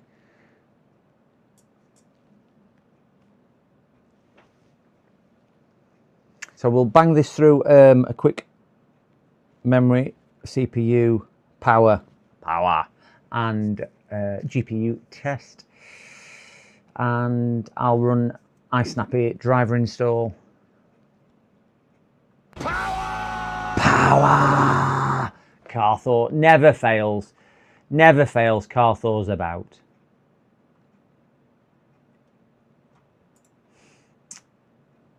At 94%, we're still getting there. It does look really nice when it's lit up like this. You can't really, it's not doing its justice, but yeah, we do. It does look nice with some RGB on. Can't really. It washes out a little bit with contrast on my camera, but it is looking good. Good with the highlighter blue off the motherboard as well. By the time we get the top fans in, and get it all configured and lit up, it's going to look really nice. Really nice. Back to that one.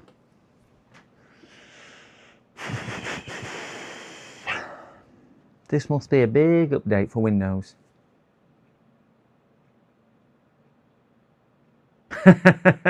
I'll not do it on stream then, if that's the case. So I will. I'll do that just so I can see, and then I won't go into Windows.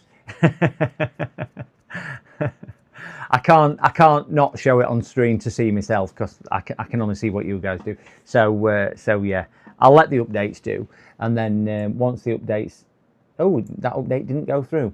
We couldn't complete the update. Windows 11 for you.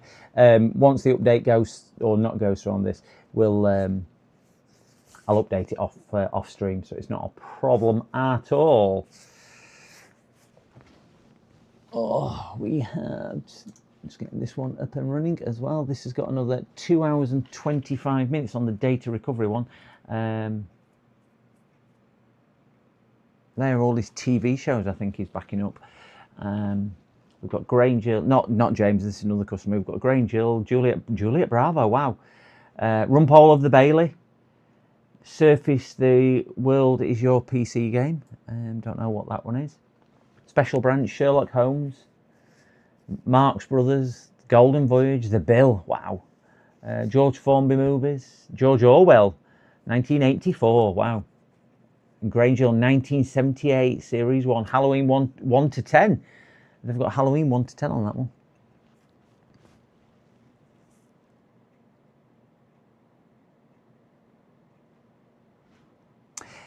Yeah, that was the that was the data recovery one. Do you know the first one, what we started a while ago for the data recovery, what customer wants his data moving across? Hopefully they will want all that. But yeah. Yeah, it's I'm not too sure, Lead Farmer, whether you are on live viewing. Just make sure you click on refresh. YouTube is dropping off for whatever reason. I really don't know why. Just make sure if you are sat watching, you do click on either refresh or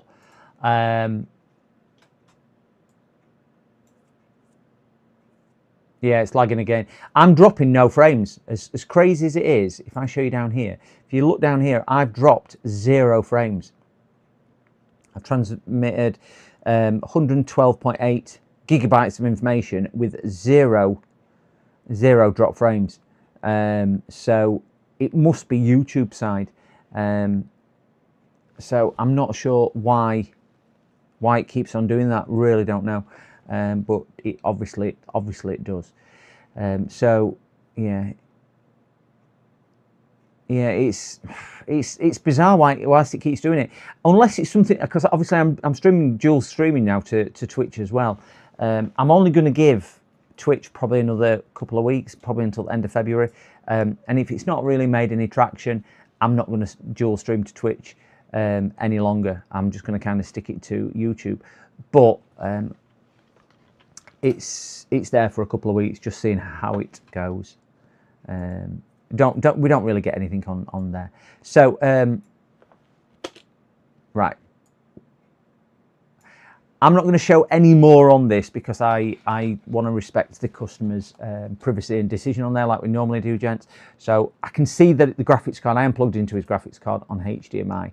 So I'm just going to shut that down and just go back to that screen, and we'll just wait for the machine to shut down and do that. Right, so we've dropped off on there. So I can't update this one on stream. I can't move it over there because we have that one, what we started earlier, still sat there doing data recovery, so I can't even move it over there. So I can't do this one on stream. So I'm gonna kind of call it for tonight. Just before we go though, guys, really do mean this before we go, would you all do me a massive favor that we have, I'm just going to share his copy. We have Rusty Russ on stream. You probably know who he is. If you don't know who he is, please click this link, go check Russ out. just put PCDD, exclamation PCDD in his chat, and give him a raid. I'm going to call it here for the evening anyway, because it is nearly 6 o'clock and I want to cook tea for myself and my daughter, and we will catch up. I don't think I'm going to stream tomorrow because I've got too much on really to stream, because streaming takes a lot longer, and I need to clear some of this stuff out. So thank you very, very much for everybody who's participated. Please check Russ out on that link I've provided, and go say hi and just tell him you've come from me. Cracking streamer. And if you're not subbed or liked to Russ, please go ahead and do so. He's just tipped his 500 subs. So really, really is good. Thanks again for everybody, for everyone who's joined in, and far too many for you to mention. If you are still in that like or subscribe, please consider doing that. But if not, guys, we will catch up very, very, very soon. PCDD, you little shit. Yeah, exclamation ship. They will know all about it. They will know all about it. But yeah, click on the link, check Russ out, show him some love, and like and subscribe, and just tell him that I've sent you across. It's nice to share the love, guys. So he's a good streamer as well. Really nice guy, good friend. So we'll catch you all again, guys. James, who, if you're still in chat, I will get this done. It's going to be tomorrow now, James. But if you do want to give me a call with any questions, if you have any, but if not, I'll get on with this tomorrow, and I will let you know. PCDD, you little shit. That's the one, exclamation ship. See you later, guys. Have a good evening. Bye-bye.